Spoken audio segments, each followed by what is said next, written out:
சமுதாய வானொலியின் மகிழ்ச்சி நிறைந்த அறிவு சார்ந்த நிகழ்ச்சிகளின் இன்றைய ஒளிபரப்பிற்கு உங்களை அன்புடன் வரவேற்கின்றோம்.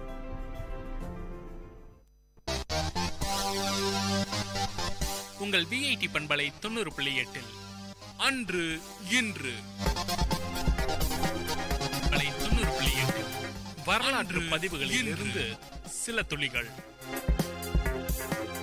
ஏப்ரல் 12, 1633 ஆண்டு ரோமன் கத்தோலிக்க மதப்பீடத்தினால் கலீலியோ கலீலிக்கு எதிரான விசாரணைகள் ஆரம்பமாயின. ஏப்ரல் 12, 1832 ஆண்டு இலங்கையில் கட்டாய அரசு சேவையை ஒழிக்கும் ஆணையை பிரித்தானிய அரசர் பிறப்பித்தார்.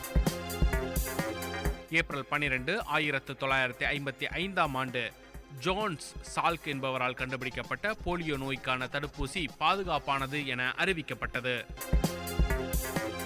ஏப்ரல் 12, 1961 ஆண்டு சோவியத் ஒன்றியத்தின் யூரி காகரின் விண்வெளிக்கு சென்ற முதல் மனிதரானார். ஏப்ரல் 12, 1980 ஆண்டு லைபீரியாவில் இடம்பெற்ற இராணுவ புரட்சியை அடுத்து சாமுவேல் டோ நாட்டை கைப்பற்றி 130 ஆண்டுகால மக்களாட்சியை முடிவுக்கு கொண்டு வந்தார். ஏப்ரல் 12, 1981 ஆண்டு முதலாவது மீள் விண்ணோட்டம் கொலம்பியா விண்வெளிக்கு ஏவப்பட்டது. ஏப்ரல் 12, 1983 ஆண்டு பிரித்தானிய திரைப்படமான காந்தி திரைப்படத்திற்கு 8 ஆஸ்கார் விருதுகள் தரப்பட்டன. ஏப்ரல் 12, 1996 ஆண்டு யாஹூ தனது முதற் பொது பங்கு வழங்கலை செய்தது. ஏப்ரல் 12, 2007 ஆண்டு இந்தியா அக்னி 3 என்ற தரையிலிருந்து தரைக்கு ஏவப்படும் நடுத்தர ஏவுகணையை 3000 கிலோமீட்டர் தூரத்திற்கு வெற்றிகரமாக பரிசோதித்தது. ஏப்ரல் 12, 2011 ஆண்டு மனித விண்வெளி பயணத்திற்கான சர்வதேச நாள் அறிமுகம் செய்யப்பட்டது. உங்கள் VIT பண்பலை 90.8 அன்று இன்று வரலாற்று பதிவுகளில் இருந்து சில துளிகள். வணக்கம் நேயர்களே, இது VIT பண்பலை 90.8 VIT பல்கலைக்கழகத்தின் சமுதாய வானொலி. இந்த நிகழ்ச்சி தினம் ஒரு திறவுகோல்.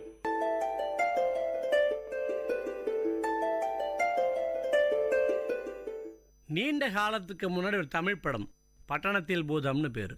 நிச்சயமா நிறைய பேர் பார்த்துருப்பீங்க. அந்த பட்டணத்தில் பூதத்துல ஒரு ஜாடி ஒன்று இருக்கும். அதை திறந்த உடனே உள்ளேருந்து ஒரு பூதம் ஒன்று வெளியே வந்து என்ன செய்யணும் எஜமான்னு கேட்கும். இதை பார்க்கும்போதெல்லாம் மனசுக்குள்ள தோணும், பூதம் செய்ய முடியுமா? ஒரு பூதம் நமக்கு அடிமையாக முடியுமா? நம்ம கேட்கின்ற விஷயம் அதெல்லாம் செய்து தர முடியுமான்ற ஒரு கேள்வி மனசுக்குள்ள எழும்.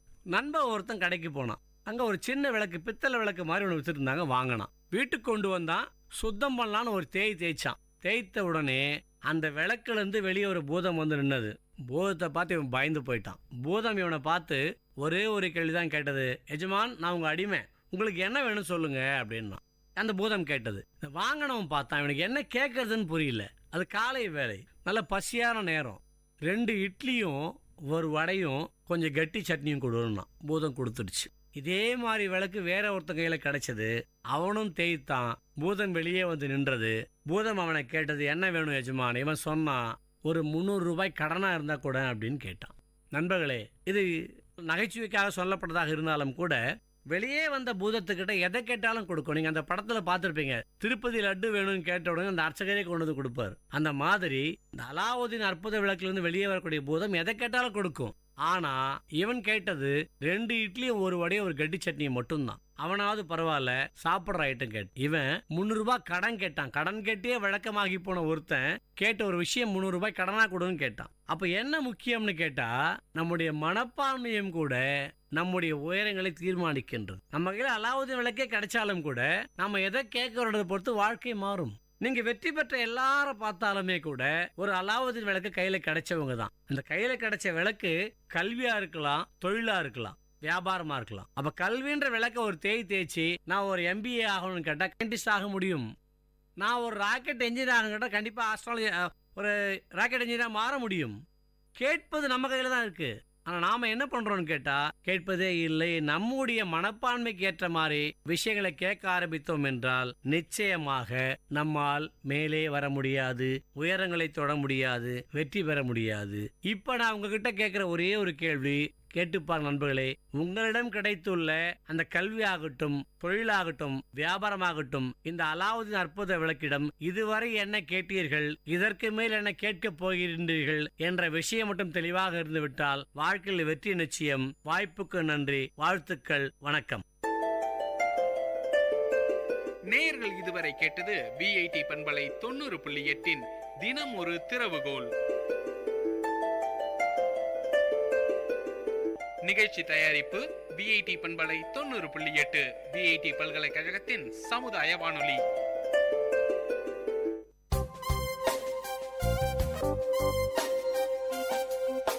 மண் வாசனை உங்கள் விஐடி பண்பலை 90.8 வேளாண்மை சார்ந்த தொழில்நுட்பம், பசுமை படரும் விவசாய தொழில்கள், பண்ணை முறைகள் என மானுடம் காக்கும் உழவு சார்ந்த நிகழ்ச்சி.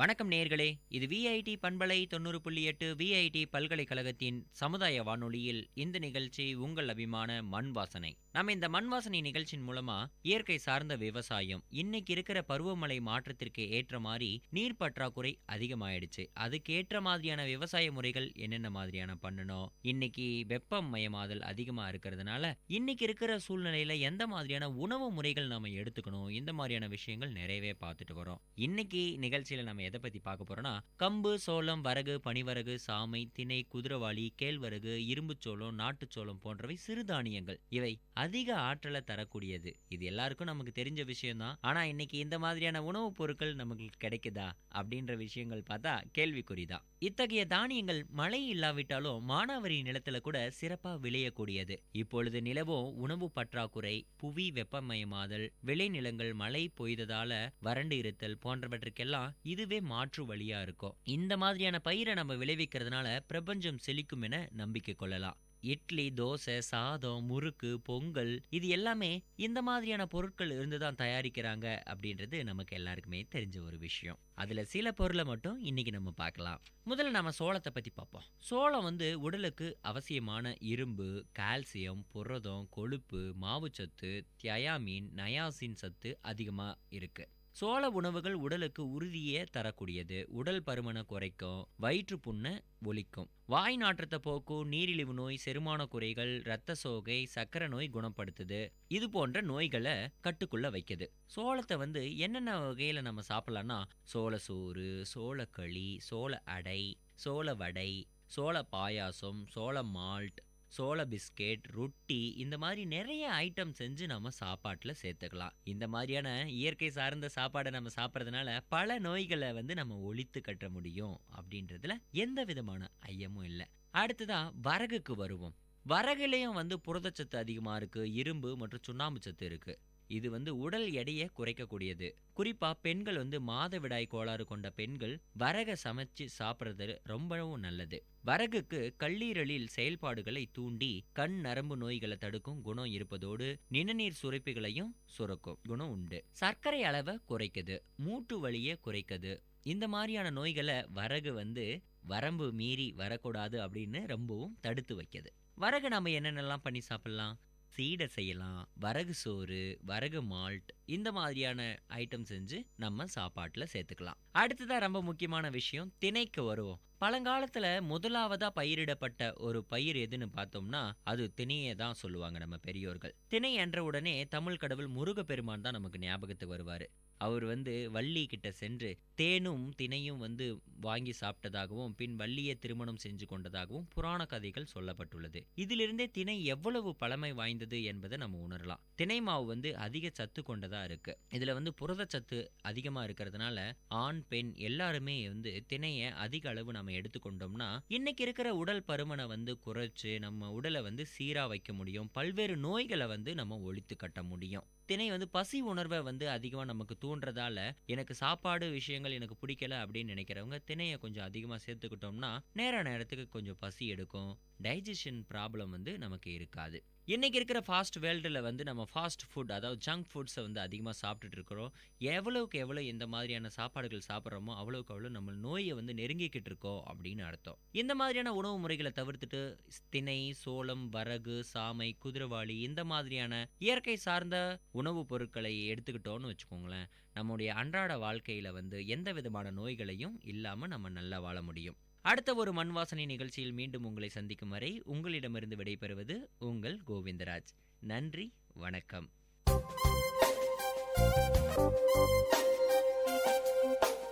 நேயர்கள் இதுவரை கேட்டது மண் வாசனை, உங்கள் VIT பண்பலை 90.8. வேளாண்மை சார்ந்த தொழில்நுட்பம், பசுமை படரும் விவசாய தொழில்கள், பண்ணை முறைகள் என மானுடம் காக்கும் உழவு சார்ந்த நிகழ்ச்சி.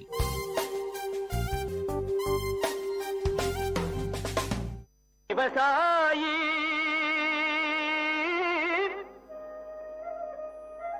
விவசாயி கடவுள் என்னும் முதலாளி கண்டெடுத்த தொழில். VIT வேளாண் துறை மற்றும் VIT சமுதாய வானொலி இணைந்து வழங்கும் தினம் ஒரு வேளாண் செய்தி. வணக்கம் நேயர்களே, நீங்கள் கேட்டுக்கொண்டிருப்பது VIT பண்பலை 90.8. இது VITயின் சமுதாய வானொலி. தினமொரு வேளாண் செய்தியில் இன்று உங்களுடன் இணைந்திருப்பது உங்கள் ஹேமபிரியா, VIT வேளாண் துறை மாணவி. இன்றைய தினமொரு வேளாண் செய்தியில் மானாவரி சோளத்தை பற்றி பார்க்கலாம். இதன் விதை அளவு ஹெக்டருக்கு 15 கிலோ, இடைவேளி 45க்கு 15 சென்டிமீட்டர் அல்லது 45க்கு 10 சென்டிமீட்டர். விதை நேர்த்தி விவரங்கள். விதைகளை கடினப்படுத்துதல். வறட்சியை தாங்கி வளர விதைகளை கடினப்படுத்தி பின்பு விதைக்க வேண்டும். பொட்டாசியம் டைஹைட்ரஜன் பாஸ்பேட் 20 கிராமுடன் 1 லிட்டர் நீர் கலந்த கரைசலில் விதைகளை 6 மணி நேரம் ஊற வைத்து நிழலில் தன் எடைக்கு உலர்த்திய பின் விதைப்பதினால் பயிர் வளர்ச்சி தாங்கி வளரும். நுண்ணுயிர் உரங்கள் விதை நேர்த்தி. ஒரு ஹெக்டருக்கு தேவையான விதைகளை 3 பொட்டலம் அசோஸ்பைரில்லம், மேலும் 3 பொட்டலம் பாஸ்போபாக்டீரியா அல்லது 6 பொட்டலம் அசோஃபாஸ் கொண்டு விதை நேர்த்தி செய்ய வேண்டும். இவ்வாறு செய்வதால் விண்ணிலுள்ள தழை சத்தை கிரகத்து பயிர்கள் அளிக்கிறது. நிலத்தில் இடுவதாக இருந்தால் ஒரு ஹெக்டருக்கு 10 பொட்டலம் அசோஸ்பைரில்லம் மற்றும் 10 பொட்டலம் பாஸ்போபாக்டீரியாவுடன் அல்லது 20 பொட்டலம் அசோஃபாஸை 25 கிலோ மணல் மற்றும் 25 கிலோ தொழு உரம் கலந்து தூவ வேண்டும். விதைப்பு. விதைக்கும் பொழுது விதைகளை 15 கிராம் குளோர்பைரிஃபாஸுடன் 150 மில்லி ஒட்டும் பசை சேர்த்து நிழலில் ஊற வைத்து பின்பு 5 சென்டிமீட்டர் ஆழத்தில் பருவமழைக்கு முன்பு விதைக்க வேண்டும். உர நிர்வாகம். ஒரு ஹெக்டருக்கு 12.5 டன்கள் மக்கிய தென்னை நார் கழிவு இட வேண்டும். ரசாயன உரங்களை மண் பரிசோதனை சிபாரிசுப்படி அல்லது பொதுத்துறைப்படி ஹெக்டருக்கு 40:20:0 என்ற அளவில் தழை, மணி, சாம்பல் சத்துக்களை இட வேண்டும். நன்றி நேயர்களே, நீங்கள் கேட்டுக்கொண்டிருந்தது VIT பண்பலை 90.8. இது VITயின் சமுதாய வானொலி. தினமொரு வேளாண் செய்தியில் இருந்து விடைபெறுவது நான் உங்கள் ஹேமபிரியா, VIT வேளாண் துறை மாணவி. விவசாயி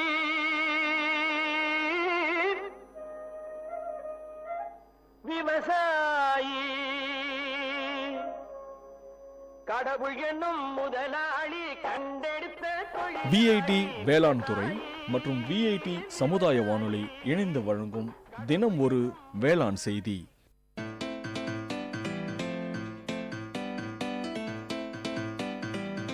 செவிச்செல்வம், VIT பண்பலையின் அறிவு களஞ்சியம். அகரம் முதல் ஆகாயம் வரை, தூரிகை முதல் தொழில்நுட்பம் வரை, அறிவுசார் தரவுகளின் பெட்டகம் செவிச்செல்வம்.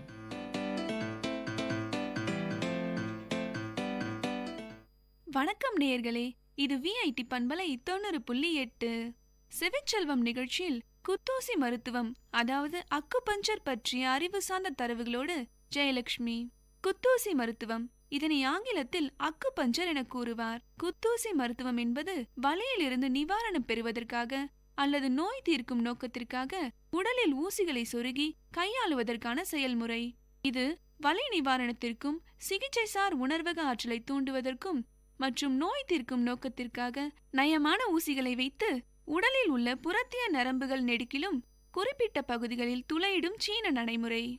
உடலில் பல ஊசிகளை செலுத்தும் முறைக்கு சீன அக்குபஞ்சர் என்றும், ஒரே ஒரு ஊசியை செலுத்தும் அல்லது கைவிரலால் தொடும் அக்குபஞ்சர் முறைக்கு மரபு முறை அல்லது இந்திய அக்குபஞ்சர் என்று அழைக்கப்படுகிறது. குத்தூசி மருத்துவத்தின் ஆரம்பகால எழுத்துப்பதிவு சீன உரைநடை ஷீஜி ஆகும். அதன் வரலாற்றின் விரிவாக்கம் 2ஆம் நூற்றாண்டு BCE மருத்துவ உரைநடையான ஹீ வாண்டி நெக்லிங்கில் இருந்தது.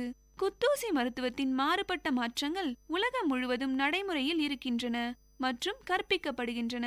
குத்தூசி மருத்துவமானது 20ஆம் நூற்றாண்டின் பிற்பகுதியில் இருந்து இயக்கத்தில் உள்ள அறிவியல்சார் ஆராய்ச்சியின் பொருளாக இருக்கிறது. குத்தூசி மருத்துவம் சீனாவிலிருந்து கொரியா, ஜப்பான், வியட்நாம் மற்றும் கிழக்கு ஆசியாவின் சில பகுதிகளில் பரவியிருந்தது. சீனாவின் குத்தூசி மருத்துவத்தின் சுமார் 90 பணிகள் ஹான் வம்சம் மற்றும் சாங் வம்ச காலகட்டங்கள் எழுதப்பட்டிருந்தன. பெரும்பாலான நவீன குத்தூசி மருத்துவ நிபுணர்கள் எத்திலின் ஆக்சைடுடன் அல்லது நீராவி பதனமாற்றி மூலமாக கிருமி அழிக்கப்பட்ட நயமான விட்டத்துடன் கூடிய துரு ஏரா எஃகு ஊசிகளை பயன்படுத்துகின்றனர். இந்த ஊசிகள் சருமத்தடி உட்செலுத்து ஊசிகளை காட்டிலும் விட்டத்தில் மிகவும் சிறியதாக இருக்கின்றன. இந்த ஊசிகளின் மேலே குத்தூசி மருத்துவ நிபுணர் பிடிப்பதற்கான கைப்பிடி வழங்கப்பட்டிருக்கும். ஊசியில் பயன்படுத்தப்பட்டிருக்கும் அளவு, வகை மற்றும் உட்செலுத்தும் ஆழம் போன்றவை நடைமுறைப்படுத்தப்படும் குத்தூசி மருத்துவ பாணி சார்ந்ததாக இருக்கின்றன. மேற்கத்திய மருத்துவத்தில் இரத்த நாளம் தொடர்புடைய தலைவலிகள் பொதுவாக ஆஸ்பிரினின் போன்ற வலி நிவாரணிகள் மூலமாக அல்லது உச்சநிலையில் பாதிக்கப்பட்ட இரத்த நாளங்களை தளர்த்தும் நியாசின் போன்ற முகவர்களை பயன்படுத்துவதன் மூலமாக சிகிச்சை அளிக்கப்படுகின்றன. ஆனால் குத்தூசி மருத்துவத்தில் அது போன்ற தலைவலிகளுக்கு பொதுவாக ஹீக்யூ புள்ளிகள் எனப்படும் நோயாளியின் கையின் பெருவிரல்கள் மற்றும் உள்ளங்கைகளுக்கு இடையில் உள்ள மையப்பகுதியில் தோராயமாக ஒரு இடத்தில் இருக்கும் உணர்வு புள்ளிகளை தூண்டுவதன் மூலமாக சிகிச்சை அளிக்கப்படுகிறது. இந்த புள்ளிகள் குத்தூசி மருத்துவம் கோட்பாட்டில் முகம் மற்றும் தலையை இலக்காக கொண்டவை என வரையறுக்கப்படுகின்றன. மேலும் இவை முகம் மற்றும் தலையை பாதிக்கும் சீர்குலைவுகளுக்கு சிகிச்சை அளிக்கும் போது மிகவும் முக்கியமான புள்ளிகளாக கருதப்படுகின்றன. முதலில் நோயாளி சாய்ந்திருக்க வேண்டும். பின்னர் ஒவ்வொரு கையிலும் உள்ள புள்ளிகள் முதலில் ஆல்கஹாலினால் உயிரகற்றல் செய்யப்பட வேண்டும். பின்னர் பயன்பாட்டுக்கு பின் வீசி அறக்கூடிய சன்னமான ஊசிகள் நோயாளி குறுங்கூர் வலியை உணரும் வரை தோராயமாக 3 முதல் 5 மில்லிமீட்டர் ஆழத்திற்கு உட்செலுத்தப்பட வேண்டும். இது பொதுவாக பெருவிரல் மற்றும் கைக்கு இடையில் உள்ள பகுதியில் மெலிதான நரம்பு துடிப்பு தொடர்புடையதாக இருக்கிறது. அமெரிக்காவில் குத்தூசி மருத்துவம் அதன் மிக பெரும் வெற்றியை அடைந்திருக்கிறது. மேலும் தசைக்கூட்டு வலிக்கான சிகிச்சைகளில் இது பெருமளவில் ஏற்றுக்கொள்ளப்பட்டிருக்கிறது. குத்தூசி மருத்துவத்தின் மூலமாக அடிவயிற்று விரிவு, பசியின்மை, மனக்கலக்கம், படபடப்பு, மூட்டு நோய், இயல்பற்ற நெஞ்சுவலி, தசைவலி துடிப்புகள், தசைநார் வலிப்புகள், தசை நடுக்கங்கள் மற்றும் இன்னும் பல நோய்களை குணமாக்கும் ஆற்றலை பெற்றது. குத்தூசி மருத்துவம் ஊசிகள் தோலில் ஊடுருவதன் காரணமாக குத்தூசி மருத்துவத்தின் பல வடிவங்கள் துளையிடல் நடைமுறைகளை கொண்டிருக்கின்றன. மேலும் அதனால் அவை இடர்பாடுடன் இருக்கின்றன. நன்கு பயிற்சி பெற்ற நிபுணர்கள் சிகிச்சை அளிக்கும் சமயங்களில் காயங்கள் ஏற்படுவது அரிதானதாக இருக்கிறது. பெரும்பாலான அதிகார எல்லைகளில் ஊசிகள் நுண்ணுயிர் அற்றதாக இருக்க வேண்டியது அவசியம். மேலும் ஒருமுறை மட்டுமே பயன்படுத்திவிட்டு வீசப்பட வேண்டும். சில இடங்களில் ஊசிகள் நீராவி பதனமாற்றி போன்ற முறைகளில் முதலில் மறு உயிரகற்றல் மேற்கொள்ளப்பட்டிருந்தால் மீண்டும் பயன்படுத்தலாம். ஊசிகள் மாசடைந்திருக்கும் போது அதை மீண்டும் பயன்படுத்துவதால் பாக்டீரியா அல்லது மற்ற இரத்தம் சார்ந்த கிருமி தொற்று அதிகரிக்கும். குத்தூசி மருத்துவம் தொடர்பான தீங்கு விளைவிக்கும் நிகழ்வுகளுக்கான ஒரு கருத்து கணிப்பில் ஒவ்வொரு 10,000 நபர்களுக்கு சிகிச்சை மேற்கொண்டால் அதில் 671 சிறிய தீங்குகள் விளைவதாக விகிதங்கள் தெரிவிக்கின்றன. மேலும் பெரும் அளவிலான தீங்குகள் ஏதும் ஏற்படவில்லை என்பதையும் அது தெரிவித்திருந்தது. குத்தூசி மருத்துவத்தை மேம்பட்ட பாதுகாப்பு விதிகள் மற்றும் ஏற்ற இயல்பான ஒடுக்கு பகுதிகளில் கவனமாக பயன்படுத்தினால் இது பாதுகாப்பான சிகிச்சை முறையாகும். நேயர்கள் இதுவரை கேட்டது குத்தூசி பற்றிய அறிவு சார்ந்த தரவுகள். வழங்கியவர் Jayalakshmi.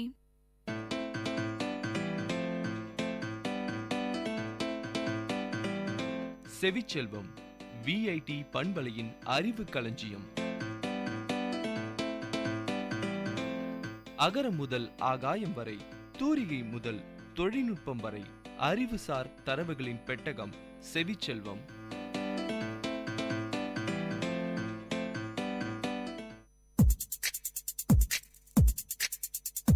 Ladies and gentlemen, guys and girls, this is Data Chunks on Vit Community Radio 90.8 FM. This program features chunks of informative data on various fields, be it computers, environment, technology, physics, or any field. Data Chunks has it all. Hello VIT, I'm Sudeep from MTechST and I'm here on Data Chunks to give you some sights on what a cement is and how it is made. Cement is a fine, soft, powdery type substance. It is made from a mixture of elements that are found in natural materials such as limestone, clay, sand, and shale. When cement is mixed with water, it can bind sand and gravel into hard, solid mass called as concrete. Cement can be purchased from most building supply stores in bags. Did you know 4 elements that are needed to make cement are calcium, silicon, aluminium, and iron? Calcium, which is the main ingredient, can be obtained from limestone, whereas silicon can be obtained from sand or clay. Aluminium and iron can be extracted from bauxite or iron ore, and only small amounts are needed. Cement is usually grey. White cement can also be found, but it's usually more expensive than the grey cement. Cement mixed with water, sand, and gravel forms concrete. Cement mixed with water and sand forms cement plaster. Cement mixed with water, lime, and sand forms mortar. Cement powder is very fine. 1 kilo contains over 300 billion grains, although we haven't actually counted them to see if that is completely accurate. The powder is so fine, it will pass through a sieve capable of holding water. Cements can be stored in a dry area. If it gets wet or damp, the powder will turn into a hard lump. Now let's see how the cement is made. Limestone is taken from a quarry. It is the major ingredient needed to make cement. Smaller quantities of sand and clay are also needed. Limestone, sand, and clay contain the 4 essential elements required to make the cement. The 4 essential elements are calcium, silicon, aluminium, and iron. Boulder-sized limestone rocks are transported from the quarry to the cement plant and fed into a crusher, which crushes the boulder into a marble-sized pieces. The limestone pieces then go through a blender where they are added to other raw materials in the right proportion. The raw materials are ground to a powder. This is sometimes done with rollers that crush the materials against a rotating platform. Everything goes into a huge, extremely hot rotating furnace to undergo a process called as sintering. Sintering means to cause to become a coherent mass by heating without melting. In other words, the raw materials become sort of partially molten. The raw materials reach about 2700 Fahrenheit, that is 1480 degrees Celsius inside the furnace. This causes chemical and physical changes to the raw materials, and they come out of the furnace as large, glassy, red-hot cinders called clinker. The clinker is cooled and ground into a very fine grey powder. The small amount of gypsum is also added during final grinding. It is now finished product that is called as Portland cement.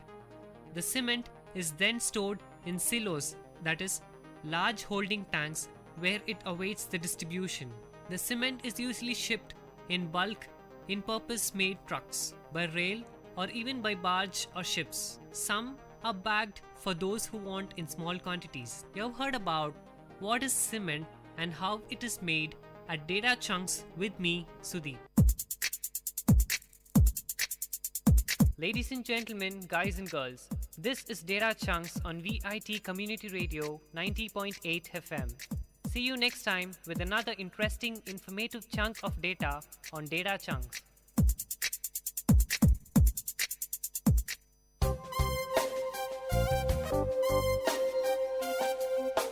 மண் வாசனை உங்கள் VIT பண்பலை 90.8 வேளாண்மை சார்ந்த தொழில்நுட்பம், பசுமை படரும் விவசாய தொழில்கள், பண்ணை முறைகள் என மானுடம் காக்கும் உழவு சார்ந்த நிகழ்ச்சி. வணக்கம். உணவே மருந்து எனும் உயரிய கோட்பாட்டில் இயங்குவது நமது சமூகம். உணவினை கட்டுப்படுத்துவதன் மூலமே நோய்களை கட்டுப்படுத்த முடியும் என்கின்ற உயரிய கோட்பாடு நமது சமூகத்தின் கோட்பாடு. இன்று உணவின் வழி ஏராளமான நச்சு நமது உடலில் சேருவதும் அதனால் ஏராளமான நோய்களுக்கு ஆட்படுவதும் நடந்தேறி கொண்டிருக்கிறது. உச்சகட்டமாக கேள்விப்பட்டது அறிந்தது தாய்ப்பாலிலும் விஷம் கலந்திருக்கின்ற உண்மைதான். இதற்கு காரணம் அந்த தாய் எடுத்துக்கொண்ட உணவில் இருந்த நச்சுத்தன்மைதான் என்பதை ஆய்வுகள் தெளிவுபடுத்தின. இன்றைய காலகட்டத்தில் நச்சில்லாத உணவை மக்களுக்கு கிடைக்க வேண்டும் என்பதற்காக இயற்கை விவசாயிகள் பல சங்கடங்களுக்கு இடையில, பல கடுமையான உழைப்புக்கு இடையில உற்பத்தி செய்து கொண்டிருக்கின்றார்கள். அவர்கள் எந்தவித ரசாயன உரத்தையோ ரசாயன பூச்சிக்கொல்லிகளையோ பயன்படுத்தாமல் இயற்கை உரங்களையும் இயற்கை பூச்சி விரட்டிகளையும் பயன்படுத்தி உணவை உற்பத்தி செய்கிறார்கள். காய்கறிகள், கீரைகள், பாரம்பரிய அரிசி வகைகள், அதே போலவே சிறுதானிய வகைகள் அனைத்தையும் உற்பத்தி செய்து மக்களுக்கு அளிப்பதற்காக தயாராக இருக்கின்றார்கள். அவர்களுக்கான ஒரு மேடையாக மக்கள் நலச்சந்தை உருவாக்கி இருக்கின்றோம். மக்கள் நலச்சந்தை வழியாக மக்களுக்கு நேரடியாக இந்த ரசாயன உரம் கலக்காத உணவுகள், குறிப்பாக காய்கறிகள், கீரைகள், பழங்கள், அதே போலவே சிறுதானியங்கள் கிடைப்பதற்காக மக்கள் நலச்சந்தை என்கின்ற ஒரு எளிய சந்தையினை உருவாக்கி இருக்கின்றோம். இது ஆரோக்கியமானவைகள், இயற்கை விவசாயத்தில் விளைந்தவைகள் கூடுதல் விலையின்றி நியாய விலையில் ஒரே இடத்தில் விவசாயிகள், உற்பத்தியாளர்கள் நேரடி விற்பனையில் இந்த சந்தை இயங்குகிறது. இது ஒரு தனித்துவமான சந்தை. இயற்கை விவசாயிகள் ஒருங்கிணைந்து நடத்தும் வாரச்சந்தை மற்றும் மாதச்சந்தை வழக்கமாக நடைபெற்று கொண்டிருக்கிறது. வாரச்சந்தையை பொறுத்தவரையில் ஒவ்வொரு வாரமும் புதன்கிழமைகளில் காலை 6 மணி முதல் 10 மணி வரை நடைபெறுகிறது. நடைபெறும் இடம் அசோக் பிளான் நர்சரி, நம்பர் 4, 4வது கிழக்கு மெயின் ரோடு, ஆக்சிலியம் கல்லூரி ரவுண்டானா அருகில், காந்தி நகர், வேலூர் 6. இதற்கான தொடர்பாளர் டி ராஜேஷ், 7092629395. இவரை தொடர்பு கொண்டு வாங்குவதாக இருந்தாலும் சரி, விற்பனை செய்யக்கூடிய விவசாயிகளாக இருந்தாலும் இவரை தொடர்பு கொள்ளலாம். இதை தவிர மாதம் ஒரு முறை சிறப்பு சந்தையாக மக்கள் நலச்சந்தை ஒவ்வொரு மாதமும் 2ஆம் சனிக்கிழமைகளில் காலை 6 மணி முதல் 2 மணி வரை நடைபெறுகிறது. இடம் திருமகள் திருமண மண்டபம், ஆக்சிலியம் கல்லூரி சாலை, காந்தி நகர், வேலூர் 6. இந்த சந்தையில் காய்கறிகள், பழங்கள், கீரைகள், பாரம்பரிய அரிசி வகைகள், எண்ணெய், தேன், சத்துமாவு, ஊறுகாய் மற்றும் பிற மதிப்பு கூட்டப்பட்டவைகள் விற்பனைக்கு கிடைக்கின்றன. உங்கள் குடும்பத்தின் ஆரோக்கியமான வாழ்விற்காக உங்கள் வீட்டின் அருகில் அவசியம் வாருங்கள். அன்புடன் அழைக்கும் மக்கள் நலச்சந்தை ஒருங்கிணைப்பு குழு. நன்றி.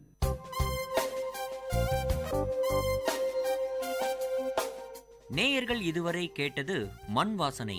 உங்கள் விஐடி பண்பலை 90.8 வேளாண்மை சார்ந்த தொழில்நுட்பம், பசுமை படரும் விவசாய தொழில்கள், பண்ணை முறைகள் என மானுடம் காக்கும் உழவு சார்ந்த நிகழ்ச்சி.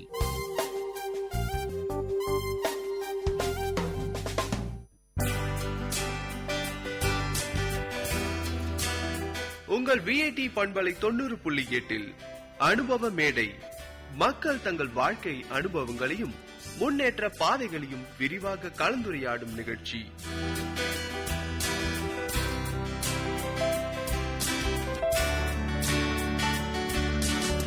வணக்கம் நேர்களே, இது உங்கள் விஐடி பண்பலை 90.8 வழங்கும் அனுபவ மேடை நிகழ்ச்சி. நம்ம அனுபவ மேடை நிகழ்ச்சியில பல்வேறு விதமான மக்கள் பல்வேறு துறை சார்ந்த அனுபவங்களை பத்தி நம்ம கிட்ட ஷேர் பண்ணிட்டு வராங்க. அதை தொடர்ந்து இன்றைய அனுபவ மேடை நிகழ்ச்சியை உங்களுக்காக தொகுத்து வழங்க வந்திருக்கிறது நான் உங்கள் சுரேஷ் போஸ். இன்றைய நிகழ்ச்சிக்கு யார் வந்திருக்காங்கன்னு பாக்கிறதுக்கு முன்னாடி நாம இப்ப எங்க இருக்கிறது நான் சொல்லிடுறேன். ஒரு விவசாய நிலத்துல நாம இருக்கோம். இன்றைய அனுபவ மேடை நிகழ்ச்சிக்கு வந்திருக்கிறது யாரு அப்படின்னா ஒரு விவசாயி வந்திருக்காரு. அவர் பேர் ரகு. வணக்கங்க. வணக்கங்க.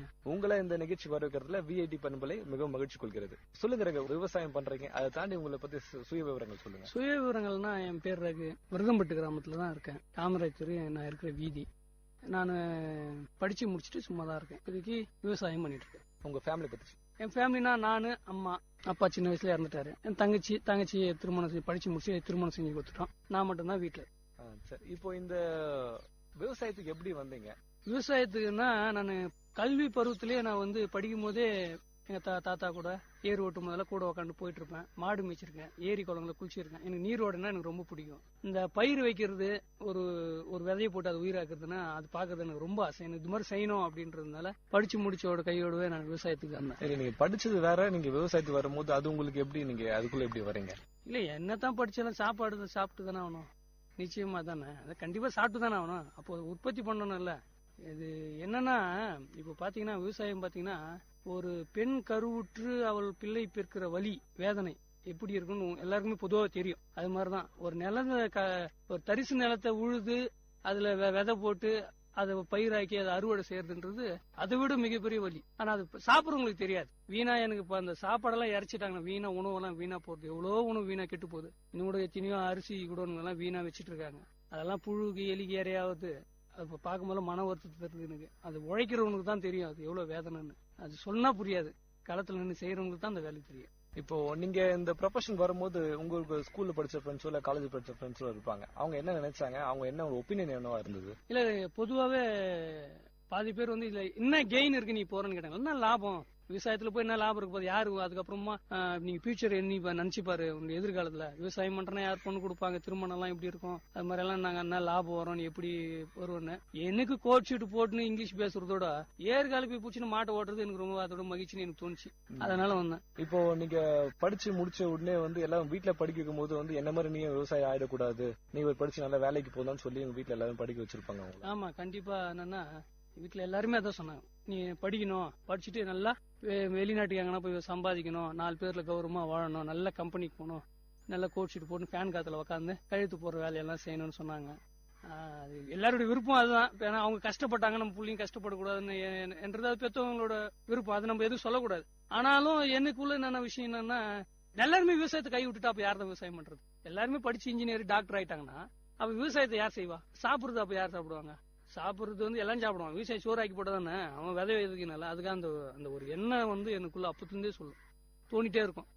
ஏன்னா எங்க தாத்தா சொல்லுவாரு அடிக்கடி, ஒரு செடியை மெரிச்சிட்டுன்னா அப்ப சொல்லுவாரு, செடி மெரிச்சிட்டேன். ஒரு செடி தானே தாத்தா வீடு மெரிச்சிட்டு போனேன். ஒரு செடியும் குழந்தை மாதிரி. ஒரு குழந்தை நீ மெரிச்சிட்டா தெரியாம மெரிச்சிட்டுன்னு சொல்ல முடியுமா? எப்படி புத்தகமோ அது போலதான் செடியும். அது உனக்கு தெரியாது, பின்னாடி வாழ்க்கையில அனுபவப்படும் போது தெரியும் அப்படின்னு. அது அப்பதான் எனக்கு இன்னைக்குதான் புரியுது. நான் விதைக்கும் போது தான் அதனுடைய வரி வேதனை எனக்கு தெரியுது. இப்போ எங்க உங்க விவசாயம் நல்லா இருக்கு, எவ்வளவு நல்லா இருக்கு? ஏன்னா கரியரியில எங்க பாட்டி வீடு, நாங்க நிலம் எங்க அப்பா அதெல்லாம் அங்க இருக்க. அதுல விவசாயம் பண்ணிட்டு இருக்கேன். ஒரு கிட்டத்தட்ட ஒரு 2 ஏக்கர் நிலம் இருக்கு. அதுலதான் வச்சு பண்ணிட்டு இருக்கோம். நெல்லு, சோளம், கேவுரு, கலக்கா, தென்னை மரங்கள், அவரை, தூரம்பருப்பு, இதெல்லாம் விதை வச்சு எல்லாமே ஒரு சில காலம் இருக்கு. பருவ காலத்துல இதெல்லாம் பயிரிடணும் அப்படிலாம் இருக்கு. ஆமா ஆமா, ஒரு காலத்துலயும் பருவம் பார்த்து விதை விதைக்கணும்னுவாங்க, காலம் பார்த்து அறுவடை செய்யணும்னுவாங்க. பருவம் தான் எல்லாமே. ஒரு விஷயத்துக்கும் ஒரு மாதங்கள், 6 மாதங்கள் 3 மாதங்கள் ஒரு பயிர். அதுக்கு ஏத்த மாதிரி மாதங்களுக்கு ஏற்ற மாதிரி பயிர் போடணும். தண்ணி வந்து எப்படி பார்த்து எந்த மாதம் பயிர் வச்சாலும் தண்ணி முக்கியம். அதனால தண்ணி தான் விவசாயத்துக்கு மூலக்கூறு. அதாவது தண்ணி அவசியம். ஆனா இன்னைக்கு தண்ணி வந்து பெரும்பாலும் கிடைக்கிறது கஷ்டமா இருக்கு. இப்போ இந்த பருவத்துல என்ன பண்ணிருக்கீங்க? இல்ல கலக்கா போட்டு இப்ப கலக்கா அறுவடை செஞ்சுட்டு இருக்கோம். கலக்கா போட்டுட்டு கலக்கா அறுவடை ஒரு 3 மாதம் பயிர். அது இப்ப வந்து போட்டு முடிச்சாச்சு. கலக்கா புடுங்க வேண்டியதுதான். அறுவடை இப்ப எல்லாம் பொதுவா புடிங்கிட்டு இருக்காங்க. இப்ப நம்ம இதுல புடிங்கிட்டு இருக்கோம். இப்ப அடுத்து என்ன பண்றீங்க? இல்ல இது முடிச்சோன்னா பயிர் வைப்புங்க. இப்ப மழை காலம் வருது இல்லைங்களா? மழை காலத்துக்கு சில பயிர்களா இருக்கும். ஆமாமா, நெல்லு விதைக்கணுங்க. சரி, இப்போ வந்து உங்க வாழ்க்கையில வந்து இதான் லட்சியம், இந்த விவசாயம் பண்ணிட்டு எனக்கு இதுதான் லட்சியம் அப்படின்ற ஒரு சில விஷயம் இருக்கும். லட்சியம் என்னுடைய வாழ்க்கையில லட்சியம் கேக்குறீங்களா? ஆமா. இல்ல நான் விவசாயம் பண்ணிட்டே இருந்து எனக்கு சொன்னா எல்லாருக்கும் கொஞ்சம் ஒரு மாதிரியா நினைப்பாங்க. எனக்கு வந்து திரைப்பட நடிகர் ஆகணும்னு ஒரு லட்சியம் இருக்குங்க.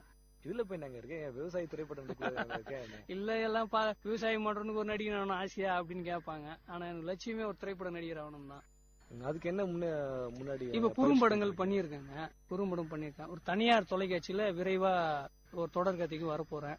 ஓ, நீங்க குறும்படம் பண்ணிருக்கீங்க? கண்டிப்பா பண்ணிருக்கீங்க. என்ன மாதிரி குறும்படம் பண்ணிருக்கீங்க? குறும்படம்னா ஒரு சமுதாயத்தை சார்ந்தது, சமூக அக்கறையை கொண்டது, அப்புறம் ஒரு காதல் கதை, அது மாதிரி எடுத்து வச்சிருக்கு. நல்லா இருக்கும். இப்ப நடிச்சு நீங்க வச்சிருக்கீங்க? வச்சிருக்கேன். இப்போ இந்த காலத்து இளைஞர்கள்லாம் வந்து விவசாயத்தை பத்தி நினைக்கிறதே இல்ல. நீங்க ஒரு இளைஞரா இருந்துட்டு விவசாயத்தை பத்தி வர்றீங்க. இப்ப விவசாயத்துக்காக நீங்க இளைஞருக்கு என்ன சொல்ல விரும்புறீங்க? இல்ல கண்டிப்பா வந்து எல்லா இளைஞருமே விவசாயத்தை பண்றீங்களோ இல்லையோ, ஆனா விவசாயத்தை பண்றவங்களுக்கு ஆதரவாக தெரிவிக்கணும். எல்லாம் வந்து பாத்தீங்கன்னா இப்போ திரையரங்குகளே பாடசாலை ஆகி போச்சு. திரையரங்கு தான் வாழ்க்கையாவும் வாழறாங்க. விவசாயத்தெல்லாம் யாரும் எதிர்பார்க்கறது இல்ல. விவசாயிகளோட கஷ்டத்தையும் புரிஞ்சுக்கிறது இல்ல. கொஞ்சமாச்சு விவசாயம் பண்ண வேணாம். நீங்க எல்லாம் மாதிரி எல்லாம் ஏரெல்லாம் புடிச்சு மாட்டை ஓட்டி எல்லாம் விவசாயம் பண்ண வேணாம். ஆனா விவசாயம் எப்படி செய்யறாங்க, இந்த பயிர் வச்சு அந்த பயிர் விளையுமா அப்படின்னு தெரிஞ்சுக்கினா பிற்காலத்துல ஒண்ணுமே இல்லாதப்போ ஒரு 4 விதை இருந்துச்சுன்னா அதை போட்டு நட்டு விதைய மரமாக்கி அதை சாப்பிடறதுக்காக அவங்களுக்கு ஒதுவுன்றான். இது கண்டிப்பா எல்லாரும் தெரிஞ்சுக்கணும். இப்போ விவசாயம் பண்ணா வந்து அந்த அளவுக்கு வந்து லாபம் இருக்குங்களா? இப்போ ஃபியூச்சர்ல வந்து இப்போ விவசாயம் பண்ணாதான் நான் வரப்போறேன்னு ஒருத்தர் சொல்ல வராங்கன்னா அவங்களுக்கு என்ன நீங்க அட்வைஸ் பண்ண விரும்புறீங்க? இல்ல கண்டிப்பா நான் வருவேன். விவசாயம் பண்றவங்களும் கண்டிப்பா லாபம் தாங்க. லாபம் இல்லாத என்ன இருக்குது? இப்ப நான் அங்க இப்ப கலகா வச்சேன், கலகா அப்படின்ட்டு விற்பனையும் செஞ்சிருவேன், என் வீட்டுக்கும் வச்சுக்குவேன். அது ஒரு ஆண்டுகள் 1.5 ஆண்டுகளுக்கு மேல அந்த கலகா எனக்கு வரும். கடல எண்ணெயும் உருவாக்குவேன், கலக்கா சட்னியும் வைப்பேன், கலகால தேவையான அனைத்தையும் நான் செய்வேன். அது விதையாவும் வச்சுக்குவேன், இதையும் நான் வச்சுக்குவேன். இதை விற்பனையாக்கி பணமா ஆக்குவேன். ஒரு தொழில்துறை இந்த காலத்துல என்னங்க இந்தியால வந்து வேலை செஞ்சு சம்பளம் வாங்குறதுன்றது ஒரு 8,000 கணிசமா ஒரு 14,000 வரும். ஆனா நான் இதுல செஞ்சுட்டே எனக்கு மாதம் ஒரு 30,000க்கு மேல நான் வருமானம் சம்பாதிச்சுட்டு தான் இருக்கேன். வீட்டுக்கு தேவைக்கு மீறி எடுத்து வச்சுக்கிட்டு 30,000 வருமானம் வருதுங்க. அது இல்லாத மாடு வச்சுட்டு இருக்கோம், பால் தருது. பால் 1 லிட்டரு இன்னைக்கு எவ்வளவு விலை வைக்கிறாங்க. நம்ம வீட்லயே இருக்கிறதுனால நம்மளுக்கு பாலுக்கு நாங்க விலை பணம் கொடுத்து வாங்குறது இல்ல. அந்த பாலை தயிராக்குறோம், தயிரை கட்டிடுறோம், அது கொஞ்சம் மோராக்கி குடிக்கிறோம், அதையே கொஞ்ச நாள் வெண்ணெயாக்கி வீட்டுக்கு எடுத்துக்கிறோம். ஒரு பாலிலே இவ்வளவு விஷயம் நம்மளுக்கு அடியும் போகுது. இது பணமாக்குனா பணம், நீங்க சாப்பிட்டா அது வயிற்றுக்கு சாப்பாடு ஆகி போச்சு, அவ்வளவுதான். இப்போ ஒரு எளிமையான வாழ்க்கை தான் உங்களுக்கு இருக்கு. எளிமையான ரொம்ப மகிழ்ச்சியா இருக்கிறோங்க. எல்லாமே உங்களுக்கு ஒரு விஷயம் தெரியாது. காக்கை குருவி எங்கள் சாதின்னு பாரதியார் பாடி இருப்பாரு. குருவிங்களோட காக்காங்களோட இந்த ஜீவங்களோட வாழ்ந்துட்டு இருக்கேன். நான் மனிதர்கள் நம்மளுக்கு ஒத்துழைக்கிறாங்களோ இல்லையோ, இந்த உயிரினங்கள் நமக்கு ஒத்துழைக்குது. மாடு எனக்காக உழைக்குது. அதை நான் தோழனா நினைக்கிறேன். இப்ப நீங்க விவசாயம் பண்றீங்க, மரபு வழி விவசாயம்னு ஒண்ணு இருக்கு. இப்ப அதை பின்பற்றவங்க இப்ப பல பேர் மிக கம்மியா இருக்காங்க. இந்த மரபு வழி விவசாயத்தை பத்தி நீங்க என்ன நினைக்கிறீங்க? இல்ல மரபு வழி விவசாயம் வந்து நம்ம தாய் தந்தையர் சொன்ன விவசாயம் செய்யணும். கண்டிப்பா பாட்டம் போட்டம் சொன்னதெல்லாம் நம்ம செய்யணும். ஆனா இப்ப மரபணுன்ட்டு ஒண்ணு புதுசா விதையை கொண்டு வராங்க. அந்த விதையை போட்டு உருவாக்குங்க அப்படின்றாங்க. உங்களுக்கு ஒரு விஷயம் சொல்லணும்னா, நாங்க தக்காளி விதையை வந்து கரைச்சிடுவோம், செட்டியில போட்டு கரைச்சிடுவோம். அந்த தக்காளியை இருத்துட்டு அந்த சாரை இருத்துட்டு அந்த விதையை வந்து காய வச்சிருவோம். உலர்ல ஓலையில போட்டு, தென்னை ஓலையில போட்டு உலர வச்சுட்டு தாம்பல் போட்டு நல்லா தடவி வெயில காய வச்சுட்டு அதை எடுத்து ஒரு சாக்கு பையில கட்டி மூட்டை போட்டு கட்டி வச்சு ஒரு மாதம் காலத்துக்கு அப்புறம் நிலத்தை உழுது அதை விதைச்சுன்னா அப்படி பூ பூக்கும், அப்படி ஒரு காய் காய்க்கும். அது உணவு சாப்பிட்டோம்னா உடலுக்கு நல்லது, உடம்புக்கு எந்த கேடும் வராது, அம்புட்டும் நல்லது. இப்போ விதைகள்லாம் வந்து முன்ன இருந்த விதைகள் எல்லாம் இப்ப இல்ல. இப்ப நெல் வகையும் பாத்தீங்கன்னா கூட முன்ன இருந்த நெல் வகைலாம் இப்ப இல்ல. அந்த நெல் இப்ப நீங்க என்ன நெல் வகை எல்லாம் பயன்படுத்துறீங்க? இல்ல இப்ப நாங்க பாத்தீங்கன்னா சம்பா 168 பயன்படுத்துறோம். அது வந்து தொடர்ச்சியா வர்றதுதான், அதெல்லாம் மாத்துறது இல்லை நாங்க. அது மாதிரி முன்னோர் எங்க மாமா சொன்ன, எங்க பாட்டன் சொன்னது, எங்க தாத்தன் சொன்னது தான் நான் வாங்கி போட்டு பயிர் பண்ணிட்டு இருக்கேன். யாரும் இப்ப புதுசா வந்து இத்த வாங்கி போடு அந்த வாங்கி போட்டு டிவில சொல்றதெல்லாம் நாங்க வாங்குறது இல்லைங்க. எப்படி நாங்க காலங்காலமா பயிர் வச்சோமோ, 1.5 ஆண்டு பயிர்னா 1.5 ஆண்டு பயிர், 6 மாத கால பயிர்னா 6 மாத கால பயிர், அப்படிதான். இப்ப உடனே போட்டு உடனே எடுக்கிறது இந்த இப்ப வந்திருக்க இந்த நவீன கால விவசாயங்கள்லாம் வந்து இது எந்த அளவுக்கு பாதிப்பு உண்டாக்குது, அந்த நஷ்டம் உண்டாக்குது? மிகப்பெரிய பாதிப்பு, மிகப்பெரிய பாதிப்பு. அதாவது போடுறவங்க சம்பாதிக்கலாம் பணத்தை, ஆனா திங்கிறவங்க மருத்துவமனையில் தான் போய் அந்த பணத்தை கொடுக்கணும். ஏன்னா மிகப்பெரிய நோய்கள்லாம் வரும். மருந்து அடிக்கிறாங்க, யூரியா காம்ப்ளெக்ஸ் இதெல்லாம் போட்டு அடிக்கும் போது என்ன ஆகுதுங்க, அதுக்கு பூச்சி செத்து போகுது. அந்த பயிர் திங்கிற பூச்சி செத்து போகுது. பூச்சி செத்து போச்சுன்னா அந்த பயிரை இவன் எடுத்து சாப்பிட்றாங்க, இவன் கொஞ்ச நாள் இவன் செத்து போயிடுவான். அதனால எந்த உயிர் வந்து உயிர் நேயலுக்கணும், அந்த உயிர் போய் அதை சாப்பிடுதுன்னா அது நல்லது. திரும்ப அது நம்ம சாப்பிட்டா நம்ம உடம்பு நல்லது. அது செத்து போச்சுன்னா நம்ம எப்படி சாப்பிடுறது அந்த மருந்தை? அது சீக்கிரமா செத்து போது, நம்ம கொஞ்சம் கொஞ்சமா சாப்பிடுவோம். இப்பதான் ஏற்கனவே இப்போ ரத்த கொதிப்பு, பிபி, சுகர் என்னென்னவோ வருது, புதுசா சொல்றாங்க வாய்க்கு வந்ததெல்லாம் நோய்ங்கள.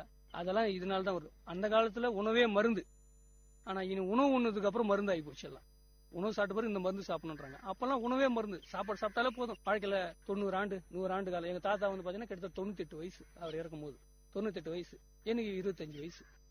ஆனா அவரு அன்னைக்கும் உழைச்சாரு. ஆனா இன்னைக்கு எனக்கு உழைக்கிறதுக்கு கூட ரொம்ப கஷ்டமா. ஏன்னா அந்த மாதிரி உணவுகள் வந்து இப்ப மாறி போச்சுங்க. நான் வெளியே காலேஜ்ல எல்லாம் கேண்டீன்ல சாப்பிடுவேன், ரொம்ப மோசமானது. அதாவது அது தவிர்க்கணும். நம்ம எல்லாரும் விழிப்புணர்வோடு இருக்கணும், விழிப்புணர்வோட இது புரிஞ்சுக்கணும். நான் சொல்றது உங்களுக்கு எல்லாம் புரிஞ்சுக்கணும்னா ரொம்ப நல்லது. இப்போ இது பண்றதால நமக்கு லாபம் வருதுன்னா இல்ல நஷ்டம் வருது? கண்டிப்பா விவசாயிகளுக்கு வந்து இந்த மாதிரி விஷயம்னா லாபம் தான், விவசாயிகளுக்கு லாபம். ஆனா வாங்கி உண்பவர்களுக்கு கஷ்டம். எனக்கு தெரிஞ்சு பொதுவா இந்த விவசாயத்தை யாரும் பண்றது இல்லைங்க, எனக்கு தெரிஞ்சது. ஆனா ஏமாத்துறாங்க, டிவில எல்லாம் போட்டு இதை பண்ணுங்க இது நல்ல லாபம் அப்படின்னலாம் அது வந்து முழுவதுமா தவிர்க்கணும். மக்களுக்கு நல்லது இல்லை. வருங்கால சந்ததியினருக்கு அது ரொம்ப கெடுதல், உடல் கேடு, நோய்களை உண்டாக்கும். இப்போ முன்ன நீங்க சொன்ன மாதிரி வந்து இப்போ இந்த உரங்களை போட்டதுனால, ஏதாவது ரசாயன உரங்கள் போட்டதுனால வந்து இந்த பூச்சிகளை இறந்து போகுதுன்னு சொல்றீங்க. இப்போ நீங்க பாத்தீங்கன்னா முன்னெல்லாம் வந்து நம்ம மண்ணை தோண்டினா வந்து 2 அடியில வந்து மண்புழு வரும். இப்பெல்லாம் 5 அடி 10 அடி போனா கூட மண்புழு வரதில்ல. ஆமா, நிச்சயமா இது ஒரு காரணம் இல்லைங்களா? கண்டிப்பா. அது எப்படின்னு கேட்டீங்கன்னா, ஒரு விடுகதை இருக்குதுங்க. நுனி வீட்டுக்கு நடு காட்டுக்கு, நடு காட்டுக்கு, கேள்விப்பட்டிருப்பீங்க. ஆமா, நுனி வீட்டுக்கு நடு காட்டுக்கு. மேல இருக்கிற பயிர் அறுத்துருவாங்க, அது வீட்டுக்கு எடுத்துட்டு போயிடுவோம். கீழே இருக்கிறத அப்படியே வேரோட விட்டுருவோம். அது வந்து மக்க வைப்போம், மண்ணிலேயே மக்க வைப்போம். அந்த மக்க வைக்கிறதுல இருந்து புழு பூச்சி உண்டாகும். அது மண்ணுக்குள்ள நோண்டும், மண்ணை புரட்டும் போது அதுல இருக்கிற சத்து மேல வரும். திரும்ப விதை விதைச்சோம்னா பயிர் நல்லா வரும். இப்ப எல்லாத்தையும் மொத்தமா அறுத்துட்டு போயிட்டு வெறும் மண்ணு உழுது வெறும் யூரியாவும் அத்தையும் போட்டு கலந்து மருந்து கிருந்தி ஊத்தி பயிர் நம்ம நிலத்தையும் நாசனமாக்கி வர பயிரையும் நாசனமாக்குறாங்க. அது வந்து தவிர்க்கணும். அதனாலதான் நம்ம மண்புழு எல்லாம் வந்து இப்ப நம்ம காணாம போகுது இல்லைங்க. இல்ல, மண்புழு வந்து மிகப்பெரிய ஒரு விஷயங்க. நீங்க சாதாரணமா மண்புழுன்னு சொல்லிடுறோம். அது வந்து விவசாயத்துக்கு மிகப்பெரிய நண்பன். அது விவசாயிகளுக்கு மிகப்பெரிய நண்பன் மண்புழு. பூமியில இருக்கிற சத்துக்கள் எல்லாம் நோண்டி நோண்டி மேல அனுப்பும். அதை உழுதும்னா அந்த சத்துனால இந்த பயிர்கள் நல்லா விளையும். அதை உண்பவர்களுக்கு இன்னும் உடல் சத்து அதிகமாகும். இப்போ நீங்க சொன்ன மாதிரி உங்க வாழ்க்கையில பல விஷயங்கள் சொன்னீங்க. வாழ்க்கையில மறக்க முடியாத சில விஷயங்கள்லாம் இருக்கும். ஆமா, நிச்சயமா மறக்க முடியாத விஷயங்கள் இருக்கு. ஏன்னா ஒரு அனுபவம் இருக்குது. அது எப்படின்னா, நாங்க படிக்கும் போது எங்க பள்ளி பருவத்துல எங்க பசங்க எல்லாம் வருவாங்க. அவங்க எல்லாம் கொஞ்சம் வசதியான வீட்டுல இருந்து வருவாங்க, பணக்கார வீட்டுக்கு. அவங்களுக்கு எல்லாம் இந்த ஏரி, ஓடை, கிணறு எல்லாம் தெரியாது. புதுசா பாக்குவாங்க. எங்க வீட்டாண்ட வர சொல்ல அந்த நிலத்துல வந்து அப்பதான் நான் புதுசா நீச்சல் கத்துக்கிறேன் பள்ளி படிக்கும் போது. அப்போ என்ன பாத்தீங்கன்னா, என் நண்பர் ஒருத்தர் விழுந்துட்டார், தவறி கிணத்துல விழுந்துட்டாரு. ஆனா யாருக்குமே நீச்சல் தெரியாது. நான் அப்பதான் கத்துக்கிறேன். ஆனா என்னால அவர் காப்பாற்ற முடியுமா முடியாதான்றது எனக்கு தெரியாது. ஆனா எத்தோன்னே நான் குதிச்சுட்டேன் அவர் காப்பாத்தலான்னு. குதிச்சு அவர் காப்பாத்தி இட்டுன்னு வந்துட்டேன். அது மிகப்பெரிய விஷயம். நான் யோசிச்சு சிந்திக்கிறேன். அப்புறம் நம்மளதான் காப்பாற்றணும், நம்மளுக்கே நீச்சல் தெரியும், நம்மளே யாரா தூக்கணும் காப்பாற்றணும்னு. எப்படி குதிச்சு அவர் கூட்டணும் வந்துட்டுமே அப்படின்னு ஒரு உயிரை காப்பாத்துறது வந்து என் வாழ்நாள மறக்க முடியாத விஷயம். ஓ, உங்களுக்கு நீச்சலே தெரியாது, இருந்தாலும் குதிச்சுட்டேன். சரி, இப்போ இந்த விவசாயத்தை தவிர உங்களுக்கு வேற என்னென்ன தொழில்கள் தெரியும், என்னென்ன பண்ணிட்டு இருக்கீங்க? இல்ல, நான் படிச்சது வந்து டிஎம்இ, டிப்ளமோ மெக்கானிக்கல் இன்ஜினியரிங். அதுல வந்து ஆட்டோ ஃபீல்டு, ஆட்டோ மோட்டார் ஒர்க்னு எனக்கு தெரியும். மிகப்பெரிய உயர் ரக பல கோடி ரூபாய்கள் சொந்தமான உயர் ரக இது இருக்கும் இயந்திரங்கள் எல்லாம் அதில் இயக்குவேன். Machine operator, CNC machine operator. CNC machine சொல்லுவாங்க. அது ப்ரோக்ராம் செட்டிங், மேனுவல் கிடையாது, ஆட்டோ தான். அது ப்ரோக்ராம் பிக்ஸ் பண்ணி பண்ணணும். அது எல்லாம் நான் பண்ணுவேன். எல்லா engine piston, cone piston ring, brake shoe, இதெல்லாம் பார்த்தீங்கன்னா நான் மேனுஃபேக்சர் பண்றதுல அது மாதிரி செஞ்சுட்டு இருந்தேன். அதுல எனக்கு முழுக்க தெரியும். இது இன்ஜினை கழட்டி மாட்டுவேன். அந்த அளவுக்கு எனக்கு எல்லாமே அந்த மோட்டார் வாகனத்துல எனக்கு எல்லாமே தெரியும்.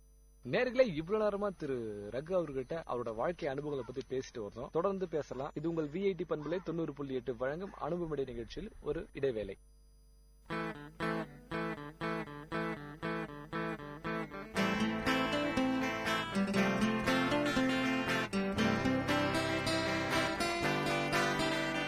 உங்கள் இல்லம் நுழைந்திடும், உங்கள் செவிகளை தீண்டிடும், உங்கள் மனதினை வருடவே பண்பலையாய் மலருதே. உங்கள் இல்லம் நுழைந்திடும், உங்கள் செவிகளை தீண்டிடும், உங்கள் மனதினை வருடவே பண்பலையாய் மலருதே. விஐடி 90.8 வேலூரில் நாங்க Tambe. VIT 90.8. Ladies and gentlemen, you're listening to VIT Community Radio 90.8 FM. Engage, evolve, empower.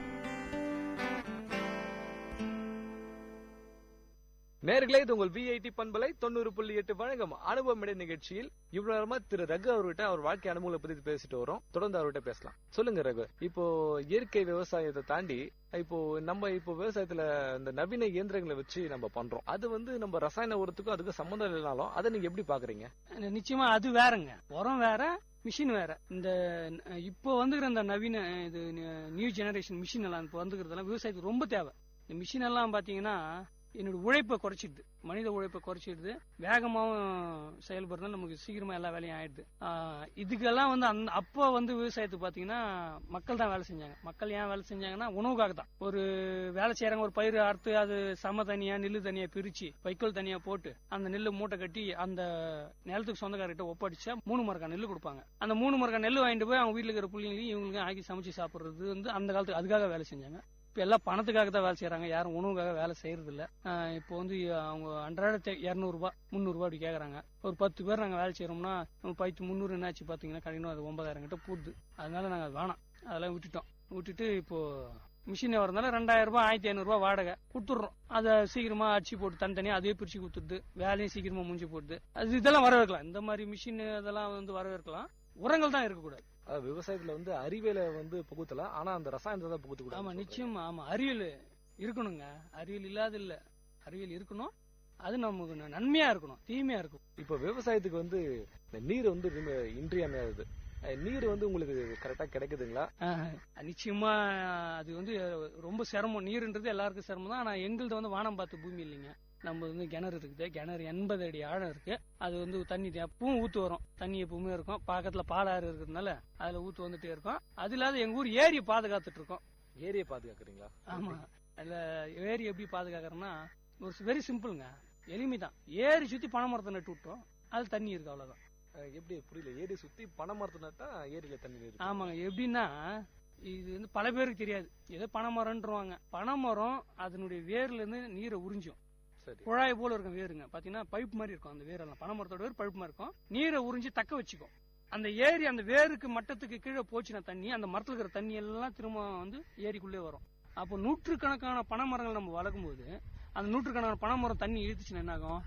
திரும்ப ஏரிக்குள்ளே விட்டுரும். அதை அப்படியே பாதுகாத்து நீரா எங்களுக்கு விவசாயத்துக்கு அது நாங்க பயன்படுத்திக்கிறோம். ஆமா, இப்ப பல ஏரி இந்த ஆறுங்கெல்லாம் பாத்தீங்கன்னா சுத்தி இந்த பனைமரம் இருக்கும். அதுக்கு இதுதான் காரணம். இதுதாங்க, அது முன்னோர்கள் வந்து அப்பு அறிவியல், அப்பு சயின்ஸ். அது இது அதுக்காக தான் அந்த பனைமரம்லாம் ஏரி நீரை சுத்தி பனைமரம் நட்டு வச்சா நீர் எப்பவுமே இருக்கும். ஆமா, இப்ப பனைமரத்தினால வந்து பல நன்மைகள் இருக்குது இல்லைங்களா? பனைமரத்து ஆமா, கண்டிப்பா இருக்குது. பல பேருக்கு தெரியாது. பனைமரம்னு சாதாரணமா சொல்றாங்க. பனை மரத்தினால பல நன்மை. பனை மரத்தை வெட்டினா பணம் கழி வீட்டு கூரைக்கு பயன்படுத்தலாம், மற்ற வேலைக்கும் நம்ம பயன்படுத்தலாம். பனை மரத்துல வர நொங்கு சாப்பிடலாம், உடம்புக்கு ரொம்ப நல்ல குளிர்ச்சி. அதை பணம் பழுமா பழ வச்சு பணம் பழமா சாப்பிடலாம். அந்த கொட்டையை எடுத்து போய் நட்டு வச்சு பணம் கழுங்கா வரும், அந்த பணம் கழுங்கி சாப்பிடலாம். கருப்பட்டி வெள்ளம்னு சொல்லுவாங்க, அதுல வெள்ளமும் பயன்படுத்தலாம். பனங்கல்லு உடம்புக்கு அத்தினி நல்லது. பணம் ஓலையை வந்து வீட்டுக்கு விறகாவும் அடுப்பம் வைக்கலாம். அதுல நம்ம முன்னோர்கள் இப்ப பேப்பர், அப்போ ஓலைச்சுவடி, ஓலையை காய்ஞ்ச ஓலையை எடுத்து ஆணியால எழுதி நம்ம முன்னோர்கள் சொல்லிட்டு போனதான் திருக்குறள், சிலப்பதிகாரம் இதெல்லாம் வந்து நமக்கு கிடைச்சிது. பனைமரம் தாங்க நம்மளுடைய பாரம்பரிய சொத்துன்னு கேட்டா ஒண்ணுமே இல்லாத கூட பனைமரம் தான். அதுதான் சொத்து உண்மையா. ஆமா, நிச்சயம். பனை ஓலை இல்லைன்னா நம்ம மொழியே இல்லைங்க. ஆமா, பனை ஓலை இல்லைன்னா என்ன இருக்கு போகுதுங்க? நம்ம யாருன்னு தெரியும்? திருவள்ளூர்ன்றது யாருக்கு தெரிய போகுது? எந்த சிஸ்டத்துல காப்பி பண்ணி வச்சுக்கிறாங்களா? எதுவுமே இல்லை. ஓலையில வந்துதான் எல்லாமே நம்ம முன்னோர்கள் யாரு, நம்ம வரலாறு யாருன்னு தெரிஞ்சிச்சு. இப்ப நம்ம மண் சார்ந்த சில பயிர் வகைகள்லாம் இருக்கு இல்லைங்க, அந்த கேவுரு இந்த மாதிரி விஷயம்லாம். அந்த கேவுரு அந்த மாதிரிலாம் அதுவும் பயிரிடுறீங்களா? ஆமா, கேவுரு எல்லாம் நாங்க பயிரிடுறோம். கேவுரு நீங்க வந்து கேவுருன்னு எல்லாம் சாதாரணமா சொல்லிடுறாங்க. கேவுருல இருக்கிற சத்து புரோட்டீன் யாருக்கு தெரியுதுல. கேவுரு மாவு அம்புட்டும் உடம்புக்கு ரொம்ப நல்லது. கேவுரு கூழ் குடிச்சா இடுப்பு வலுவு மாதிரி எதுவுமே இல்லைங்க, அவ்வளவு நல்லது. ஆனா கேவுரு சாப்பிட்டா கருப்பாயிடுவாங்க, கூழ் குடிச்சா கருப்பாயிடுவாங்க, நிற மருந்தெல்லாம் சும்மா காதுங்க. அது எல்லாமே உடம்புக்கு மொத்தம் தேவை. அவங்கவுங்க பரம்பரை உணவு, அவங்கவுங்க பாரம்பரியமா வர உணவு எடுத்துக்கினாலே அது நல்லது தான் உடம்புக்கு. ஆமா, இப்போ நம்ம மண்ணில் வந்து இன்னைக்கு பாத்தீங்கன்னா கேழ்வரகு யாருமே அதிகமா சாப்பிடுறது இல்லை. அது வந்து ஒரு பழைய உணவாவே ஆயிடுச்சு. அது இப்போ எல்லாரும் தொடர்ந்து சாப்பிடணும் இல்லைங்களா? ஆமா, கண்டிப்பாங்க. அது நிற கவர்ச்சிங்க. கேவுரு எல்லாம் சாப்பிட்டு களி தின்னா கருப்பாயிடும் அப்படின்னு. ஏன்னா கேவுரு கருப்பாக்குது, நம்ம தின்னோம்னா அதையும் கருப்பாயிடும். பூரி தின்ன ஆரம்பிக்கிறாங்க. பூரியில் என்ன இருக்கு போதுங்க சொல்லுங்க பாப்போம். ஒரு ஏதாச்சும் நீங்க எனக்கு சொல்லுங்க. இந்த அயன், கால்சியம், புரோட்டீன், விட்டமின் எதனா இருக்குதா? ஒண்ணுமே கிடையாது. நான் சொல்லுவேன், கேவுர்ல ஒரு புடி கேவுரு நீங்க களி உருண்டாய் பண்ணி சாப்பிட்டீங்கன்னா ஒரு நாள் முழுக்க நீங்க வந்து மண்ணில் வேலை செய்யலாம். ஒரு சொம்பு கூலை குடிச்சோம்னா அது ஒரு நாள் முழுக்க உங்க உடலை வந்து அப்படியே தக்க வைக்கும். வலு அவ்வளவு வந்தாலும் சக்தி இருக்கு, வலு இருக்கு. ஆனா அது யாருக்கும் தெரியல.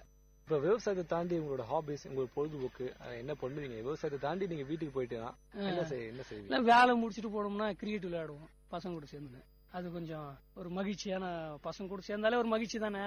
கிரிக்கெட் விளையாடுவோங்க, கேரம் போர்டு விளையாடுவோம். தெருக்கு அது மாதிரி வச்சுட்டு டீம் மாதிரி அணியா பிரிச்சு விளையாடுறது அது நல்லா இருக்கும், ஜாலியா. அதுக்கப்புறம் கிரிக்கெட் தாண்டி வந்து கிரிக்கெட் தாண்டி பாத்தீங்கன்னா இருக்கு, அது சிலம்பு சுத்துறது, கம்பு சுத்துவோம் நல்லா. நான் அது விளையாட்டா விளையாடுவோம். அப்புறம் குத்துச்சண்டை பயிற்சி எடுத்துட்டு இருக்கேன். அது நான் கபடி விளையாடுவேன். கபடியில் போய் படிக்கும் போதே நான் கப்பெல்லாம் வாங்கிக்கிறேன் கபடியில. அதெல்லாம் நல்லா பண்ணுவேன். இப்ப எல்லாமே நீங்க விவசாயம் மட்டும் இல்ல, மத்த எல்லாமே மண் சார்ந்த விளையாட்டுகளும் எல்லாமே அதுதான் பண்ணிட்டு இருக்கீங்க இல்லைங்களா? ஆமாங்க. எது நம்மளுக்கு வந்து இது நம்ம கலை தானேங்க. கலை, இலக்கியம், பண்பாடு, வாழ்வியல் எல்லாம் நம்ம அறிவியல் எல்லாம் நம்ம முன்னோர்கள் சொல்லி கொடுத்துட்டு போனோம். அதை எப்படி மறந்துட முடியும்? அது அப்படியே தொடர்ந்தா தானே பின்தொடர்ந்து வர முடியும். எல்லாமே போச்சுன்னா எப்படி? இப்போ கபடி விட்டுற முடியுமா? நம்ம விளையாட்டு இல்ல, நீங்க பள்ளியில படிச்சுட்டு இருக்கும்போது சரி, கல்லூரியில படிச்சுட்டு இருக்கும்போது சரி, நண்பர்கள் நிறைய பேர் இருந்திருப்பாங்க. அவங்களோட முக்கியத்துவம் உங்களுக்கு எப்படி இருந்திருக்கு? இப்போ எப்படி நண்பர்களோட கான்டாக்ட்ல இருக்கீங்களா? ஆமா, கண்டிப்பாங்க. உன் நண்பன் யார் என்று சொல்லி, நீ யார் என்று சொல்கிறேன்னு சொல்லுவாங்க. நண்பர்கள் வந்து எனக்கு என்னுடைய வாழ்க்கையில மிக முக்கியமானவங்க. அவங்களுடைய பங்களிப்பு எனக்கு எப்பவுமே உண்டு. ஏன்னு கேட்டீங்கன்னா, பெற்றோர்கிட்ட கூட நம்ம சில விஷயத்த சொல்ல முடியாது. ஆனா நண்பர்கள்கிட்ட தான் நம்ம வெளிப்படையா பேச முடியும், சொல்ல முடியும். சில சந்தேகங்களை கேட்டு தீர்த்துக்க முடியும். எல்லாம் நல்லது கெட்டது எல்லாத்துக்குமே நண்பன் தேவை. நண்பர்களுடைய உதவி இல்லாம நம்ம எதுவுமே இல்லை. எல்லாத்துக்குமே வந்திருக்காங்க, எல்லாத்தையும் செஞ்சுக்கிறாங்க எனக்கு. அதுலயும் ஆபத்து காலத்துல எனக்கு ரொம்ப உறவினர்களோட எனக்கு நண்பர்கள் தான் அதிகமா செஞ்சிருக்காங்க. என் கூட உழைச்சிருக்காங்க, மகிழ்ச்சியா இருந்துக்கிறாங்க. நான் சோகத்துல இருக்கும்போது என் கூட அதுல பங்களிச்சுக்கிறாங்க. மகிழ்ச்சியை மட்டும் பகிர்ந்துக்கிறது இல்ல நட்பு, சோகங்களையும் பகிர்ந்துக்கிறது தான் உண்மையான நட்பு. இப்போ அவங்க அந்த மாதிரி உங்களுக்கு சின்ன வயசுல இருந்து இப்போ இருக்க ஃப்ரெண்ட்ஸ் யாராவது இருக்காங்களா? அவங்க பேரு? நிறைய பேர் இருக்காங்க. இன்னைக்கு வரலன்னா நாங்க ஒரு டீமா தான் இருக்கோம். அந்த ஒரு குழுவா இன்னைக்கு வரல யாரும் பிரிஞ்சு போல. ஒருத்தர் மட்டும் வெளிநாடு போயிருக்காரு, என் கூட படிச்சவன். அவன் ராஜசேகர் வெளிநாடு போயிருக்கான். அவன் வந்து சம்பாதிக்கிற கூட எங்க நண்பர்கள் இல்லாதவங்களுக்கு ஆட்டோ வாங்கி கொடுத்துருக்கான், பணம் அமைச்சிருக்கான். இது மாதிரி சின்ன சின்ன விஷயங்கள்லாம் செஞ்சுட்டு இருக்கான். எங்களுக்கு யாராவது அடிபட்டு உடம்பு சரியில்லை அப்படின்னாலும் என் நண்பர்கள் தான் முதல்ல, வீட்டில் கேட்க மாட்டேன் பணத்தை, நண்பர்கள் பணம் கொடுப்பானுங்க. அந்த மாதிரி எல்லாம் இருக்காங்க. அதில் சொன்னோன்னா காதர் பாய்னு எனக்கு ஒரு நண்பர். நான் இந்து, அவர் முஸ்லீமு. இருந்தாலும் நாங்கள்லாம் ஒற்றுமையாக தான் இருப்போம். நான் தாயா புள்ளியா பழகுறோம். அவன் எனக்கு நிறைய உதவியில் செய்வான். வீட்டில் வந்து நாங்கள் பொங்கல் அப்போ கூட, மாட்டு பொங்கல் அன்னைக்கு கூட வருவான். என் கூட மாடு பிடிக்கிறது, என் கூட விளையாடுறது, வீட்டில் இருக்கிறத சாப்பிட்டு போவான். நானும் ரம்ஜானுக்கெல்லாம் பிரியாணி நல்லா சாப்பிட்டு வருவேங்க. அது மாதிரி நட்பு, எங்களுடைய நட்பு. மதம் சாதியெல்லாம் பாக்குறது இல்லைங்க. ஒண்ணுன்னா கஷ்டப்படுவோம், இருக்கிறது எல்லாம் ஒன்னா சாப்பிட்டு சந்தோஷமா இருக்கிறோம். இப்போ நீங்க விவசாயத்தை தாண்டி வந்து நீங்க மோட்டார் ஃபீல்ட்ல இருக்கீங்கன்னு சொன்னீங்க. ஆமாங்க. மோட்டார் ஃபீல்ட்ல இப்ப எந்த மாதிரி வாகனங்களை வச்சிருக்கீங்க? மோட்டார் ஃபீல்டுல எனக்கு சொந்தமான வாகனம் கேக்குறீங்களா? எனக்கு சொந்தமான வாகனம் பாத்தீங்கன்னா என்கிட்ட 2 வீலர் வச்சிட்டு இருக்கேன். அப்புறம் கார் இருக்குங்க. அது இல்லாம டாடா ஏசி நாங்க நிலத்துல வேலை செய்யறதுனால அதை பயன்படுத்துறோம். அது சுமை தாங்கி லோடு ஏத்தின்னு போறதுக்கு, லோடு ஏத்தின்னு வரதுக்கெல்லாம் அந்த மாதிரி வண்டிங்க வச்சுட்டு இருக்கோம். இப்போ அதாவது விவசாயத்துக்கு தேவையான எல்லா பொருளும் உங்ககிட்ட கிட்டத்தட்ட எல்லாமே இருக்கு. எல்லாமே இருக்கு. நான் எதுவும் வெளியே வாங்க வேண்டிய அவசியமே இல்லை. அந்த மாடு எல்லாமே உங்ககிட்ட இருக்கு. ஆமாங்க. மாடெல்லாம் நம்ம தான் வளர்க்கணும். நம்ம எதனா வாங்குற பொருள் அது எது வேணாலும் பணம் கொடுத்து வாங்கலாம். மாடு உயிராச்சுங்க. மிஷின் வேலை பணம் கொடுத்து வாங்கலாம், உயிரை வாங்க முடியுமா? அதெல்லாம் எங்க வீட்லயே உட்காந்து நான் சாப்பிடுறது, அதையும் கொஞ்சம் கொடுப்போம், அதுவும் சாப்பிட்டு கொஞ்சம். மாடுன்னு சொல்லக்கூடாது, தோழர்னு சொல்லலாம். உண்மையான தோழன் யாருன்னா மாடு. ஏன்னா நாட்டு மாடு வச்சிருக்கீங்களா இல்ல இந்த மாதிரி இறக்குமதி செய்யப்படும்? இல்ல இல்லங்க, நம்மளாம் நாட்டு மாடு தாங்க. இறக்குமதி எல்லாம் எதுக்குங்க? நாட்டு மாடு தாங்க. தாய் இறந்துட்டா கூட அந்த புள்ளைய காப்பாத்துனா பசும்பால் தாங்க. அது 2வது தாய் பசு. நம்ம தாய் இறந்து போச்சு, பால் எங்கிருந்து போய் கடையில போய் கேட்கும்? தாய் பால் கொடுங்க, அந்த கடையில நம்ம கேட்க முடியுமா? பசு இருந்துச்சுன்னா அதுல கறந்து பால் அந்த புள்ளைக்கு குத்தோம்னா அது பொழைச்சி உயிர் வாழும். தாய் போல பசு. இப்ப அங்க இருக்க அந்த மாடுலாம் உங்களுக்கு? ஆமா, இந்த மொத்த மாடு நம்மளுக்கு தாங்க. அது இருக்கு பாருங்க, அது எருது. இது வந்து பொங்கலுக்கு விளையாட்டு கூடுறோம், அதுக்குன்னே வச்சுட்டு இருக்கேன் பாருங்க. பொங்கலுக்கு விடுறதுக்குன்னே வச்சுட்டு இருக்கேன் அந்த மாட்டெல்லாம். அதெல்லாம் சிறப்பா இருக்கணும். அது ஒரு வீரத்தின் அடையாளம் இல்ல. அந்த மாட்டை பிடிச்சின்னு நம்ம அந்த கயிறு பிடிச்சின்னு கூட்டத்துல நிக்கும் போது தனியா தெரியும், நம்ம தனித்துவமா தெரியும். வேட்டி கட்டிட்டு, சட்டை கட்டிட்டு, மேல ஒரு துண்டு தலையை கட்டிட்டு அந்த மாட்டை கொம்பு சீவிட்டு அப்படி கையில பிடிச்சோம்னா அது ஒரு தனி இது, ஒரு வீரம். அது ராணுவத்துல பீரங்கி பிடிச்ச மாதிரி மாட்டை பிடிச்சி நிக்கிறது.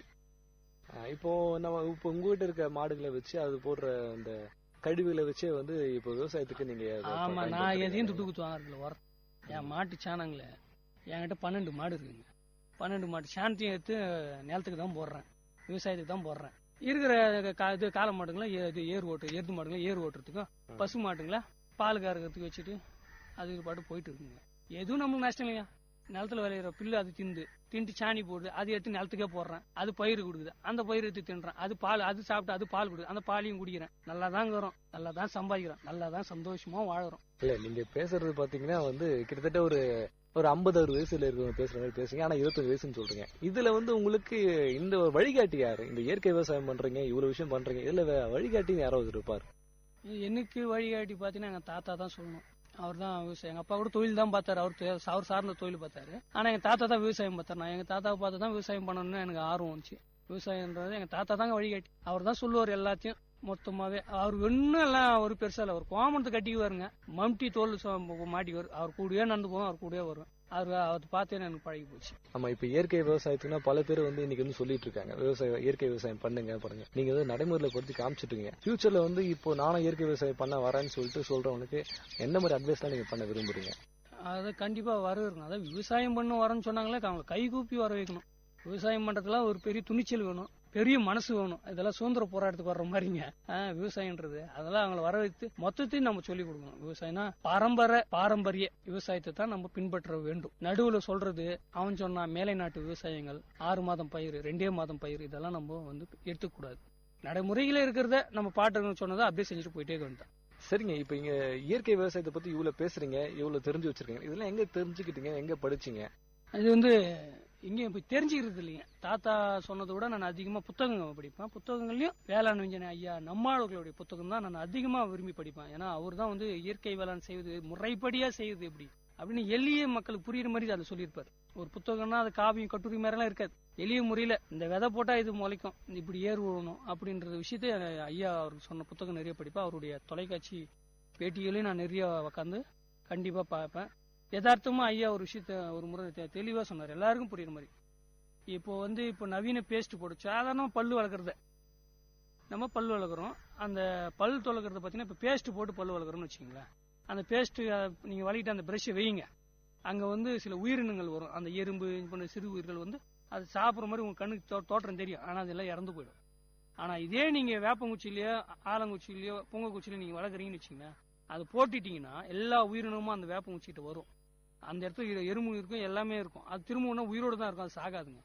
ஆக ஒரு உயிர் சார்ந்து வாழறதுக்கான தேவையான அத்தனை சத்தும் அந்த வேப்பங்குச்சிலையும் ஆலங்குச்சிலையும் இருக்குங்க. அதுதான் இது சாதாரண குச்சியிலே இவ்வளவு தேவைன்னா அப்ப மரத்துல எப்படி எல்லாம் இருக்கும் பாருங்க. புரியுதுங்களா? நம்மாழ்வார் அவர்கள் ஒரு தொலைக்காட்சி சொல்றாருங்க, குளிக்கிறது வந்து நம்ம எப்படி குளிப்போம், போன உடனே கடன்னு தண்ணி எடுத்து தலைக்கு ஊற்றிவோம். ஆனா அது முறையல்ல.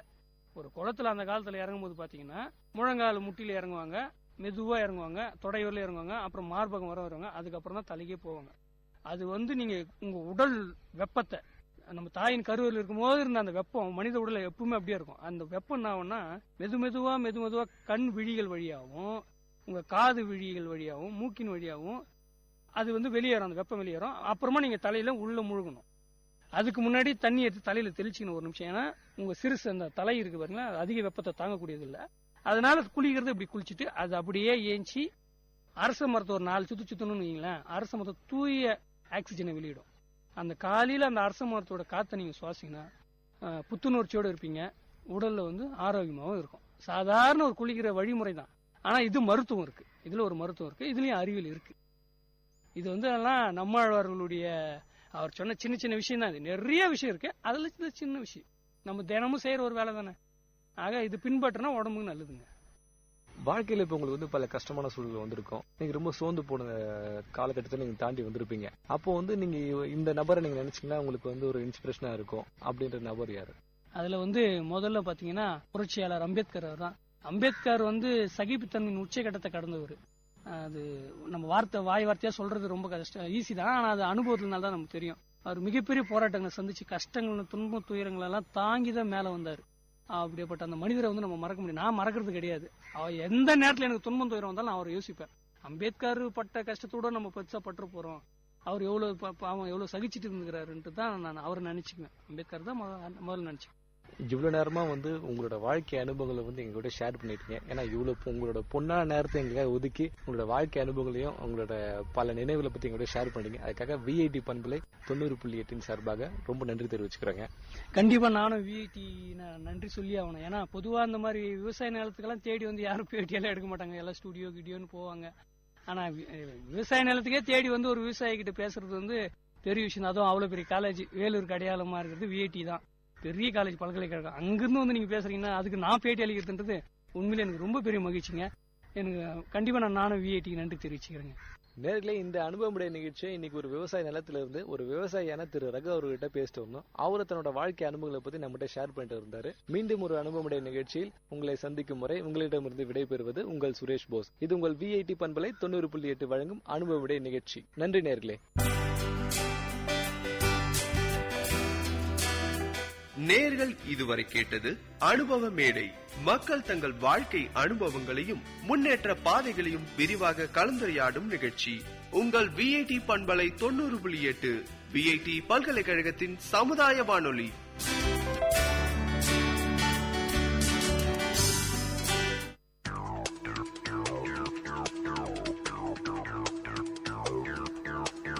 நேர்களை, இது விஐடி பண்பலை 90.8. இந்த நிகழ்ச்சி திரைக்கடலோடி கண்டங்களை இணைக்கும் ஒரு புரிதல் தொடர்.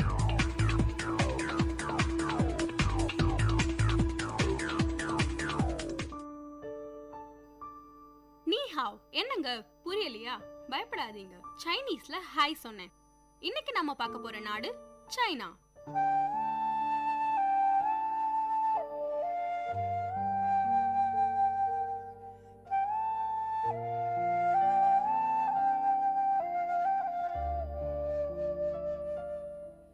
என்னங்க, சைனாவை பார்க்க போறன உடனே எப்ப பேக் பண்றது, எந்த ஃபிளைட்டை பிடிக்கிறதுன்னு யோசிக்காதீங்க.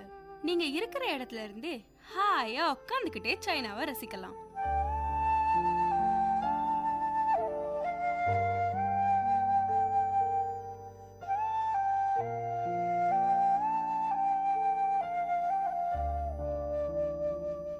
சரி வாங்க நிகழ்ச்சிக்கு போகலாம். முதல்ல சைனாவை பற்றின பொதுவான விஷயங்களை தெரிஞ்சுக்கலாம். சைனா தென்கிழக்கு ஆசியாவில் அமைந்திருக்கும் நாடு. பரப்பளவில் உலகில் 3வது இடத்தையும் ஜனத்தொகையில் நம்பர் 1 இடத்தையும் பெற்றிருக்கு. 9.6 மில்லியன் சதுர அடி நிலப்பரப்பும் 18,000 மைல் கடற்கரை நீளத்தையும் கொண்ட இந்த நாடு உலக வரைபடத்தில் ஒரு கோழியின் உருவத்தை போல காட்சியளிக்கிறது.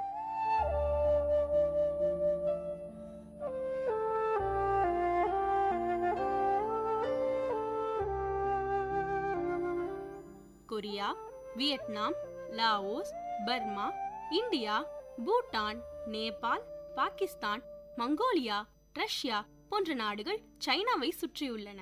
சைனா அடர்ந்த காடுகள், மலைகள், குளிர்ந்த பாலைவனங்கள், சமவெளிகள் என பலவிதமான நிலப்பரப்புகளை கொண்ட நாடு. சீன மக்கள் சைனாவின் நிலப்பரப்பை 4 பகுதிகளாக பிரித்துள்ளனர். வடக்கு, தெற்கு, தென்மேற்கு மற்றும் குயிங்ஹாய் டிபெட்டியன்.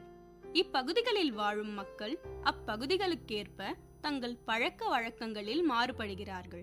சைனாவின் மொத்த ஜனத்தொகையில் 95% பேர் வடக்கு மற்றும் தென் பகுதியில் தான் வாழ்றாங்க. இப்ப நாம சைனா போனா அங்க என்ன மொழி பேசுவாங்க?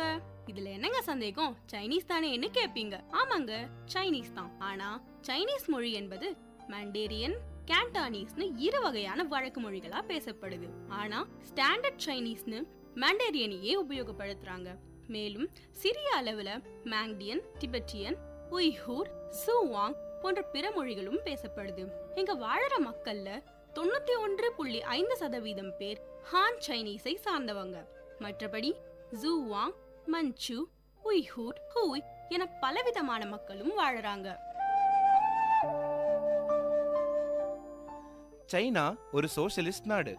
ஜனத்தொகையில் முதலிடத்தில் இருக்கும் சைனா உலக பொருளாதாரத்தில் ஒரு பெரிய சக்தியா உருவாகிட்டு இருக்கு. சைனாவின் கரன்சி யுவானின் மதிப்பும் கூடிக்கிட்டே இருக்கு. சைனாவில் உள்ள முக்கியமான இடங்களை இப்ப பார்க்கலாம்.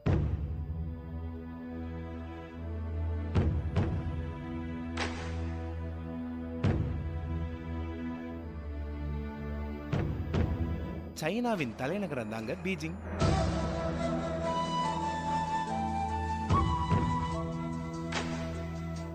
எங்கேயோ கேட்ட மாதிரி இருக்குல்ல.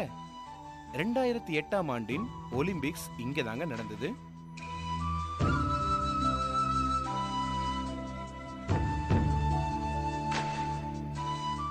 மிகவும் நேர்த்தியான நகரமைப்பை கொண்ட இந்த நகரம் நவீன காலத்திற்கேற்ப பல உருமாற்றங்களையும் கண்டு இப்போ எல்லா வசதிகளும் கொண்ட நகரமாகவும் பழமையான பாரம்பரிய சின்னங்களையும் கொண்டு கம்பீரமாக காட்சியளிக்கிறது. பீஜிங்கின் வானை முட்டும் கட்டிடங்கள், மேற்பாலங்கள் காண்போரை பிரமிக்க வைக்கும். பீஜிங்கை சீன மக்கள் பழங்காலத்தில் பாசமா பெலுரிக்னு அழைச்சாங்க. பீஜிங்ல 500,000 வருடங்களுக்கு முன்பிருந்தே மனிதர்கள் கூட்டமாய் வாழ்ந்ததற்கான ஆதாரங்கள் இருக்கு.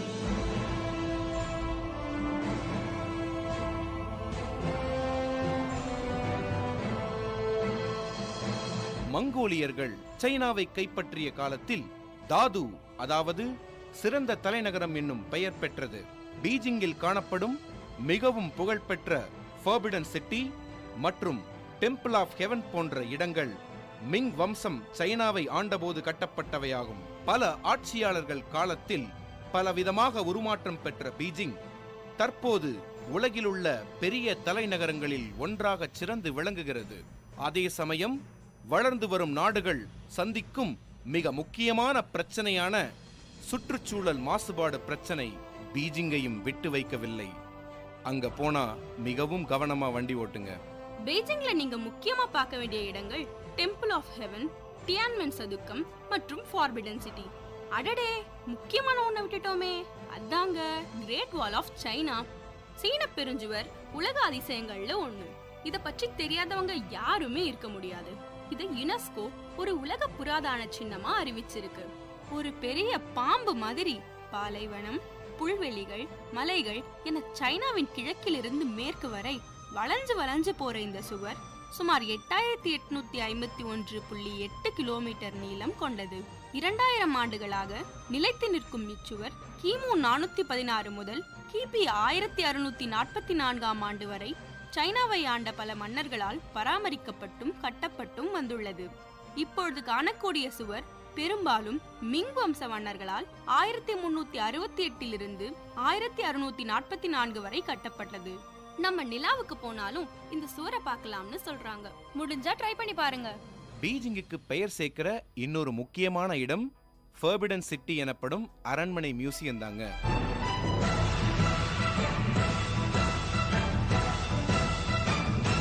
பொதுமக்கள் இதுக்குள்ள நுழைய முடியாத காரணத்தால் இதுக்கு ஃபர்பிடன் சிட்டின்னு பேர் வந்தது.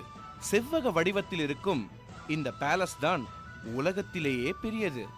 இந்த அரண்மனையை கட்ட 14 வருடங்கள் ஆனதாம். இது கற்கள், வெள்ளை அரிசி, சுண்ணாம்பு, சிமெண்ட் மற்றும் முட்டையின் வெள்ளை கருவால கட்டப்பட்டதாம். பெரும்பாலும் மஞ்சள் நிற கற்களாலேயே இந்த அரண்மனை அலங்கரிக்கப்பட்டிருக்கிறது.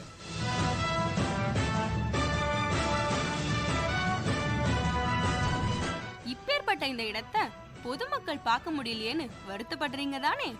கவலைப்படாதீங்க. இப்ப நீங்க, நானு, யார் வேணும்னாலும் ஃபார்பிடன் சிட்டிக்குள்ள போகலாம். தேவை ஒரே ஒரு டிக்கெட் மட்டும்தான்.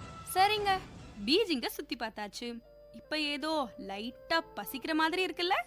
அப்ப சரி, ஒரு பிளேட் தோசை, 2 இட்லின்னு ஆர்டர் பண்ணாதீங்க. சைனால சைனீஸ் ஃபுட் தானேங்க கிடைக்கும். சரி, சைனீஸ் ஃபுட்ன உடனே நூடுல்ஸ் மட்டும்தானே நினைச்சிடாதீங்க. இங்க பலவிதமான உணவுகள் இருக்கு. அவை எல்லாவற்றிலும் நிறம், மனம் மற்றும் சுவை ஆகியவை முக்கியமானதா கருதப்படுது. ஒரே விதமான பொருட்களை கொண்டு வெவ்வேறு விதமான பதார்த்தங்களை சீனர்களால் மட்டுமே செய்ய முடியும். சீனர்கள் சாப்பிடுவதற்கென்றே சாப்ஸ்டிக்ஸ் எனப்படும் குச்சிகளை பயன்படுத்துகின்றனர். இவை பெரும்பாலும் மரத்தினால் செய்யப்படுபவை. சோ இப்பவே போய் 2 சாப்ஸ்டிக்ஸ் வாங்குறீங்க, அதை வச்சு சாப்பிட பழகுறீங்க. ஓகே, அடுத்ததா நம்ம பார்க்க போறது உலகத்திலேயே மிகவும் பெரிய நகரமான ஷாங்காய். இது ஒரு வர்த்தக நகரம். ஜன நெருக்கம் அதிகமா உள்ள இந்த நகரம் கிழக்கின் பாரிஸ்னு செல்லமா அழைக்கப்படுது. 1842 ஆண்டில் நடந்த முதல் ஓபியம் போருக்கு பிறகுதான் இந்த நகரம் வெளி உலகத்துக்கு தெரிய வந்தது. உலகின் மிக உயர்ந்த கட்டிடங்களில் ஒன்று ஷாங்காய் நகரத்தை சேர்ந்ததுதான் அப்படின்னு சொன்னா மிகையாகாது.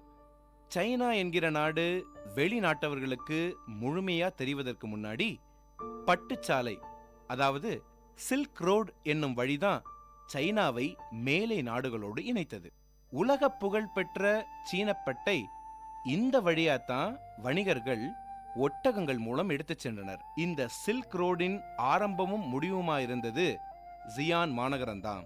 ஜியானில் பல பழங்கால அரண்மனைகள் பகோடாக்களை கொண்டது. இங்கே காணப்பட்ட ஒரு அரசரின் கல்லறையில் அவரை காக்க டெரகோட்டாவால் செய்யப்பட்ட ஒரு பெரிய சேனையே இருந்ததாம். இந்த டெரகோட்டா சிலைகள் ஒவ்வொன்றும் நிஜ மனிதர்களை மாதிரியா கொண்டு செய்யப்பட்டவையாம். மேலும் அவற்றோடு கூட விலை மதிப்பற்ற தங்கம், வைடூரியங்கள், பொக்கிஷங்களும் கிடைத்ததாம். இத்தகைய செல்வ செழிப்பு வாய்ந்த நகரம் 10ஆம் நூற்றாண்டில் டாங் வம்சத்தினரின் ஆட்சியின் போது கலகங்களால் அழிந்துவிட்டது.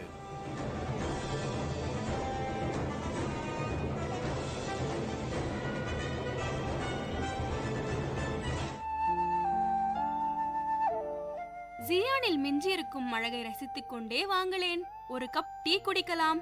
சரி, என்ன வகை டீ உங்களுக்கு பிடிக்கும்? டீல என்ன பெரிய வகை? Black tea, strong tea, light tea, மிஞ்சி மிஞ்சி போனா கிரீன் டீன்னு சொல்லுவீங்க. ஆனா சைனால 100க்கும் மேற்பட்ட தேநீர் வகைகள் இருக்கு.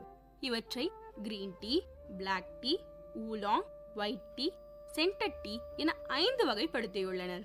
டீயை எப்படி தயாரிப்பது, எப்படி பயிரிடுவது, அது எப்படி உருவானது என்பதை சொல்வதற்கென்றே சா ஜிங் எனும் நூல் சைனாவில் உள்ளது. சைனாவில் டீ குடிக்கிறதுனா சும்மா இல்லைங்க, அத ஒரு மரியாதைக்குரிய சடங்கா அவங்க நடத்துறாங்க. சீனர்களின் தேநீருக்கு குறைந்தபட்சம் 2000 வருடங்கள் வயது இருக்கும். சோ சைனா தான் முதல்ல டீ குடிக்கிற பழக்கமுடைய நாடுங்கிறதுல எந்த சந்தேகமும் இல்ல. அடுத்து நாம பார்க்க போறது சைனால இருக்க 2 முக்கியமான tourist spots. Hong Kong Disneyland Penny's Bay Lantau தீவில் மீட்டெடுக்கப்பட்டுள்ள நிலத்தில் அமைந்துள்ளது. ஹாங்காங் டிஸ்னி லேண்ட் ரிசார்ட்ல அமைஞ்சிருக்கும் முதல் தீம் பார்க் இதுதாங்க. இந்த பார்க் 12 செப்டம்பர் 2005ஆம் ஆண்டு திறக்கப்பட்டது.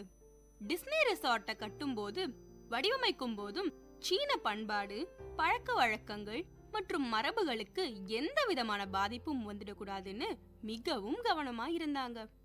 இந்த தீம் பார்க்கில் இருக்கும் நடிக உறுப்பினர்கள் கேண்டனீஸ், ஆங்கிலம் மற்றும் மாண்டேரியன் போன்ற லாங்குவேஜ்ல பேசுவாங்க. இந்த இடத்துக்கான வழிகாட்டி வரைபடங்கள், அதாங்க கைட் மேப்ஸ், பாரம்பரிய மற்றும் எளிமையான சீன மொழியிலையும் அத்துடன் ஆங்கிலம், பிரெஞ்சு மற்றும் ஜாப்பனீஸ் மொழியிலையும் வெளியாகின்றன. ஜியூ ஷைகாவ் பள்ளத்தாக்கு எனப்படும் ஜியூ ஷைகாவ் வேலியில் இயற்கை பாதுகாப்பு மற்றும் தேசிய பூங்கா அமைந்துள்ளது. இது தென்மேற்கு சீனாவின் வடக்கு சிச்சுவான் மாகாணத்தில் அமைந்துள்ளது. இந்த பள்ளத்தாக்கு திபெத்திய பீடபூமி, அதாங்க டிபெட்டியன் பிளாட்டூல இருந்து சுமார் 72,000 ஹெக்டேர்ஸ், அதாவது 180,000 ஏக்கர் வரை நீண்டு இருக்குங்க. இத 1992ஆம் ஆண்டில் யுனெஸ்கோ வேர்ல்ட் ஹெரிடேஜ் சைட்னு அறிவிச்சாங்க. 1997ல வேர்ல்ட் பயோஸ்பியர் ரிசர்வ்னு பெயர் சூட்டி பெருமைப்படுத்தினாங்க. அடுத்து நாம ஷூசோ எனும் ஒரு அழகிய நகரத்தை பார்க்கலாம். தோட்டங்கள் நிறைந்த இந்நகரம் மார்க்கோ போலோ எனும் மேலை நாட்டு அறிஞரால் மிகவும் போற்றப்பட்டுள்ளது. என்னதான் காலப்போக்கில் இந்நகரம் இயந்திரங்களால் மாசுபட்டாலும் அதையும் தாண்டி சில தோட்டங்கள் இன்னும் கூட சைனாவோட இயற்கை அழகை எடுத்து காட்டுது. இங்கிருக்கும் சில்க் மியூசியம் மிகவும் புகழ்பெற்றது.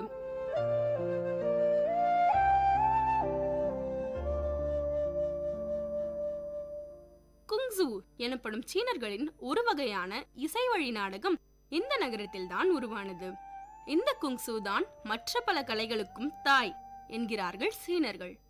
உலக புகழ் பெற்ற பெக்கிங் ஓபேராவும் இதிலிருந்து தான் உருவானதாம். ஷூசோவில் இருந்து வரும்போது மறக்காம ஷூசோ எம்ப்ராய்டரி துணிகளை வாங்கிட்டு வாங்க, சரியா? பட்டு நூலில் செய்யப்படும் இவ்வகை எம்ப்ராய்டரி மிகவும் அழகானது.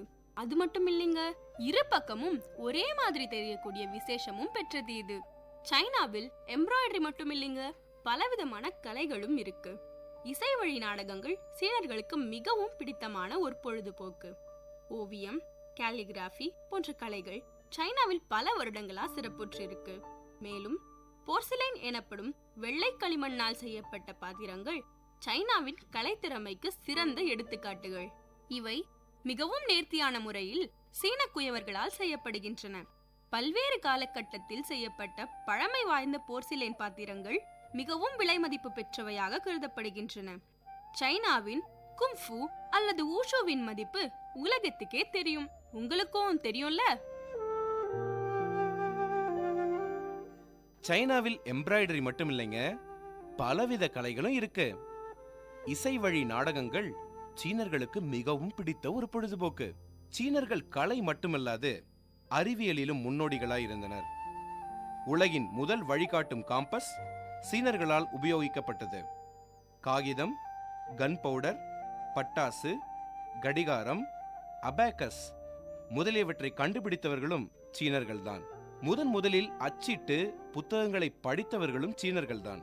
சீனர்களின் நாகரிகம் பல நூற்றாண்டுகளாக தொடர்ந்து செழிப்புற்று விளங்கியுள்ளது. அவர்களின் வரலாறு கிமு 21ஆம் நூற்றாண்டிலிருந்தே குறிக்கப்பட்டுள்ளது.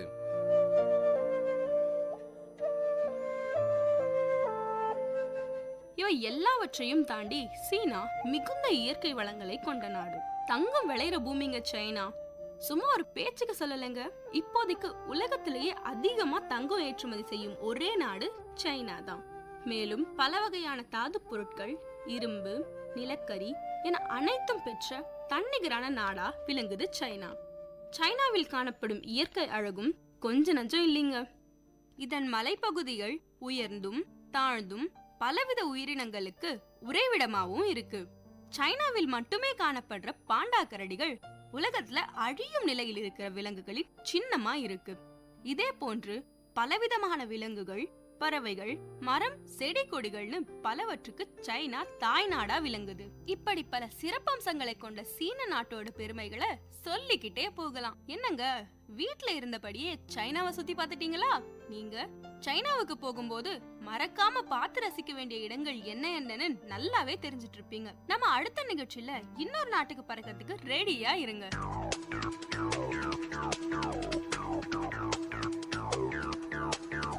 நேயர்கள் இதுவரை கேட்டது திரைக்கடலோடி, கண்டங்களை இணைக்கும் ஒரு புரிதல் தொடர்.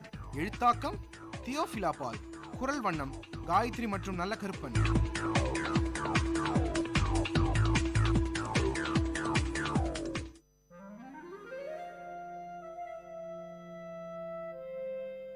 It's story time.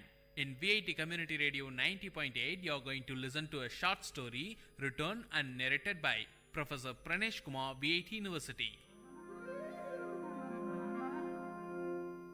Title of the story: Padma. A land traditionally endued with myths and spirituality, India still pertains to its belief and notions, which sometimes are ridiculed as superstitious. Fortune tellers, tantris and sannyasis are welcomed, and their service is sought by an ordinary man, irrespective of whether he is an urban or rural dweller.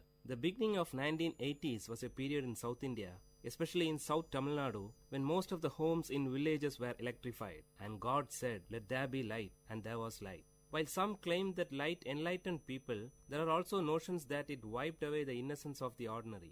The hero of the story, Raghav, was employed in the electricity board. He was looked upon with great wonder and respect. People spoke to him rarely. It must be the fear factor or respect that made the villagers shy away from Raghav. Raghav was in his 40s. He had a fearful appearance with a huge imperialistic mustache, reddish eyes, and a gigantic figure which would scare away children. It was 6:30 p.m. Raghav rushed to the tea shop close to the Panchayat office.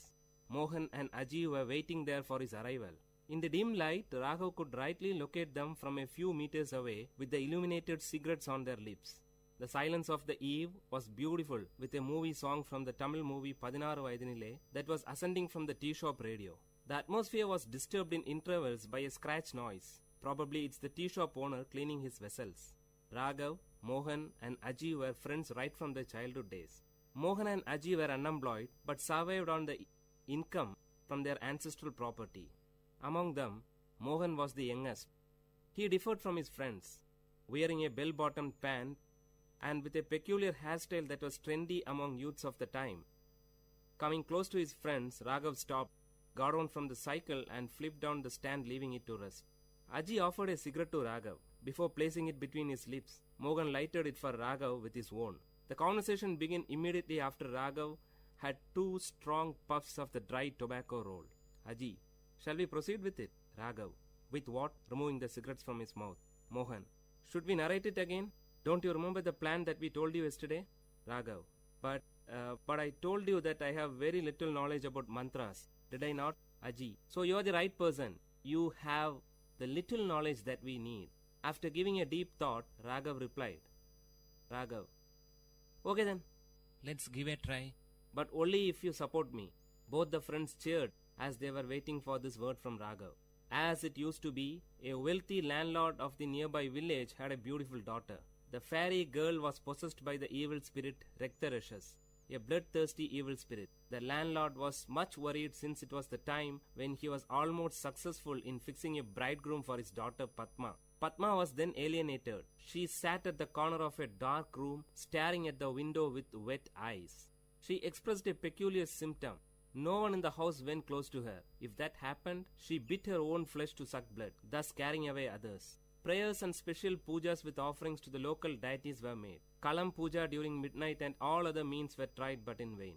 The distressed landlord promised a lump sum of 5,000 rupees for any tantri who would ward off the Raktarashas from his daughter.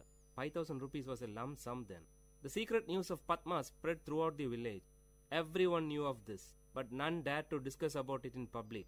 Aji's father Natraj, the prominent matchmaker of the village, brought home the story of Padma. Natraj was the matchmaker for Padma. When the story of the Raktarashas reached the three friends through Aji, they discussed the issue. The bone of content of the discussion was not Padma, but the 5,000 rupees. Three friends were in dire need of money. Mohan needed money to buy a new tape recorder. Raghav was aiming for a motorbike, and Aji wanted to buy a costly gift to impress his lady love. Aji said, "Merely dreaming about the lump sum will give us absolutely no result. How do we grab it?" Mohan. Raghav's grandfather was a well-known Vaidya and a Tantri. He was also an expert in warding off evil spirits. Raghav. Oh, that old man. It's all gone with him. Aji. Gone? No, it still exists in you. Raghav. Me? Aji. Yes, you. My dad often recalls your grandfather and concludes that Raghav resembles his grandfather in every minute detail. Raghav. But that's not all. Mohan. I have several experiences of witnessing Tantris warding off evil spirits from people. It's an easy task. They chant and murmur mantras, and the major part would be beating the victim till he obeys his orders. If that's easy for you, why don't you? Before Raghav could complete, Aji interrupted. Aji, the appearance, that's your ancestral gift. Raghav, okay, even if I accept it, imagine what would happen if the evil spirit pounces on me. Mohan, Raghav na, wasn't it you who preached us Periyar thoughts and rational thinking? And now it's time to prove your dedication to Tandai Periyar. The conversation came to a halt. All the three lighted their cigarettes, which they shared from the same pack. Before departing, Raghav promised his friends that he would give a reply the next day evening. That night, Raghav could continuously listen to the hooting sound of an owl, for he with the owl had a sleepless night. The search for his grandfather's personal records in the old granary began early in the morning before his wife woke up. A few worn-out, hardly readable palm leaf inscriptions were the only record, but he could find a little solace in it. He decided not to back off the challenge. Soon, the news about the arrival of an expert Tantri was sent to the landlord with a detailed list of the puja materials. Aji acted as a messenger between the Tantri and the landlord. A Paurnami, full moon day Friday, was fixed for the puja. Raghav dressed himself in such a manner that his true identity will not be revealed. The three boarded a bus to a particular destination in the village, from where they were fetched by the landlord's car. The driver of the car bowed before Raghav as a sign of respect. This made Mohan and Aji breathe a sigh of relief, but Raghav's heart was pounding heavily. Before descending from the car, Raghav closed his eyes for a few seconds and pretended as if he is drawing energy. In reality, he prayed to his long-dead grandfather seeking guidance. The landlord and his wife warmly welcomed Raghav to their home. Seated majestically, Raghav uttered, "I could feel the presence of an evil as soon as I stepped into your home. She has posed a challenge to me. Don't worry, I'll take her away with me." Meanwhile, Mohan and Aji were busy in the backyard creating the ambience for the puja, which was scheduled to begin soon. Raghav was taken to the isolated room where Padma was held captive. As soon as he stepped in, the light was switched on by the landlord. Raghav's red eyes opened widely and he fixed his gaze on Padma, who was seated on the floor in a corner. Padma did not react immediately at the presence of Raghav, probably because she had had enough experience with Tantris quite often by then. Raghav's eyes were still set strong on Padma. Actually, he was stunned by the unblemished beauty of Padma, a beauty that makes one speechless. When Raghav moved close to her, she screamed violently, and in the peak of her fits, she bit her arm close to the elbow along with her garment. Immediately, blood gushed from her mouth and arm. Seeing this, Raghav was taken aback, but did not react. Padma now fainted and threw herself on the floor. She wore a half sari. The visible portions of her body showed red scars, which must have been the result of the beatings she received from the earlier Tantris. She lay down like a white hibiscus with red marks. Coming back, Raghav sat before the holy fire and started chanting few mantras as Tantris do. He wore a red-colored dhoti and tied a red-colored scarf around his forehead. Flowers and herbs were dropped into the sacred fire with closed eyes and lip chanting mantras. It was midnight. The landlord and his wife witnessed the scene with utmost dedication. After a few minutes, Raghav ordered Aji and Mohan to bring Padma. They both disappeared into the house. Soon a scream was heard. The noise increased as Padma was brought to the backyard. She was screaming violently, trying to free herself from the clutches of the two. The highest form of compassion and concern was expressive on the face of Padma's mother. Padma sat helplessly staring at the fire. The blood stains on her face were now clearly visible through the flames. After a few moments, Raghav stretched his arm towards Aji to get a stick from him. Standing up, Raghav started beating Padma violently. Padma did not react. She sat still. No one would ever dare to harm such an innocent beauty. It was as if beating a tender baby for no reason. Probably this feeling must have stopped Raghav from proceeding further. With his reddish burning eyes, he looked ferociously at Aji and handed the stick to him, cueing him to continue with beating. While Aji continued, Raghav shouted, "Will you leave this body?" For which Padma gave a loud cry, "No." Not able to witness the scene, Padma's mother left the place with panic, followed by her father. Second expanded to minutes, and minutes to hours. In another couple of hours it would be dawn. The voice of Padma became faint. She hardly opened her mouth, but shook her head rhythmically to convey the message, "No, no." Padma was wet with sweat and blood. She lay down like a wet flag on the roadside, unattended by party cadres after a meeting. Now Padma was partially dragged to her room. After leaving her alone, the three looked at each other. Raghav gave a tight-lipped expression and nodded his head to admit his failure. He rubbed the kumkum from his forehead and descended down the stairs. He sat on the first step. After giving a second thought, Raghav took a piece of electric wire which was lying on the floor and rushed towards Padma. Padma was cornered. Holding the folded wire in his arm, he raised it to beat Padma, but to his shock, she grabbed his feet, fell on it and pleaded. She cried with a sweet voice, "Please, leave me." Raghav was moved. Raghav closely watched her lips for more words. She paused. A drop of water would fall from a melting ice only when the required amount gets collected. Now the drop fell. "I am normal. I don't have any illness," Padma said in a soft voice. Raghav, "But you?" "Padma, can you help me?" Before Raghav could give an answer, Padma continued, "I am in love with my cousin, but our families are not in good terms. My parents will never accept him as my pair. If I reveal it, Chandran may be in trouble. He is serving in the Indian army. He'll be back by the end of this month. I have to wait just for 15 days more to postpone this marriage that my parents have arranged for me." "Raghav, you tortured yourself by biting?" Raghav paused when Padma took out few packets of kumkum hidden under her garment. That was the secret behind their blood-sucking act. Raghav was stunned.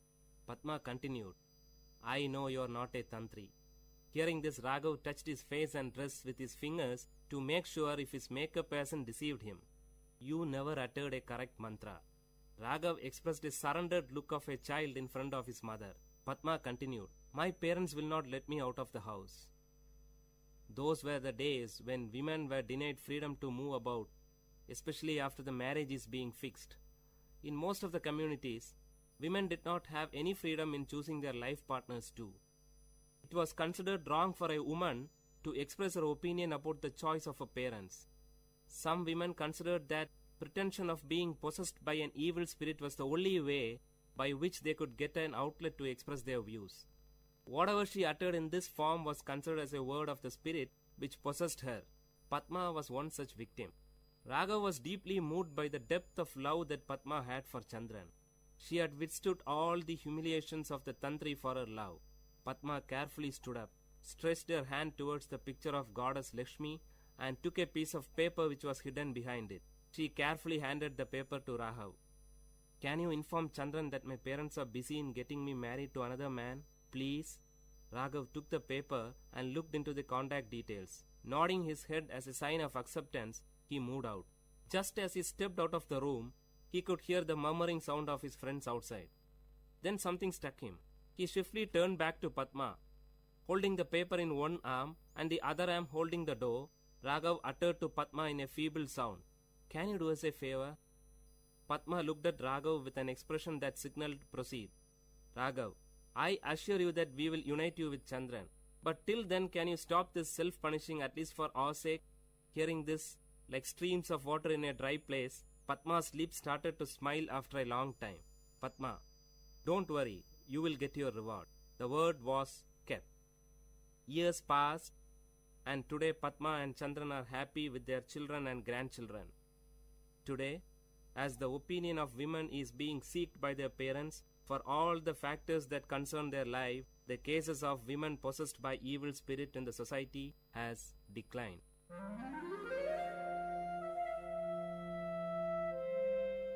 Dear listeners, you had listened to a short story written and narrated by Professor Pranesh Kumar, VIT University, in VIT Community Radio 90.8.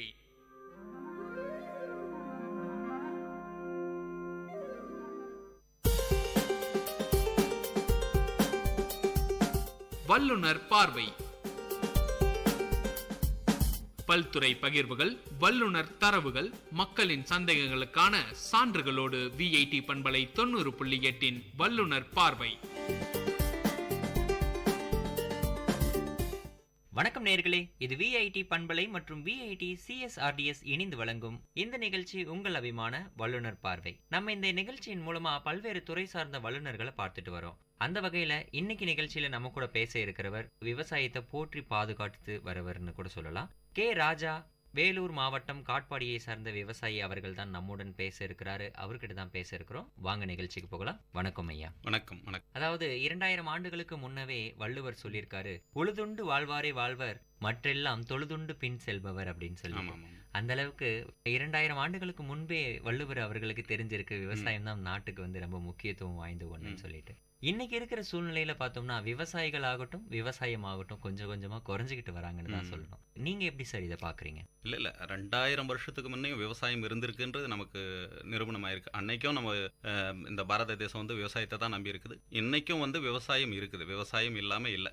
விவசாயம் நம்ம இன்னைக்கு 100 கோடி பேருக்கு மேலே வந்து இன்னைக்கு ஒரு நாளைக்கு 3 வேளை சாப்பாடு அப்படின்னா கிட்டத்தட்ட 100 கோடி 300 கோடி சாப்பாடு வந்து ஒரு நாளைக்கு நம்ம சரி கட்ட வேண்டியது யாரோட பொறுப்புன்னா அது விவசாயத்தோட பொறுப்பு. அதனால விவசாயம் வந்து குறைஞ்சி போச்சோ விவசாயத்தை பற்றி இல்லை. ஆனால் விவசாயத்தில் சில மாற்றங்கள் எடுத்துன்னு வந்தாலே இப்போ கொஞ்சம் இருக்கிற அந்த கஷ்டத்தை கொஞ்சம் சரி பண்ணிக்கலாம். நிறைய பேர் விவசாயத்தை பற்றி பேசுகிறவங்க பேசினாலும் விவசாயம் செய்கிற என்ன மாதிரி இருக்கும் செய்துட்டு தான் இருக்கும். கண்டிப்பாக நம்மளுடைய அன்றாட வாழ்க்கையில் தேவைகள்னு சொல்லுவோம், உணவு உடை இருப்பிடம்னு சொல்லுவோம். அந்த அளவுக்கு உணவுக்கு தான் நம்ம முக்கியத்துவம் கொடுக்குறோம். அதுதான் நம்மளோட வாழ்க்கையில் ரொம்ப முக்கியத்துவம் வாய்ந்த ஒன்றுன்னு கூட சொல்லலாம். இன்னைக்கு இருக்கிற சூழ்நிலையில் விவசாயம் முற்றிலுமா குறைந்து வர்றதுக்கான காரணம் என்ன சார்? விவசாயம் அப்படின்றது அன்னைக்கு இன்னைக்கும் பார்த்தா குறைஞ்சி வரும் அப்படின்றது என்னால் ஒன்றும் சொல்ல முடியல. விவசாயம் தான் இருக்குது. ஆனால் மக்கள் தொகை அதிகமாகிற அளவுக்கு வந்து விவசாயம் கூடவே எடுத்துகிட்டு போகணும். உதாரணத்துக்கு நம்ம இப்போ இருக்கிற எவ்வளோ பேர் இருக்காங்களோ அவ்வளோ பேருக்கு வந்து நமக்கு விவசாயம் சரியாக இருந்தால் தான் உணவு காய்கறி வகைகள் எல்லாமே சரி பண்ண முடியும் இல்லையா? இன்றைக்கி காலகட்டத்தில் பார்த்தோன்னா நிறைய நினைக்கலாம் விவசாயத்தில் வந்து லாபம் இல்லாத ஒரு தொழில். ஒன்று லாபம் கிடையாது முதல்ல. ரெண்டாவது கௌரவ பிரச்சனை, யார் மண்ணில் வேலை செய்கிறது, மாட்டை மேய்க்கிறது ஆட்டை மேய்க்கிறது அப்படின்ற கௌரவ தொழில். மூணாவது இன்னைக்கு எல்லா வெளிநாடுகள்லாம் பார்க்கும்போது நாகரிகமாக நடந்துக்கின்னு எல்லாம் இங்கிலீஷில் பேசணும், அந்த மாதிரி போகணும் அப்படின்ற மாதிரி. ஆனால் அதுக்கு ஏற்ற மாதிரி இன்னைக்கு கருவிகள்லாம் வந்துருச்சு. விவசாயத்துக்கு நாம தான் வளைஞ்சு அண்டை வெட்டணும், நாம தான் வந்து ஏறு ஓட்டணும், நாம தான் பண்ணுறதில்ல. அதுக்கும் கருவி வந்துருச்சு. அந்த கருவிகளை வச்சு பயன்படுத்தி நாம் பழையபடி விவசாயத்தை வந்து ஆரம்பிக்கலாம். ஆனால் மத்தியில் வந்து நகரங்களில் எப்படி இருந்துச்சுன்னா ரொம்ப சாதாரணமாக தான் இருந்தது. ஆனால் இன்றைக்கி சூழ்நிலையில் கம்யூனிகேஷன் எந்த அளவுக்கு சீக்கிரம் வளர ஆரம்பிச்சதோ அதே அளவில் தான் நகரங்களை வந்து வளர ஆரம்பிச்சது. இந்த கம்யூனிகேஷன் ரொம்ப கம்மி. விவசாயத்தை பொறுத்த வரைக்கும் கம்யூனிகேஷன் கம்மின்றதுனாலையும் நாகரிகம் அதிகமாக போனதுனாலையும் விவசாயம் வந்து குறைச்சல் இருக்குது. ஒரு பக்கம் இருக்கிற விவசாயத்துக்கு தண்ணி பற்றாக்குறை, இது ஒரு பக்கம் இருக்குது. இந்த மாதிரி சில காரணத்தால் தான் நம்ம வந்து விவசாயத்தை வந்து கொஞ்சம் கொஞ்சமாக இழக்க வேண்டி வந்துடும். அதாவது கம்யூனிகேஷன் அப்படின்னு ஒரு விஷயங்கள் சொன்னீங்க. நகரமயமாதல் ஆக ஆக என்ன பண்ணுறாங்கன்னா விவசாய நிலங்களை பிளாட் போட்டு அதை வீட்டு மனைகளாக மாற்றிட்டு வரதாகவும் தொழிற்சாலைகளாக மாற்றிட்டு வரதாகவும் ஒரு குற்றச்சாட்டுகள் இப்போ இருந்துகிட்டு இருக்கு. அதனாலேயும் விவசாய நிலங்கள் கொஞ்சம் கொஞ்சமாக குறைஞ்சிட்டு வருதுன்னு நினைக்கிறாங்க. இதை பாதுகாக்கிறதுக்கு விவசாயியாக இருந்து நீங்கள் என்ன சொல்ல விரும்புகிறீங்க? அதாவது இதை வந்து ஒவ்வொரு விவசாயிகளும் வந்து தான் நம்ம யோசனை பண்ணணும். எங்கேயோ நகரத்தில் இருக்கிறவங்க எவ்வளோ பணத்தை எடுத்துன்னு வந்து நம்ம பூமியை வந்து அவங்க பணம் கொடுத்து வாங்குறாங்கன்னா அப்போ நம்ம பூமியோட மதிப்பு எவ்வளோன்றது நாம் முதல்ல தெரிஞ்சுக்கணும். இப்போது நகரத்தில் கொஞ்சம் பணம் சம்பாரிச்சவங்க நகரத்தில் இருக்கிறவங்க வந்து கிராமத்தில் இருக்கிற நான் பிளாட் போடுறேன், இடம் போடுறேன், எனக்கு 5 ஏக்கர் வேணும், 2 ஏக்கர் வேணும் வாங்குறாங்கன்னா, அப்போ நம்ம பூமிக்கு, நம்ம மண்ணுக்கு எவ்வளோ மதிப்பு இருக்குதுன்றது நமக்கு தெரியல. இதை விவசாயிங்க நாம புரிஞ்சுக்கணும். நம்ம மண் விலை வந்து ரொம்ப அதிகம், வாங்குறவங்க அதனால தான் நம்ம கிட்ட விலை கொடுத்து வாங்குறாங்க. இதை நம்ம இழக்க கூடாது அப்படின்ற எண்ணம் விலை வந்து ஒவ்வொரு விவசாயிக்கு வரும்போது விளை பூமிகள் கரம்பாவோ வீடு கட்டவோ பிளாட்டாவோ ஆகாது. கண்டிப்பா, அதாவது மண்ணின் மகத்துவம் புரிஞ்சவங்க கண்டிப்பா விற்கவும் மாட்டாங்க. அதாவது இன்னைக்கு இருக்கிற சூழ்நிலை இந்த மாதிரி ஒரு பக்கம் விவசாயிகள் குறைஞ்சிக்கிட்டு வந்தாலும், விவசாயமும் குறைஞ்சிக்கிட்டு வந்தாலும், இன்னொரு விதத்துல நீர் பற்றாக்குறை அதிகமான ஒரு சூழ்நிலையில தான் நம்ம இருந்துகிட்டு இருக்கோம். நீர் வந்து ட்ரை ஆகிக்கிட்டே போயிட்டு இருக்கு. மழை நீரும் வந்து பருவ காலங்கள்ல சரியா பொழியல அப்படின்னு கூட நம்ம சொல்லலாம். அந்த அளவுக்கு இருக்கும்போது மாற்று வழி விவசாயம்னு ஏதாச்சும் இருக்குங்களா? அதை ஏன் மக்கள் வந்து நாட மாட்டிருக்கிறாங்க? நல்ல கேள்வி இது. இதை பற்றி சிந்திக்க வேண்டியது. அரசியலோ அல்லது அரசாங்கமோ இந்த மாதிரி சம்மந்தப்பட்டவங்க என்ன சொல்லுவாங்க, நதி நீர் மயமாக்கணும், அது இத்தனை வருஷத்துக்கு பண்ணுவாங்கன்னெல்லாம் தெரியாது. அப்புறம் அங்கேருந்து தண்ணி எடுத்துன்னு வரணும், இங்கேருந்து எடுத்துன்னு வரணும், ஏன்னா இயற்கையில் மழை கிடைக்கல அப்படின்றது. ஆனால் வெகு சீக்கிரமாக ஆக வேண்டிய அப்படி ஒரு நல்ல விஷயத்தை எடுத்துக்கிறேன்னா, உதாரணத்துக்கு சமீபத்தில் நடந்த ஒரு பேட்டியில் வந்து நம்ம விஐடி வேந்தர் ஐயா பெரியவர் அவர்கள் வந்து ஒரு பத்திரிகையில் படித்தேன், நேரில் கேட்கல. அதில் அவர் சொல்லியிருந்தார், நகரங்களில் கழிவு நீரை மீண்டும் சுத்திகரித்து மாற்று ஏற்பாடாக அந்த தண்ணீரை விவசாயத்திற்கு திரும்ப கிடைச்சாலே நமக்கு எவ்வளோ குறைத்தீர்வு சொல்லியிருக்கார். இது சிந்தனை எவ்வளோ பெரிய சிந்தனை அப்படின்னு சொல்லணும்னா கொஞ்சம் நெஞ்சு சொல்ல முடியாது. இன்னைக்கு சென்னை, கோயம்புத்தூர், பொதுவாக வேலூர், எல்லா நகரமாக கணக்கு பண்ணோம்னா தொழிற்சாலைகள் அல்லாத நகரங்களில் எடுத்துக்கலாம். இங்கே கழிவு நீராக வீணா போகிற தண்ணி ஏதோ ஒரு இடம் போய் கெட்டு வீணாயிட்டு இருக்கு. இந்த தண்ணியை சுத்திகரித்து, உதாரணத்துக்கு வேலூர் ஒரு 5000 ஏக்கர், வேலூர் வந்து ஒரு 5000 ஏக்கர் பரப்பளவு இருக்குன்னா கிட்டத்தட்ட 3000 ஏக்கர் அளவுக்கு வந்து கிராமத்தில் வந்து பயிர் பண்ணலாம். அந்த அளவுக்கு தண்ணி வந்து வீணாயிட்டு இருக்கு. ஏன் இதை நம்ம ரீசைக்கிள் பண்ணக்கூடாது? இது ஏன் அரசாங்கம் எடுத்துக்கூடாது? அவர் சொன்ன ஒரு வார்த்தை சிந்திக்கும் போது, உதாரணத்துக்கு நம்ம பொன்னையாத்துலேருந்து அரக்கோணம் குடிநீர் அரக்கோணத்துக்கு போதுங்க. அதே பொன்னையாறுலேருந்து சோளிங்கர் போகுது பல வருஷமா. அதே பொன்னையாறுலேருந்து வேலூரும் வருது. ஆனால் அந்த ஆற்று பக்கத்தில் இருக்கிற விளைநிலங்கள் காஞ்சி இருக்குது. ஆக குடிநீருக்கு வர்றது வந்து தவிர்க்க முடியாதது. குடிக்க தண்ணி அனுப்புறது ரொம்ப முக்கியமான விஷயம். அது எல்லாருக்கும் தேவை. அதை யாராலும் தடுக்கவும் கூடாது, செய்யவும் கூடாது. அதான் நல்லது. அதே தண்ணி இங்கே வந்து கழிவு நீராக ரிட்டர்ன் வெளியே வரும்போது அதை எதுக்கும் யூஸ் பண்ண முடியாது. திரும்ப எங்களுக்கு ரீசைக்கிள் பண்ணி விவசாயத்துக்கு அனுப்புங்க. நான் பொன்னை ஆற்று பக்கம் வரணும்னு நான் சொல்ல வரல. பொதுவாக வேலூர் பக்கத்தில் கூட, சென்னை பக்கத்தில், காஞ்சிபுரம் பக்கத்தில் எங்கே வீணா பொட்டல் காடா தரிசியாக இருக்குது இடம், எத்தனை விவசாயிங்க நான் பயிர் வைக்கிறேன்னு ரெடியாக இருக்கிறாங்க. கண்டிப்பாக நகரங்களில் இருக்கும் கழிவு நீரை வந்து சுத்திகரிப்பு செய்து அருகில் உள்ள விவசாய நிலங்களுக்கு பயன்படுத்த நல்ல ஒரு இந்த ஒரு சிந்தனை வந்து ஒரு ஐயா வந்து ஒரு லைன் கொடுத்துருக்கும் போது எனக்கு அது மேலே எவ்வளோ பற்று இருந்தால் இந்த அக்கறை கொண்டு அதை நமக்காக ஒரு நல்ல ஒரு செய்தி கொடுத்துருக்காரு. ஏன் இதை அரசாங்கம் எடுத்துக்கணும்? கிணத்துல மழைநீர் சேகரிக்கும் போது உடனுக்கு உடன் 1 மணி நேரத்துக்கு மழை பெய்யுதுன்னா அடுத்த அரை மணி நேரத்தில் கிணத்துல தண்ணி வந்துடும். அங்கே உள்ளுக்குள்ளே இருக்கிற அந்த ஊற்று எந்த வழி வருதோ அதே வழியாக ரிட்டர்ன் போக ஆரம்பிக்கும். பல மைல் கணக்கு கூட பூமிக்குள்ளே போகலாம், ரொம்ப ஈஸியாக போகலாம். அடுத்த 2 மணி நேரத்தில் பூமிக்குள்ளே வந்து மழை நீர் சேகரிக்க நாம் ரெடி ஆகிடுறோம். அது யாரால முடியும் அப்படின்னு கேட்டோன்னா, விவசாயிகள் பழைய கிணறுகள் வச்சிருக்கிறனால முடியும். அந்த மாதிரி தமிழ்நாடு பொதுவாக எல்லா இடத்துலையும் இருக்கிற கிணத்துலையும் அன்றாட வீணுக்கு பூமியில் பேஞ்சு அந்த மழை நீராவியாக மறைஞ்சு போகிறத விட வந்த மாதிரி பூமிக்குள்ளே செலுத்திட்டோம்னா அது நீராவியாகவும் போகாது, வீணாகாது, மீண்டும் நமக்கு அந்த தண்ணி கிடைக்கும். அதே போல் நீர்மட்டம் உயரும். உதாரணத்துக்கு ஏன் நிலத்துல இப்போதைக்கு எங்கள் பூமி கிட்ட பார்த்தோன்னா 15 அடி ஆழத்தில் தண்ணி இருக்குது. கிட்டத்தட்ட 45 அடி தண்ணி அளவு உயர்ந்து இருக்குது இந்த மழை. கண்டிப்பாக இந்த ஒரு சூழ்நிலையில் இப்படி நீங்கள் சொல்கிறது வந்து மிகப்பெரிய ஒரு விஷயம் தான். ஏன்னா 15 அடி ஆழத்தில் வந்து தண்ணி இருக்குது. இந்த மாதிரியான ஒரு மழைநீர் சேகரிப்பை மற்ற விவசாயிகள் செய்யணும் அப்படின்னா அவங்களுக்கு செய்கிற யுத்திகள் என்ன ஃபாலோ பண்ணணும் அப்படின்ற விஷயங்கள் சொல்லுங்க. ஏன்னா இன்னைக்கு இருக்கிற சூழ்நிலை மேற்கூரைகளில் மழைநீர் சேகரிக்கலாம், இல்லை வீட்டின் அருகில் சேகரிக்கலாம் அப்படின்ற மாதிரியான விஷயங்கள் தான் மக்கள் மழைநீர் சேகரிப்பில் தெரிஞ்ச விஷயமா இருக்குது. ஆனால் நீங்கள் கிணற்றில் மழைநீர் சேகரிக்கலாம் அப்படின்ற ஒரு விஷயம் புது ஐடியாவாக இருக்குது சார். இது எப்படி மற்றவங்க ஃபாலோ? அதாவது மாடியிலையோ இதுலேயோ நகரங்கள்லையோ இப்போ இங்கே மாடி இருக்குது, பக்கத்தில் தார் ரோடு இருக்குது, அப்புறம் சிமெண்ட் ரோடு இருக்குது, அப்புறம் மாடி இருக்குது. இதை எடுத்துக்கின்னு போய் ஏதோ ஒரு இடமா போயிடுது.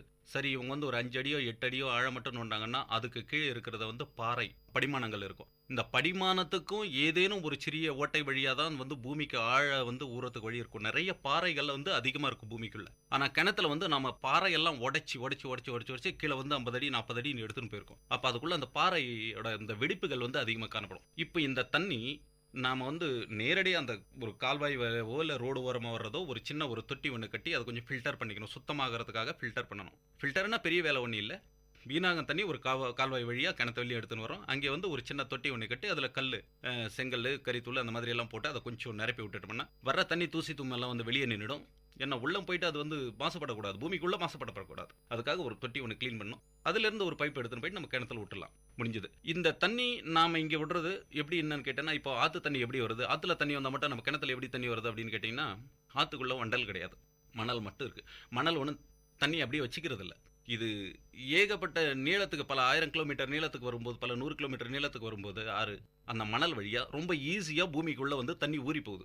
இப்போ மேலே பெய்கிற மலையில் எங்கே பெய்கிறது வந்து ஊறுறதில்ல, அது உருண்டு உருண்டு உருண்டு ஆற்றுக்கு வந்துடும். ஆற்றுக்கு வந்தப்புறம் அந்த மணல் வழியில் வரும்போது வண்டல் இல்லாதனால ரொம்ப ஈஸியாக பல 100 அடி ஆழத்துக்கு கூட ஊறி போகும். ஏன் ஊருன்னா அந்த பாறைகள் சொன்னேன் இல்லையா, அதுக்கு நிறைய கேப் கிடைக்கும். அடுத்தடுத்து கிடைக்கும் போது ஏதேனும் ஒரு வழியில் ஊரில் போகும். அங்கே எப்போ ஆற்றுக்குள்ளே தண்ணி இறங்குறதோ அடுத்த ஒரு நாளில் பார்த்தோன்னா அருகாமையில் பக்கத்தில் இருக்க கிணத்துல வந்து தண்ணி வர ஆரம்பிச்சிடும். காரணம் என்ன, இது டைரெக்டாக உள்ளே போகுது, ஆற்றுல ஏரியில் போகிறதில்ல.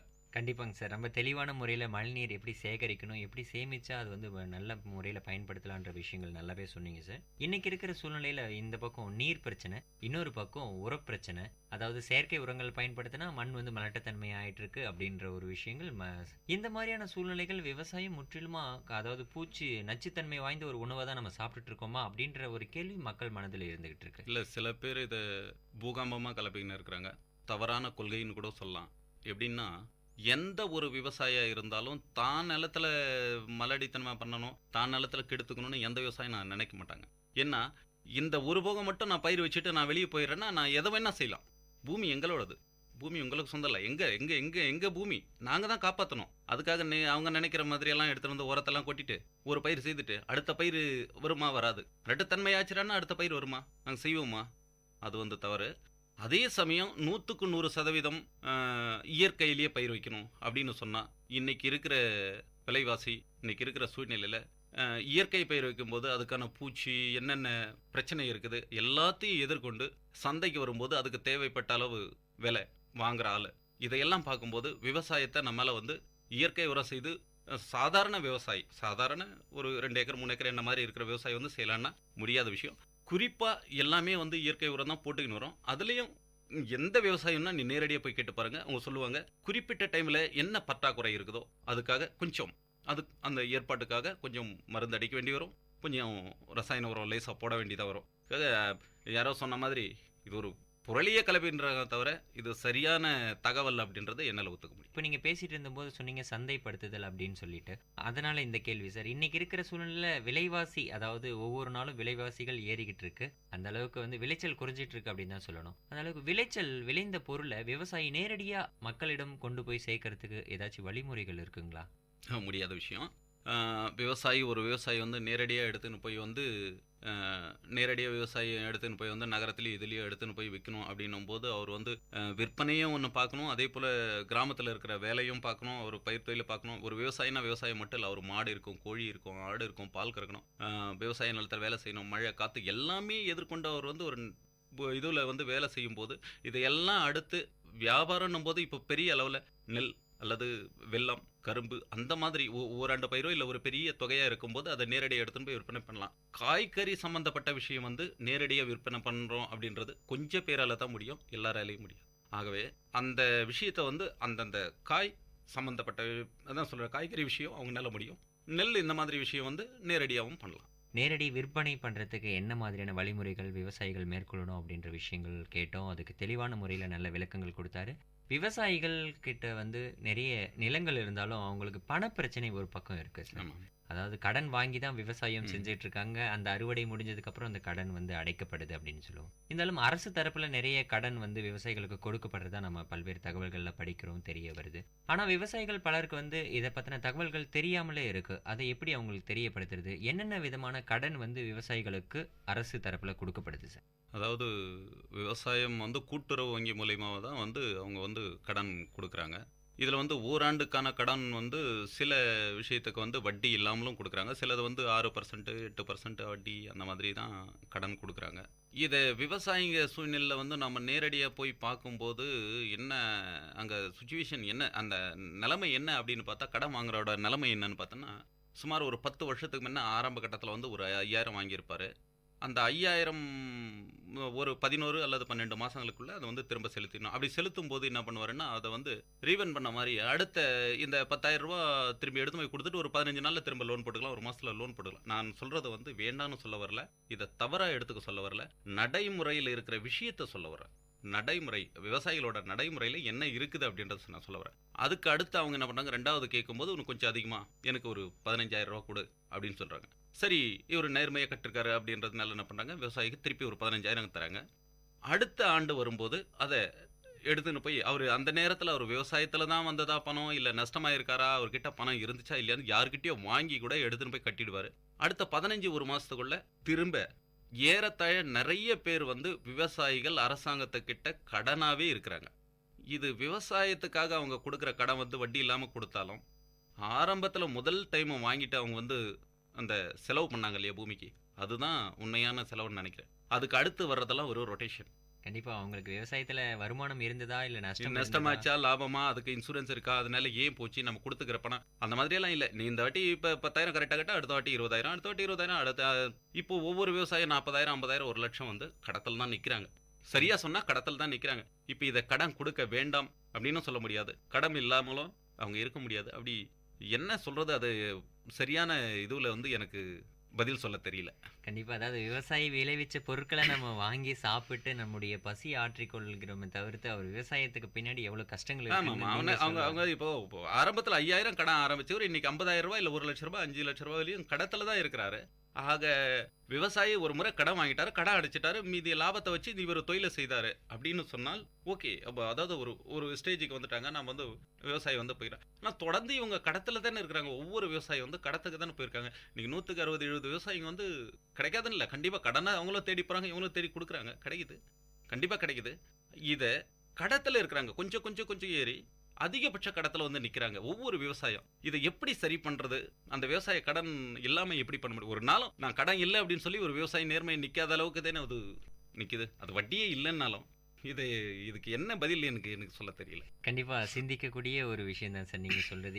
இதுக்கு என்ன பதில் சொல்றது, என்ன கேள்வி கேட்கறதுன்னே ஒரு அந்த கடன் விஷயத்துல என்னால சொல்ல முடியல. ஏன்னா சொல்ல முடியாத கஷ்டம் அப்படின்ற ஒரு பேச்சு வழக்குல நம்ம சொல்லுவோம், அந்த அளவுக்கு தான் நீங்க என்னால கட்ட முடியலன்னு வச்சுங்களேன். எனக்கு மழை இல்லை, இயற்கை கை கொடுக்கல, அல்லது இயற்கை சேதங்கள், அல்லது காடு இது விவசாயம்னு பார்த்தோன்னா கொசுல இருந்து, ஈயில இருந்து, பூச்சி புழுகிலிருந்து, எலியில இருந்து, காட்டு பண்ணி, எத்தனை அழிவுகள், அப்புறம் காத்து, மழை, அதிகமாக மழை பெஞ்சாலும் சரி, அது காத்து தண்ணி இல்லைன்னாலும் சரி, மின்சார பற்றாக்குறை இருக்கும் போதும் சரி, இந்த மாதிரி எந்த அடி எத்தனை விதத்தில் அவங்களுக்கு வந்து பாதிப்பு வினாடிக்கு வினாடி இருக்கும்போது, இதையெல்லாம் தாண்டி அந்த விவசாயத்தில் அவர் சம்பாரிச்சு அந்த பணத்தை எடுத்துன்னு போய் திரும்ப லோன் கட்டுறார் அப்படின்னா நிறைய பேரால முடியாத விஷயம். அப்படி கட்ட முடியாத விவசாயம் கிட்ட கொடுக்கும்போது ரொம்ப ஐடியா, சின்ன ஐடியா, நீ ஒரு 10 நாள் அவனுக்கு நான் ரீபன் பண்ணி கொடுத்துட்ற ஒரு லோனு, நீ எனக்கு இதை கட்டிட, அவங்க ரொம்ப ஈஸியாக இவர் யாருக்கிட்டேயோ கொஞ்சம் வாங்கி எடுத்துன்னு வந்து வட்டி அசலோ நகை வச்சோ கட்டிடுறாரு. 15 நாளில் அவர் திரும்ப கொடுக்குறாங்க லோன். ஆக ஆரம்ப கடன் இது வரைக்கும் விவசாயிகளை விட்டு போல, அவங்க அதுலேருந்து வெளியே வரல. இப்போ அதுக்கு என்ன வழி அப்படின்றது எனக்கு சொல்ல தெரியல.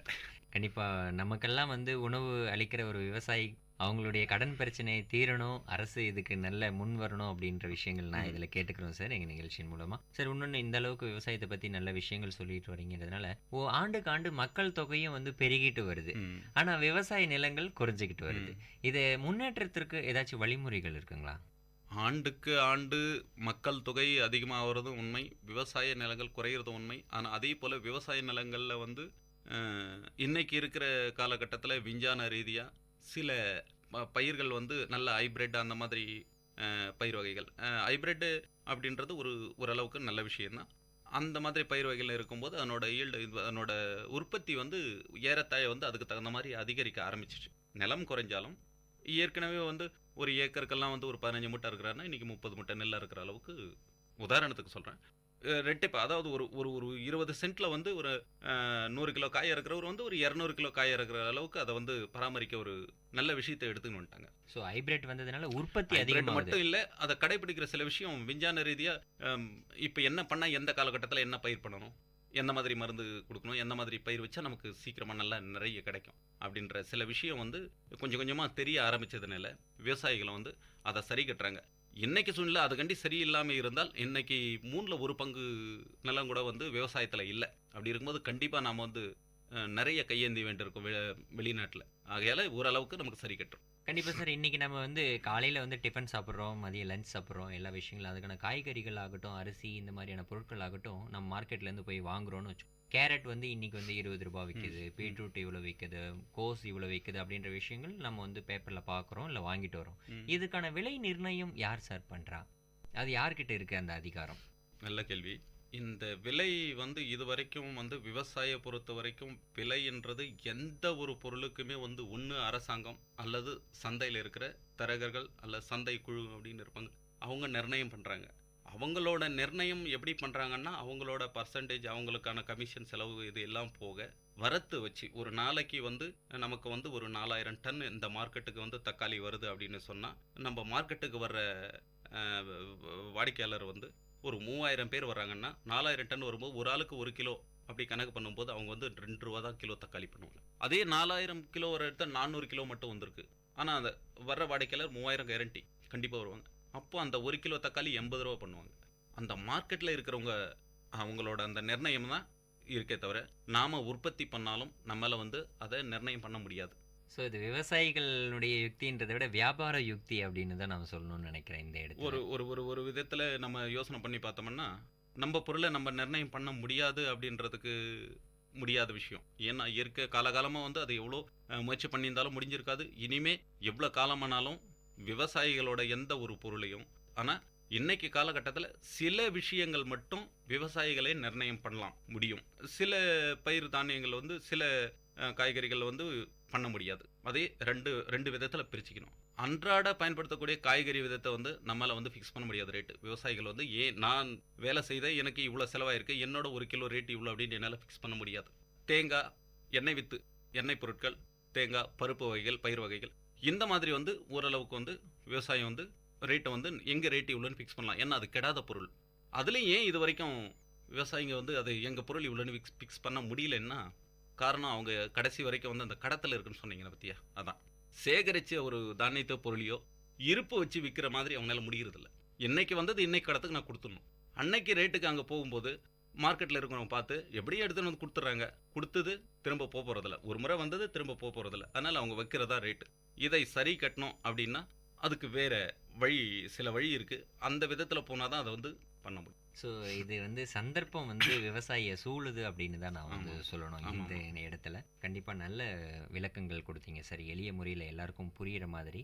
இன்னொன்று, இன்னைக்கு இருக்கிற சூழ்நிலையில் விவசாயம் சார்ந்த படிப்புகள் குறிப்பாக கடந்த 6 முதல் 10 ஆண்டுகளாக வந்து பார்த்தீங்கன்னா பிஎஸ்சி அக்ரிகல்ச்சர்னு ஒரு படிப்பு, பிடெக் அக்ரிகல்ச்சர், அப்புறம் டிப்ளமோ அக்ரிகல்ச்சர்னு சொல்லிட்டு மருத்துவத்துக்கு நிகராக இந்த படிப்புகளில் வந்து மாணவர்கள் விரும்பி சேர்றாங்கன்னு தான் நான் சொல்லணும்.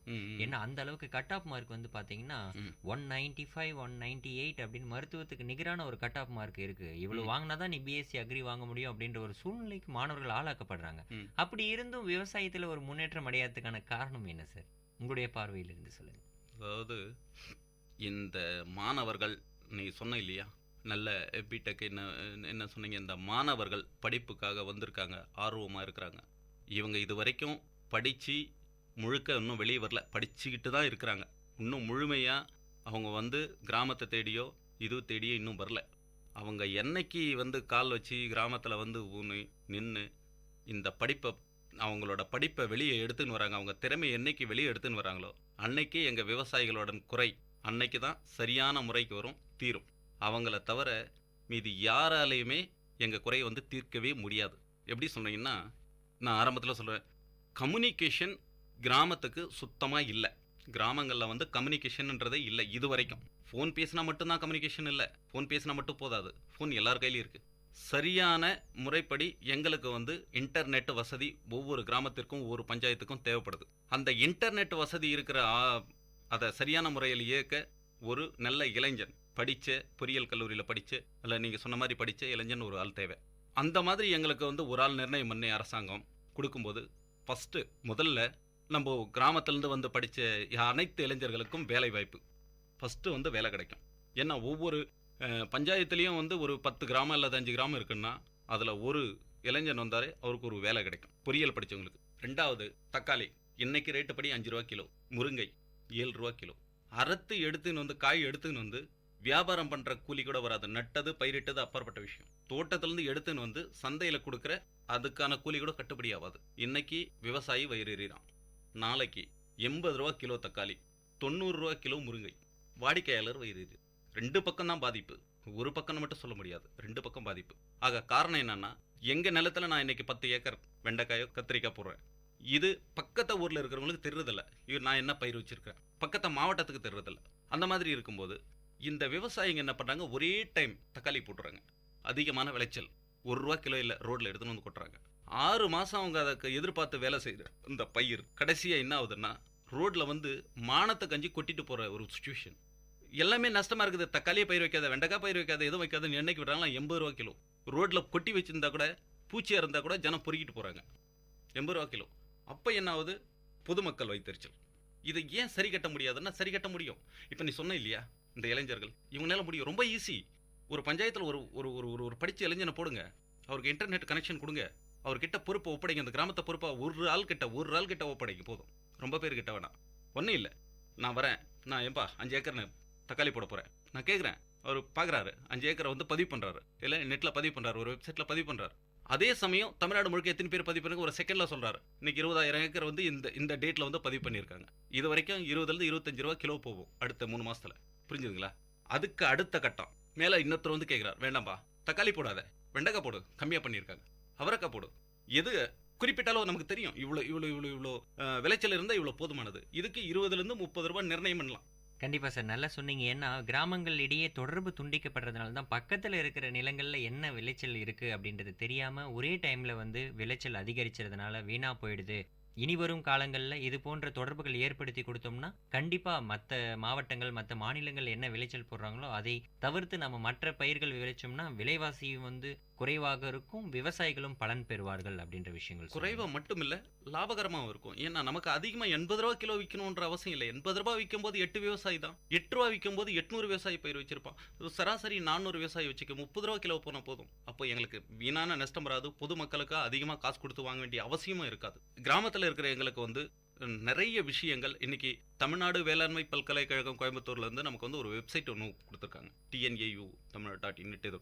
அந்த வெப்சைட்டில் எவ்வளோ பொறியியல், எவ்வளோ விஞ்ஞானிகள் அதில் இருக்கிற ஒவ்வொரு விஷயமும் நிறைய விஷயம், ஆயிரம் விஷயம் நல்ல விஷயம் கொடுத்துருக்காங்க விவசாயத்துக்காக. அது எங்கே இருக்குது? ஓகே சார், நல்லா தெளிவாக சொன்னீங்க. ஏன்னா தொடர்புக்கு கட் பண்ணுறதுனால தான் பல விஷயங்கள் விவசாயிகளுக்கு தெரிவுபடலை அப்படின்னு சொன்னீங்க. படித்த இளைஞர்கள் என்னைக்கு இந்த மண்ணில் கால் வைக்கிறாங்களோ அப்போ தான் விடிவு காலம் பிறக்கும் அப்படின்ற விஷயங்கள் சொன்னீங்க. அப்போ நீங்கள் சொல்லும்போது 2000 வருடங்களுக்கு முன்னாடி திருவள்ளுவர் சொன்ன குறள் தான் எனக்கு ஞாபகம் வருது. உழுவார் உலகத்தார்க்கு ஆணி அஃது ஆற்றாது எழுவாரை எல்லாம் பொறுத்து அப்படின்வாங்க. உழுபவன் தான் உலகத்திற்கு ஆணி போன்றவன் அப்படின்னு வள்ளுவர் சொல்லியிருக்காரு. அந்த படித்த ஒரு இளைஞன் விவசாய மண்ணில் கால் வைக்கிறானோ அன்னைக்கு கண்டிப்பாக விடிவு காலம் பிறக்கும், பல்வேறு நிகழ்வுகள் நடக்கும் அப்படின்ற விஷயங்கள் இதில் நான் எடுத்துக்கிறோம் சார். இன்னொன்று, விவசாயத்துக்கு மக்கள் குறைபாடு ஒன்று கண்டிப்பாக இன்றைக்கி இருக்கிற சூழ்நிலையில் ஆட்கள், வேலை ஆட்கள் கிடைக்கிறதில்ல அப்படின்ற ஒரு விஷயங்கள் பரவலாக பேசப்பட்டு வருது. அதை போக்குறதுக்கு என்ன நடவடிக்கை எடுக்கணும் சார், உங்களுடைய கருத்துக்கள்? இது 2 விதமாக எடுத்துக்கலாம்.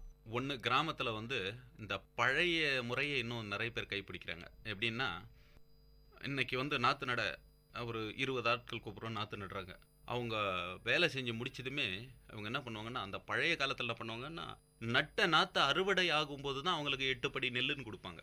முன்னெல்லாம் எந்த நாற்று நட்டாங்களோ நாற்று நட்டதுக்கு 8 படி, களை எடுத்ததுக்கு 8 படி அப்படின்னு நெல் அளந்து கொடுத்தாங்க அந்த காலத்தில். அதுக்கு 3 மாதம் 6 மாதம் இருந்ததுங்க. ஆனால் இன்னைக்கு சூழ்நிலையில் என்ன பண்ணுறாங்கன்னா, நான் பால் ஊற்றிருக்கேன், பால் கொடுத்துருக்கேன், அதனோட பட்டோட வரட்டும், பால் பணம் வந்ததும் உனக்கு கொடுக்குறேன், அப்புறம் வேறு ஏதோ காய் போட்டிருக்கேன் அது வரட்டும், அல்லது ஏதோ பையன் வேலைக்கு போயிடும் அது அவங்களுக்கு நேரத்துக்கு கூலி கொடுக்கறதில்ல. ஃபஸ்ட்டு விவசாயிங்கிட்ட இதை அவங்க சரியாக பார்க்கணும். வேலை செய்து முடித்த உடனே, சாயந்தரம் வேலை செய்து முடிச்சிடறேன்னா அவங்க இன்னைக்கு 100 நாள் வேலைக்கு போகிறாங்க, வாரமானா அவங்களுக்கு பட்டோட அவங்க வேலை செய்யக்கூடாதுன்னு இல்லை, சரியான நேரத்தில் அவங்களுக்கு வந்து பணம் கிடைக்குது. இப்போ குளத்து வேலை, பில்டிங், வீடு கட்ட, ஏதோ ஒரு வேலைக்கு நகரத்துக்கு வராங்க. வாரம் சனிக்கிழமை சாயந்தரம் 5 மணிக்கு கரெக்டாக அவங்க கிட்ட பணம் இருக்கும். ஆனால் கிராமத்தில் எங்கள் மாதிரி விவசாய நிலத்தில் வேலை செய்யும்போது நேரத்துக்கு பணம் கிடைக்காது, கொடுக்குறதில்ல. அப்புறம் அவருக்கு எப்போ வராரோ அப்போல்லாம் வந்து கேட்பாரு, இவருக்கு எப்போ இருக்கோ அப்போல்லாம் கொடுப்பாரு. ஃபஸ்ட்டு விவசாயிங்க இதை திருத்திக்கணும். நானும் ஒரு விவசாயி தான், திருத்திக்கணும். அவங்களுக்கு எவ்வளோ கஷ்டம் இருந்தால் நம்ம பூமிக்கு வராங்க வேலை செய்ய, உடனே அவங்களுக்கு இன்னைக்கு வேலை அல்லது வாரம், ஒரு நாள் அல்லது ஒரு வாரத்தில் அவங்க பணத்தை அவங்க கிட்ட கொடுக்க ஏற்பாடு பண்ணாலே கண்டிப்பாக வருவாங்க. ஏன்னா எனக்கு இருக்கிற இந்த 5 ஏக்கர் நிலத்தில் போன ஒரு வருஷம் ஒரு 6-7 விதமான பயிர் வச்சுருந்தேன். அதில் ஆண்கள் பெண்கள் உட்பட சராசரி கிட்டத்தட்ட 680 பேருக்கு ஒரு வருஷத்தில் நான் வேலை கொடுத்துருக்கேன். அந்த 680 பேர் வேலை கொடுக்கும்போது அத்தனை பேருக்கும் எனக்கு மட்டும் எப்படி வேலைக்கு வராங்கன்னா நேரத்தோட நான் காசு கொடுத்தேன். ஆக ஒரு விஷயத்தை சரி பண்ணாலே கண்டிப்பாக வேலைக்கு ஆள் பற்றாக்குறை வர வாய்ப்பு இல்லை. அல்லது அவங்களுக்கு மேலே நமக்கு ஆள் வேணும் அப்படின்னு சொன்னால் அதுக்கேற்ற மாதிரி இன்றைக்கி கருவிகள், நிறைய கருவிகள்லாம் வந்துருச்சு.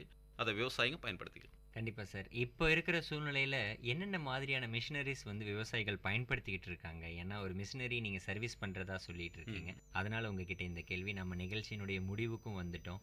ஏன்னா இன்னைக்கு இருக்கிற சூழ்நிலையில் விவசாயிகள் எந்தெந்த மாதிரியான மிஷினரிஸ் பயன்படுத்திட்டு இருக்காங்க சார்? மேலும் எது எதெல்லாம் கொண்டு வந்தால் அவங்களுக்கு பயனுள்ளதாக அமையும்னு நினைக்கிறீங்க? இன்றைக்கி பெரிய அளவில் டிராக்டர் அதெல்லாம் ரொம்ப நாளாக வந்துருச்சு. டிராக்டர், கல்டிவேட்டர், இந்த இதுவங்க பரம்பு ஓட்டுறது இதெல்லாம் வந்து ஏற்கனவே வந்துச்சு. இப்போ சின்ன சின்ன கருவிகள் இருந்தால் தான் ஒவ்வொரு ஆட்களுக்கு முன்னே அது பெரிய பெரிய வேலை. ஒவ்வொரு ஆளை வந்து சரி பண்ணோம் அப்படின்னா சின்ன சின்ன கருவிகள் இருக்கணும். அப்படி இருக்கும்போது இந்த மேலே வந்து புல்லை வெட்டணும் அப்படின்னா சின்ன சின்ன செடிங்க நடணும், எதனா இது நடணும்னா ஆக்கர், எர்த் ஆக்கர் அப்படின்ற ஒரு கருவி வந்திருக்கு. அப்புறம் வந்து ஸ்ப்ரேயர், எல்லாருக்கும் தெரியும் ஸ்ப்ரேயர் இருக்குது, ஹேண்ட் பம்ப் இருக்குது. இந்த மாதிரி கல்டிவேட்டர், சின்ன சின்ன களை வெட்டுறதுக்கு கல்டிவேட்டர், இந்த மாதிரி கருவிகள்லாம் இருக்குது. ரொட்டேட்டர், கல்டிவேட்டர், இந்த மாதிரி இதெல்லாம் நிறைய இருக்குது. இதையெல்லாம் வச்சு வந்து விவசாயம் செய்யலாம்.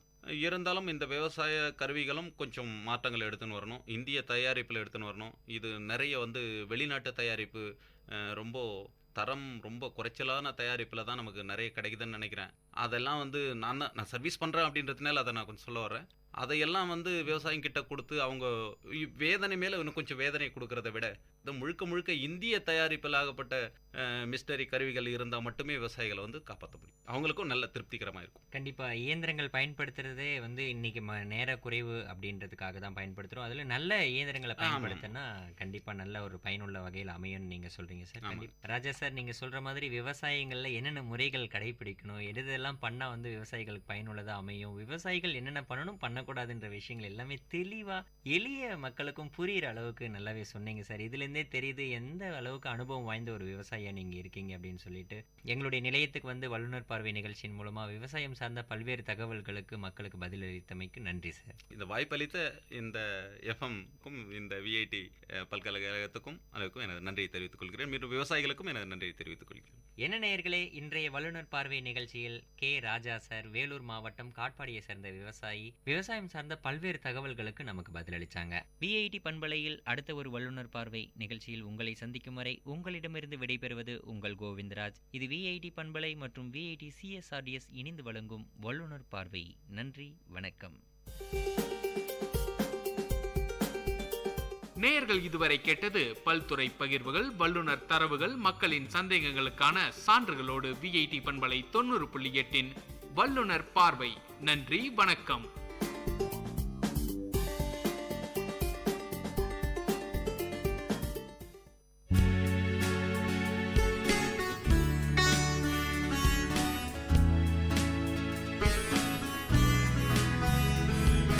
விஐடி பண்பலை 90.8 விஐடி பல்கலைக்கழகத்தின் சமுதாய வானொலியில் இது மருத்துவ நேரம்.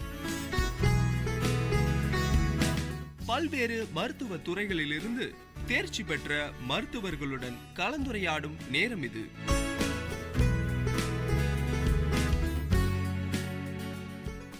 வணக்கம் நேயர்களே, இது விஐடி பண்பலை 90.8 விஐடி பல்கலைக்கழகத்தின் சமுதாய வானொலி. இந்த நிகழ்ச்சி மருத்துவ நேரம்.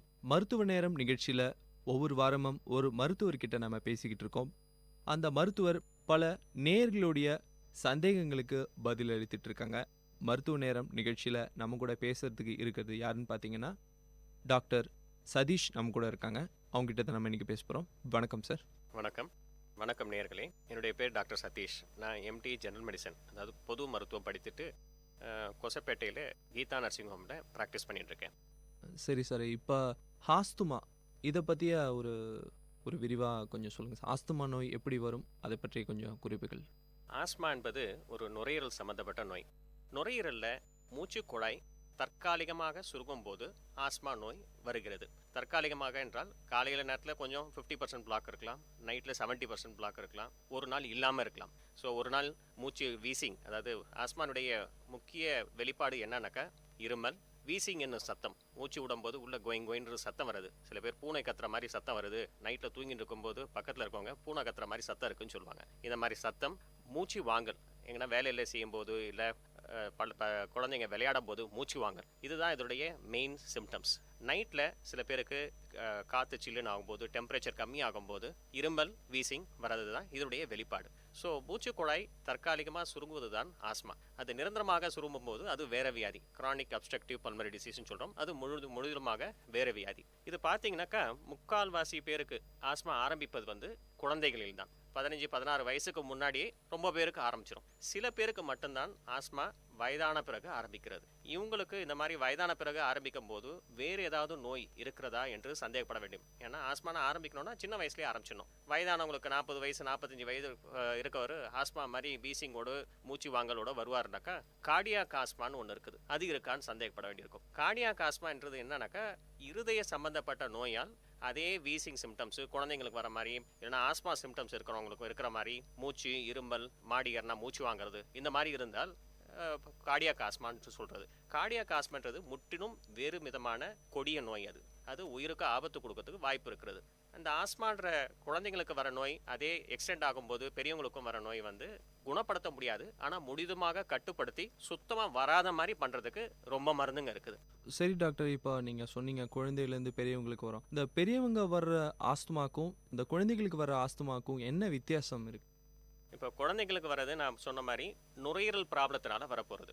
இது நுரையீரலில் மட்டும்தான் பாதிச்சிருக்குது, வேற எந்த உறுப்புக்கும் பாதிப்பு இருக்காது. இப்போ பெரியவங்களுக்கு வரும்போது சிகரெட், பீடி இந்த மாதிரி ஸ்மோக் பண்ணுறவங்களுக்கு, இல்லை போலீஸ்காரங்க இந்த மாதிரி ரோட்டில் ரொம்ப நாள் பொல்யூஷன் இருக்கிற இடத்துல இன்ஹேல் பண்ணிட்டு இருக்கவங்களுக்கு, இல்லை சில கெமிக்கல் இண்டஸ்ட்ரீஸில் வேலை செஞ்சு அந்த கெமிக்கல் நுரையீரலுக்குள்ளே போகும்போது இதனால் ஆஸ்மா வரலாம். இது முற்றிலும் வேறு விதமான நோய்.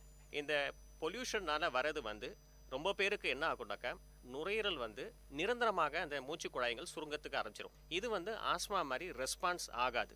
போக போக நுரையீரல் மூச்சு குழாய் சுருங்கினே போய் ஒரு ஸ்டேஜில் ஆபத்து கொடுக்கும். இது மெயினாக ஸ்மோக்கர்ஸில் பார்க்குறோம். ஸோ ஸ்மோக்கிங் நிப்பாட்டினா இது ரொம்ப பேருக்கு அப்படியே நின்று போயிடும். ரெண்டாவது முக்கியமானது முதல்ல சொன்ன மாதிரி கார்டியாக் ஆஸ்மான்னு சொல்கிறது. பிபி இருக்கவங்களுக்கு, இருதயத்தில் ரத்த ஓட்டம் குறைவாக இருக்கிறவங்களுக்கு, இல்லை மாரடைப்பு வந்தவங்களுக்கு இருதயம் பலகீனத்தினால நடக்கும்போதோ வேலை செய்யும் போதோ இதே மூச்சு மூட்டல், இருமல் ப்ளஸ் அந்த வீசிங் சத்தம் வரும். இது இருதயத்துக்காக வைத்தியம் பண்ண வேண்டும் தவிர நுரையீரலுக்காக வைத்தியம் பண்ண வேண்டியதில்லை. ஸோ இது கார்டியாக் ஆஸ்மா. நான் முதல்ல சொன்ன மாதிரி ஸ்மோக்கர்ஸு இந்த மாதிரி பொல்யூட்டட் ஏரியாஸில் இருக்கிறதுனால நுரையீரல் மூச்சு குழாய் நிரந்தர சுருக்கம் வரவங்களுக்கு அதுக்கு வேறு விதமான வைத்தியம் இருக்கிறது. இதுதான் முக்கியமாக அடல்ட்ஸில் வர ஆஸ்மா தவிர ஆஸ்மா போல இருக்கிற நோய்ங்க. இப்போ நீங்கள் சொன்னீங்க பெரியவங்களுக்கும் குழந்தைகளுக்குள்ள வித்தியாசம்னு சொன்னீங்க. பெரியவங்களுக்கு இப்போ பொல்யூஷன்ல இருக்கனாலயோ ஏதாவது இண்டஸ்ட்ரியில அந்த விஷயத்துக்காக, அப்போ குழந்தைகளுக்கு எந்த ஸ்டேஜில் வருவதற்கான முக்கியமான காரணம்? சில பேர் பிறக்கும் போதே அவங்களுக்கு ஆஸ்துமா வர்றதுக்கான காரணங்கள் இருக்கும். என்ன காரணம் டாக்டர் குழந்தைகளுக்கு? இப்போ ஆஸ்மான்னு பார்த்தீங்கன்னா எந்த நோய், எந்த கிரானிக் நோயாக இருந்தாலும் சரி, நான்பட இருக்கிற நோய்ங்க, சக்கரை வியாதியாக இருக்கட்டும், பிபியாக இருக்கட்டும், இல்லை கொழுப்பாக இருக்கட்டும், இல்லை ஆஸ்மாவாக இருக்கட்டும், 2 ஃபேக்டர் எப்போவுமே இருக்கும். ஒன்று ஜெனட்டிக் ஃபேக்டர்ன்றது.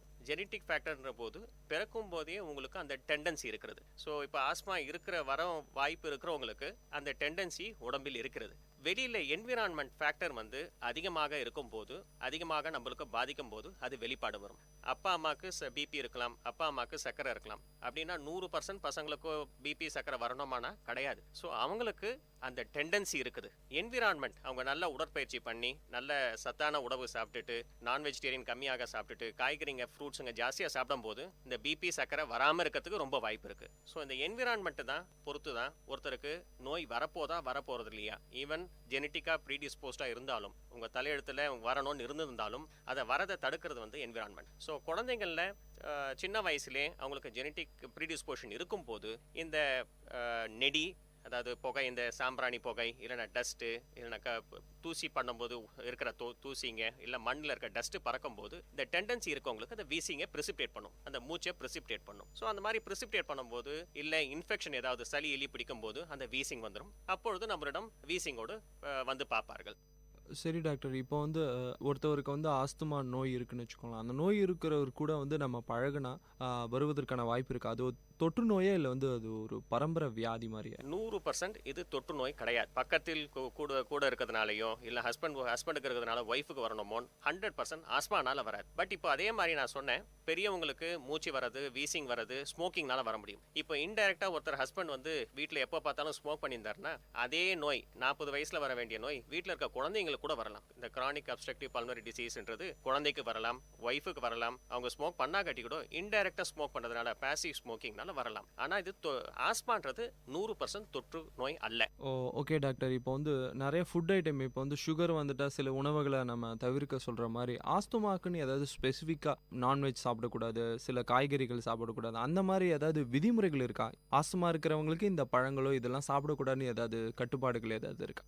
சிம்பிளா சொன்னா கிடையாது. அதாவது ஆஸ்மா நல்ல கண்ட்ரோல்ல வைத்து கொண்டிருக்கும் போது அதுக்கான மருந்துகள் கரெக்டாக யூஸ் பண்ணி கண்ட்ரோல் பண்ணி வச்சிருந்தா நார்மல் லைஃபாக இருக்கலாம். ஐஸ் தண்ணி குளிக்கலாம், சில பேர் ஐஸ்கிரீம் சாப்பிடலாமா, இல்லைனாக்கா மண்ணில் விளையாடலாமா, ஐஸ் தண்ணியில் குளிக்கலாமான்னு கேட்குறாங்க. எது வேணாலும் பண்ணலாம். நார்மலாக இருக்கிறவங்க மாதிரி எல்லா வித பழங்களும் காய்கறியும் ஆக்டிவிட்டீஸும் எல்லாமே நார்மலாக இருக்கலாம். அது மருந்து சரியான கண்ட்ரோல் இல்லாத போது இது எல்லாமே வந்து இன்னும் அதிகப்படுத்தி விடும். ஸோ சிம்பிள் ஆன்சர் வந்து எந்தவித பத்தியமும் கிடையாது. சரி டாக்டர், இப்போ வந்து ஒரு ஆஸ்மா பேஷண்ட் இருக்காருன்னா அவர் இந்த பனி காலத்தில் இந்த மாதிரி மார்கழி மாதம் அந்த மாதிரி சமயங்களில் வந்து அதிகமாகிறதுக்கான வாய்ப்புகள் இருக்கா? இப்போ வெளியில் போகும்போது தலையில் எதாவது மஃப்ளர் போட்டு போங்க, இல்லை தலையில் துணி சுற்றிட்டு போங்க, அந்த மாதிரி சமயங்களில் வந்து அவங்க எப்படி ப்ரிகாஷனாக இருக்கணுமா? அதாவது நான் முதல்ல சொன்ன மாதிரி ஆஸ்மாவுக்கு கரெக்டான கட்டுப்பாடுக்கான மருந்து சாப்பிட்டு யூஸ் பண்ணிட்டு இருக்கும் போது சுத்தமாக எது பண்ணாலும் வராது. மற்றவங்களுக்கு சளி பிடிக்கிற மாதிரி சாதாரணமான வைரஸ், இந்த ரெஸ்பிரேட்டரி சின்சேட்டல் வைரஸ்னு சொல்லி சாதாரண காமன் கோல்டு வந்து வரலாம் தவிர பனிக்காலத்திலோ இல்லைனா சில்லுன்னு காற்று படுறதுனாலோ வீசிங் வராது. சப்போஸ் கண்ட்ரோல் கொஞ்சம் கம்மியாக இருக்குது, இல்லை இவருக்கு வீசிங் இல்லைன்ட்டு இவர் மருந்து கொஞ்ச நாள் நிப்பாட்டி வச்சிருந்தாருனாக்கா அந்த மாதிரி நேரத்தில் சில்லுன்னு காற்று போகும்போது அது வந்து இந்த மூச்சு குழாயை சுருக்கி வீசிங்கை ப்ரிசிப்டேட் பண்ணலாம். ஸோ நல்ல கட்டுப்பாட்டில் இருக்கும்போது எந்தவித ஸ்பெசிஃபிக் ப்ரிகாஷன்ஸும் தேவையில்லை. இவர் மற்றவங்கள மாதிரி நார்மலாகவே இருக்கலாம். குழந்தைங்களும் நல்லா விளையாடலாம், மண்ணில் விளையாடலாம், ஐஸ்கிரீம் சாப்பிடலாம், கூல்ட்ரிங்க் சாப்பிடலாம், எல்லாம் பண்ணலாம். எந்தவித பத்தியமும் இல்லாமல் எல்லாமே பண்ணலாம். சரி டாக்டர், நீங்கள் இப்போ குழந்தைகளை பற்றி சொல்லும்போது இன்னொரு விஷயம், எல்லாருக்கும் ஒரு சந்தேகம் இருக்கும். ஒரு சின்ன குழந்தைக்கு வந்து அது வந்து தொற்று நோய் இல்லைன்னு சொல்லிட்டீங்க. ஸோ இப்போ அந்த குழந்தைக்கு இருக்கும்போது வந்து அந்த குழந்தை கூட விளையாடக்கூடிய பசங்க வந்து ஃபீல் பண்ணலாமா? அந்த மாதிரி ஐயோ அவனுக்கு வந்து ஆஸ்துமா இருக்குது, நம்மளுக்கும் பரவறதுக்கான வாய்ப்பு இருக்கா, இல்லை குழந்தையா இருக்காங்க, அந்த மாதிரி பயங்கள் இருக்கா? அதை பற்றி கொஞ்சம் சொல்லுங்களேன். ஆஸ்மான்றது முதல்ல சொன்ன மாதிரி நிச்சயமாக தொற்று நோய் அல்ல. இப்போ இருமல் ரொம்ப நாளாக இருக்குதுனாக்கா அது ஆஸ்மானு கண்டுபிடிக்காம இல்லை வேற ஏதாவது வியாதி இருக்கான்னு கண்டுபிடிக்காம நம்ம ஆஸ்மான்னு நினச்சி நிற்கக்கூடாது. இப்போ டிபி இருக்கிறது, டிபிக்கு வந்து அதோடைய மெயின் சிம்டம் பார்த்தீங்கன்னாக்கா இருமல் தான். 1.5 மாதம் இருமல் இருந்துனே இருக்கும். நம்ம ஆஸ்மா ஏற்கனவே இருக்கிற ஆஸ்மா தான் தொந்தரவு இருக்குதுன்னு நினச்சிட்டு இருப்போம். இப்போ ஆஸ்மா மாதிரி நம்ம நினச்சின்னு டிபியை விட்டுட்டோம்னாக்கா அது மற்றவங்களுக்கு பரவலாம், ஆனால் ஆஸ்மா வந்து பரவாது. சரி டாக்டர், இப்போ வந்து ஒரு பெரியவருக்கோ குழந்தைகளுக்கோ வந்து ஆஸ்மா இருக்கும்போது அவங்க வீட்டில் வந்து ஏசி ஏர் கண்டிஷனர் யூஸ் பண்ணுறாங்கன்னா அவங்க வந்து அதில் படுக்கலாமா, அந்த விஷயத்தை யூஸ் பண்ணிக்கலாமா, இல்லை அந்த குளிரையே தவிர்த்துருவாங்க, ஐயோ எனக்கு ஆஸ்துமா இருக்குது அதனால் வந்து நான் தவிர்த்துறேன், இங்கே படுக்க மாட்டேன், இது எனக்கு ஒத்துக்காது, அந்த மாதிரி அவங்களே ஒரு அலர்ஜிக் ஃபீல் பண்ணிப்பாங்க. அதை பற்றி கொஞ்சம் சொல்லுங்க டாக்டர். ஆஸ்மா வந்து அதான் நார்மலாகவே இருக்கலாம். மெயினாக வந்து ஏசி யூஸ் பண்ணும்போது என்ன ப்ராப்ளம்னாக்கா அந்த ஃபில்டரை வந்து நம்ம அடிக்கடி க்ளீன் பண்ணாகாட்டி இந்த ஃபில்டரில் இருக்கும் டஸ்ட் வந்து திருப்பியும் ரீசர்க்குலேட் ஆகிறதுக்கு வாய்ப்பு இருக்குது. இந்த டஸ்ட் வந்து ஃபில்டர் சரியாக க்ளீன் பண்ணாத போது அந்த டஸ்ட் நம்ம முகத்தில் அடிக்கும் போது சாதாரணமாக இருக்கவங்களுக்கும் இருமலும் வீசிங்கும் வரதுக்கு வாய்ப்பு இருக்குது. தவிர ஆஸ்மா பேஷண்ட்டுக்கு ஒன்றும் நடக்காது. ஆஸ்மா பேஷண்ட்ஸும் ஃப்ரிட்ஜ் தண்ணி சாப்பிடலாம், ஏசி இருக்கிற இடத்துல படுக்கலாம், எந்தவித பத்தியமும் ரெஸ்ட்ரிக்ஷனும் இல்லாமல் இருக்கலாம். இதில் ஏதாவது டைப்ஸ் ஆஃப் ஆஸ்துமா இருக்கா டாக்டர்? ஏதாவது பெரியவங்களுக்கு வர்றதோ குழந்தைகள் வேற ஏதாவது டைப்ஸ் ஆஃப் ஆஸ்துமா ஏதாவது இதை பற்றி டீட்டெயில்ஸ் ஏதாவது? அதாவது மெயினாக வந்து முதல்ல பிரிச்சு இருந்தது வந்து இன்ட்ரின்சிக் ஆஸ்மா, எக்ஸ்ட்ரின்சிக் ஆஸ்மான்னு இருக்கிறது. இது வந்து மோர் ஆஃப் ஒரு சயின்டிஃபிக்காக வந்து பிரிக்கிறது தவிர ட்ரீட்மெண்ட்டும் பார்த்தீங்கன்னா எல்லாத்துக்கும் ஒன்று தான். இன்ட்ரின்சிக் ஆஸ்மான்றது எந்த காரணமும் இல்லாமல் ஆஸ்மா வராது. எக்ஸ்ட்ரின்சிக் ஆஸ்மான்றது வெளியில் ஏதாவது ஒரு போலன் டஸ்ட்டோ இல்லைனாக்கா டஸ்ட் மைட்ஸோ வீட்டில் இருக்க மைட்ஸ் இருக்கிறதுனால இல்லை பெட்ஸ் இருக்கிறதுனாலையோ அதில் இருக்க டஸ்ட்டுங்க வந்து நம்மளுக்கு அலர்ஜி ப்ரிசிப்டேட் பண்ணி வீசிங் ப்ரிசிப்டேட் பண்ணுறது வந்து எக்ஸ்ட்ரின்சிக் ஆஸ்மான்னு சொல்கிறது. பட் ட்ரீட்மெண்ட்னு பார்த்தீங்கன்னாக்கா எல்லாத்துக்கும் ஒன்று தான். முதல்ல வந்து அலர்ஜி டெஸ்ட் எல்லாம் பண்ணி என்னென்னத்துக்கு அலர்ஜி, டஸ்ட்டுக்கு அலர்ஜி இருக்குது, காக்ரோச்சுக்கு அலர்ஜி இருக்குது, இந்த மாதிரி அலர்ஜி கண்டுபிடிச்சி அதெல்லாம் அவாய்ட் பண்ணுறதுக்கு பார்த்துருந்தோம். பட் அதெல்லாம் வந்து நியர் இம்பாசிபிள் அதை கண்ட்ரோல் பண்ணுறதுக்கு. ஸோ ஆஸ்மாவை நல்லா கண்ட்ரோல் பண்ணிட்டோம்னாக்கா எந்த வித கட்டுப்பாடும் இல்லாமல் நார்மலாக இருக்கலாம். அவங்களும் ஒரு நார்மலான லைஃப்பை வாழலாம். ஆமாம். சரி, இப்போ அந்த ஆஸ்துமா நோய் வந்து ஒரு கியூரபிளா நிரந்தர தீர்வு இந்த நோய்க்கு இருக்கா டாக்டர்? குணப்படுத்துறதுக்கு ஆஸ்மாக்கு வைத்தியம் கிடையாது. கண்ட்ரோல் பண்ணி சுத்தமாக வராத மாதிரி இருக்கிறதுக்கு கண்ட்ரோல் பண்ண முடியும். இப்போ சர்க்கரை வியாதியோ பிபியோ இருக்கிற மாதிரி அதை குணப்படுத்த முடியுமானா குணப்படுத்த முடியாது. ஆனால் ரொம்ப குழந்தைங்களுக்கு ஆஸ்மா வந்து குழந்தை வயசுல சின்ன வயசுல ஆரம்பிக்கும் போது வயது ஆக 15-16 வயசு ஆகும் போது உடம்புடைய எதிர்ப்பு சக்தி மாறும் போது அதுவா ஆஸ்மான்றது கம்மியாகி சுத்தமாக இல்லாத மாதிரி ஆயிடுறது. ஆனால் இந்த மாதிரி குழந்தைங்க பெரியவங்க ஆகும்போது ஆஸ்மா திருப்பியும் மேனிஃபெஸ்ட் ஆகிறதுக்கு வாய்ப்பு இருக்கு. அதான் முதல்ல சொன்ன மாதிரி என்விரான்மெண்ட் வந்து பேடா இருக்கும்போது, இப்போ ஏற்கனவே ஆஸ்மா இருந்தவர் வந்து ஒரு டஸ்டியான ஏரியாவில் ஒர்க் பண்ணும்போது திருப்பி அந்த வீசிங் பிரிசிப்டேட் ஆகிறதுக்கு வாய்ப்பு இருக்குது. சரி டாக்டர், இப்போ இன்னொரு சந்தேகம் எல்லாருக்கும் இருக்கு. இப்போ நார்மலாக வந்து டெம்பரேச்சர் நல்லா இருக்கிற பிளேஸில், இப்போ மலை பிரதேசத்தில் வாழ்வாங்க நிறைய பேர், மலை பிரதேசத்தில் ஊட்டி கொடைக்கானல் அந்த மாதிரி பகுதியில் இருக்கிற மக்களுக்கு வந்து ஆஸ்துமா நோய் வருவதற்கான அறிகுறிகள் அதிகமாக இருக்கா, இல்லை ஏதாவது நார்மலாக இல்லை டெம்பரேச்சரில் இருக்கலாம் அப்படின்றவங்களுக்கு வந்து கம்மியாக இருக்கா, ஏதாவது டிஃப்ரென்ஸ் ஏதாவது இருக்கா? அதாவது மலை பிரதேசத்தில் பார்த்தீங்கன்னா டெம்பரேச்சர் கூலாக இருக்கும் போது இந்த மூச்சு குழாய் சுருங்கிறதுக்கு வாய்ப்பு அதிகம் இருக்கு. ஸோ ஆஸ்மா டெண்டன்சி இருக்கவங்களுக்கு அங்கே இருக்கும்போது அதுக்கான ட்ரீட்மெண்ட் இல்லாத போது ஆஸ்மா பிரிசிப்டேட் ஆகும். ஸோ அவர் வந்து இங்கே கீழே இருந்தாலும் மேலே இருந்தாலும் அவருக்கு அந்த டெண்டன்சி இருக்கிற வரைக்கும் அந்த ஆஸ்மா எந்த காரணத்தினாலையும் பிரிசிப்டேட் ஆகலாம். ஆஸ்மானுடைய இன்சிடென்ஸ் அதாவது வர பர்சன்டேஜ் பார்த்தீங்கன்னா உலகம் பூரா ஒரே மாதிரி தான் இருக்கும். ஆனால் வெளிப்பாடு வரது தான் ஒவ்வொரு ஏரியா பொறுத்தையும் வித்தியாசம் வரும். இதுக்காக அவர் மலை பிரதேசத்துலேருந்து கீழே வரணுமோ இல்லை வேற இடத்துக்கு மாறணுமோன்றது அவசியம் கிடையாது. ஏன்னா அங்கே போனாலும் 100% கேரண்டி கிடையாது. அங்கேயும் வீசிங் வரதுக்கு வாய்ப்பு இருக்கு. அதுக்கு கரெக்டான ட்ரீட்மெண்ட் பண்ணியிருந்தாருன்னா அவர் நார்மலாக எங்கே வேணாலும் இருக்கலாம்.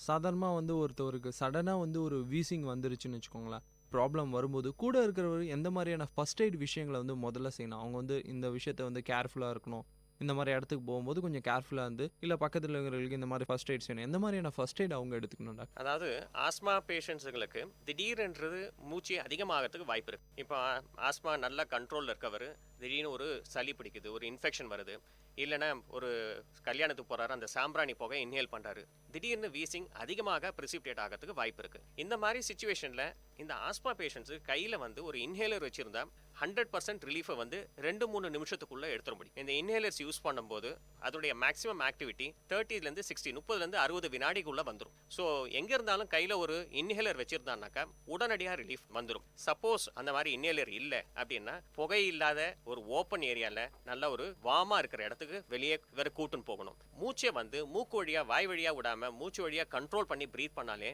ரொம்ப பேருக்கு வீசிங் குறையதுக்கு காமிச்சிடும். ஒரு 4-5 நிமிஷத்துக்குள்ள இவரால மூச்சு இன்னும் அந்த வீசிங் சத்தம் இருந்துனே இருக்குது, மூச்சு திணறாரு, இல்ல கையெல்லாம் ப்ளூ ஆகுது, இல்ல நாக்கெல்லாம் ப்ளூ ஆகுது, அதாவது சைனோசிஸ் சொல்றது, இல்ல அவரால் ஒரு சென்டென்ஸை கம்ப்ளீட்டா பேச முடியல, ஒரு சென்டென்ஸ் பேசறதுக்குள்ள மூச்சு திருப்பி எடுக்க வேண்டியதா இருக்குது அப்படி என்றால், இல்ல மூச்சு ரெஸ்பிரேட்டரி ரேட்ன்றது 25க்கு மேல போனா இவருக்கு எமர்ஜென்சி ட்ரீட்மெண்ட் தேவைப்படும். அந்த மாதிரி நேரத்தில் 108 கூப்பிட்டோ இல்ல பக்கத்தில் இருக்க கேஷுவாலிட்டிக்கோ கூட்டும் போனா நெபுலைஸ் பண்ணாங்கன்னா இந்த மருந்தை வந்து கேஸ் மூலமா மூக்கு வழியா வைக்கும் போது அதை சுவாசிச்சா உடனடியா ரிலீஃப் வந்துடும். சரி டாக்டர், இப்போ வந்து சுகருக்கு வந்து இன்சுலின் ஒரு மருந்து இருக்கு, அதாவது அடிக்கடி அவங்க எடுத்துக்கிற மாதிரி.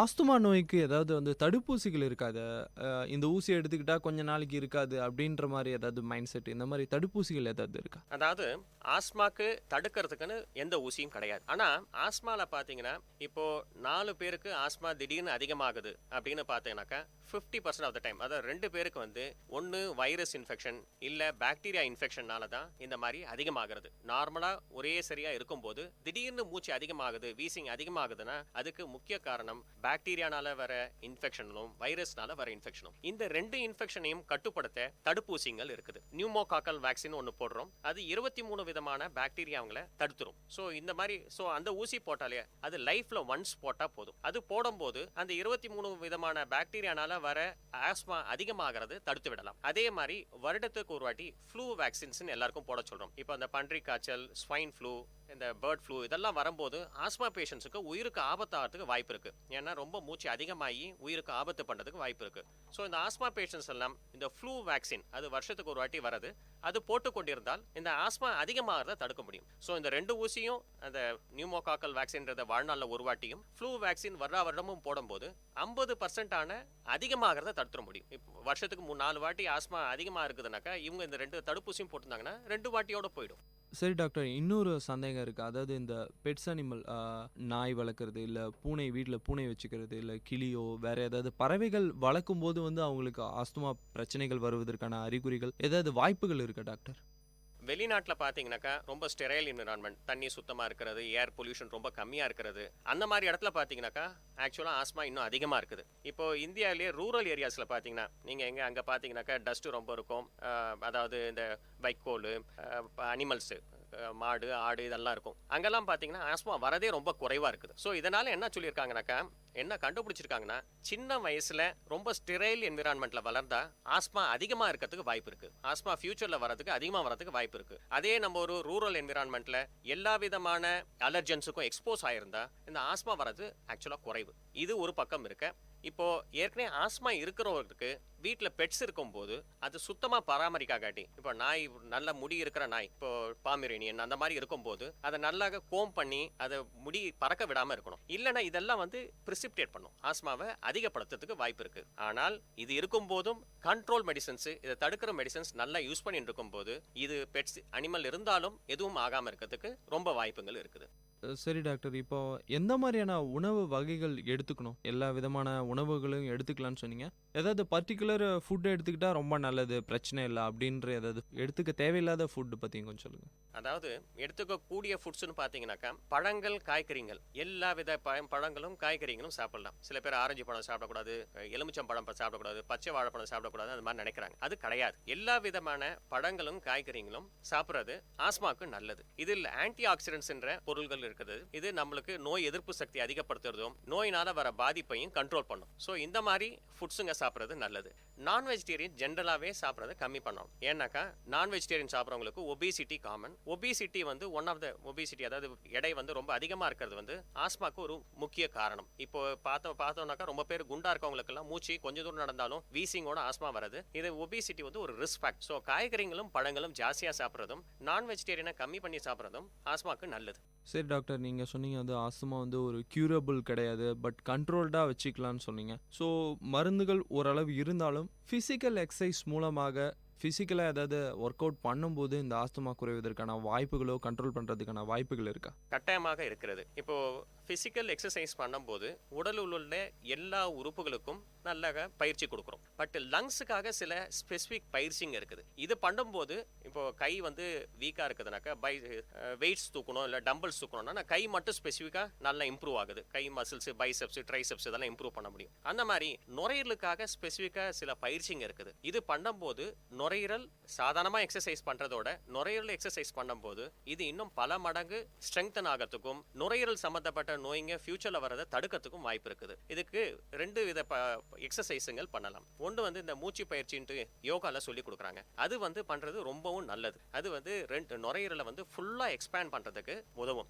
சாதாரணமாக நம்ம மூச்சு விடும்போது பார்த்தோம்னாக்கா 20-30% நுரையீரல் மட்டும்தான் யூஸ் பண்ணுறோம். பாக்கி 80% அப்படியே வேஸ்டாக தான் இருக்குது. இது அப்படியே யூஸ் பண்ணாமலே இருக்கும்போது நுரையீரல் சுருங்கி போகிறதுக்கு வாய்ப்பு இருக்குது. ஸோ இந்த மாதிரி யோகா எக்ஸசைஸ் பண்ணும்போது, யோகாவில் இந்த மூச்சு பயிற்சிலாம் பண்ணும்போது, பிராணாயாமம் பண்ணும்போது நுரையீரல் நல்லா விரிவடைகிறதுக்கு வாய்ப்பு இருக்கு. இரண்டாவது இன்சென்டிவ் ஸ்பைரோமெட்ரின்னு ஒன்று இருக்குது. அதில் 3 பந்து மாதிரி இருக்கும். அதை நம்ம இழுத்து அந்த 3 பந்தையும் மேலே எடுக்கிறதுக்கு பார்க்கணும். இது ஸ்பெசிஃபிக்காக ஆஸ்மா பேஷண்ட்ஸுக்கு டாக்டர்ஸுங்க பிரிஸ்கிரைப் பண்ணுற ஒரு எக்ஸசைஸ். அது பண்ணும்போதும் நுரையீரல் நன்றாக எக்ஸசைஸ் ஆகி ஃபியூச்சரில் வர வீசிங் ட்ரபிள்ஸை கம்மி பண்ணிட முடியும். டாக்டர், இப்போ அந்த இன்ஹேலர் யூஸ் பண்ணுறாங்க இல்லையா? ஸோ அவங்க யூஸ் பண்ணும்போது கண்டினியூஸாக யூஸ் பண்ணும்போது அவங்களுக்கு ஏதாவது சைட் எஃபெக்ட் வருவதற்கான வாய்ப்புகள் இருக்கா? இல்லை அதை கொஞ்சம் கம்மி பண்ணிக்கோங்க, தேவையான இடத்துல மட்டும்தான் இன்ஹேலர் யூஸ் பண்ணணும், அந்த மாதிரி விஷயங்கள் இல்லை வந்து ஃபிசிக்கல் எக்ஸசைஸ் யூஸ் பண்ணலாம்? அதை பற்றி கொஞ்சம் டாக்டர். அதாவது இன்ஹேலர்ஸ் வந்து அதில் இருக்கிற ஒரு மித், ஒரு தப்பான அபிப்பிராயம் வந்து இது பழக்கமாயிடும், இது ரொம்ப நாள் யூஸ் பண்ணால் இது இல்லாமல் இருக்க முடியாது, அந்த மாதிரி ஒரு மித் இருக்கிறது. இன்ஹேலர்ஸ் தான்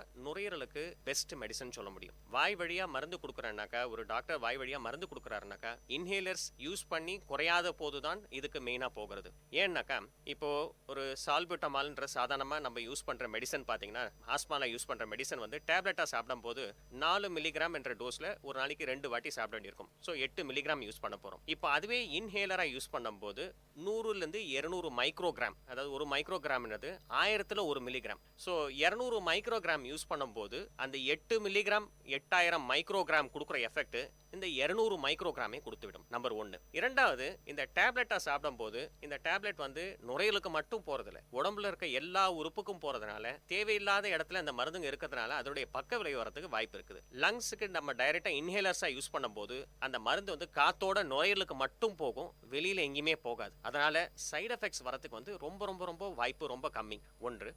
இன்னொன்று என்னன்னாக்கா, இதில் நுரையீரல் மருந்து வந்து நம்ம பம்ப்ஸ் இன்ஹேலராக யூஸ் பண்ணும்போது ரொம்ப அதிக டோஸ் யூஸ் பண்ணாலும் சைடு எஃபெக்ட்ஸ் சுத்தமாக வராது. இப்போவே இது வாய் வழியாக சாப்பிடும் போது சில பேருக்கு கை நடுக்கம், பதட்டமாக இருக்கிறது, இதெல்லாம் வந்துடும் இந்த டேப்லெட்ஸை கொஞ்சம் இன்க்ரீஸ் பண்ணி கொடுத்தாலே. ஆனால் இன்ஹேலர்ஸ் யூஸ் பண்ணும்போது அந்த மாதிரி எந்தவித சைடு எஃபெக்ட்ஸும் வராது. ரெண்டாவது வந்து இதில் 2 விதமான இன்ஹேலர்ஸ் யூஸ் பண்ணுறோம். ஒன்று வந்து இப்போ மாதத்துக்கு ஒரு வாட்டி தான் வீசிங் வருது எனக்கு, இல்லை மாதத்தில் 2 வாட்டி ஏதாவது ஒரு புகை எகப்பட்டால் தான் வீசிங் வருதுனாக்கா தேவைப்படும் போது யூஸ் பண்ணுறதுக்காக ஒரு இன்ஹேலர் இருக்குது, அதை மட்டும் கொடுத்து விட்டுறது. அது எப்போ வேணாலும் எப்போ இந்த மாதிரி இருக்கும்போது யூஸ் பண்ணுறது. இந்த மாதிரி பேஷண்ட்ஸுக்கு ஒன்ஸ் இன் 3 மந்த்ஸ் இல்லைனா 6 மந்த்ஸ் வந்துட்டு இது மாதிரி எத்தனை வாட்டி யூஸ் பண்ணியிருக்கீங்கன்னு அதை மட்டும் நம்ம கணக்கு பார்த்துட்டு இருக்குது. மாதத்துக்கு 2 வாட்டி மேலே வீசிங் வருது, இல்லை நைட்டில் இதனால் தூக்கம் கெட்டு போகுதுனாக்கா இதுக்கு கண்ட்ரோலர் மெடிசன்ஸ் இருக்குது, அதாவது வரதை தடுக்கிறதுக்கான மெடிசன்ஸ் இருக்குது, அதை தொடர்ந்து யூஸ் பண்ண வேண்டியிருக்கும். அதை யூஸ் பண்ணும்போது சுத்தமாக வீசிங் வராது. ஸோ இந்த முதல் வகையான தேவைப்படும் போது யூஸ் பண்ணுற வீசிங் மெடிசன் வந்து இன்ஹேலர் வந்து எப்போ வேணாலும் யூஸ் பண்ணலாம், தேவைப்படும் போது மட்டும் யூஸ் பண்ணால் போதும். ஆனால் 2வது டைப் ஆஃப் வீசிங் மெடிசன் வந்து தொடர்ந்து யூஸ் பண்ணுவது தான் நல்லது.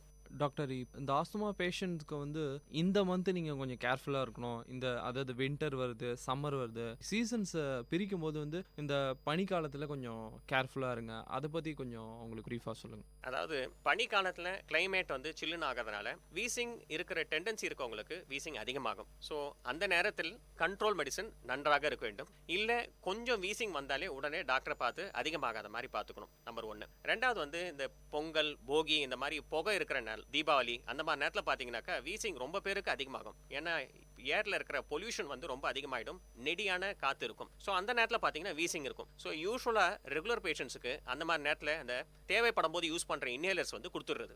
எப்போ தேவைப்படுதோ அந்த நேரத்தில் மட்டும் 2 பஃப்ஸ் யூஸ் பண்ணிக்க சொல்லிடுறது. ஏன்னா இந்த மாதிரி சுச்சுவேஷன்ஸில் ரொம்ப பேருக்கு வீசிங்க்கு அதிகமாகியும் அந்த தேவைப்படும் மெடிசன் யூஸ் பண்ணுற மாதிரி இருக்கும். ஸோ வின்டர் ஸ்பெசிஃபிக்கில் சில புகை இருக்கிற சீசன்ஸ் ஃபங்க்ஷன்ஸ் இருக்கும்போது ஜாகிரதையாக இருக்கணும். ஓகே டாக்டர், இப்போ வந்து ஒரு ஆஸ்மா பேஷண்ட் இருக்கார், அவர் வந்து தன்னோட உறுப்புகளை இறந்த பின்பு அவரோட உறுப்புகளை தானம் பண்ணுறோன்னு நினைக்கிறார். ஸோ அந்த மாதிரி இருக்கும்போது அவங்களோட உறுப்புகளை தானம் பண்ண முடியுமா? ஏதாவது ரெஸ்ட்ரிக்ஷன்ஸ் இருக்கா? எந்தவித ரெஸ்ட்ரிக்ஷன்ஸும் கிடையாது. இவர் வந்து ஃபுல்லாக எந்தவித உறுப்பும் தானம் பண்ணலாம். நுரையீரல் தவிர பாக்கி எல்லா உறுப்பையும் தானம் பண்ணலாம். நுரையீரல் டொனேஷன் வந்து நம்ம இந்தியாவில் ரொம்ப கம்மியாக இருக்குது, அதனால அது தவிர எல்லா உறுப்பையும் டொனேட் பண்ணலாம். ஓகே டாக்டர், அடுத்ததாக ஒரு முக்கியமான விஷயம்னா, பல பேர் வந்து இந்த மூட நம்பிக்கையில் இருக்காங்க. இந்த சில மீன்களை வந்து வாயில் போடும்போது ஆஸ்துமா நோய் குணம் ஆகிறதாக சொல்கிறாங்க. இது ப்ரூவ்டா இல்லை வந்து எப்படி டாக்டர், இதை நம்பலாமா? இது வந்து குணமாகிறதுக்கான வாய்ப்புகள் ஏதாவது இருக்கா அந்த மீன்கள் சாப்பிடும்போது, முழுங்கும்போது?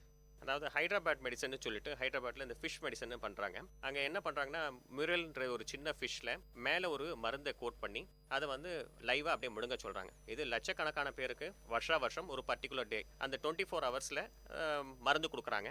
அதை வந்து திருப்பி இன்னும் ஒரு 3 டைம் மெடிசன் வந்து அப்புறமாக சாப்பிடணும்னு சொல்லியிருக்காங்க. இந்த மெடிசன் வந்து இந்தியன் மெடிக்கல் அசோசியேஷன் வந்து சுப்ரீம் கோர்ட்டில் ஒரு ஆர்டர் வாங்கி அந்த மெடிசனை எடுத்து ரிசர்ச் பண்ணி அது என்ன கெமிக்கல்ஸ்ன்னு பார்த்தா அதில் எந்த வித கெமிக்கல்ஸும் இல்லைன்னு கண்டுபிடிச்சிருக்கு. அப்படின்னா இதில் எப்படி ரிலீஃப் வர முடியும்?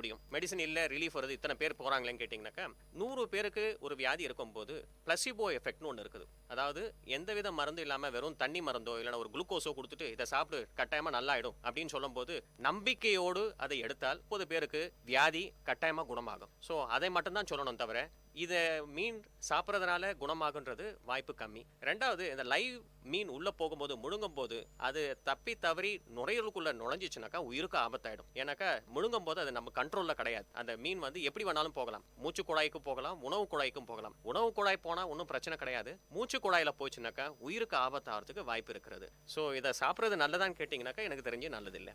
பல விஷயத்த இன்னைக்கு நீங்கள் மருத்துவ நேரம் நிகழ்ச்சியில் நீங்கள் ஷேர் பண்ணிக்கிட்டீங்க. நேர்களுக்கு வந்து பல சந்தேகங்கள் இருக்கும். இந்த விஷயம் செய்யலாமா, இந்த ஃப்ரூட் சாப்பிடலாமா, இந்த பொருள் சாப்பிடலாமா, இந்த டைமில் தூங்கலாமா, இந்த மெடிசன் எடுத்துக்கலாமா, நிறைய விஷயங்கள் இருக்குது. அவங்களோட சந்தேகத்தை தீர்த்து வச்சு பல என்னோட கேள்விகளுக்கு பதில் சொன்னதுக்கு ரொம்ப நன்றி. பண்பலை சார்பாக உங்களுக்கு நன்றி தெரிவிச்சுக்கிறோம். நன்றி சார். நன்றி.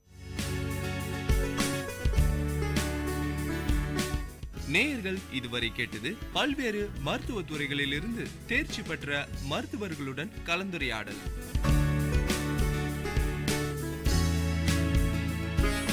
மருத்துவ நேரம் விஐடி பண்பலை 90.8. நன்றி, வணக்கம்.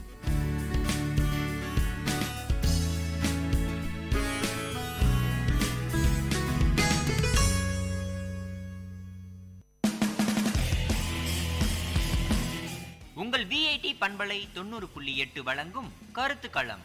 மக்கள் கருத்துக்கள் அரங்கேறும் ஒளித்தளம். உங்கள் குரல்களில் ஒருங்கிணையும் கருத்துக்களம். விஐடி பல்கலைக்கழகத்தின் சமுதாய வானொலியில்.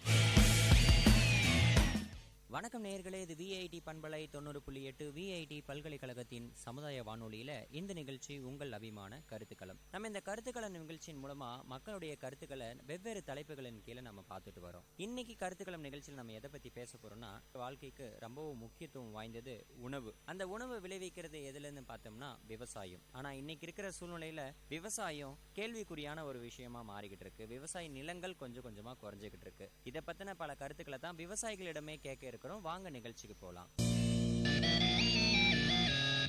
வணக்கம் ஐயா, உங்க பேர் சொல்லுங்க ஐயா, என்ன ஊருன்றதை சொல்லுங்க. சேவூர் பச்சைமுத்து. விவசாயத்தில் வந்து இந்த கரும்பு கைனி அது பாதிப்பு வந்து இப்போ பன்னி தொல்லை, குரங்கு இதெல்லாம் பாதிப்பு. மழை வந்து நாட்டில் மழை போச்சு, அதெல்லாம் பாதிப்பு விவசாயம் குறைஞ்சின்னு வருது. சரிங்க ஐயா, பச்சைமுத்து ஐயா, நீங்க எத்தனை வருஷமா விவசாயம் பண்ணிக்கிட்டு இருக்கீங்க ஐயா? 50 வருஷமா பண்ணிக்கலாம். 50 வருஷமா பண்ணிட்டு இருக்கீங்க. என்னென்ன மாதிரியான விவசாயம்லாம், என்னென்ன பயிரெல்லாம் பண்ணியிருக்கீங்க? கரும்பு, கைனி, எள்ளு, இந்த மாதிரி பயிரெலாம் பண்ணியிருந்தோம். கடலக்காய் வந்து போட்டதுனால இப்போ வந்து பனி வந்ததுனால கடலக்காயெல்லாம் போச்சு. இப்போ வந்து பெரும்பாலுமா வந்து கரும்பு தான். ஸோ 50 வருஷம் விவசாயம் பண்ணியிருக்கீங்க, மிகப்பெரிய அனுபவம் இருக்குது உங்களுக்கு. இன்னைக்கு இருக்கிற சூழ்நிலையில் விவசாயம் எப்படி ஐயா இருக்குது? கொஞ்சம் கொஞ்சமாக விவசாய நிலம் காணாமல் போயிட்டு இருக்குங்க இல்லையா? அதுக்கான காரணம் என்னன்னு நினைக்கிறீங்க? விவசாயம் அழிஞ்சிக்கிட்டு வரதுக்கு முக்கிய காரணம் என்ன நினைக்கிறீங்க ஐயா நீங்கள்? வந்து முதல்ல மழை கிடையாது, மழை இல்லாததுனால எல்லாம் குறைஞ்சிக்கினே வருது விவசாயத்தில். ஆள் வந்து ஆள் கிடைப்பும் ரொம்ப இதுவாக விலைவாசி யாரா அது கூலி ஜாஸ்தி. அதனால பயிர் எல்லாம் பண்ணது, பயிர் எல்லாம் பண்ண போதுன்னு கூட எல்லாம் கரம்ப விட்டுறாங்க. அவ்வளோதான் அங்கே இருக்குது அதிகமாக. இந்த 50 வருஷத்தில் பயிர் பண்ணிட்டு இருக்கீங்கன்னு சொன்னீங்க இல்லைங்களா? ஒவ்வொரு 10 வருஷத்துக்கும் எதனா பயிரில் மாற்றம் இருக்குங்களா? இப்போ இருக்கிற சூழ்நிலைக்கு மழை பற்றாக்குறைன்னு சொன்னீங்க, இப்போ என்ன பயிர் வைக்கிறீங்க ஐயா நீங்கள்? இருக்கிற சூழ்நிலை வந்து கரும்பு கைனி தான், எள்ளு கொஞ்சம் பண்ணிக்கிறோம், அவ்வளோதான். வேறு எதுவும் பயிரே கிடையாது. ஜாஸ்தி பெரும்பாலுமா வந்து கரும்பு தான். அன்னைக்கு இருந்த விளைச்சலுக்கும் இன்னைக்கு இருக்கிற விளைச்சலுக்கும் எப்படிங்க ஐயா இருக்கு? அன்னைக்கு வந்து விலைவாசி கம்மியாக இருந்துச்சு, நல்லா இருந்துச்சு விளைச்சல். இன்னைக்கு விலைவாசி வந்து ஏறுது, விளைச்சல் கம்மியாகுது. அதுதானே ஆறு தண்ணி, இப்போல்லாம் காந்த தண்ணி எக்ஸ்ட்ரா தான். தண்ணி இப்போ உப்பாகி போச்சு, தண்ணியும் கம்மியாக கிடையாது, தண்ணியும் குறைஞ்சி போச்சு. அது முன்னே தண்ணி ஏராளமான தண்ணி, இப்போ தண்ணியும் குறைஞ்சி போச்சு. அது இருக்கிற தண்ணி பயிருக்கிற தண்ணிக்கிற மாதிரி பயிர் வச்சுக்கிறோம். ஸோ மழை அளவு குறைஞ்சதுனால நிலத்தடி நீர் மட்டமும் குறைஞ்சிருச்சுன்னு சொல்லுவாங்க. அதுவும் குறைஞ்சி போச்சு. மழை ஆற்றதுனால நீர் உடம்பு பூச்சி கீழே எல்லாம் 400 அடி 500 அடி போர் போடுறாங்க. அதெல்லாம் இந்த இடத்துல போர் போட்டாலும் தண்ணி கிடையாது. அதெல்லாம் கூலி ஆள் பிரச்சனை. இருக்கிற கிணத்துக்கு அந்த காலத்துல எல்லாம் கிணறு, அந்த தண்ணியை இருக்கிற தண்ணி வச்சு ஓட்டிக்கிறாங்க, இருக்கிறவங்க சும்மாவும் விட்டுறாங்க. சரிங்க ஐயா, இப்போ இருக்கிற விவசாய முறைகளில் நீங்கள் 50 வருஷம் விவசாயின்னு சொல்லியிருக்கீங்க, மிகப்பெரிய அனுபவம் வாய்ந்த விவசாயி. எந்த மாதிரியான உரம் ஐயா நீங்கள் பயன்படுத்துவீங்க? இயற்கை உரம் பயன்படுத்துகிறீங்களா, செயற்கை உரம் பயன்படுத்துகிறீங்களா? நாங்கள் வந்து ஜாஸ்தி வந்து தழை எருவா அது முன்னே. இப்போ வந்து எல்லாம் குறைஞ்சி போனதுனால மரமட்டெல்லாம் பூச்சி எரு ஜாஸ்தி பெரும்பாலுமாக எரு யூஸ் பண்ணுவோம். இந்த மாதிரி மருந்து வந்து காம்ப்ளெக்ஸு, யூரியா இதுதான் போடுவோம். ஸோ இயற்கை உரம் பயன்படுத்திட்டு இருந்து இப்போ கொஞ்சம் மாறி செயற்கை உரமும் பயன்படுத்துறீங்க. அது அதை பண்ணுறோம் இப்போ. சரிங்க ஐயா, இப்போ நீங்கள் சொன்ன மாதிரி விவசாயம் வந்து ரொம்ப பாதுகாக்கப்படக்கூடிய ஒன்று விஷயம்தான். ஆனால் கொஞ்சம் நீங்கள் 50 வருஷம் விவசாயியாக இருக்கிற சூழ்நிலை கொஞ்சம் கொஞ்சமாக விவசாயம் அழிஞ்சிக்கிட்டு இருக்கு. இப்போது இருக்கிற சூழ்நிலையில் கவர்மெண்ட்டுக்கிட்ட இருந்து நீங்கள் என்ன எதிர்பார்க்குறீங்க? விவசாயத்தை எப்படிங்க ஐயா பாதுகாக்கிறது? எங்களை போன்ற சந்ததிகள் எல்லாம் வந்து பயன்பெறணும்னா அந்த விவசாயம் கண்டிப்பாக இருந்தே ஆகணும், அப்போ தான் நாங்கள் சாப்பிட முடியும். அரசு வந்து என்ன செஞ்சாங்க ஐயா இந்த விவசாயத்தை பாதுகாக்க முடியும்? மானியத்தில் மருந்து கூட்டினாங்க, அது கொடுத்து கூட இப்போ அது கூட நல்ல விலைவாசி. இன்றைக்கி 100 இந்த மூட்டை இன்றைக்கி 300-400 போச்சு. அதில் 1000 கூட 1000 கூட போட்டுக்குது. இந்த டிஏபி எல்லாம் 1100 1500 இருக்குது. மருந்து மாதிரிலாம் வருஷத்துக்கு மத்தியில் கரண்ட்டு பில்லு அது வரும். அது இது அரசாங்கம் எதனா உதவி செஞ்சால் தான் நாங்கள் மேலே போக முடியும். அது இல்லையே, அதுதான் செய்யலையே. அது கரும்பு ஆளாறது விட்டோம். மில்லில் ஓட்டினாலும் கரும்பு இந்த மாதிரி தொல்லை எல்லாம் நின்று போகுது. அது வர பில்லு வராது, அது வர தொல்லை. இந்த மாதிரிலாம் என்னால் விவசாயத்தில் வந்து 5 பைசா லாபம் கிடையாது. சும்மா நாம் இருந்து என்ன பண்ண போகிறோம்? நம்ம சொத்து சம்பாதிச்சுட்டு அந்த காலத்துலேருந்து எது இருக்கிற பூமி கொஞ்சம் கொஞ்சமாக பயிர் வைக்கணும்னு வச்சுக்கிறோம். அவ்வளோதான், வேறு ஒன்றும் இல்லை. நல்லதுங்க ஐயா. விவசாயம் வந்து இன்னைக்கு இருக்கிற சூழ்நிலையில் நிறைய அலைச்சல்கள் இருக்குது, அவங்களுக்கு அதை குறைக்கணும்னு சொல்லியிருக்கீங்க. கண்டிப்பாக உங்களுடைய 50 வருட விவசாய அனுபவம் வந்து கண்டிப்பாக பாதுகாக்கப்படக்கூடியது ஐயா. வாழ்த்துக்கள் ஐயா. நன்றி. வணக்கம். இன்னைக்கு இருக்கிற விவசாய முறைகள் எப்படி இருக்குது, விவசாயம் என்னென்ன வந்து பாதுகாப்பான நடவடிக்கைகள் மேற்கொள்ளணும் அப்படின்ற மாதிரியான நிறைய கருத்துக்கள் விவசாயிகள் சொல்லிக்கிட்டு இருக்காங்க. இங்கே நம்மக்கிட்ட ஒரு ஐயா இருக்காரு, அவர்கிட்ட பேசலாம். வணக்கம் ஐயா, உங்கள் பேர் சொல்லுங்கள், உங்களுடைய ஊர் சொல்லுங்கள் ஐயா. என் பேர் தர்மலிங்கம், நான் சேவூர். நான் ஒரு 10 வருஷமாக விவசாயம் பண்ணியிருக்கிறேன். விவசாயம் பண்ணுறோம், ஆனால் அதுக்கு உண்டான இது கிடைக்கிறது இல்லை எங்களுக்கு. விவசாயம் செய்கிறேனுமோ அதுக்கு உண்டான மதிப்பு கிடைக்கிது விவசாயத்தில். மேற்கொண்டு தண்ணியெல்லாம் உப்பாயிடுச்சு. இந்த பாலாறு தண்ணி வந்து பூரா உப்பாயிடுச்சு. அதனால் விவசாயத்தில் நாங்களாம் சரியான முறையில் பயன்படுத்த முடியல. அதுக்கு தகுந்த மாதிரி அதுக்கு முன்னே ஆஃபீஸருங்கள்லாம் விவசாயம் பார்ப்பாங்க, இப்படி சொன்னால் இப்படி செய்யணுவாங்க. இப்போ யாரும் வரதே கிடையாதுங்க, விவசாயம் பக்கம் திரும்புறதே கிடையாது. இப்போ நாங்களே போயிட்டு அதிகாரிங்கிட்ட கேட்கணுன்னாக்கா, அதிகாரி கலெக்டருக்கு போயிட்டாருப்பா, அங்கே யாரும் இல்லைப்பா, எங்ககிட்ட இது கிடையாதுப்பா அது கிடையாதுப்பா, இப்படி தான் சொல்கிறாங்க. விவசாயம் நாங்கள் செய்கிறோம், ஆனால் அதுக்கு தகுந்த எங்களுக்கு ஆலோசனை கொடுத்து அதிகாரிங்க யாரும் வரது கிடையாது. மெயின் அதுதான் எங்களுக்கு. அக்ரிகல்ச்சர் அந்த பக்கம் திரும்புறதே கிடையாது. நாங்களும் போய் கேட்டோம்னா அதுக்கு தகுந்த முடியான ஒரு அட்வைஸ் பண்ணுறது கிடையாது எங்களுக்கு. அவங்க உழைப்புக்கேற்ற ஊதியம் இல்லைன்னு சொல்கிறீங்க நீங்கள். சார், இந்த 10 வருஷம் விவசாயம் பண்ணிட்டு இருக்கீங்கன்னு சொன்னீங்க இல்லையா? இன்னைக்கு விதைகளை பொறுத்த வரைக்கும் என்னென்ன மாதிரியான விதைகள் இருக்குது? வீரியமிக்க விதைகள் இருக்குங்களா, இல்லை செயற்கை முறையான விதைகள் இருக்கா? நல்ல பயிர் விளையுதுங்களா நிலத்தில்? விதையை வந்து உருப்படியான விதையை கிடைக்கிறது கிடையாது எங்களுக்கு. செயற்கை முறை விதை தான் கிடைக்குது எல்லாமே. வேளாண்மை துறையிலிருந்து கிடைக்கிற விதையும் அப்படி தான் இருக்குது. கடையில் போய் நாங்கள் வாங்கும்போது அந்த விதையும் அப்படி தான் இருக்குது. நாங்களே உற்பத்தி பண்ணுற விதையை வச்சு இது பண்ணோம்னாக்கா ஒரு முறை இதுவாகுதுங்க, மறுபடியும் அது இதுவாக மாட்டாங்க. அந்த விதைக்கூடிய இது கிடைக்க மாட்டேங்குது. இதுதான் எங்களுடைய இது. இப்போ அதே தகுந்த பண்ணினாக்கா அதுக்கெல்லாம் வந்து முன்ன சாணம்லாம் போட்டு நிறைய நாங்கள் பயிர் வைப்போம். ஆனால் இப்போ வந்து கெமிக்கல் தான் நிறைய யூஸ் பண்ண வேண்டிய நிலைமை வந்துருச்சு எங்களுக்கு. ஆள் பற்றாக்குறை ஒரு பக்கம், விலைவாசி ஏற்பது ஒரு பக்கம், ஃபெர்டிலைசர்ஸ் போட்டு நிறைய போனாக்கா. இப்போ எடுத்துக்கலாம், டிஏபி எடுத்துக்கோங்க, ஊறப்பட்ட வேலை 1670 ரூபா நிற்க வைக்கிறோம். அதை எடுத்துன்னு வந்து நாங்கள் கையில் போடுறவங்களா எங்களுக்கு 1400 ரூபா செலவாகுது அந்த பின்னால். அதை வச்சு நாங்கள் எங்கே பண்ண முடியும்? இப்போ நெல் போயிட்டு நாங்கள் அறகிறோனாக்கா அந்த நெல்லுனுடைய மதிப்பு வந்து வெறும் 800 ரூபா. மண்டி தெருக்கு நாங்கள் இங்கே போனாக்கா, பண்ணையில் போனாக்கா அங்கே சரியான முறையான எங்களை இது பண்ணுறது கிடையாது. சேமிப்பு கிடங்கு அவங்க கிட்ட போனாக்கா அவங்க சரியான இது பண்ணுறது கிடையாது எங்களுக்கு. நாளைக்கு வாப்பா, நாளன்னைக்கு வாப்பா, இன்னைக்கு கிடைக்காதுப்பா, ஆள் இல்லைப்பா, அப்படி சொல்லி அனுப்பிச்சிடும். அதனால எங்கள் அலைக்கச்சல் போகிறது நாங்கள் நேரம் மண்டிக்கு எடுத்துன்னு போகிறோம். மண்டிக்கு எடுத்துன்னு போனால் மண்டி அவங்க கமிஷனு அது இது எல்லாம் எடுத்துட்டு எங்களுக்கு 800 ரூபா ஒரு மதிப்பு போட்டு கொடுக்குறோம். அது நாங்கள் செலவு பண்ணி என்ன பிரயோஜனங்க? ஒரு ஏக்கராக குறைஞ்சது எங்களுக்கு வந்து 40 மூட்டை 30 மூட்டை விளைஞ்சா போகிறோம். ஆனால் 20 மூட்டை விளையா 20 மூட்டை கூட அதுக்கு மதிப்பு கிடைக்கிறது கிடையாது, பணம் கிடைக்கிறது கிடையாது. அதனால விவசாயம் என்ன மாதிரி பண்ணுறதுக்கு எங்களுக்கு முறையே இதுவாக முடியும். ஸோ விளைவிச்ச பொருட்களுக்கு வந்து இடைத்தரகர்கள் இல்லாமல் அரசே வந்து கொள்முதல் பண்ணணும்னு நீங்கள் சொல்கிறது நல்ல ஒரு கருத்து தாங்க ஐயா. நீங்கள் சொல்கிற மாதிரி இன்னைக்கு இருக்கிற சூழ்நிலையில் விவசாயம் நிலங்கள் ஒரு பக்கம் கம்மியாயிட்டே போயிட்டு இருந்தாலும் நீர் பற்றாக்குறை அதிகமான ஒரு விஷயமா இருக்கு. ஸோ இப்போ இருக்கிற நீரை பயன்படுத்தி எப்படிங்க ஐயா பாதுகாப்பான முறையில் விவசாயம் பண்ணுறது? இப்போ இருக்கிற நீர் வச்சுன்னா உப்பு தண்ணி மெயின் வந்து அந்த உப்பு தண்ணியும் பயிர் வைக்கிறோம்னாக்கா அந்த பயிருக்கு பயிர் வரும்போது அந்த உப்பு அதிகமாகிறதுனால அந்த பயிரினுடைய இது வீரியம் வர முடியல. மருந்து போட்டால் கூட அது வீரியமாக வர மாட்டேங்குது பயிருங்க. அதுதான் ஒரு மெயின் இதுங்க. ப்ளஸ் வந்து கெமிக்கல் அதிகமாக யூஸ் பண்ணுறதுனால பயிர் வீரியமாக வர முடியல. தண்ணி மெயின் உப்பாகிடுச்சுங்க, அதனால் பயிர் முன்ன மாதிரி இது பண்ண முடியல. அவங்களால இந்த சொட்டு நீர் பாசனம், பட்டாம்பூச்சி பாசனம், இந்த மாதிரி நிறைய பாசன முறைகள் வந்து சொல்றாங்க ஐயா. அதெல்லாம் பயன்படுத்துறதுனால வந்து விளைச்சல் ஏதாச்சும் குறையறதுக்கான வாய்ப்புகள் இருக்குங்களா? இல்ல குறைவான நீரை பயன்படுத்தி நல்ல விளைச்சல் கொடுக்க முடியுமாங்க ஐயா? சொட்டு நீர் பாசனம் வந்து எங்கள் பண்ணுக்கு அது யூஸ் ஆக முடியறதில்ல. வெறும் அந்த தென்னந்தோப்பு, வாழைச்செடி அது போல் பயிர். ஆனால் கரும்பு பயிர்கள்லாம் வந்து முடியறதில்ல. அதில் செலவு அதிகமாகிடுது. எங்கள் பண்ண எடுத்து ஆஃபீஸிட்டு போயிட்டு கேட்க போகிறவங்கன்னா சொட்டு நீர் பாசனம் நாங்கள் விட்றோன்னு சொல்லிட்டா அவன் 58 பிரச்சனை கொடுக்குறான். அதுக்கு எங்களுக்கு அதுக்கு தகுந்த மாதிரி நாங்கள் போய் முடியல, எங்களால் அலைச்சியில் வாங்க முடியல. அது வாங்கிக்கணுவா, இது வாங்கிக்கணுவா, அந்த ஆஃபீஸில் போய் பாரு, இந்த ஆஃபீஸ், அந்த ஆஃபீஸில் போனால் ஆளே இருக்க மாட்டேன்றான். இதுக்கே போனால் இன்னொரு 5 வருஷத்துக்கு போனால் விவசாயத்துக்கு பண்ணணுமா வேணாமா, நிலம் இருக்கிறது வச்சுன்னு இருக்கிறதா வித்துட்டு போகணுமான்ற நிலைமையில் இருக்கிறோம் நாங்கள். ஸோ இன்னைக்கு இருக்கிற சூழ்நிலை குறைந்த அளவு விவசாயிகள், குறைந்த அளவு விவசாய நிலங்கள் இருந்த பொழுதிலும் வந்து அரசு சார்ந்த விஷயங்கள் உங்களுக்கு நிறைய சப்போர்ட்டிவாக இருக்கணும் அப்படின்னு நினைச்சு எதிர்பார்க்குறீங்க? நினைக்கிறோம், அது போல் நினைக்கிறோம். ஆனால் அரசு எங்களுக்கு தகுந்த ஹெல்ப்பிங் இல்லைங்க. விவசாயம் எங்களுக்கு சப்போர்ட் பண்ணல அரசு. எப்படி அரசு அதிகாரிங்க சப்போர்ட் அரசு கொடுத்தா தானே நம்மளை இது பண்ண முடியும். ஒரு மானியம் போய் கேட்கறோம் பண்ணி நம்ம மானியத்தில் அவங்க என்னன்றாங்க, மானியம்லாம் இப்போ இல்லைப்பா, அது க்ளோஸ் ஆயிடுச்சுப்பா, அது கவர்மெண்ட் எங்களுக்கு இது பண்ணலப்பா, எங்களுக்கு அதிகாரி ஆர்டர் கொடுக்கலப்பா. விவசாயம் என்ன மாதிரி விவசாயம் பண்ணாக்கா அது 58 கொஸ்டின் கேட்குறாங்களே, எங்களால் பண்ண முடியல, அதில் செய்ய முடியல. அதனால விவசாயம் பண்ணுறதா இல்லையான்ற ஒரு முடிவில் இருக்கிறோம் நாங்கள்.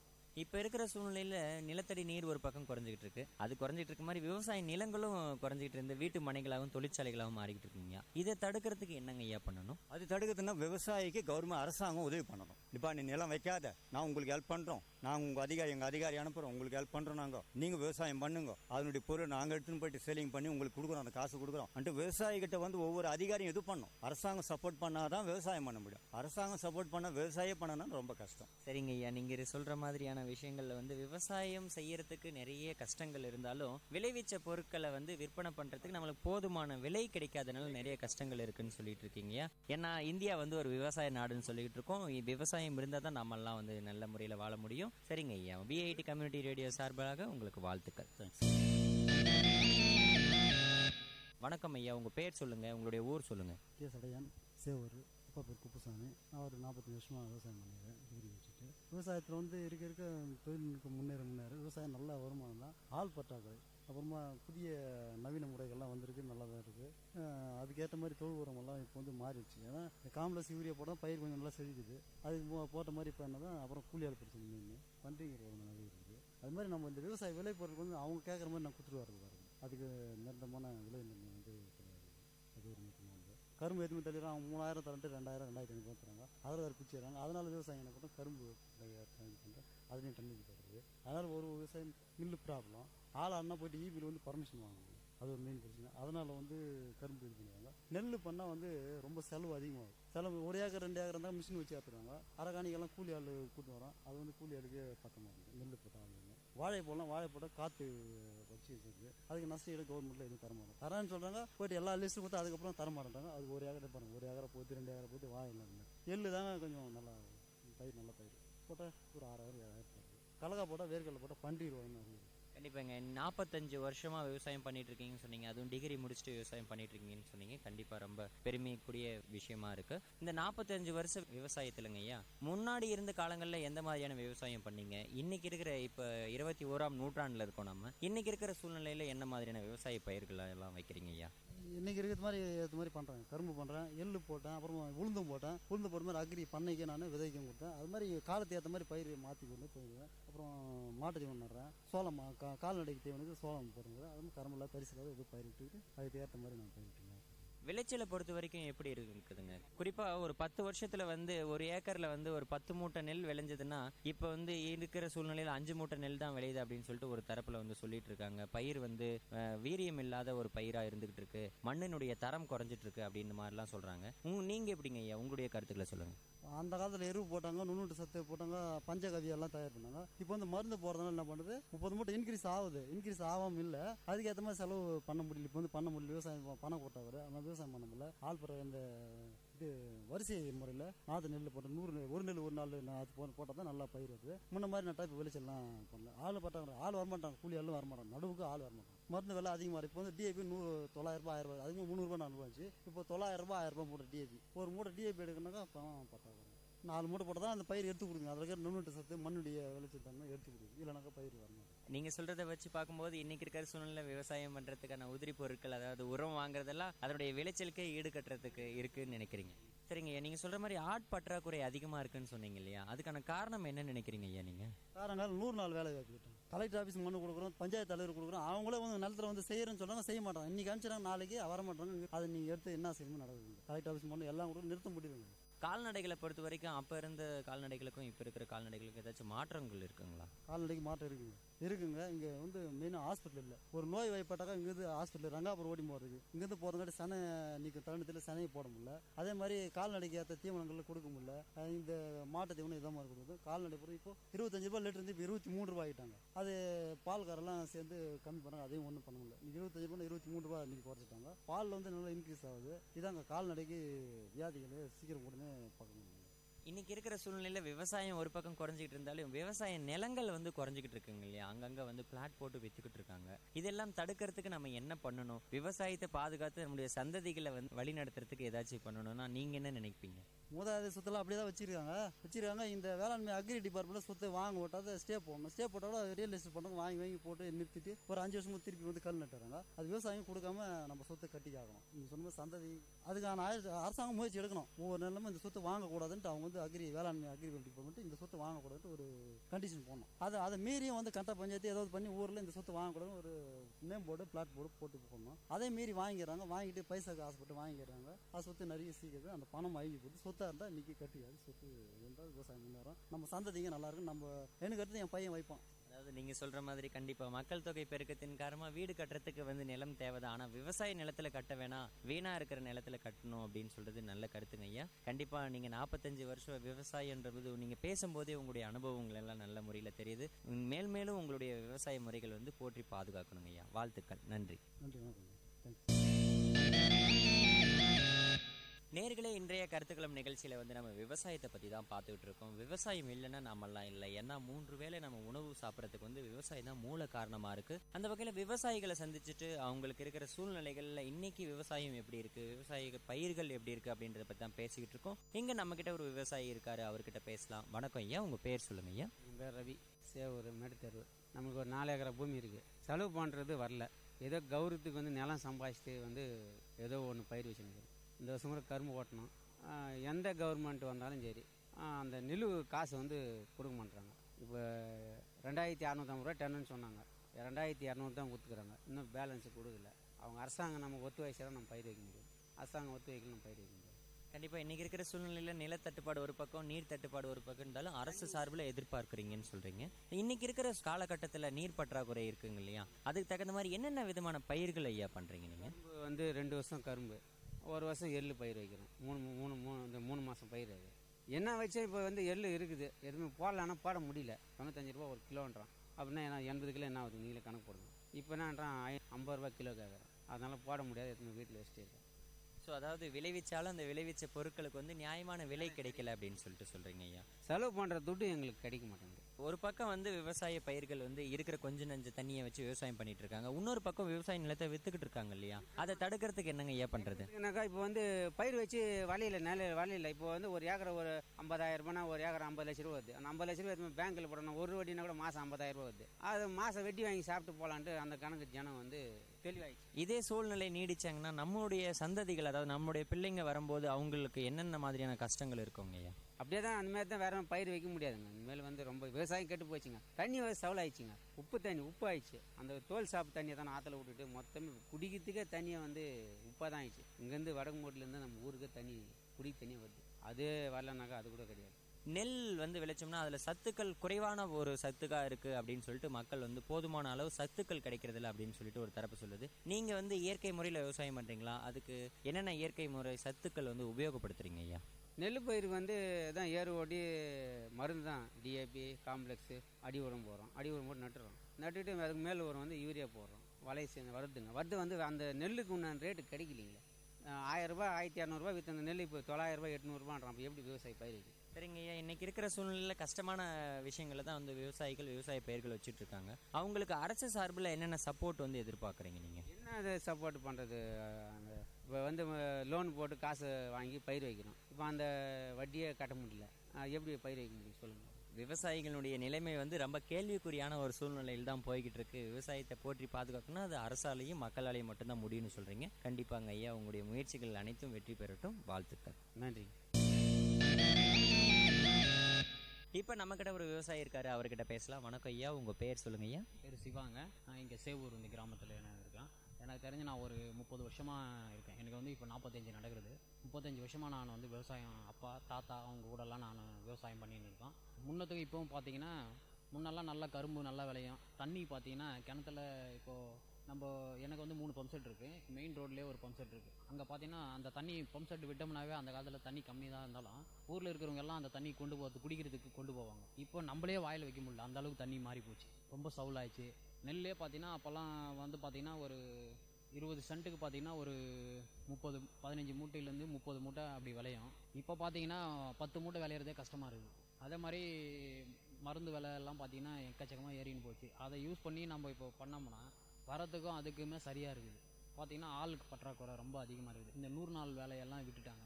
இதெல்லாம் பார்த்தீங்கன்னா ஒரு நாளைக்கு எங்களுக்கு போனால் அங்கே 100 ரூபாய் கிடைக்குது. எங்களுக்கு அதே 100 ரூபாய்க்கு இங்கே கொடுக்க முடியுமா உங்களுக்குன்னு கேட்குறாங்க. இங்கே வந்து 100 ரூபா கொடுத்தோம்னா நம்ம களை எடுக்கிறதுக்கு மற்ற எல்லா ஒர்க்குக்கும் 100 ரூபா அந்த மாதிரி கொடுத்தோம்னா நாற்று நடுறதுக்கு இதுக்கெல்லாம் பார்த்தீங்கன்னா 100 ரூபா கொடுத்தோம்னா நமக்கு கட்டுப்படியாக ஆகாது. கடைசியில் பார்த்தீங்கன்னா நமக்கு ஒன்றுமே இருக்காது. இன்னும் ஒரு எங்கள் தாத்தா காலத்தில் சொல்லுவாங்க, உழவன் கணக்கு பார்த்தோன்னா உழக்கைக்கு கூட மிஞ்சாதுன்னு சொல்லுவாங்க. பார்த்தீங்களா, அந்த மாதிரி கணக்கு பார்க்கக்கூடாது. ஏதோ நிலம் இருக்குது, சம்பாரிச்சு வச்சோம், ஏதோ நம்மளால் முடிஞ்சதை தாத்தா பண்ணார், இப்போ அப்பா பண்ணுறாரு, இப்போ வந்து நம்ம பண்ணுறோம். ஆனால் இது கூட இதையே நம்பிக்கின்னு இருந்தோம்னா நாங்கள் எங்களால் எதுவும் பண்ண முடியாது. நாங்கள் வந்து பார்த்தீங்கன்னா இப்போது நான் வந்து ஐடிஐ ஃபிட்டர் முடிச்சுட்டு ஒரு 15 வருஷம் ஒரு கம்பெனியில் ஒர்க் பண்ணிட்டேன். தனியாக இப்போ வந்து நான் கம்பெனி வச்சு ஒரு 3 பேருக்கு வேலை கொடுத்து நான் அதை பண்ணிகிட்டு இருக்கேன். ராணிப்பேட்டையில் இருக்க சாமியா டிராக்டர் கம்பெனிக்கு நான் ஜாப் பண்ணிகிட்டு இருக்கேன். அது மூலிமா அதில் வர காசு தான் இப்போ விவசாயத்துக்கு போட்டு ஏதோ பண்ணுறேன். ஆனால் விவசாயத்தில் ஒன்றும் வரதில்லை, போட்ட காசே எடுக்க முடியதில்லை. ஸோ விவசாயத்தை வந்து விட்டுடவும் முடியாமல் வேறு தொழிலில் இருந்து பணம் சம்பாரித்து அதை இதுங்க முதலீடாக செஞ்சுக்கிட்டு இருக்கீங்க. ஏன் விடக்கூடாதுன்னா அப்பா தாத்தா எல்லாம் வந்து இதில் தான் வந்தவங்க. அதை நம்ம விடக்கூடாது. பக்கத்தில் இருக்கும் இப்போ எல்லாமே பார்த்தீங்கன்னா எங்கள் ஊரில் இருக்கிறவங்க எல்லாமே அண்ணன் தம்பி பாமா மச்சான் அப்படின்னு இருக்கும். எங்கள் தாத்தா அப்பா எல்லாம் இதுலேயே வந்து பொழைச்சாங்க. இப்போ நான் வந்து அதை விட்டுட்டேன்னா வெறும் இந்த வேளஞ்செடி அது இது செடிங்க தான் முளைக்கும் அந்த நிலத்தில். அது விடக்கூடாதுன்றதுக்காக தான் அதில் வரலனாலும் பரவாயில்ல, ஏதோ விவசாயம் பண்ணணும், இவன் பண்ணுறான் பரவாயில்ல அப்படின்னு சொல்கிறதுக்காக தான் விவசாயம் பண்ணுறமே கண்டி. மற்றபடி அதில் எதுவுமே வர்றது கிடையாது, போட்ட காசே எடுக்க முடியறது கிடையாது. நம்ம இந்த மாதிரியான பிரச்சனைகளை தீர்க்கணும்னா அதுக்கான எத்தனை வழிமுறைகள் இருக்குங்களா ஐயா? இப்போ நம்ம வந்து ஒரு கடைக்கு போகிறோம், நம்ம ஏதாவது ஒரு பொருள் வாங்கணும்னா அவன் சொல்கிற ரேட்டில் தான் நம்ம வாங்குறோம். ஒரு பருப்பு எடுத்துங்க 40 ரூபா கிலோன்றான் உளுத்தம் பருப்பு. போனேன்னா நம்ம அந்த ரேட்டு தான் நம்ம வாங்கணும். நம்ம 1 ரூபா கம்மியாக கொடுன்னா கிளம்பு போயிட்டே இருணுவோம். ஆனால் நம்ம நெல் கொண்டு போகிறோம், நெல் மூட்டையே நம்ம அடித்து அதை கஷ்டப்பட்டு எவ்வளோ வெயிலில் எவ்வளோ ஜனங்க கஷ்டப்பட்டு அதை அறுத்து எடுத்துகிட்டு போகிறோம். ஆனால் நம்ம கொண்டு போனோம்னா அவன் சொல்கிற ரேட்டுக்கு 850 ரூபா 900 ரூபான்னுவான் நெல், அவ்வளோதான். இல்லை பார்க்கலாம் இருங்கன்னுவான். அதில் இல்லை 850 ரூபா தான் எதுவும், அதுக்கு மேலே நான் ஒரே 10 ரூபா கூட இல்லை, நெல் பாருங்கள் அதை கூஞ்சி கிடக்குதுங்கிறான். இப்படி போனால் எங்களுக்கு அந்த 900 ரூபா விற்றோம்னா மருந்து எல்லாம் கணக்கு போட்டோம்னா ஒன்றுமே இல்லை, நிற்கிறது கிடையாது. சரி நிலம் விடவும் முடியாது. அதுக்காக தான் என்ன பண்ணுறாங்க, இப்போ எல்லாரும் ஃப்ளாட் போட்டு விற்றுட்டு அழகாக போயிட்டாங்க. நிம்மதியாக நெகிழில் உட்காந்து எங்கள் ஊர்லேயே நிறைய பேர் விற்றுட்டு பேங்க்கில் போட்டுடுறாங்க. காசை பேங்க்கில் போட்டு மாதம் மறந்தா போயிட்டு வட்டி எடுத்துகிட்டு வந்து வீட்டுக்கு தேவையானதெல்லாம் அதில் வாங்கி போட்டு மீதி இருக்கிற காசு சீட்டு கிட்டு கட்டி ஏதோ ஒன்று குடும்பத்துக்கு நடத்திட்டு வராங்க. ஆனால் விவசாயத்துலன்னு எடுத்து பண்ணாங்கன்னா ஒருத்தரும் ஒன்றும் பண்ணுறதில்ல. ஸோ விவசாயம் வந்து விளைவிச்ச பொருட்களுக்கு வந்து சரியான விலை நிர்ணயம் வந்து இல்லாதனால விவசாயத்தினுடைய சூழ்நிலைகள் ரொம்ப கஷ்டமான சூழ்நிலைகளில் இருந்துகிட்டு இருக்குன்னு சொல்கிறீங்க ஐயா. கண்டிப்பாக இந்த மாதிரியான சூழ்நிலைகள் வந்து நீடிச்சுட்டே போச்சுன்னா விவசாயம் கண்டிப்பாக ஒரு கணிசமான அளவு விவசாயிகள் குறைஞ்சிருவாங்க. அடுத்து வர சந்ததிகள் நமக்கு வந்து விலை பொருட்கள் எதுவும் இல்லாமல் ஒரு விதமான மாத்திரைகளை சாப்பிட்டு தான் நம்ம வந்து உயிர் வாழணும் அப்படின்ற ஒரு நிலைக்கு தள்ளப்படுவோம்னு நினைக்கிறேன். நல்ல கருத்துக்களை சொன்னீங்க ஐயா, நன்றிங்க ஐயா. நேர்களை இன்றைய கருத்துக்களம் நிகழ்ச்சியில் வந்து விவசாயத்தை பற்றி தான் நம்ம பார்த்துக்கிட்டு இருக்கிறோம். விவசாயிகள் தங்களுடைய குறைகளை சொல்லிக்கிட்டு இருக்காங்க, விவசாயினுடைய நிலைகள் எப்படி இருக்குது அப்படின்றத பற்றி நிறைய கருத்துக்கள் சொல்லிக்கிட்டு இருக்காங்க. இங்கே நம்ம கூட ஒரு விவசாயி இருக்கார், அவர்கிட்ட பேசலாம். வணக்கம் சார், உங்கள் பேர் சொல்லுங்கள் சார். என் பேர் முரளி, நான் சேவூர். 10 வருஷமாக விவசாயம் பண்ணுறேன். கரும்பு நட்டுருக்குறோம். மழை கொஞ்சம் கம்மியாக ஆகிட்டு இருக்குது. மழை கம்மியாக இருக்கிறதுனால விவசாயம் பாதிப்பாகுது. பத்தாவது அந்த காலத்தில் வந்து கரும்புக்கு எந்த விதமான நோய்கள் இல்லாமல் இருந்தது. இப்போது நோய்கள் அதிகமாகிடுச்சு, களைகள் அதிகமாகிட்டுது. மற்றபடி கரண்ட் பிரச்சனை, தண்ணி பிரச்சனை. அதே போல் வந்து அது அந்த காலத்தில் வந்து நாங்கள்லாம் பயிர் வைக்கிறதுக்கு முன்னாடி எங்கள் முன்னோர்கள்லாம் வந்து எருவு, மாட்டு சாணி, தழை, ஊட்டச்சத்து இதெல்லாம் போட்டு விவசாயம் பண்ணியிருந்தாங்க. இப்போ வந்து ஃபெர்டிலைசர்ஸ் போகிறதுனால வந்து ஃபெர்டிலைசர்ஸ் சரியானபடியில் மண் மிக்சிங் இருக்குது, அது சரியானபடி கரும்பு சாகுபடி ஆகலை. அதே போல் இந்த கரும்பு ஒரு கரும்பை வெட்டி ஆளை ஆடணும்னா ஈபியில் போய் சர்வீஸ் வாங்கவோ அதுக்கு பர்மிஷன் வாங்கவோ கஷ்டமாக இருக்குது. இதெல்லாம் போராடி விவசாயம் பண்ணோமா பண்ணிங்க வந்து நிறைய விவசாயத்தில் வந்து ரொம்ப தொந்தரவு பண்ணுது. அதாவது தென்னை மரம் ஒரு 5 மரம் தென்னை மரம் இருக்குது. இந்த குரங்குங்க வந்து மொத்த தென்னங்காயும் பிச்சு போட்டு நாசம் பண்ணிடுது. அதே போல் கரும்பு இப்போ மில்லுக்கு ஓட்டிடுறோம். ரெகுலராக உடம்பு ஃபீல்டு மேனுக்கிட்ட போய் அவர்கிட்ட சிஓ கிட்ட போங்க, ஃபீல்டு மேன்கிட்ட பாருங்கள், அவரே கட்டிங் வாங்கிறது இதை சுற்றி கித்தி போராடி வாங்கிட்டு வரோமா. வாங்கிட்டு வந்த உடனே 2 நாள் ஸ்டாப் கட்டிங் கொடுங்க, மில்லு சரியாக போகல. மற்றபடி ஆளுங்களுக்கு ரொம்ப கஷ்டமாக இருக்குது. ஆளுங்க டன்னுக்கு 800 ரூபா வாங்குறாங்க. அதுமாரி நிறைய பிரச்சனைங்க விவசாயத்தில். முன்ன விட இப்போ ஏன் விவசாயம் பண்ணுறோமோன்னு இருக்குது. விவசாயத்தை விட்டுட்டு இப்போ காலையில் ஒரு டன்னு கரும்பு வெட்டினா ஒரு நாள் ஃபுல்லாகுது. அவனுக்கு வெட்டுற கூலி 800 ரூபா ஆகுது. ஆனால் நம்மளா போய் எதுனா இன்னொரு தோட்டத்திலேயோ இன்னொரு வேலைக்கோ போனோம்னா பொழுதுக்கும் கஷ்டப்பட்டோமா 300 ரூபா தான் கூலி கொடுக்குறான். ஆனால் நம்மளா போகும்போது அவங்களா விவசாயம் பண்ணும்போது 800 ரூபாயிலேருந்து 600 ரூபா வரையும் கூலி கேட்குறாங்க. 2 வேளை சாப்பாடு போட்டு ஒரு நாளைக்கு 600 ரூபா. அதுமாரி ஒரு 10 ஆட்கள் கூலி ஆட்களை வச்சு செய்தால் கூட இந்த காலத்தில் கட்டுப்படி ஆகலை. ஆனால் விவசாயம் பண்ணுறது ரொம்ப கடினமாக இருக்குது. முன்ன விட இப்போ பண்ணுறது ரொம்ப கடினமாக இருக்குது. இல்லை, முன்னாடி இருந்த விவசாய பயிர்கள் காட்டிலும் இப்போ என்னென்ன பயிர் விவசாயம் பண்ணுறீங்க இன்னைக்கு இருக்கிற சூழ்நிலைக்கு ஏற்ற மாதிரி? முன்னெல்லாம் இந்த விவசாயம் பண்ண கத்திரி நட்டணும், கீரைக்காய், அந்த வெள்ளரி பிஞ்சு, கடலை அது மாதிரி நட்டணும். இப்போ அந்த இந்த மாதிரி கடலை தோட்டமெல்லாம் சரியாக வராதனால நோய் வருது. அப்படின்றதுனால கரும்பு தோட்டம் கொஞ்சம் நோய் தாங்குது. அதனால கரும்பு நட்டு இருக்கிறோம். கரும்புக்கும் பிரச்சனை இருக்குது நிறைய. இந்த மாதிரி ஏப்ரல் மேல வந்தால் நிறைய நெட் அடித்து பயிர் முன்னபடி அது மாதிரி சரியாக உப்பு தண்ணி மெயினாக உப்பு ஆகிட்டே போயின்னே இருக்கிறதுனால அதுக்கு மண்ணுக்கு சத்து கிடைக்காதனால சரியாக இது பண்ண முடியல. கிட்டத்தட்ட ஒரு 20 வருஷமாக பயிர் வைக்கிறோம். அதுக்கு முன்னாடி நாங்கள் கத்திரி தோட்டம் அது மாதிரி எல்லாம் வச்சுருந்தோம். அதுக்கு முன்னே எங்கள் அப்பா காலத்தில் எங்கள் தாத்தா காலத்துலலாம் கரும்பு விவசாயம் பண்ணது ஒரு ஏக்கராக்கு 60 டன்னுலேருந்து 70 டன்னு ஓட்டினாங்களாம். இப்போ 25 டன்னு ஓட்டுறதே கடினமாகிறது. என்ன தான் மருந்து போட்டாலும் ஃபெர்டிலைஸ் போட்டாலும் என்ன மருந்து அடித்து ஸ்ப்ரே பண்ணி எல்லாம் களையெல்லாம் எடுத்து ஆளெல்லாம் வச்சு எல்லாம் பண்ணாலும் இப்போ 25 டன்னுலேருந்து 30 டன்னு தாண்ட மாட்டோம். களைகளை பற்றி சொன்னீங்க, உரங்களை பற்றி சொன்னீங்க. இயற்கை உரங்கள் பயன்படுத்துறீங்களா இல்லை செயற்கை உரங்கள் பயன்படுத்துறீங்களா? எந்த மாதிரியான உரங்கள் பயன்படுத்தினா இன்னைக்கு நல்ல உற்பத்தியை கொடுக்க முடியும்? இயற்கை உரம் பயன்படுத்தினா கொடுக்கும். ஆனால் இயற்கை உரம் எங்கேயுமே கிடைக்கல. அதாவது கிராமத்தில் தான் மாடுகள் கம்மியாயிடுச்சு, கால்நடைகள் கம்மியாகி போச்சு. இயற்கை உரம் பயன்படுத்தினா நல்லாயிருக்கும். ஆனால் இயற்கை உரம் வாங்கிட்டு வர்றதுக்கு அதுக்கான டிரான்ஸ்போர்ட்டு, அதுக்கான இன்வெஸ்ட் பண்ணி அதுக்கு முதலீடு போட்டோமாக்கா அந்த அளவுக்கு அதுக்கு வருமானது கடினமாக இருக்குது. ஆனால் செயற்கை உரம் தான் நாங்கள் பயன்படுத்தின்னு இருக்கோம். இப்போது ஃபெர்டிலைஸ் போட்டு தான் செயற்கை உரம் தான் பயன்படுத்துறோம். இன்னைக்கு இருக்கிற சூழ்நிலையில விவசாயிகள் பெரும் பிரச்சனைகளை சந்திச்சுட்டு இருக்காங்க அப்படின்னு சொல்லிட்டு நிறைய கருத்துக்கள் நிலவிக்கிட்டு இருக்கு. ஒரு விவசாயியா இருந்து உங்களுக்கு இருக்கிற பிரச்சனைகள் என்ன? இதை நீங்க எப்படி பாக்குறீங்க? விவசாயிகள்னா போதுமான அளவுக்கு வருமானம் இல்லை. அதாவது எவ்வளோ முதலீடு போட்டு செய்தாலும் அதுக்கான லாபங்கள் எதிர்பார்க்குற அளவுக்கு கிடைக்க மாட்டேங்குது. ஒரு விவசாயத்தை விட்டுட்டு மற்ற ஒரு பிஸ்னஸோ ஒரு வியாபாரமோ போய் பண்ணமாக்கா ஒரு 10 தேங்காய் எடுத்துகிட்டு போகிறான் ஒரு விவசாயி. அது எதுவுமே 10 தேங்காய் விற்றுட்டு 3 ரூபா ரேட்டுக்கு வாங்கிட்டு போய் அவன் வியாபாரி இடையில வியாபாரி 3 ரூபான்னு வாங்கிட்டு போய் 10 ரூபான்னு விற்கிறான். 7 ரூபா அவனுக்கு கிடைக்குது. மரம் வச்சு இவ்வளோ காலமாக மரம் வச்சு அவன் தென்னை மரத்தை காய் அவனுக்கு விற்கும் போது 3 ரூபாய்க்கு விற்கிறான். அந்த வியாபாரி வாங்கி போய் தெருவில் ஒரு மார்க்கெட்டில் போட்டோ அவன் 10 ரூபான்னு விற்கிறான். அவன் வியாபாரிங்க தான் நல்லா இருக்கிறாங்க. ஆனால் விவசாயம் இதேமாரி போயிருந்தால் விவசாயம் ரொம்ப பாதிப்பாகும். ஸோ அதாவது விளைவிச்ச பொருட்களை விவசாயிகள் நேரடியாக கொள்முதல் விலைக்கு வைத்தா நல்லா இருக்கும் மார்க்கெட்டில் அப்படின்னு சொல்ல வரீங்க. இடைத்தரகர்கள் இருந்தால் விவசாயிகள் தான் இதனால பயன் இல்லாமல் போகிறாங்க அப்படின்னு சொல்கிறீங்க. இன்னைக்கு இருக்கிற சூழ்நிலையில் விவசாய நிலம் கணிசமாக குறைஞ்சிக்கிட்டு இருக்குங்க இல்லைங்களா? 3% 1% தான் இருக்குது. 2% தொழிற்சாலைகளாகவும் வீட்டு மனைகளாகவும் மாற்றிக்கிட்டு இருக்காங்க இல்லையா? இதே நிலைகள் போயிட்டு இருந்தால் பிற்காலத்தில் எப்படி இருக்கும்? இதை தடுக்கிறதுக்கு நம்ம என்ன பண்ணணும்? அரசு கிட்ட இருந்து நீங்கள் என்ன எதிர்பார்க்குறீங்க? அரசாங்கம் தான் அதுக்கு முடிவு எடுக்கணும். தடுக்கிறதுனா விவசாயிங்கெல்லாம் போய் போராடினா எல்லாம் இதெல்லாம் தடுக்க முடியாது. பெரும்பாலான 100ல் 50% புஞ்சை நிலம் தான் விற்றுட்டு வராங்க. எதுவுமே நஞ்சை நிலம்லாம் விற்கல. அப்படியே நஞ்சை நிலம் விற்கிறவங்க ரொம்ப விவசாயம் வச்சு கஷ்டப்பட்டு அதில் தண்ணி இல்லை, கிணத்துல ஆட்கள் வரல அப்படின்றதுனால விற்கிறாங்க. ஒரு ஏக்கரா ஒரு சென்ட்டு 50,000 ஒரு ஏக்கரா விற்கும்போது அவனுக்கு 50 லட்ச ரூபா. அது 50 லட்ச ரூபா எத்தனை போய் பேங்க்கில் போட்டு இன்னும் ஒரு வட்டிக்கு வாங்கிட்டு உட்காந்து சாப்பிட்லாம். அன்றைக்கி விவசாயம் சுத்தமாக இல்லாமல் போச்சுன்றதுனால எல்லாமே எதிர்பார்க்குறானுங்காண்டி. மற்றபடி விவசாயத்தில் லாபம் வந்தால் அவன் விவசாயம் பண்ண போகிறான். ஏன் அவன் இருக்க நிலத்தை விற்றுட்டு போய் பண்ண போகிறான்? விவசாயம் லாபம் வந்தால் அவனுக்கு அந்த நிலத்தை விற்க மாட்டாங்க. ஸோ இன்றைக்கி இருக்கிற சூழ்நிலையில் விவசாயத்தில் லாபம் இல்லை, அதனால் உழைப்பு இல்லாமல் வீட்டில் உட்காந்து சாப்பிடணும் அப்படின்றதுக்காக பல்வேறு நபர்கள் விவசாய நிலத்தை சேல் பண்ணிட்டு இருக்காங்கன்னு சொன்னீங்க.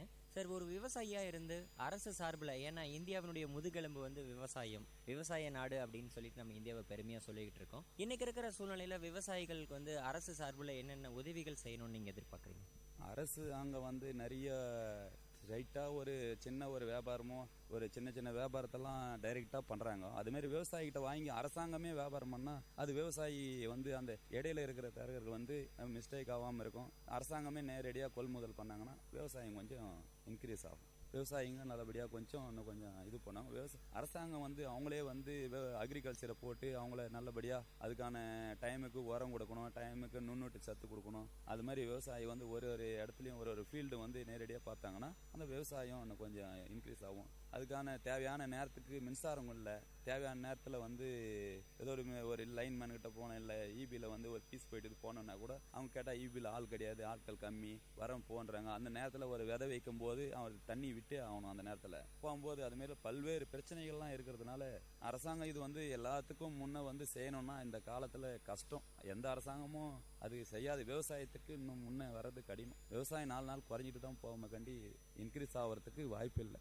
ஒரு விவசாயம் செய்யறதுக்கு நல்ல நிலம் எப்படி முக்கியமோ அதுக்கு நிகராக வந்து நீர் ரொம்ப முக்கியமான ஒரு சூழ்நிலையா இருக்கு. இன்னைக்கு வந்து நாளுக்கு நாள் நிலத்தடி நீர் மட்டம் வந்து ரொம்ப குறைஞ்சிக்கிட்டே இருக்கு. மழை பொழிவு வந்து குறைவான இருந்துகிட்டு இருக்கு. அந்த வகையில நீர் பற்றாக்குறை காரணமா இருக்கிறதுனால இன்னைக்கு இருக்கிற நீரை பயன்படுத்தி எந்த மாதிரியான பாதுகாப்பு விவசாயம் செய்ய முடியுங்க? ஏதாச்சும் டிப்ஸ் இருக்குங்களா உங்களுக்கு?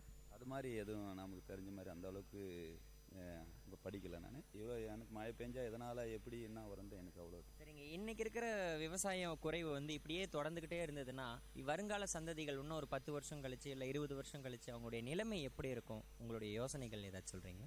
நிலைமைன்னா எல்லாம் முன்னாடி ஆட்கள்லாம் சொல்றாங்க இப்படியே போய்கிட்டே இருந்தாக்கா மெடிசன் சாப்பிட்டு அப்படியே போயிட்டு இருக்க வேண்டியதான் அப்படின்ற மாதிரி சொல்கிறாங்க. பின்னாடி வர காலம் என்ன நடக்கும்னு நமக்கே தெரியல. இப்போவே வந்து நானே நெல் அறுத்து என் நெல் மூட்டை எடுத்துன்னு போய் 900 ரூபாய்க்கு 800 ரூபாய்க்கு போடுறேன். நானே அரிசி சிப்பம் 1300 ரூபா கொடுத்து எடுத்துன்னு வரேன், 25 கிலோ. ஆனால் நெல் மூட்டை வந்து 80 கிலோ 90 கிலோ வரை எடுக்கிறாங்க. எடுத்துன்னு போய் 25 கிலோ வந்து அரிசியை வந்து நான் 1300 ரூபா. இப்போ இருக்கிற காலமே இவ்வளோ கஷ்டமாக இருக்குது. இன்னொரு 10 வருஷமா 5 வருஷம் போனால் ரொம்ப கஷ்டம். விவசாயத்தை வந்து எல்லாமே வாங்கி சாப்பிட்றதுக்கு எல்லா விவசாயிக்குமா எல்லா ஆட்களுக்கும் இருக்கிற இந்தியாவில் உலக மக்களுக்கு ரொம்ப கஷ்டம். இதுக்கு மேலே உணவு சாப்பிடணும்னா கண்டிப்பாக சார், நீங்கள் சொல்கிறது 100க்கு 100 உண்மையான ஒரு விஷயம் தான். விவசாய நிலங்களும் விவசாயினுடைய நிலைமையும் இதே மாதிரி குறைஞ்சிக்கிட்டே போச்சுன்னா வருங்கால சந்ததிகள் வைட்டமின் மாத்திரையை சாப்பிட்டு தான் வாழக்கூடிய ஒரு நிலைமை ஏற்படுறதுக்கான வாய்ப்புகள் ரொம்ப தூரத்தில் இல்லை, ரொம்ப பக்கத்தில் தான் இருக்குது. விவசாயம் போற்றி பாதுகாக்கப்படணும். உங்களுடைய கருத்துக்கு ரொம்ப நன்றிங்க. நன்றி ஐயா. இன்றைய சூழ்நிலையில விவசாயம் எப்படி இருக்கு, விவசாயிகளுடைய நிலைமை எப்படி இருக்கு அப்படின்னு விவசாயிகள் கிட்ட இருந்தே கருத்துக்கள் கேட்டோம். விவசாயம் வந்து பாதுகாக்கப்பட்டாதான் நம்மளுடைய எதிர்காலம் வந்து பாதுகாக்கப்படும், நம்முடைய சந்ததிகள் பாதுகாக்கப்படும். ஏன்னா இந்தியா வந்து ஒரு விவசாய நாடு. கணிசமான அளவுல வந்து விவசாய நிலங்கள் குறைஞ்சிக்கிட்டு இருக்கு, விவசாயினுடைய தன்மை குறைஞ்சிக்கிட்டு இருக்கு, விவசாயிகள் குறைஞ்சிக்கிட்டு இருக்காங்க. இது எல்லாமே மாறி விவசாயம் என்னைக்கு பாதுகாக்கப்படுதோ அன்னைக்குதான் நம்ம 3 வேளை உணவு, சத்தான உணவு சாப்பிட முடியும். எனவே விவசாயத்தை போற்றி பாதுகாப்போம், விஞ்ஞானத்தை வளர்ப்போம். அடுத்த கருத்துக்களம் நிகழ்ச்சியில் உங்களை மீண்டும் சந்திக்கும் வரை உங்களிடமிருந்து விடைபெறுவது உங்கள் கோவிந்தராஜ். இது VIT பண்பலை 90.8 VIT பல்கலைக்கழகத்தின் சமுதாய வானொலி. நன்றி, வணக்கம். நேயர்கள் இதுவரை கேட்டது மக்கள் கருத்துக்கள் அரங்கேறிய கருத்துக்களம் உங்கள் VIT பண்பலை 90.8. நன்றி, வணக்கம்.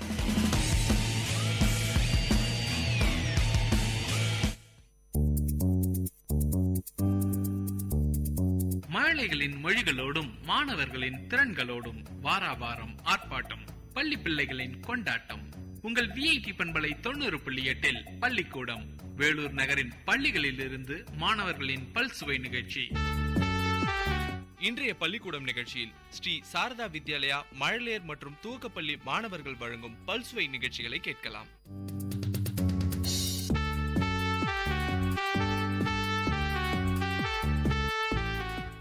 இன்று ஸ்ரீ சாரதா வித்யாலயா பள்ளியிலிருந்து ஒரு சில நிகழ்ச்சிகளை தர இருக்கின்றோம். முதலில் அன்னை சாரதா தேவியின் பொன்மொழிகளை சொல்ல 5ஆம் வகுப்பு மாணவி நிவேதா அவர்கள் வந்திருக்கிறார்கள்.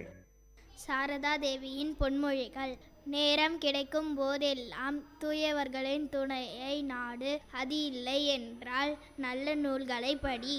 போதுமென்ற மன நிறைவுக்கு நிகரான செல்வம் எதுவுமில்லை. பொறுமைக்கு சமமான பண்பு வேறில்லை. கவலையை விடு, நினை என்னை. பொறுமை என்பது உயர்ந்ததோர் ஆன்மீக சாதனை. பொறுமையை விட சிறந்த பண்பு கிடையாது. எல்லாவற்றையும் இறைவனே செய்கிறான் என்பதுதான் உண்மை. நாம் வெறும் கருவியே. நன்றி.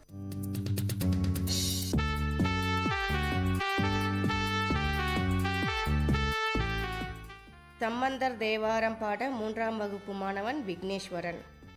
கல்வியில் திறம் பெற்று உயர்வதற்கு திருஞான சம்பந்தர் அருளிய திருக்கருப்பரியலூர் தேவாரம் 2ஆம் திருமுறை.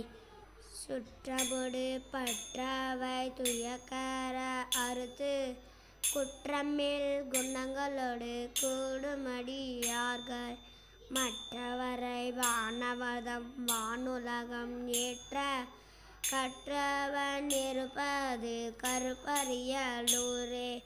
வண்டனசை கொன்றையது வாசடைகள் மேலே கொண்டனசை கோலமது கோலரவினோடும் விண்டனசை நும்மதிலும் வேத்தரவோரம்பால் கண்டவன் இருப்பது கருப்பரியலூரே.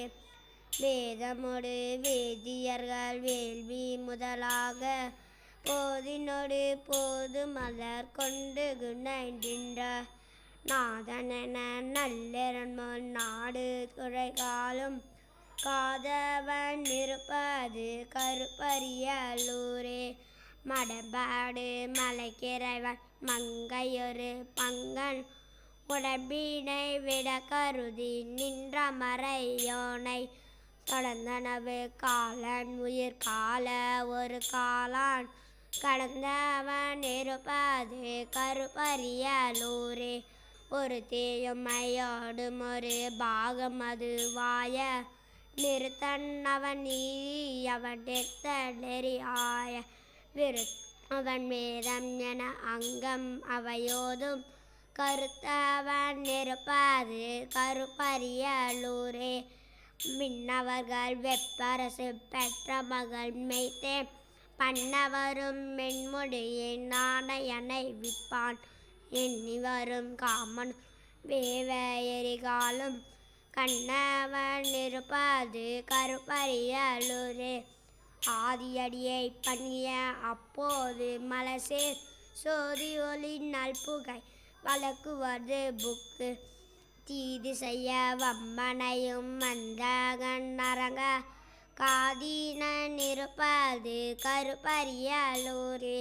வாழ்ந்த புகழ் விண்ணவரும் மன்னவர் அஞ்ச பழந்தமசை தொழில் இலங்கை நகர்வேந்தற்கு எந்த புயமத்தன்னையும் விட்டு விடவேனா காய்ந்தவன் இருப்பது கருப்பரியலூரே. பறந்தது நிறந்து பாய்த்திரைய கங்கை கறந்தவர் கருப்பரிய மேய கடவுளை பலம் தரும் தவுன் கிழவி நிரந்தர நிறந்திருவர் தேடியடியாமல் கறந்தவர் இருப்பது கருப்பரியலூரே. அற்றவரை ஆகமனர் ஆகமிலி புத்தர் சொற்றவரை யாதவர்கள் சொன்ன சொல்லை விட்டு சுற்றமரை யாத பெருமான் கோகுடி கோயில் கற்றன இருப்பது கருப்பரியலூரே. நலம் தரும் புகழ்குணல் ஞான சம்பந்த கறந்தவர் கருப்பரிய மேய கடவுளை பலம் தரும் தமிழ் கிழவி 10 இவை கற்று வரம் தரும் அவர்க்கு வினை வாடலில் ஆமே. வரம் தரும் அவர்க்கு வினை வாடலில் ஆமே. வினை வாடலில் ஆமே. திருச்சிற்றம்பலம்.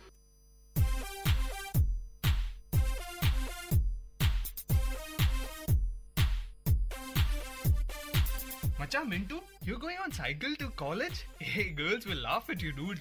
Macha Chintu, let's save our environment first. You know what? We have to reduce our fuel consumption and try to reduce the air pollution.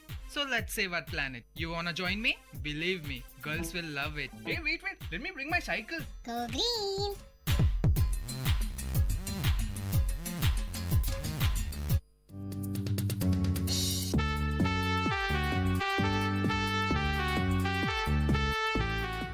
அடுத்ததாக பொதுமறையாம் திருக்குறளின் தலைப்புகளை சொல்ல வருபவர் 4ஆம் வகுப்பு மாணவி பூஜா. என் பெயர் பூஜா. நான் 4ஆம் வகுப்பில் படிக்கிறேன். நான் திருக்குறளின் அதிகாரத்தின் தலைப்பு சொல்க போகிறேன். கடவுள் வாழ்த்து, வான் சிறப்பு, நீத்தார் பெருமை, அரண் வலியுறுத்த, இல்வாழ்க்கை, வாழ்க்கை துணை நலம், மக்கட்பேறு, அன்புடைமை, விருந்தோம்பல், இனியவை கூறல், செய்நன்றி அறிதல், நடுவு நிலைமை, அடக்கம் உடைமை, ஒழுக்கம் உடைமை, பிறனில் விழாமை, பொறை உடைமை, அழுக்காராமை, வெட்காமை, புறங்கூறாமை, பயனில் சொல்லாமை, தீவினை அச்சம், ஒப்புரவு அறிதல், ஈகை, புகழ், அருளுடைமை, புலால் மறுத்தல், தவம், கூடா ஒழுக்கம், கல்லாமை, வாய்மை, வெகுளாமை, சொல்லாமை, கொல்லாமை, நிலையாமை, துறவு, மேயுணர்தல், அவாறுத்தல், ஊழ், இறைமாட்சி, கல்வி, கல்லாமை, கேள்வி, அறிவுடைமை, குற்றம் கழிதல், பெரியாரை துணைக்கோடல், சிற்றினம் சேராமை, தெரிந்து செயல் வகை, வழியறிதல், காலமறிதல், இடமறிதல். நேயர்கள் கேட்டுக்கொண்டிருப்பது பள்ளிக்கூடம் உங்கள் விஐடி பண்பலை 90.8 வேலூர் நகரின் பள்ளிகளில் இருந்து மாணவர்களின் பல்சுவை நிகழ்ச்சி.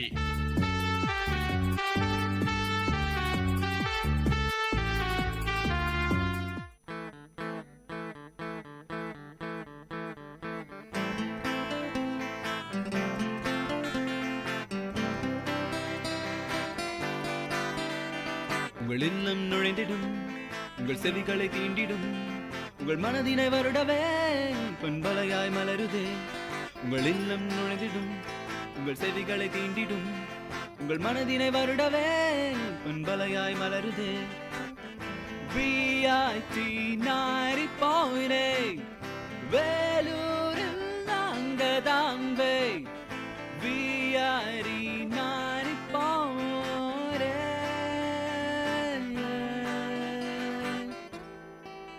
நீங்கள் கேட்டுக்கொண்டிருப்பது விஐடி பண்பலை 90.8 விஐடி பல்கலைக்கழகத்தின் சமுதாய வானொலி.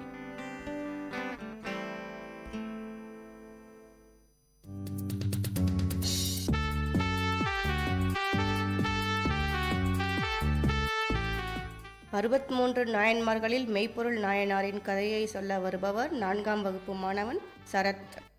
என் பெயர் ஷரத். நான் 4ஆம் வகுப்பு படிக்கிறேன். மெய்ப்பொருள் நாயனார். வணக்கம். சிவபெருமானை வணங்கும் 63 நாயன்மார்களில் ஒருவர் மெய்ப்பொருள் நாயனார். திருக்கடவூரில் மெய்ப்பொருள் நாயனார் வாழ்ந்து வந்தார். சிவனடியாரின் திருவேடத்தையே மெய் என்று கருதியதால் அவர் மெய்ப்பொருள் நாயனார் என்றே பெயர் பெற்றார். அவருக்கு முத்தநாதன் என்னும் பகைவன் ஒருவன் இருந்தான். மெய்ப்பொருள் நாயனாருடன் பலமுறை போரிட்டு தோல்வியடைந்தான். ஒரு நாள் அவர் சிவனடியார் போல் வேடமிட்டு மெய்ப்பொருள் நாயனாரை காண அவரது அரண்மனைக்கு சென்றார். சிவனடியார் வேடமிட்டு உள்ள அனைவரும் எளிதாக மெய்ப்பொருள் நாயனாரை சந்திக்கலாம் எனும் வாய்ப்பினை பயன்படுத்தி கொண்டு மன்னரின் அரண்மனைக்கு சென்று உங்களுக்கு கற்றுக் கொடுப்பதற்கு சிவபெருமான் ஓதிய ஆகம நூல் ஒன்றை கொண்டு வந்துள்ளேன். அதை உங்களுக்கு படித்து காட்ட விரும்புகிறேன். மெய்ப்பொருளாரும் பணிவுடன் படியுங்கள் என்றார்.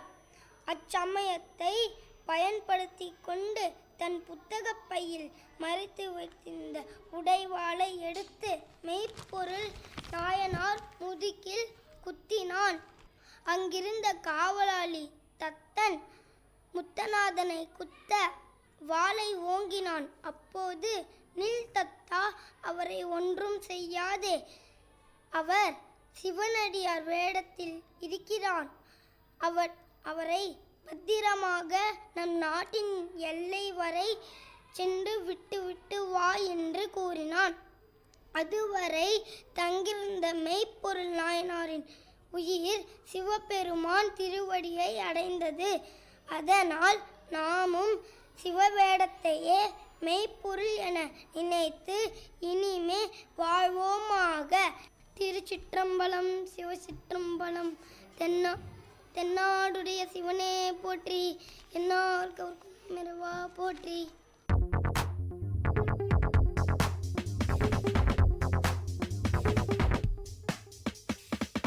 விஐடி வானொலி உங்களின் செவிகளில் தேனை பாய்ச்சிடுதே. மனதின் கவலைகள் மறந்து போயிடும், மாயம் செய்திடுவே.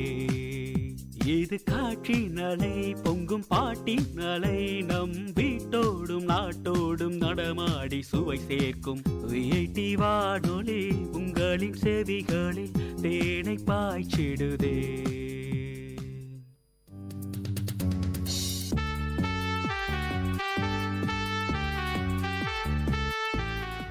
பக்தனுக்கும் கடவுளுக்கும் நடந்த ஒரு உரையாடல் இதோ. கடவுள் ஒரு நாள் உலகை காண தனியே வந்தாராம். கண்ணில் கண்ட மனிதரை எல்லாம் நலமா என்றாராம். பக்தனுக்கும் கடவுளுக்கும் நடந்த ஒரு உரையாடல் இதோ. கடவுளே, நான் உங்ககிட்ட ஒரு விளக்கம் கேட்கலாமா? தாராளமாக கேள். பொறுமையா கோவப்படாம சொல்வீர்களா? தீயமாக. இன்னைக்கு ஏன் இப்படி ஒரு மோசமான நாளை குறித்தீர்கள்? என்னப்பா சொல்ற நீ? எப்பவும் சீக்கிரமா எழுஞ்சிக்கிறேன்னா இன்னைக்கு எழுந்ததே லேட்டு. ஆமாம், அவசரத்துல என்ன கூட கும்பிடாமல் ஆபீஸுக்கு புறப்பட்டாய். கிளம்புனதே லேட்டு, இதுல என் பைக் வேற பஞ்சர். ஆமாம், எனக்கு தெரியும். சரி, பஸ்ல போலான்னு பஸ்ஸை பிடிச்சா ஒரே டிராஃபிக் ஜாம். ஆபீஸ்க்கு 1 மணி நேரம் லேட். ஆமா, எனக்கு தெரியும். மத்தியானம் சாப்பிட கொஞ்சம் லேட் ஆயிடுச்சு. அதுக்குள்ள கேன்டீன்ல சாப்பாடு காலி ஆயிடுச்சு. பசிக்கு ஏதோ கிடைச்சத அரைகுறையா சாப்பிட்டு வந்தேன். ஆமா, அதுவும் எனக்கு தெரியும். வங்கியில ஒரு லோன் அப்ளை பண்ணியிருந்தேன். அது விஷயமா ஒருத்தர்கிட்ட ஃபோன் எதிர்பார்த்திருந்தேன். சாயந்தரம் வீட்டுக்கு திரும்பும்போது அவர்கிட்ட இருந்து அழைப்பு வந்தது. அதுக்குள்ள ஃபோன் சுவிட்ச் ஆஃப் ஆகிவிட்டது. ஆமா, தெரியும். அதை பிடிச்சி இதை பிடிச்சி முட்டி மோதி வீட்டுக்கு வந்து ஏசி போட்டு டிவி பார்த்து ரிலாக்ஸ் பண்ணலான்னு பார்த்தா ஏசி ரிப்பேர். இன்னைக்கு ஏன் இப்படி ஒரு மோசமான நாள்? ஒரு நாள் உங்களை கும்பிட மறந்ததுக்கு இவ்வளோ கஷ்டங்களா? இன்னைக்கு உன் கர்மாவின் படி மிகவும் மோசமான நாள். நீ காலையில் அசந்து தூங்கிக்கிட்டு இருக்கும்போதே மரணதேவன் உன்னை நோக்கி வந்து விட்டான். அவன் கூட வாக்குவாதம் பண்ணி உன்னை காப்பாற்ற வேண்டி உன்னை கொஞ்சம் அதிக நேரம் தூங்க வைத்தேன். உன் பைக்கை பஞ்சர் ஆக்கினேன். ஏன்னா நீ ஆபீஸ் போகும்போது நீ போகிற ரூட்டில் பிரேக் பிடிக்காம தாறுமாறா ஓடுற வேன் ஒன்று உன் மேலே இடிக்கிறதா இருந்தது. அந்த வேன் ஆக்சிடெண்ட் ஆகிதான் டிராஃபிக் ஆச்சு. நீ பைக்கில் போயிருந்தால் அந்த வேன் மரணதேவன் கணக்குப்படி உன் மேலே இடித்திருக்கும். மதியம் உனக்கு சாப்பாடு கிடைக்காம போனதுக்கு காரணம் கடைசியில மிச்சம் இருந்த குழம்பில் எலி பாஷாணம் எப்படியோ தவறி விழுந்துடுச்சு. யாரும் அதை கவனிக்கல. அதை நீ சாப்பிட்டு இருந்தால் என்ன ஆயிட்டு இருக்கும்? சாயந்தரம் உன் அலைபேசி சுவிட்ச் ஆஃப் ஆனதுக்கு காரணம் அந்த நபர் உனக்கு தவறான வாக்குறுதிகள் கொடுத்து இக்கட்டில் மாட்டிவிட இருந்தார். எனவே அதிலிருந்து காப்பாற்ற வேண்டி உன்னை உன் ஃபோனை செல்லிழக்க செஞ்சேன். அப்புறம் அந்த ஏசி மிஷின் எர்த்து கோளாறு ஏற்பட்டு அதில் முறையற்ற முறையில் கரண்ட் வந்து கொண்டிருந்தது. ஒருவேளை முகம் கழுவி கொண்டு ஈரங்கைகளுடன் எப்போதும் போல் நீ சுவிட்சை தொட்டி இருந்தால் அந்த கணமே தூக்கி எறியப்பட்டு இருப்பாய். ஆகையால் அதை செல் இழக்க செஞ்சேன். என்ன வணங்க மறந்ததால் அன்று முழுவதும் நீ சோதனையை சந்தித்தாய் என்று என்னை தவறாக நினைத்து கொண்டாய். ஆனால் அனுதினமும் நீ என்னை வணங்கி வந்த காரணத்தால் நீ என்னை மறந்த அன்றும் கூட நான் உன்னை காக்க மறக்கவில்லை. இப்போ புரியுது இறைவா, என் மீது நீங்கள் வைத்திருக்கும் அன்பும் அக்கறையும். இது புரியாமல் நான் உங்களை ரொம்பவும் நிந்தித்து விட்டேன். என்னை மன்னித்து விடுங்கள். மன்னிப்பு கேட்காதே, என்னை நம்பு. எப்போதும் எந்த சூழ்நிலையிலும் அது போதும். நீ திட்டமிடுவதை விட உனக்காக நான் திட்டமிடுவது எப்பொழுதும் சரியாக இருக்கும். என்னை நம்பியோர்களுக்கே நான் என்றும் கைவிடுவதில்லை. நம்பினோர் கெடுவதில்லை. 4 முறை தீர்ப்பு. நன்றி. நன்றி.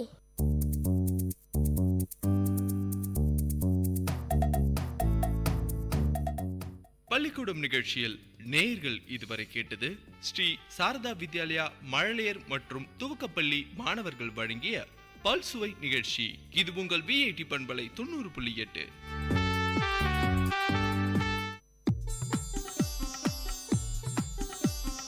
தமிழ்ச்சுடர், வாழ்வும் இலக்கியமும் சங்கமிக்கும் ஒளி ஓவியம் உங்கள் VIT பண்பலை 90.8.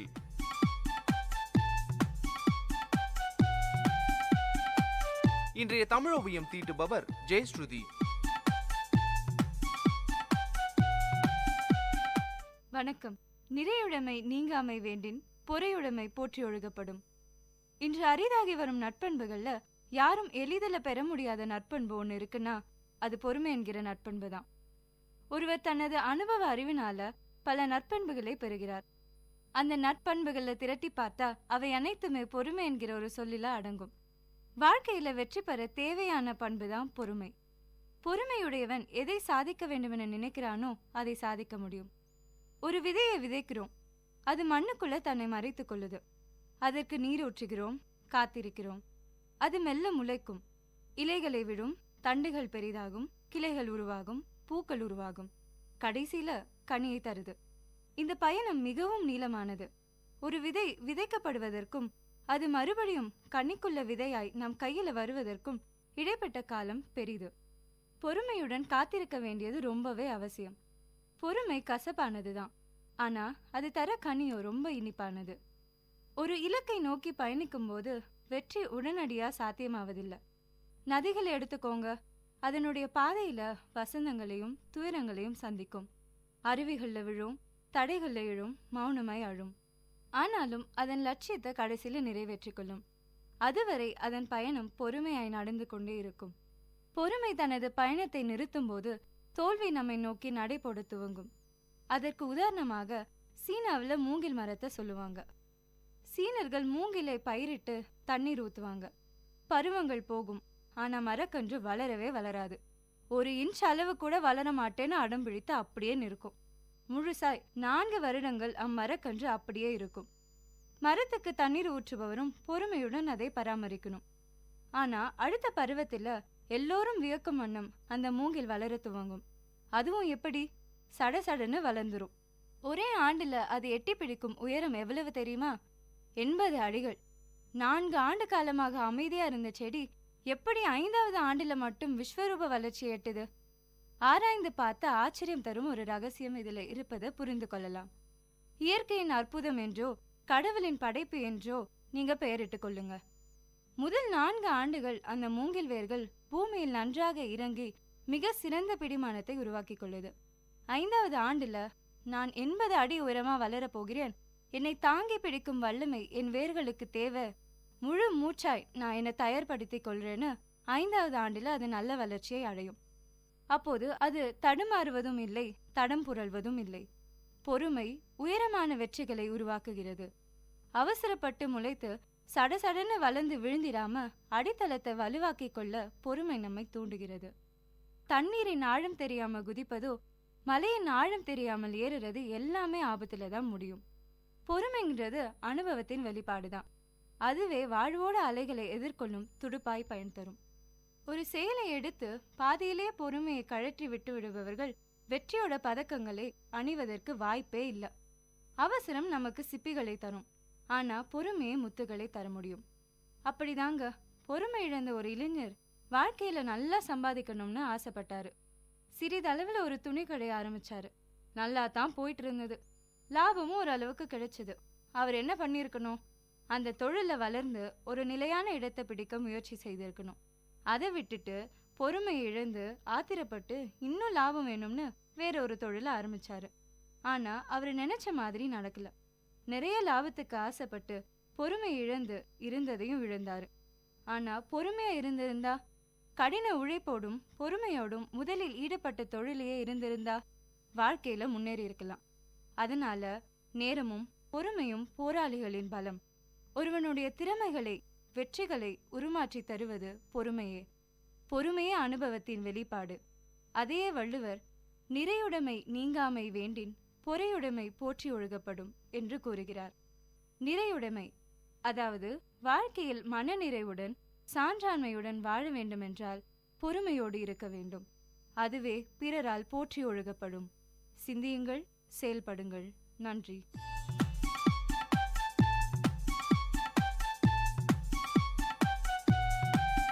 நேயர்கள் இதுவரை கேட்டது வாழ்வையும் இலக்கியத்தையும் இணைத்த ஒலி ஓவியம் தமிழ் சுடர். இன்றைய தமிழ் ஓவியம் தீட்டியவர் ஜெயஸ்ருதி. இது உங்கள் விஐடி பண்பலை 90.8.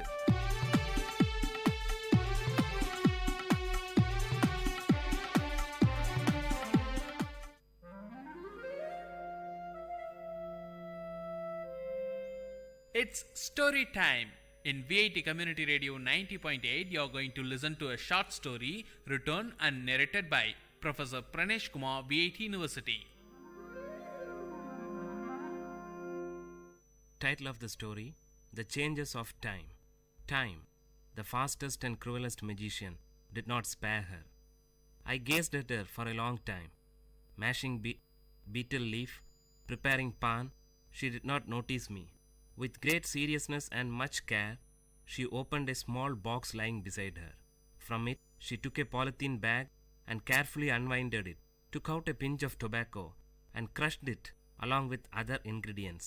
70% of her hair has lost its color. My curiosity about her grew more and more. As I sat there, inhaling the fresh smell of pan, I must talk to her, I said to myself. I got up and found a suitable place beside her. She smiled at me with her toothless gums, while her hands were busy rearranging the contents in the pan box. The skin of her arm seemed coarse like the epidermis of an old tamarind tree. She herself was like an old tree that had witnessed many springs and summers. Dressed in a white saree and without a blouse, she looked like a typical old woman from South Tamil Nadu. Each time she moved her head, her heavy pampadums, these are nothing but ornaments meant for the ear, moved to and fro rhythmically. She must not have felt the unease, used as she was to those two pampadums from her early teens. They were huge pieces of gold ornament, different shapes, cubes, circles, triangles, and horseshoes closely packed with the usual wax stuffing. She could often be seen seated on the veranda of that old house with tiled roof. Nobody knew her name. People called her member's wife, since her husband became a panchayat member. Being the senior most person in the area, people from the surrounding area called her great grandma in respect. She lived with her younger son's family. We both gazed at each other until I broke the ice by asking her about the tattoo on her arms. She had tattooed the picture of a peacock across her biceps. The peacock had lost its vigor as the skin that supported it has withered. For a fraction of a second flashed across my mind the modern tattoos that movie artists and DJs have on them. I asked her the intention behind her tattooing and why a peacock. She opened her mouth carefully, holding her head upwards so that the pan from her mouth did not spill. Son, while we live, we earn many things and lose many things. But we can never take anything to the grave except this tattoo. She stressed that none could snatch it away from her. Saying this, she carefully spat out the pan juice. I was taken aback by the philosophical attitude she had for a simple tattoo. Her immediate and sharp answer was impressive, but her reply to my next question was only a stale smile. It was about her age. Might be she did not know her exact age, or she did not wish to reveal it. I don't know for sure. I did not question her anymore, but she started talking. She murmured the names of Tamil months, Thai, Margari, Pankini, Chittirai. It will rain today, she said to herself. She must have observed the casual smile and expression on my face. She continued, I am sure it usually rains on the final day of Mandakiyat festival. It's a local temple festival of South Kanyakumari. But only if the deity is pleased. She seemed to have memorized the dates of local festivals and the names of local deities. Soon she was interrupted by her daughter-in-law approaching her with a tumbler of tea. Placing the tea beside her mother-in-law, she disappeared into the house.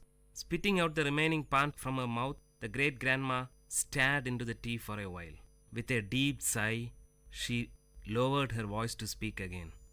Today's women are indolent. They don't know the pleasure of working. They enjoy only staring at the television for hours together. When we were young, we never had the time to stare at anything. We took great pleasure in working for the family. During harvest season, my husband and I used to join the workers to make things easy. He worked hard till his end. There was a great pause. We used to work in full swing throughout the season. During the tamarind season, I buried myself in hectic work. Shelling the tamarind was my prime job then. My daughter and younger brother shared the work with me. We used to divide the heap of tamarind among ourselves and were confined to labor even till after midnight until our share of work was totally completed. Piercing out the seed from the ripe tamarind was the next task. Our happiness knew no bounds since the work was completed in the midst of the heaps of mangoes and jackfruit and other festive eatings. Hearing this from her, I said to myself that she is not aware of the multi-dimensional task that today's women handle. So much for the joys of an uncluttered childhood, she continued. Apart from all this, I had the regular task of preparing palm jaggery from palm juice. Early in the morning before dawn, palm tree climbers would collect palm juice from the small pots tied to the treetop. Those climbers would howl and shriek from the treetop to convey the message that their work was done. As soon as he received the signal, my younger brother would run to collect the juice and bring it home. It would be brought ice cold. I boiled it using dried leaves and finally prepared palm jaggery. During the peak season, we might even get 30 cakes a day. That was our prime source of income. Now all those things have become a matter of past. She sighed nostalgically. When great-grandma narrated these mundane events, I could visualize them in my mind.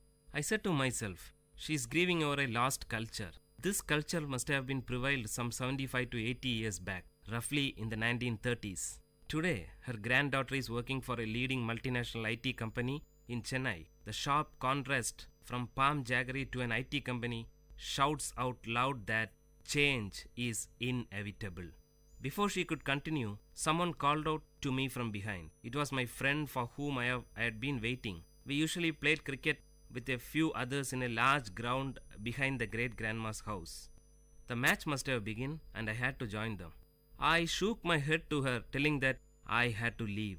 Her eyes wore a pathetic expression to convey, "Wait, I have more to say." But her lips remained silent. I left her to join my friends, and from a far distance, I turned back to get a glimpse of her. I could hardly see her. She sat there sipping her tea. By that time, it must have gone cold. Currents of thought about the giant running wheel called time and the disability and helplessness of man or any other mighty power to stop or alter it flashed over my inner mind.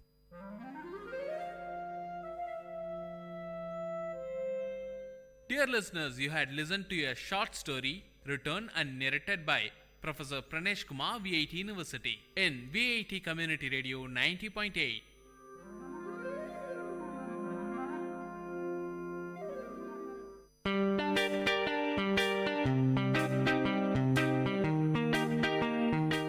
Dear listeners, for the next hour, you are going to listen to the program Team Speak Time in VIT Community Radio 90.8 FM.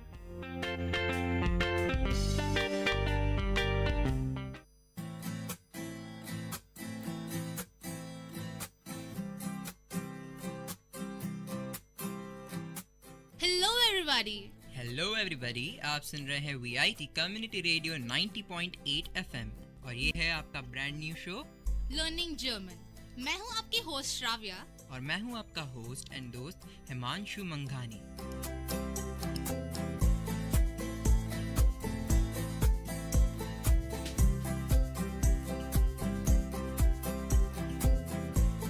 अरे यार ये क्या हो रहा है, हम लोग यहाँ पे जर्मन सीखने आ रहे हैं और हम क्या नॉर्मल भाषा में बात कर रहे हैं। तो ठीक है, चलो मैं शुरू करती हूँ। Ich bin Shravya. ओह, तुमने अगर जर्मन में खुद को इंट्रोड्यूस किया है तो मैं भी अपने आप को जर्मन में इंट्रोड्यूस करता हूँ। Ich bin हिमांशु मंघानी और मैं हूँ हिमांशु मंघानी। तो श्राव्या, आज हम क्या करने वाले हैं? भाई हमने तो लास्ट शो में बोला था कि हम बहुत सस्पेंस लाने वाले हैं, तो इस शो तो बहुत थ्रिलिंग होने वाला है। तो आई गेस हम सीधा जाएंगे WH सेंटेंसेस पर। WH क्वेश्चन में ऐसा क्या थ्रिल है? अरे तुम्हें कुछ पूछना है किसी से या कुछ बताना है तो तुम कैसे बताओगे? WH बिना यूज करके बताओ मुझे। WH बिना यूज करे कौन बता सकता है श्राव्या, बट इसमें ऐसा थ्रिलिंग क्या है?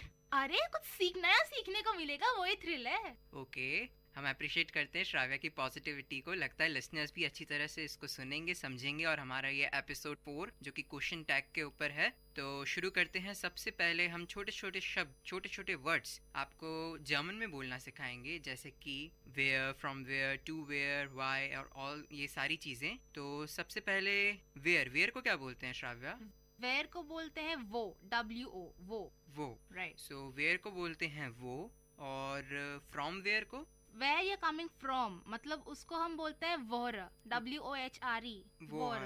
और टू वेयर को? वोहिन। अच्छा, ये थोड़ा मतलब पोएटिक टाइप है। वो जैसे वोयर था, फ्रॉम वेयर यानी वो हर, वो ही है, पर उसमें हमने हर और जोड़ दिया। It's WOHER। HRE Himanshu, HRE। अच्छा, तो मैंने गलत लिख रखी है स्पेलिंग। नहीं, वोहर है। ओके, मैंने स्पेलिंग गलत लिख रखी है, कोई बात चूक नहीं, हो जाती है। सही। और जैसा कि हम हमेशा बोलते हैं कि आप अगर बोलेंगे गलतियां करेंगे, बट गलतियों से ही आप सीखेंगे। और सच्ची जो गलती करके सीखता है इंसान, उसको जल्दी से जल्दी वो चीज ज्यादा समझ आती है और याद भी अच्छी तरह रहती है। हाँ, जैसे कि हम बोल रहे हैं, हमें याद हो रही है कि मैंने जैसे गलती अभी वो हर बोला। वो हर मतलब कुछ नहीं होता, वो हर, यही अब सही बोला मैं? हाँ, सही बोला। ओके, तो इसका मतलब है फ्रॉम वेयर। हाँ, और देखिए गलती से मुझे याद आ गया हिमांशु का साई सी वाला मिस्टेक, मुझे अभी तक याद है। सही है। साई और सी, जी है वो, ना ही साई है। हाँ, जी, ना ही साई है ना ही सी है, वो जी है।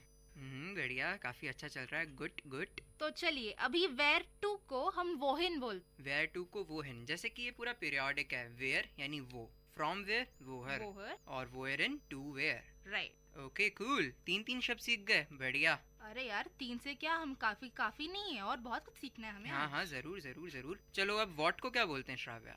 वॉट को बोलते हैं वॉस। अरे ये तो बहुत इजी है, बस थोड़ा वॉट है और ये वॉज है। वॉज भी इंग्लिश वर्ड है, ऐसे सोच लो। इंग्लिश में जो वॉज है वो जर्मन का वॉट है। बट भाई हम लोग ना इंग्लिश और जर्मन को कंपेयर ना करें, वही बेहतर है, क्योंकि हम बहुत कंफ्यूज हो जाएंगे। सही है, बहुत कंफ्यूज हो जाएंगे, क्योंकि लैंग्वेज बहुत कंफ्यूजिंग होती है अगर तुम उसे एज इट इज रिलेट करोगे। इससे बेहतर है कि हम कुछ रियल लाइफ का कुछ एक्सपीरियंस लें और उससे रिलेट कर लें, तब हमारी काम बहुत आसान हो जाएगा। ओके, तो अगर मेरे को बोलना हो कि व्हाट आर यू डूइंग, उसको कैसे बोलेंगे? मैं बोलूंगी व्हाट मतलब वॉस, आर इज जिन, बिस्ट। ओके, बिस्ट दू, व्हाट वॉस बिस्ट दू। तो ich bin, I am, ich bin। Recording ही बोल दो भाई, रिकॉर्डिंग बाद में सीखेंगे इसका जर्मन वर्ड क्या है। रिकॉर्डिंग, रेडियो तो रेडियो ही रहेगा जर्मन में। हाँ, सही है, क्योंकि जर्मन में एक ऐसा क्लॉज है कि जैसे कि रेडियो, होटल, पार्क और कैमरा, ऐसे जो सारे इंग्लिश वर्ब्स हैं वो ऐसे ही उन्होंने अडेप्ट कर लिया, ताकि हमें अभी देखिए संस्कृत से हमने हिंदी में बहुत सारे शब्द अडेप्ट किए हैं, ऐसे ही जर्मन में उसने इंग्लिश के वर्ड्स अडेप्ट कर। अडॉप्शन चलता रहता है जिंदगी में। हाँ। चाहे वो वर्ड्स का हो या किसी और चीज का। Okay.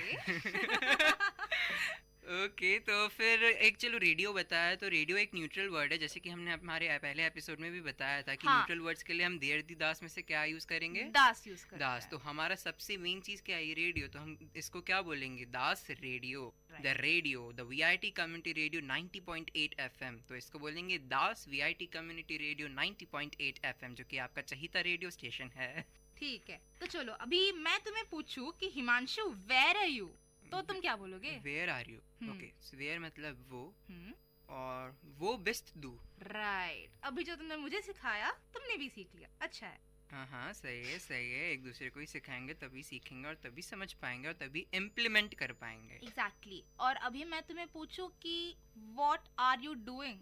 What are you doing, ये मैं तुमसे शायद पूछ चुका हूँ, तो इसलिए what are you doing. What मतलब वॉज, आर मतलब बेस्ट, यू मतलब डू, was, bist, do. Exactly right. तो So- ठीक है, अभी हम थोड़े और नए वर्ड सीखते हैं, यानी कि WH में हमने एक छोड़ दिया था, वो कि when। अभी बहुत सारे छूटे हुए हैं पर हाँ, when, ओके ठीक है, तो when when बोलेंगे को हम won, won बोल। WANN, when मतलब won। Y को क्या बोलेंगे? Y को वॉरम। ओके। स्पीक श्राव्य, 2 बार बोल। Y को हम बोलते हैं वॉरन। वॉरम। वॉरम, ओके। Y को मतलब वॉरम। Y is वॉरम। Y is वॉरम, ओके। और विच को? विच को बोलते हैं वेल्शे। वो क्या था? वेल्शे। वेल्शे। WELSCHE।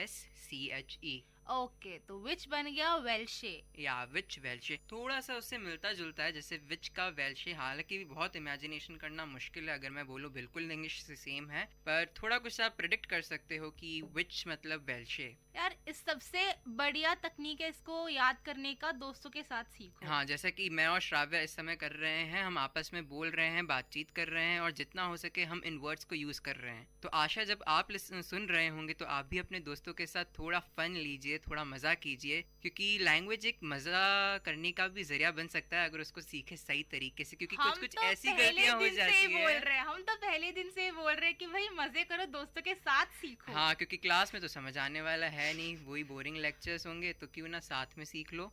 लेक्चर्स होते ही बोरिंग है, but it depends upon you कि तुम उसको कितना इंटरेस्टिंग बनाते हो। हाँ, जैसे कि हम अभी लेक्चर्स ही ले रहे हैं, बट थोड़ा इंटरेस्टिंग ले रहे हैं। ये लेक्चर नहीं है, मैं इसको लेक्चर नहीं बोलूंगी।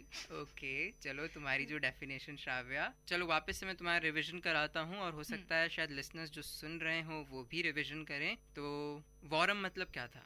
वॉरम मतलब कि वाई। गुड। वेल्शे? वेल्शे इज विच। वो इज वेयर। वो हर?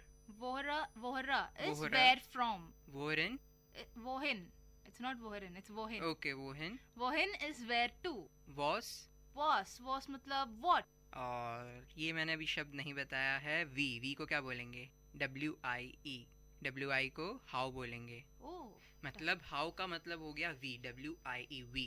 इसका एक नॉर्मल सेंटेंस भी है। तो मैं अभी बोलूंगी हाउ आर यू। हाँ, वी गेट्स।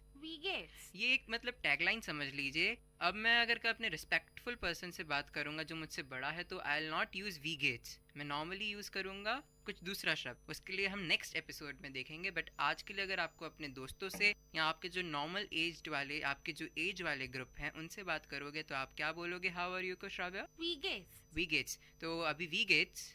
अच्छा, मैंने तुमसे क्वेश्चन पूछा, वी गेट्स। I am fine. तो इश बिन गुड। Okay, I am good. I am fine के लिए तभी हमें वर्ब नहीं पता, तो हम आई एम गुड बोलेंगे। तो इश बिन गुड। ओके, मैं और श्राव्य भी व्हाट्सएप पे बात कर रहे थे, तो फाइन का मतलब ही नहीं होता है, बट इसकी स्पेलिंग में थोड़ा डिफरेंस है। FIEN, right? या ग्रेट गुड श्राव्य। अरे नहीं, मैं कल जर्मन ऐसे कुछ वर्ड सीखने की कोशिश कर रही थी, तो मुझे ये सेंटेंस आ गया कि वी हाइस्ट डू। So how are you called? सही है बोला मैं? How are you called? That's nothing but what's your name? What's your name in short? But Huygens का एग्जैक्ट मतलब होता है call. How you called means एक तरह से हाइजन। बट अभी अपन मतलब बेसिक जर्मन सीख रहे हैं, तो अपन इतना टिपिकल नहीं जाएंगे, तो हम बोलते हैं वी हेज डू means how are you called. तो इश बिन हिमांशु, आई एम हिमांशु। और अगर आपको बिल्कुल उसकी टोन में रखना है जिस तरह से आप क्वेश्चन पूछा गया है, तो आप बोलेंगे आई हेज ए हिमांशु। सॉरी इश हेजे हिमांशु। ओके, जैसे कि श्राव्या भी बोल चुकी है, एक मूवी से आता है इश सॉन्ग, बट इतना मूवी नहीं जाना है क्योंकि it's basically community radio. So next हम एक और शब्द है हु को क्या बोलेंगे? हु को हम बोलते हैं वेर। WER। वेर या वर? वेर। पक्का? हाँ। लॉक कर दिया जाए? फ्रीज कर दिया जाए? कर दो। अभी तुमने बोला कि हम कम्युनिटी रेडियो में हैं, तो केबीसी क्यों ला रहे हो बीच में? केबीसी अब क्या करे, लोग तभी जुड़ पाएंगे जब उनको उनसे जुड़ी चीज के बारे में थोड़ा बताएंगे, और केबीसी भी उनसे जुड़ी हुई चीज है। तो फ्रीज, लॉक्ड ऐसे शब्द है जो वो कुछ ज्यादा जल्दी सुन पाएंगे, समझ पाएंगे, और हमें भी अप्रिशिएट करेंगे। I believe. कंग्रेचुलेशंस, आपने 1 करोड़ जीत लिया। आय हाय छोड़ो ये इंजीनियरिंग, कौन करे अब ये इंजीनियरिंग? 1 करोड़ आ गया, बस छोड़ो इंजीनियरिंग। हाँ, मैं बस फैक्ट्री सेट कर लूंगा, अब क्या, फिर कोई जर्मन सीख रहे हैं, जर्मन कंपनी में ही चले जाएंगे। बस मुझे पार्टनर बनाना मत भूलना। जरूर यार, तुमसे ही तो मैं ज्यादा सीख पाया था जर्मन। चलो ठीक है, वापस आते हैं काम पे। चलो अब तुम मुझसे क्वेश्चन पूछो। ये कुछ शायद 9 वर्ड्स सीखे हैं अपन ने, तो मुझसे पूछो क्या बोलते हैं उनको जर्मन में। अच्छा हिमांशु, अब ये बताओ कि वो को क्या बोलते हैं? वो को इंग्लिश में हम क्या बोलते हैं? वेयर. ओके. From where? वर. वर. ओके. To where? when. वोहिन. राइट. अभी what? was. Right. Who? who means वर. W-E-R. फाइन. इट्स वो वर नहीं, it's where. where. Right. where. Right. How? वी गेट्स, ये कैसे भूल सकते हैं? ये तो टैगलाइन है, हाउ आर यू, वी गेट्स. और वाई? वाई मींस वॉरम तो व्हेन होता है. वाई मैं भूल गया यार, वापस बताओ. नहीं, वॉरम वाई ही होता है. Okay. और वॉन वेन होता है. अच्छा, तो इसको ऐसे कर सकते हैं, व्हेन पहले W और N है, तो वॉन में भी W और N है लास्ट में, तो इसलिए वॉन इक्वल टू व्हेन. और वॉरम मींस वाई. अब ये बोल दो कि विच का क्या है? वेल्शे. Very good. वेल्शे. ये कैसे याद रख सकते हैं इसको? वेल्शे. विच पता नहीं, बहुत बार देख लिया तो याद है. तुम बताओ कोई ट्रिक हो तो. ठीक है, अब तक तो कोई ट्रिक याद नहीं है. अगर कुछ याद आ जाएगा तो अगले शो में बता दूंगी. जरूर. तो चलो अब थोड़े सेंटेंस से पूछ लेते हैं. मैं तुमसे कुछ क्वेश्चन पूछता हूँ और तुम बताओ इसका इंग्लिश में क्या मीनिंग है. ठीक है, स्टार्ट करें. हाँ. वी हेस्ट डू. वी हेस्ट डू. वी का मतलब है हाउ. गेस. So it's nothing but how are you. No. तो वी हेस्ट डू, हाउ आर यू कॉल्ड. अच्छा, हाँ, सॉरी, भूल गई. हाउ आर यू इज वी गेस. या. सो हमने यू ऐड कर दिया, तो वी हेस्ट डू. How are you called. How are you मतलब वी गेट्स. स्पेलिंग इसमें GEHTS है, पर मैंने तुम्हें बोला वी हेस्ट डू. हेस्ट मैंने यूज किया है इस केस में, यानी HEI और फिर SS और फिर T. अरे वो हेस्ट नहीं है, वो हाइस्ट है. ओके, तो वी हाइस्ट डू.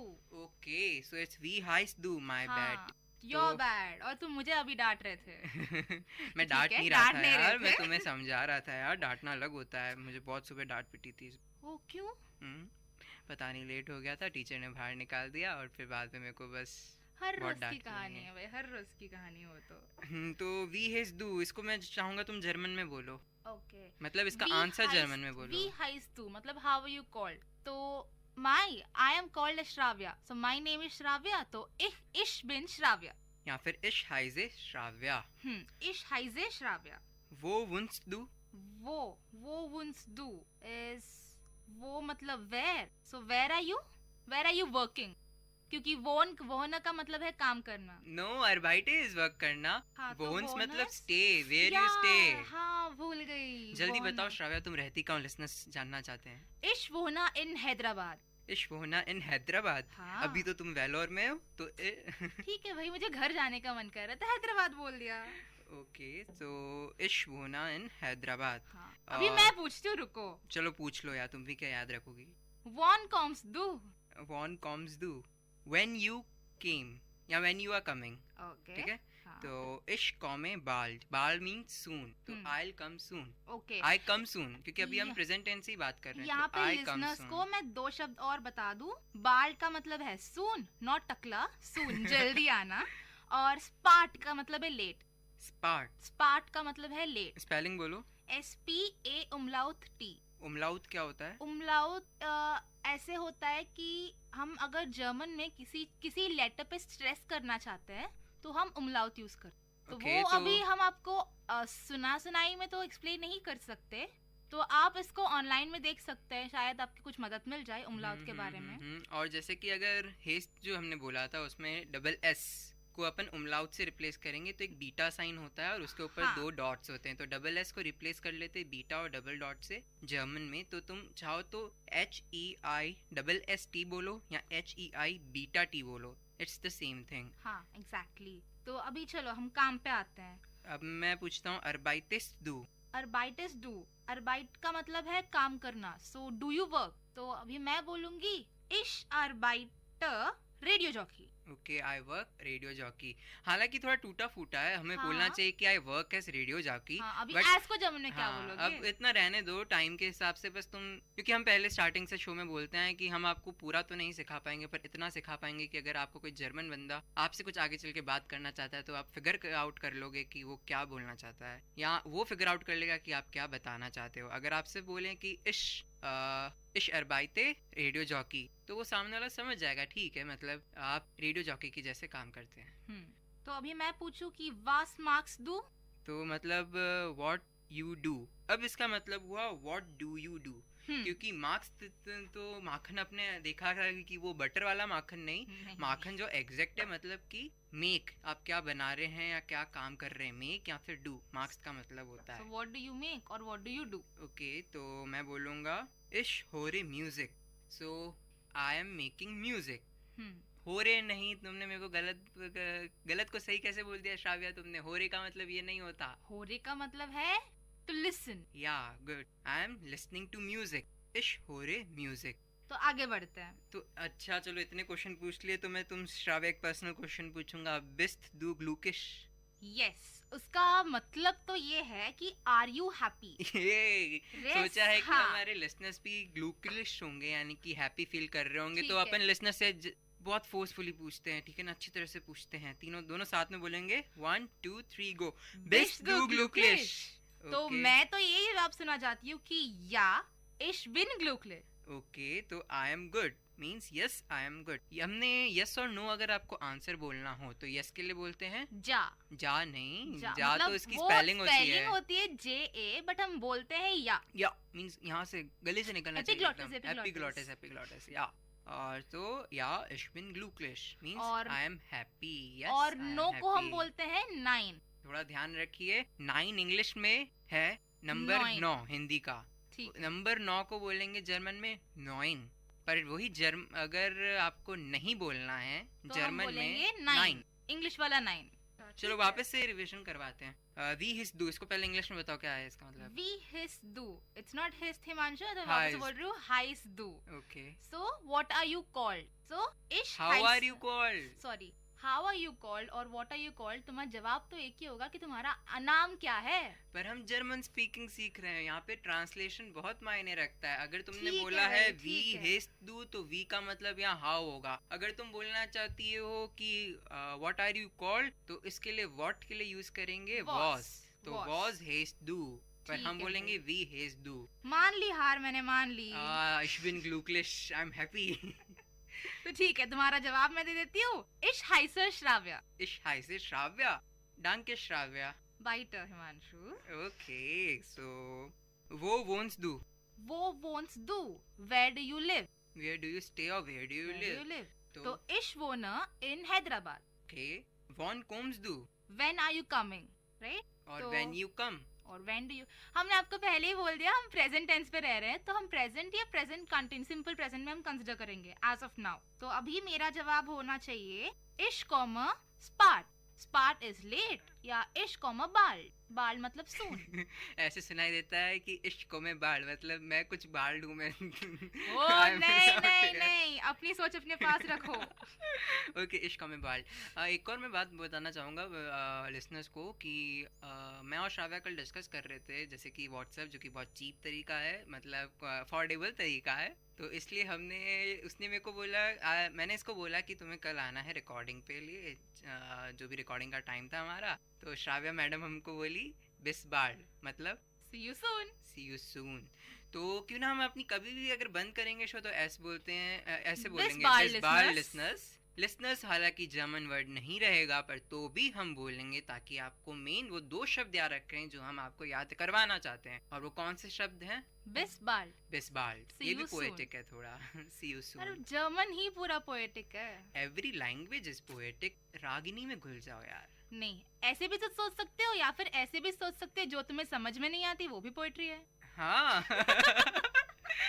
जो तुम्हें समझ नहीं आती वो भी पोएट्री है। या मींस जे ए या। इश बिन ग्लूकलिश, आई एम हैप्पी कि हम मजा कर रहे हैं। तो चलो नेक्स्ट क्वेश्चन। बिस दू ग्लूकलिश, या इश बिन ग्लूकलिश।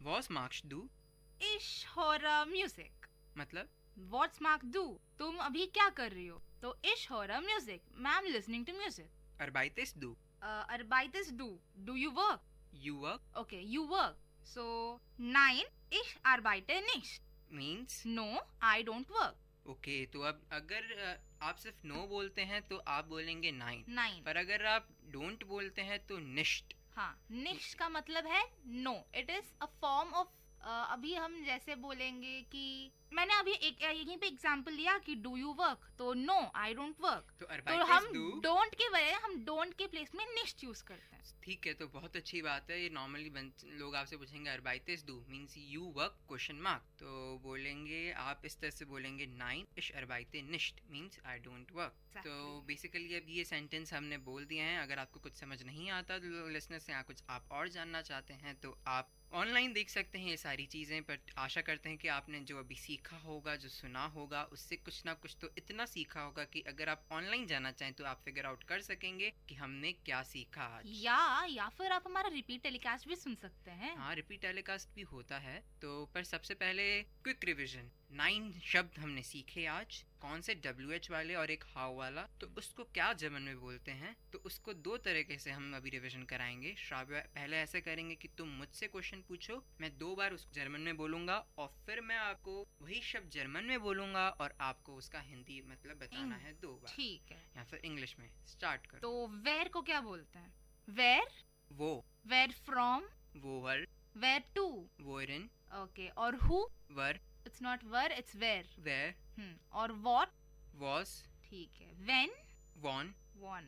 why? warm। how? we। हमने कुछ और छोड़ दिया। which।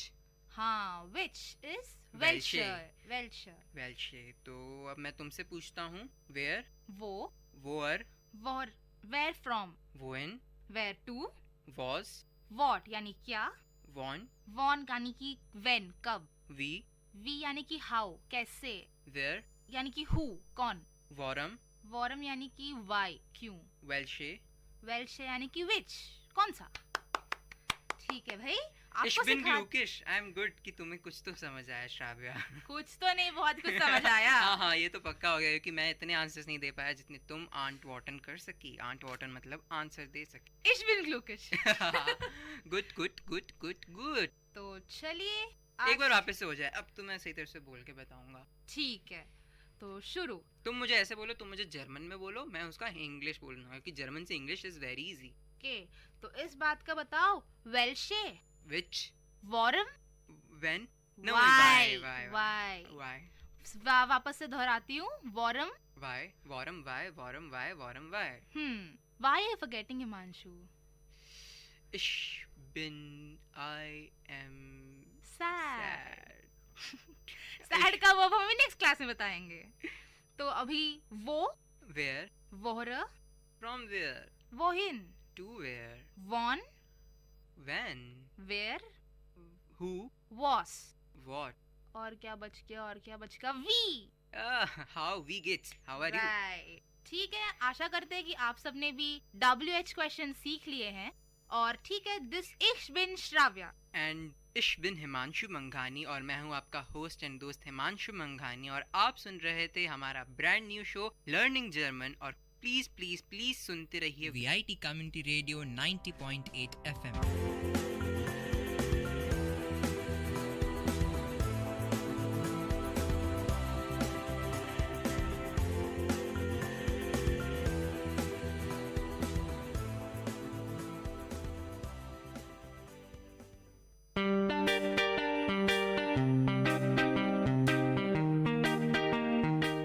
Dear listeners, you're listening to VIT Community Radio 90.8 and this program is Team Speak Time.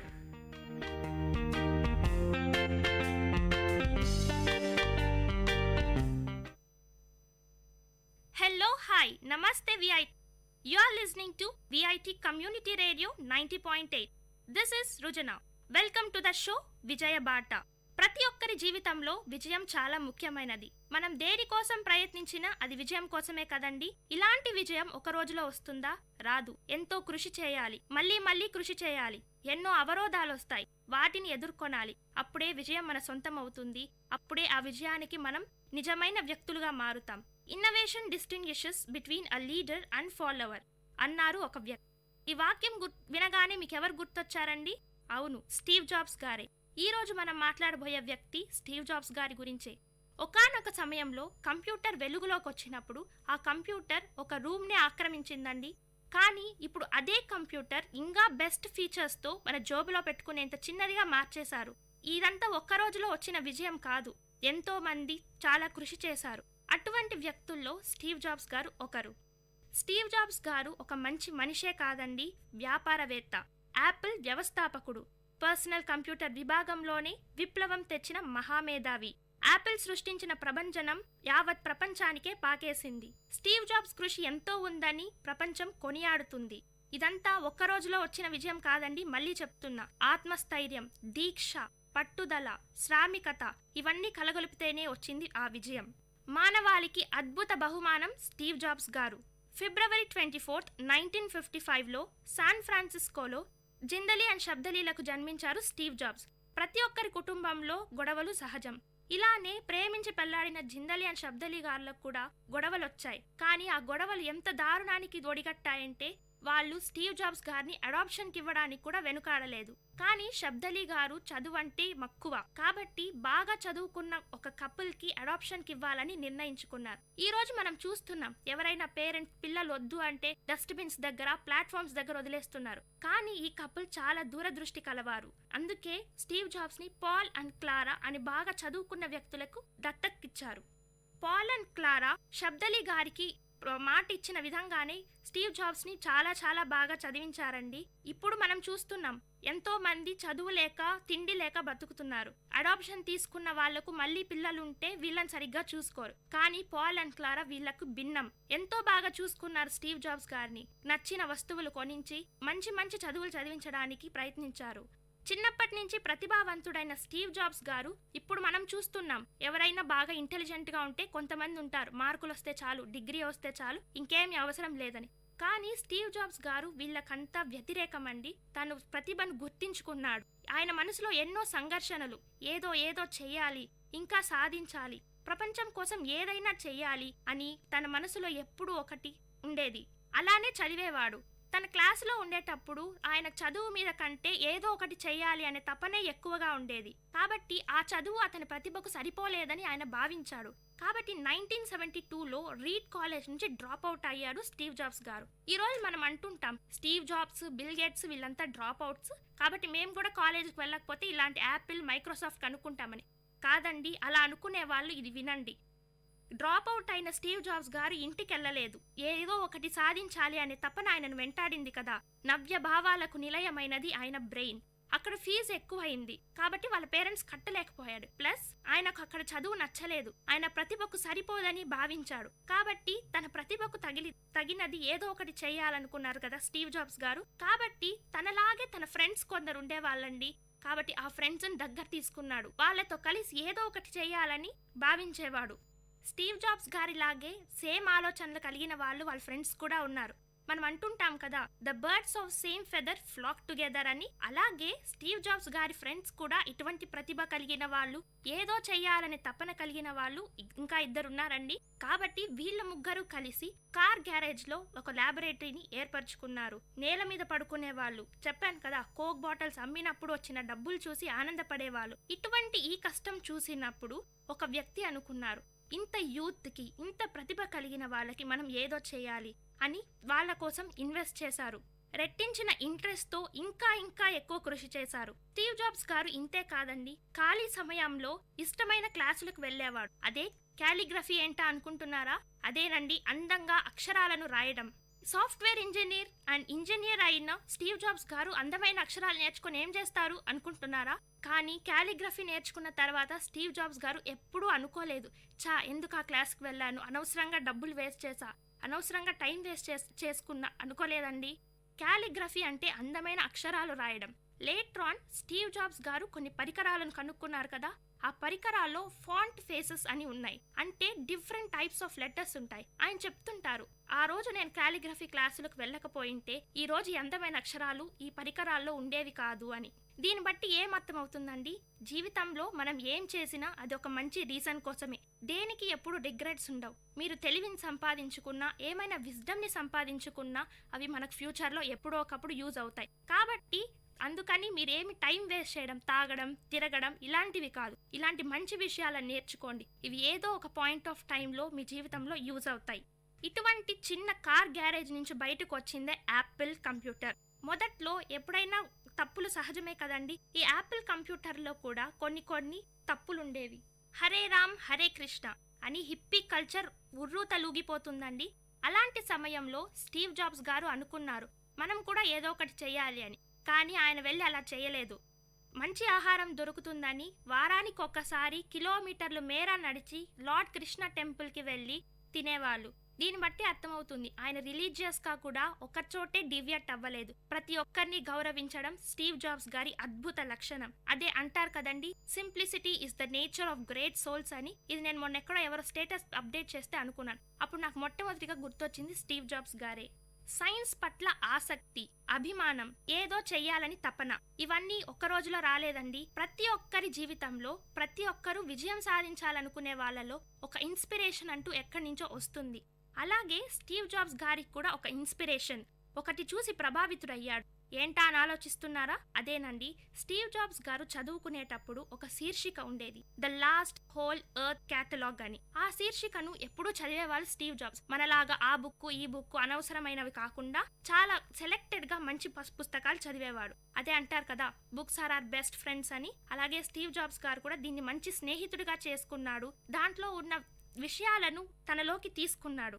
ఒకనొకప్పుడు ఆ బుక్ ఆగిపోయిందండి. అప్పుడు బుక్ వెనక తిప్పి చూశాడు. దాన్ని చూసి చాలా మెస్మరైజ్ అయ్యారు స్టీవ్ జాబ్స్ గారు. అక్కడ ఉన్నది ఒక రోడ్డు బొమ్మ. దాన్ని చూసి ఆయన ఎంతగా ఆలోచించారంటే అప్పుడు అనుకున్నాడు, ఆకలితో ఉండండి, మూర్ఖంగా ఉండండి, కానీ మీ పట్టుదలను విడవకండి. అదేనండి ఇప్పుడు మనం కవర్ పేజెస్ పెట్టుకుంటాం కదా, స్టే హంగ్రీ స్టే ఫూలిష్. అది స్టే హంగ్రీ స్టే ఫూలిష్ అంటే అలా ఉండడం కాదు, రెట్టెంతించిన బలంతో పట్టుదలతో ముందుకు సాగాలి అని దాని అర్థం.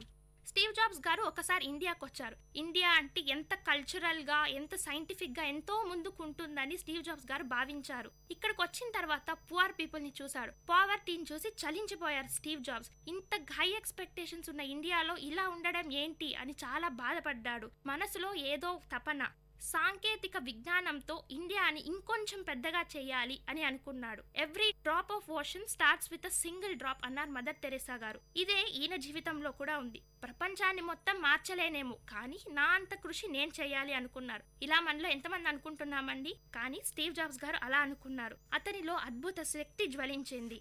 దీనికి కారణమే ఆయనను యాపిల్ సీఈఓగా చేసింది. కొన్ని కారణాల వల్ల యాపిల్లో ఉన్న తన ఫ్రెండ్స్ తో కొన్ని కారణాల వల్ల ఆయన బయటకు వచ్చేయాల్సి వచ్చింది. కానీ తను పెంచి పోషించిన యాపిల్ కంపెనీయే అతని బయటికి తరిమేయడంతో స్టీవ్ జాబ్స్ గారు చాలా కుంగిపోయారు. కానీ ఆయన ఎప్పుడు బాధపడలేదు.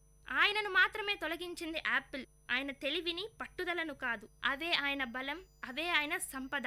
మార్కెటింగ్ లో దిట్ట అయిన స్టీవ్ జాబ్స్ గారు, ఆలోచించడంలో దిట్ట అయిన స్టీవ్ జాబ్స్ గారు తన ప్రతిభకు మెరుగులు దిద్దారు. యాపిల్ ని ఇంకొక సంచలనం చేయడానికి ప్రయత్నించారు. బయటకు వచ్చాడు. నెక్స్ట్ కంప్యూటర్ కనుక్కున్నారు. ఇంతతో ఆగలేదండి స్టీవ్ జాబ్స్ గారు. అతని ఫ్రెండ్స్ జాన్ కాలే అనే అతను పెప్సీలో పనిచేసేవాళ్ళు. ఇతన్ని ఎలాగైనా తనలోకి తీసుకొని రావాలి అని అనుకున్న స్టీవ్ జాబ్స్ గారు రెచ్చగొట్టారు. చక్కెర నీళ్ళే అమ్ముతూ బతుకుతావా, ప్రపంచాన్ని ఏమైనా మారుస్తావా అని. అంతే, రెచ్చిపోయిన ఆలోచనతో జాన్ స్కాల్ స్టీవ్ జాబ్స్ తో చేతులు కలిపారు. 1980లో బయటకు వచ్చిన స్టీవ్ జాబ్స్ గారు గ్రాఫిక్స్ అని సరికొత్త ప్రపంచం పిక్సార్ ని కనుక్కున్నారు. ఇక్కడేనండి కార్టూన్స్, అందరికీ ఎంతో ఇష్టమైన కార్టూన్స్ ని కనుక్కున్నారు. టాయ్ స్టోరీ అనే ఫిలిం ని తీశారు. టాయ్ స్టోరీకి ఎన్నో ఆస్కార్ అవార్డులే వచ్చాయి. ఇంతే కాదండి, సంగీతం, చిత్రకళను నవీన యంత్రంలో ఉంచిన అభినవ బ్రహ్మగా మనం స్టీవ్ జాబ్స్ గారిని కొనియాడుతున్నాం. అవరోధాలను అధిరోహించి ఓటమిని తరిమి కొట్టాడు స్టీవ్ జాబ్స్ గారు. అంతా సజావుగా సాగిపోతుంది అన్న స్టీవ్ జాబ్స్ గారి జీవితంలో ఒకానొక భయంకరమైన సంఘటన తెలుసుకున్నారు. అదే ఆయనకు ప్యాంక్రియాటిక్ క్యాన్సర్ ఉందని. ఈ కాలంలో మనం చిన్న జ్వరం వస్తేనే చాలా బాధపడిపోయి ఇంకా ఏమి చెయ్యలేము అనుకుంటున్నాం. అదే క్యాన్సర్ వస్తే మన జీవితం అయిపోయింది అని బాధపడిపోతుంటాం. దీనితోనే చావు తొందరగా వస్తుంది. కానీ స్టీవ్ జాబ్స్ గారు బాధపడలేదు. ఇవన్నీ లైఫ్ లో సహజం అనుకున్నారు. కాబట్టి దాన్ని క్యూర్ చేయడానికి లివర్ ని సర్జరీ చేయించుకున్నారు. లేట్ ఆన్ ఆయనకు తెలిసి ఆయన హెల్త్ క్షీణించిపోతుందని. కాబట్టి తను వాలంటరీగా యాపిల్ కంపెనీ నుంచి బయటకు వచ్చేశారు. ఆయన బయటకు వచ్చారు ఊరికే కాదు, తన సంపదను, అదే తన తెలివితేటలను ప్రపంచానికి వదిలేసి. విన్నారు కదండి స్టీవ్ జాబ్స్ గారి గురించి. అవరోధాలను అధిరోహించిన స్టీవ్ జాబ్స్ గారు ప్రతి ఒక్కరికి రోల్ మోడల్. ఇటువంటి స్టీవ్ జాబ్స్ గారి గురించి మనం ఎంతో నేర్చుకోవాలి. ఈయనలా కాకపోయినా ఈయనలో ఉన్న కొన్ని విషయాలను మనం తెలుసుకొని మంచి పొజిషన్లోకి రావాలి. కాబట్టి Steve Jobs is are hero, he is the legend. ఇలాంటి స్టీవ్ జాబ్స్ గారిని ఎన్నో అవార్డులు వరించాయి. అత్యంత ప్రతిభావంతుడిగా ప్రపంచం గుర్తించింది. మనము గుర్తించాం కదండి. సో ఇప్పటి నుంచి టైం వేస్ట్ చేయకుండా టైమ్ ఇస్ ప్రెషియస్ అని నేర్చుకొని మనం కూడా విజయానికి మెట్లేద్దాం, విజయ బాటలో పయనిద్దాం. ఇలాంటి ఎంతో మంది గొప్ప వ్యక్తుల గురించి తెలుసుకోవడానికి, మన జీవితాలను మార్చుకోవడానికి వింటూనే ఉండండి విఐటి కమ్యూనిటీ రేడియో 90.8. నేను మీ సృజన.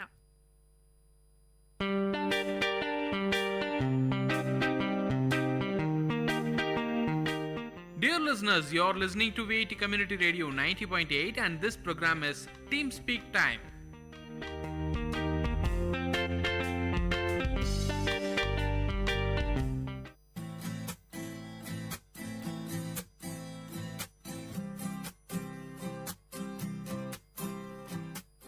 Hello friends, you are listening to VIT community radio 90.8 FM और ये है आपका शो लर्निंग जर्मन और मैं हूँ आपका होस्ट एंड दोस्त हिमांशु मंघानी और मैं हूँ आपकी होस्ट श्राव्या.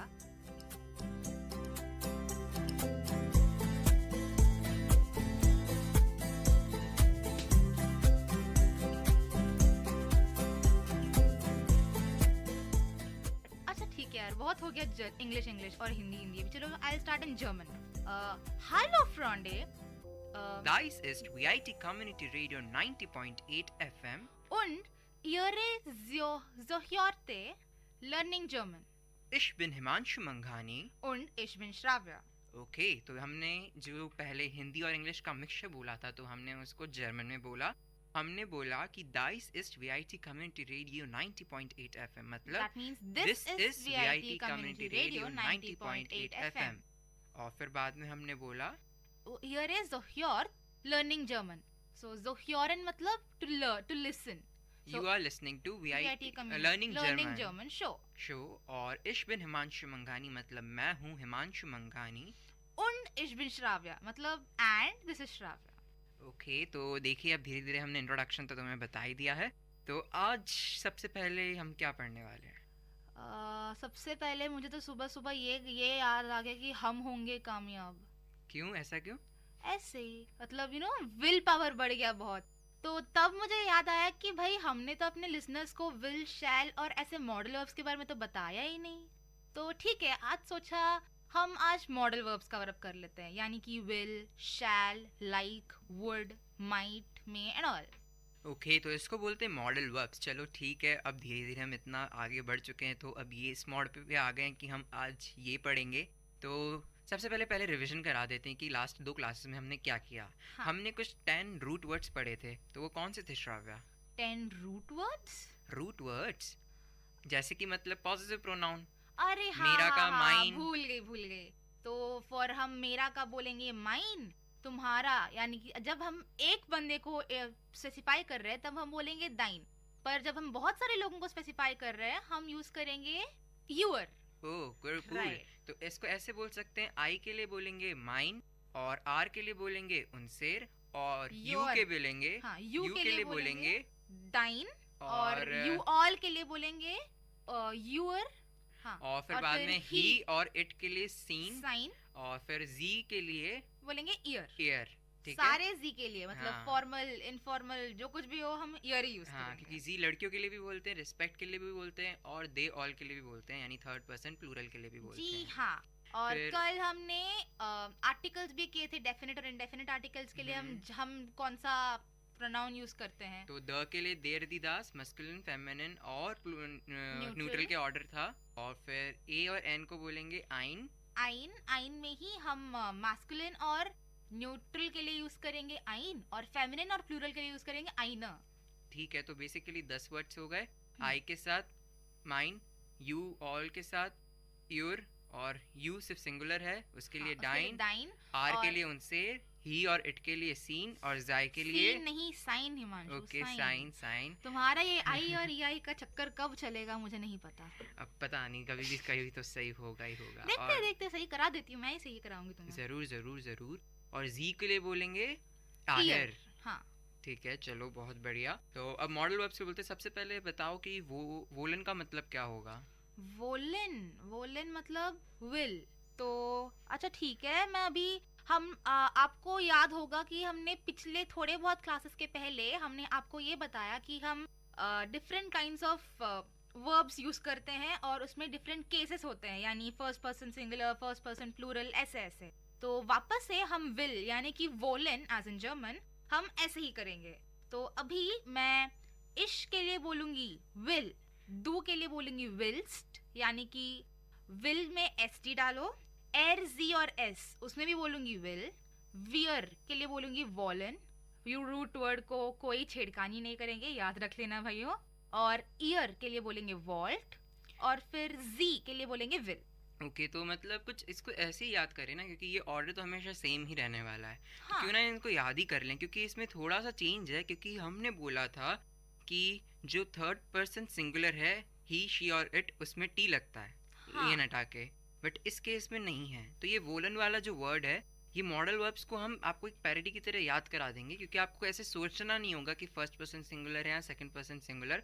अगर आपको अपने आप ये शब्द एक जुगलबंदी में याद हैं, रटे हुए हैं, तो आप आगे चल के भी इन्वेंट कर सकते हैं, कुछ डिस्कवर कर सकते हैं किसी सेंटेंस में, और कुछ समझ सकते हैं उस सेंटेंस के थ्रू। हाँ, और लिसनर्स में आपको ये भी बता दूं, हम यूजुअली हमने आपको पहले जब हम आपको वर्ब सिखा रहे थे, हमने आपको ये बोला कि अगर मैं लूंगी गेहन यानी टू गो, तो उसमें से मैं ईएन हटा दूंगी और मेरा गे बन जाएगा मेरा मॉडल, मतलब मेरा रूट वर्ड। सही एकदम। पर यहाँ पे ऐसा नहीं है, मैं यहाँ पे मेरा विल का मतलब है वॉलन, बट मैं वॉल यूज नहीं कर रही हूँ यहाँ पे, मैं विल ही यूज कर रही हूँ यहाँ पे।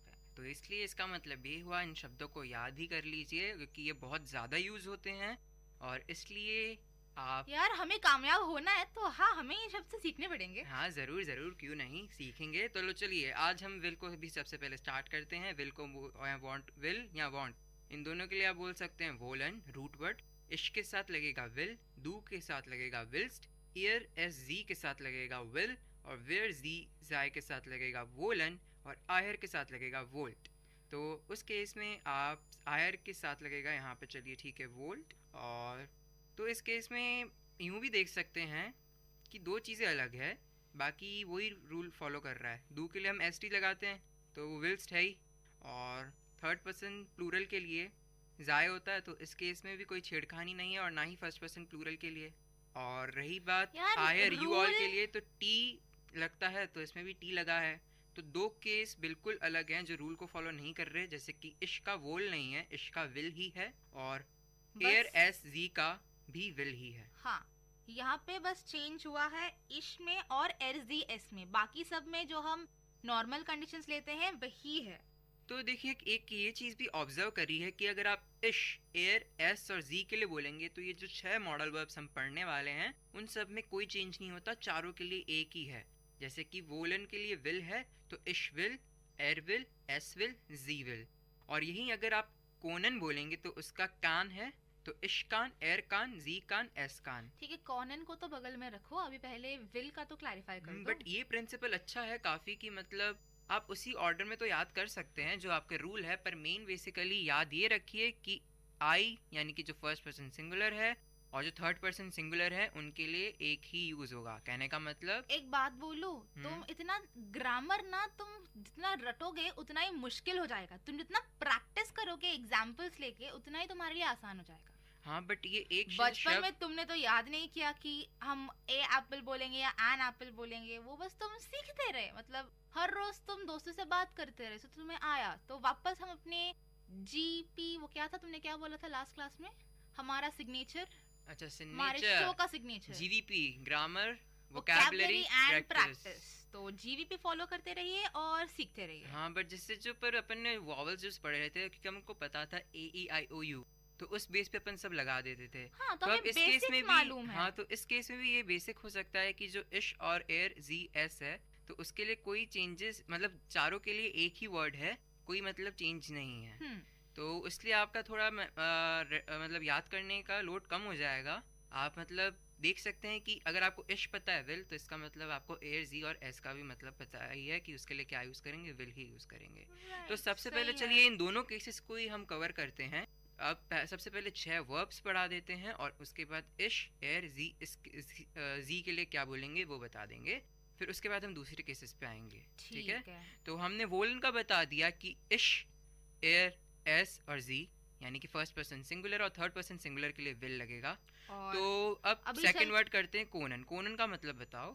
कौनन का मतलब होता है कैन, आई कैन। सो उसके लिए हम इश एर जी एस के लिए यूज करेंगे कान, KANN, राइट, कान। ओके। और मे और अलाउ को बोलेंगे डुरफन, ड्यूरफन। और उस केस में इश के लिए और एयर, हाँ, और म्योखन का मतलब है वुड लाइक टू।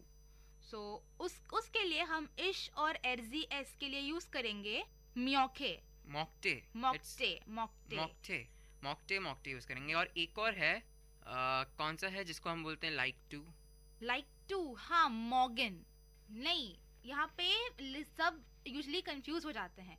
मॉगन का मतलब है लाइक, और जब हम बोलते हैं मॉकटेन उसका मतलब है लाइक टू। मॉगन मतलब MOGEN।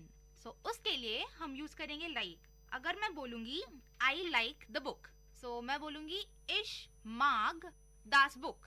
और अगर मैं बोलूंगी would you like to have something, so वहाँ पे वुड यू लाइक टू, उस केस में मैं यूज करूंगी म्योकटन।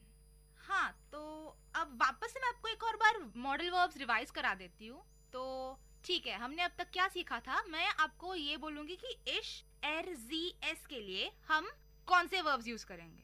तो वॉलन मतलब विल, उसके लिए हम यूज करेंगे विल। कैन के लिए हम यूज करेंगे कान, जिसका रूट वर्ड है कॉनन। और डुरफन मतलब कि मे और अलाउ, और सोलन मतलब शुड, मूसन मतलब मस्ट, मॉकटन मतलब वुड लाइक टू, और मागन मतलब लाइक टू। तो ठीक है, सबसे पहले 7 वर्ड्स के मीनिंग याद करा देते हैं।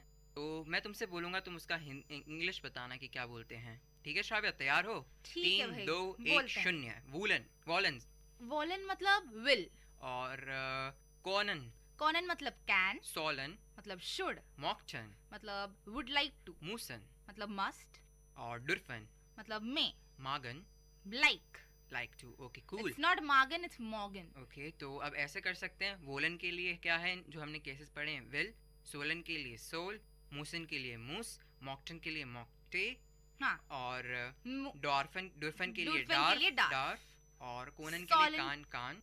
ठीक है, कॉनन के लिए कान और सोलन के लिए शुड, सोल।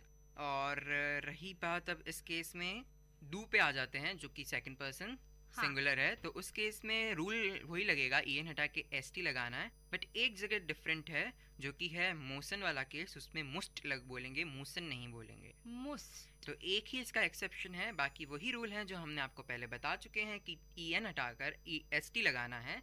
तो वोलन का हो जाएगा वोल्स्ट, कोनन का हो जाएगा कोन्स्ट, सोलन का हो जाएगा सोल्स्ट, और डुरफन का हो जाएगा डार्फ्स्ट। और फिर रही बात मॉकटन की, तो उस केस में हो जाएगा मॉकटेस्ट, और मूसन के लिए हो जाएगा मूस्ट।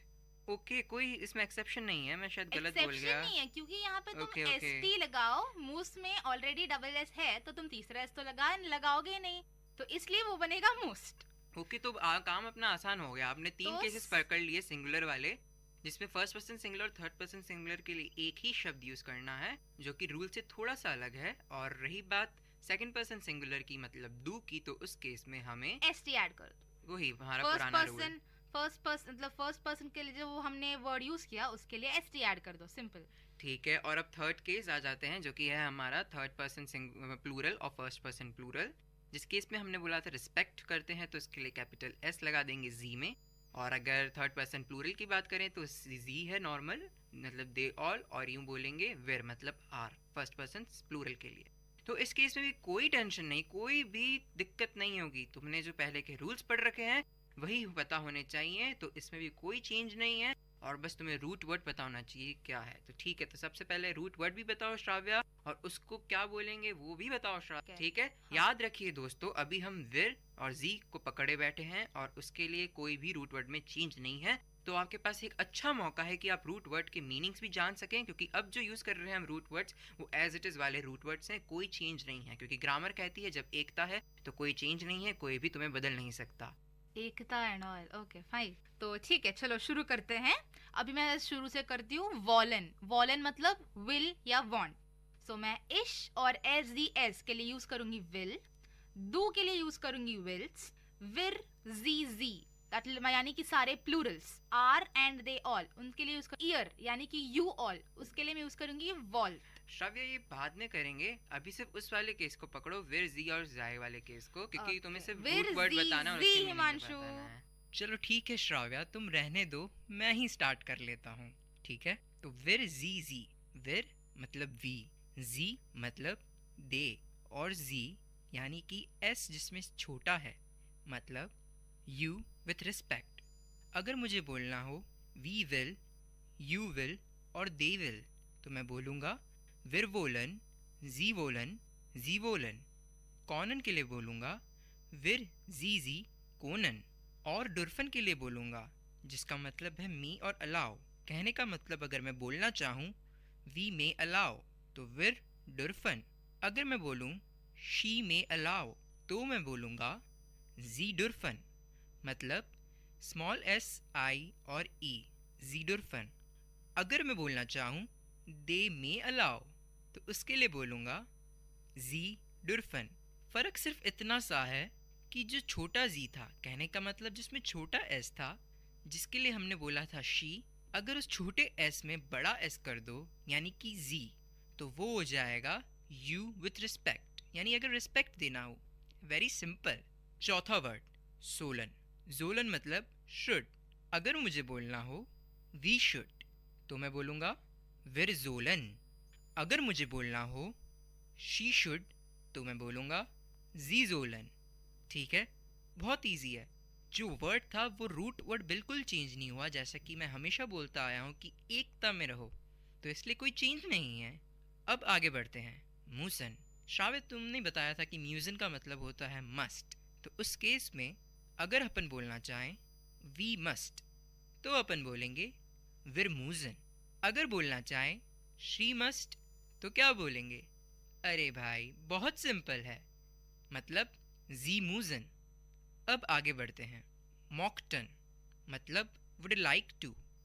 अगर बोलें हम वी वुड लाइक टू तो क्या बोलेंगे? हम बोलेंगे विर मॉकटन। अगर हम बोलना चाहें शी वुड लाइक टू तो वो भी बहुत इजी है, सिंपल से बोल दो जी मॉकटन। तो अब तुम अच्छी तरह से समझ गई होगी श्राव्या, और मुझे लगता है हमारे लिसनर्स भी अच्छी तरह से समझ गए होंगे कि अगर विर जी जी वाला केस है, जो कि हम बोलते हैं एकता वाला, रिस्पेक्ट वाला, तो उसमें कोई भी छेड़खानी नहीं है, रूट वर्ड ऐसा का ऐसा ही रहेगा। तो अब मैं वापस से एक क्विक रिकैप दे देता हूँ जो हमारे लिसनर्स के लिए बहुत बहुत बहुत ही अच्छा होगा। कुछ भी मैं गैप नहीं दूंगा, सीधा वर्ड बोलूँगा, उसका मीनिंग बोलूँगा और कॉन्जुगेशन बता दूंगा। ठीक है, तो स्टार्ट करते हैं। 3, 2, 1 स्टार्ट। वोलन मीन्स विल या वांट। इश विल, डू विल्स्ट, एर एस जी विल, विर जी जी वोलन, इहर वोल्ट। सेकेंड वर्ड कोनन। कोनन मीन्स कैन। इश कान, डू कांस्ट, एर एस जी कान, विर जी जी कोनन, इह कोंट। अब आगे चलते हैं। थर्ड वर्ड डुरफन, विच मीन्स मे और अलाउ। इश डाफ, डू डाफ्स्ट, एर एस जी डाफ, विर जी जी डुरफन, इहर डुर्फ्ट। अब हम आगे बढ़ते हैं हमारे चौथे शब्द पर, यानी कि फोर्थ वर्ड, जो कि है जोलन। जोलन मीन्स शुड। सो इश जोल, डू जोल्स्ट, एर एस जी जोल, विर जोलन, इहर जोल्ट। वंडरफुल। फिफ्थ वर्ड जो कि है म्यूजन। म्यूजन का मतलब मस्ट। आई मस्ट, इश मुज, यू मस्ट, डू मुस्ट, ही शी और इट मस्ट, इसको बोलेंगे एर जी एस मुस। वी मस्ट या फिर शी मस्ट, उसको बोलेंगे विर जी मूजन। यू मस्ट, उसको बोलेंगे इहर मुस्ट। अब आखिरी वर्ड जो कि बहुत सिंपल है, मॉकटन, वुड लाइक टू, तो इसका कॉन्जुगेशन है इश मॉकटे, डू मॉकटिस्ट, एर एस जी मॉकटे, विर जी जी मॉकटन, इहर मॉकटेट। तो आशा है कि आपको अब सब समझ आ गया होगा, और श्राव्या तुमको भी अच्छी तरह से समझ आ गया होगा कि मॉडल वर्ब्स क्या होते हैं और इनका यूसेज क्या है और इनका कॉन्जुगेशन किस तरह से होता है। 6 रूट वर्ड्स थे जो कि थे woollen, Conan, डुर्फन, Jolen, Musan, मॉक्टन। Woollen मतलब विल और वांट, कोनन मतलब कैन, डुर्फन मतलब मे और अलाउ, जोलन मतलब शुड, मूसन मतलब मस्ट, मॉक्टन मतलब would like to।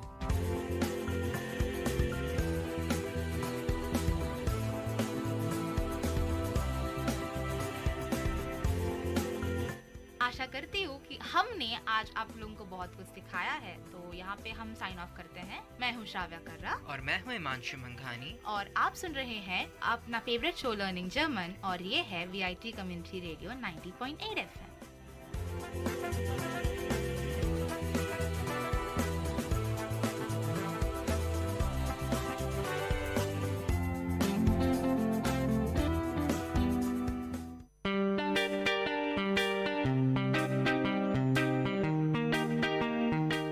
Dear listeners, you're listening to VIT Community Radio 90.8 and this program is Team Speak Time.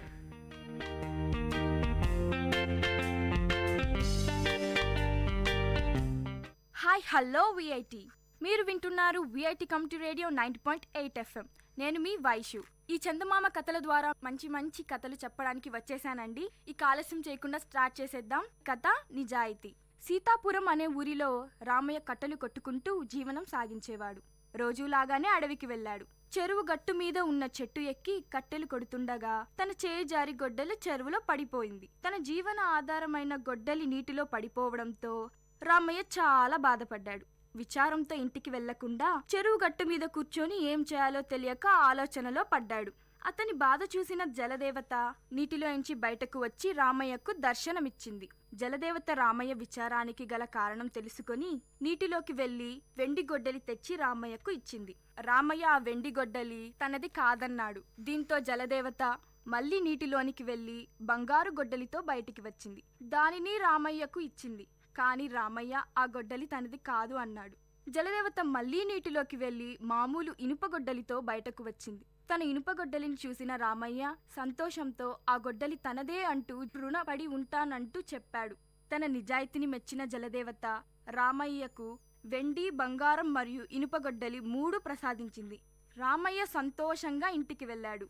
Ramayya జరిగిన విషయాన్ని తన భార్యతో చెబుతుండగా దొంగచాటుగా సీతయ్య విన్నాడు. సీతయ్య కూడా ఆ మరునాడు రామయ్య లాగానే అడవికి వెళ్ళాడు. సీతయ్య చెరువు గట్టు మీద ఉన్న అదే చెట్టును ఎక్కి కట్టెలు కొడుతూ కావాలనే తన గొడ్డలిని నీటిలో పడేశాడు. కావాలనే గట్టు మీద కూర్చొని గట్టిగా ఏడ్చాడు. ఇది చూసిన జలదేవత నీటిలోంచి బయటకు వచ్చి సీతయ్య బాధకు గల కారణం తెలుసుకుంది. దీంతో జలదేవత నీటిలోకి వెళ్లి ఇనుప గొడ్డలితో బయటకు వచ్చింది. కాని సీతయ్య అది తనది కాదంటూ అబద్ధం చెప్పాడు. దీంతో జలదేవత మళ్లీ నీటిలోకి వెళ్లి బంగారు గొడ్డలితో బయటకు వచ్చింది. బంగారు గొడ్డలి చూసిన సీతయ్య అది తనదే అంటూ ఆనందించాడు. నిజం తెలిసిన జలదేవత మూర్ఖుడా, అతి ఆశ పడతావా, నిజాయితీగా బతకాలి అంటూ కోపగించుకుంది. ఈ కథ ద్వారా మనకు ఏం తెలిసింది?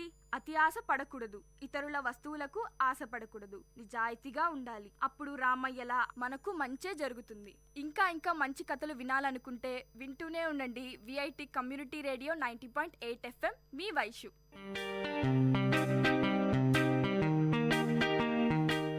Dear listeners, you had listened to the program Team Speak Time in VIT Community Radio 90.8. Thank you for listening.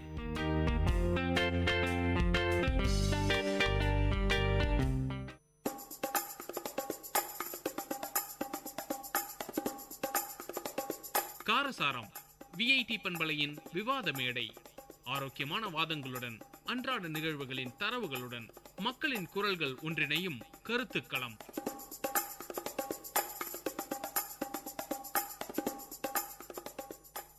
வணக்கம் நேயர்களே, இது VIT பண்பலை 90.8 VIT பல்கலைக்கழகத்தின் சமுதாய வானொலி. இன்னைக்கு நம்ம நிகழ்ச்சி காரசார நிகழ்ச்சிக்காக நான் ஜனனி, என் கூட சில தோழிகள் இருக்காங்க. இன்னைக்கு அவங்கள அறிமுகப்படுத்திக்கலாம். வணக்கம், நான் சஞ்சு. வணக்கம், நான் சுபஸ்ரீ. வணக்கம், நான் சௌபாக்யா. வணக்கம், நான் கீர்த்தனா. வணக்கம், நான் ஜனனி. இன்னைக்கு நம்ம நிகழ்ச்சியில் டைம் மேனேஜ்மெண்ட் பற்றி பார்க்க போகிறோம். டைம் மேனேஜ்மெண்ட் அப்படின்னா நேர நிர்வாகம். நேரம் வந்து நம்ம எந்த அளவுக்கு சேவ் பண்ணணும் அப்படின்றத இன்றைக்கி நம்ம பார்க்க போகிறோம்.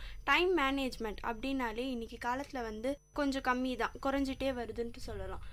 இப்போ வந்து டைம் மேனேஜ்மெண்ட்டை பற்றி என் கூட இருக்கிற ஃப்ரெண்ட்ஸ் வந்து ஷேர் பண்ணிக்க போகிறாங்க.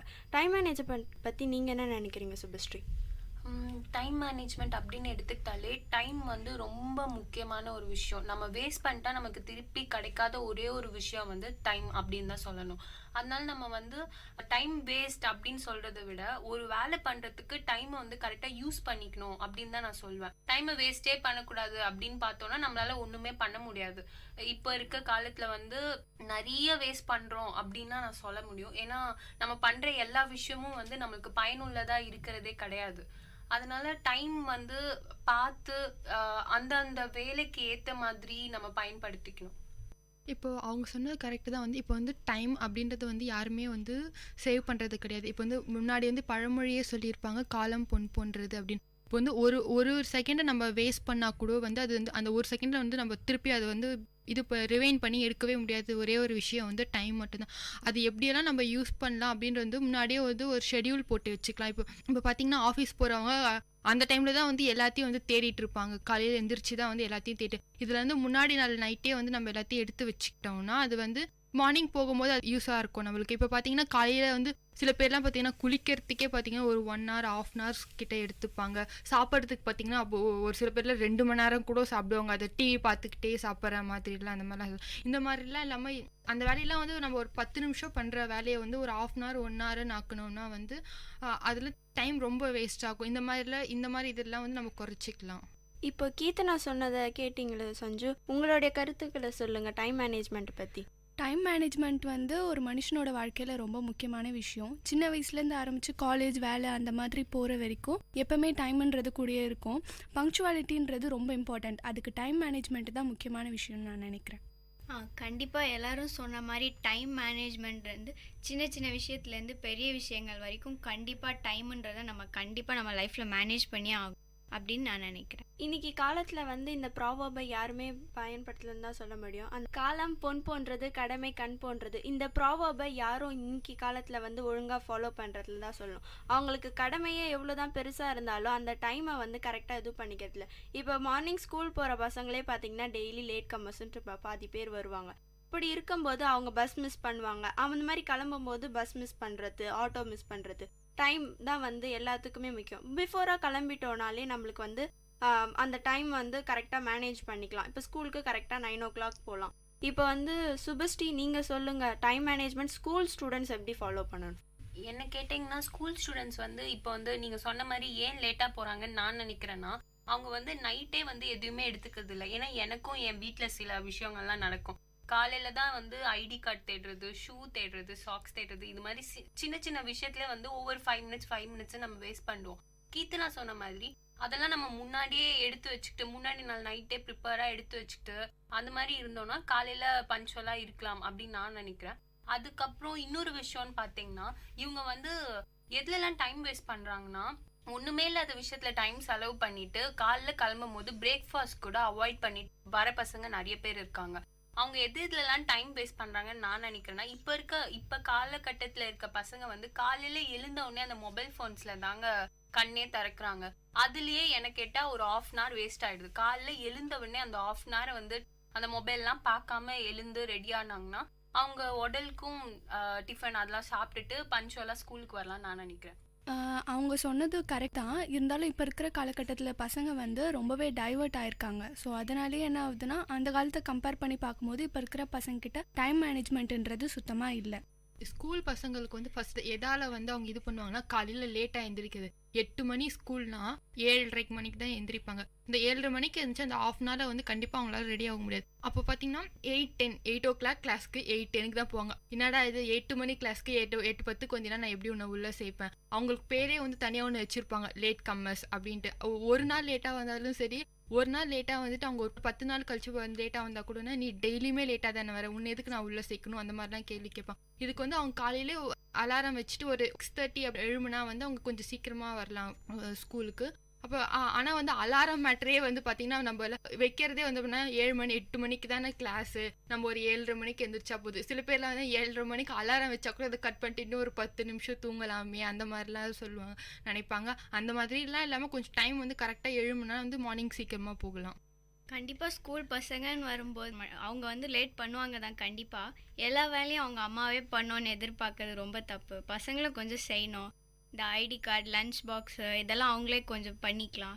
ஸோ இதெல்லாம் அவங்க நைட்டே ரெடி பண்ணி வச்சுட்டாங்கன்னா ஸ்கூலுக்கு சீக்கிரமாக போகலாம். இப்போ என்னை பொறுத்த வரைக்கும் டைம் மேனேஜ்மெண்ட்னா என்னன்னு பார்த்தீங்கன்னா, அது வந்து நம்மளுக்கு வந்து ஸ்ட்ரெஸ் வந்து கம்மிப்படுத்திடும். நம்ம லைஃப் இப்போ வந்து அவசரமாக ஏஞ்சி கிளம்புற ஸ்ட்ரெஸ்ஸு கொஞ்சம் கம்மியாக இருக்கும். நம்மளோட ஸ்ட்ரெஸ்ஸை வந்து கம்மிப்படுத்தும் டைம் மேனேஜ்மெண்ட்டை நம்ம ஒழுங்காக இது பண்ணணும். இப்போ நீங்கள் சொல்லுங்கள், டைம் மேனேஜ்மெண்ட் எந்த அளவுக்கு லைஃப்பில் ரொம்ப இம்பார்ட்டன்ட்னு நினைக்கிறீங்க?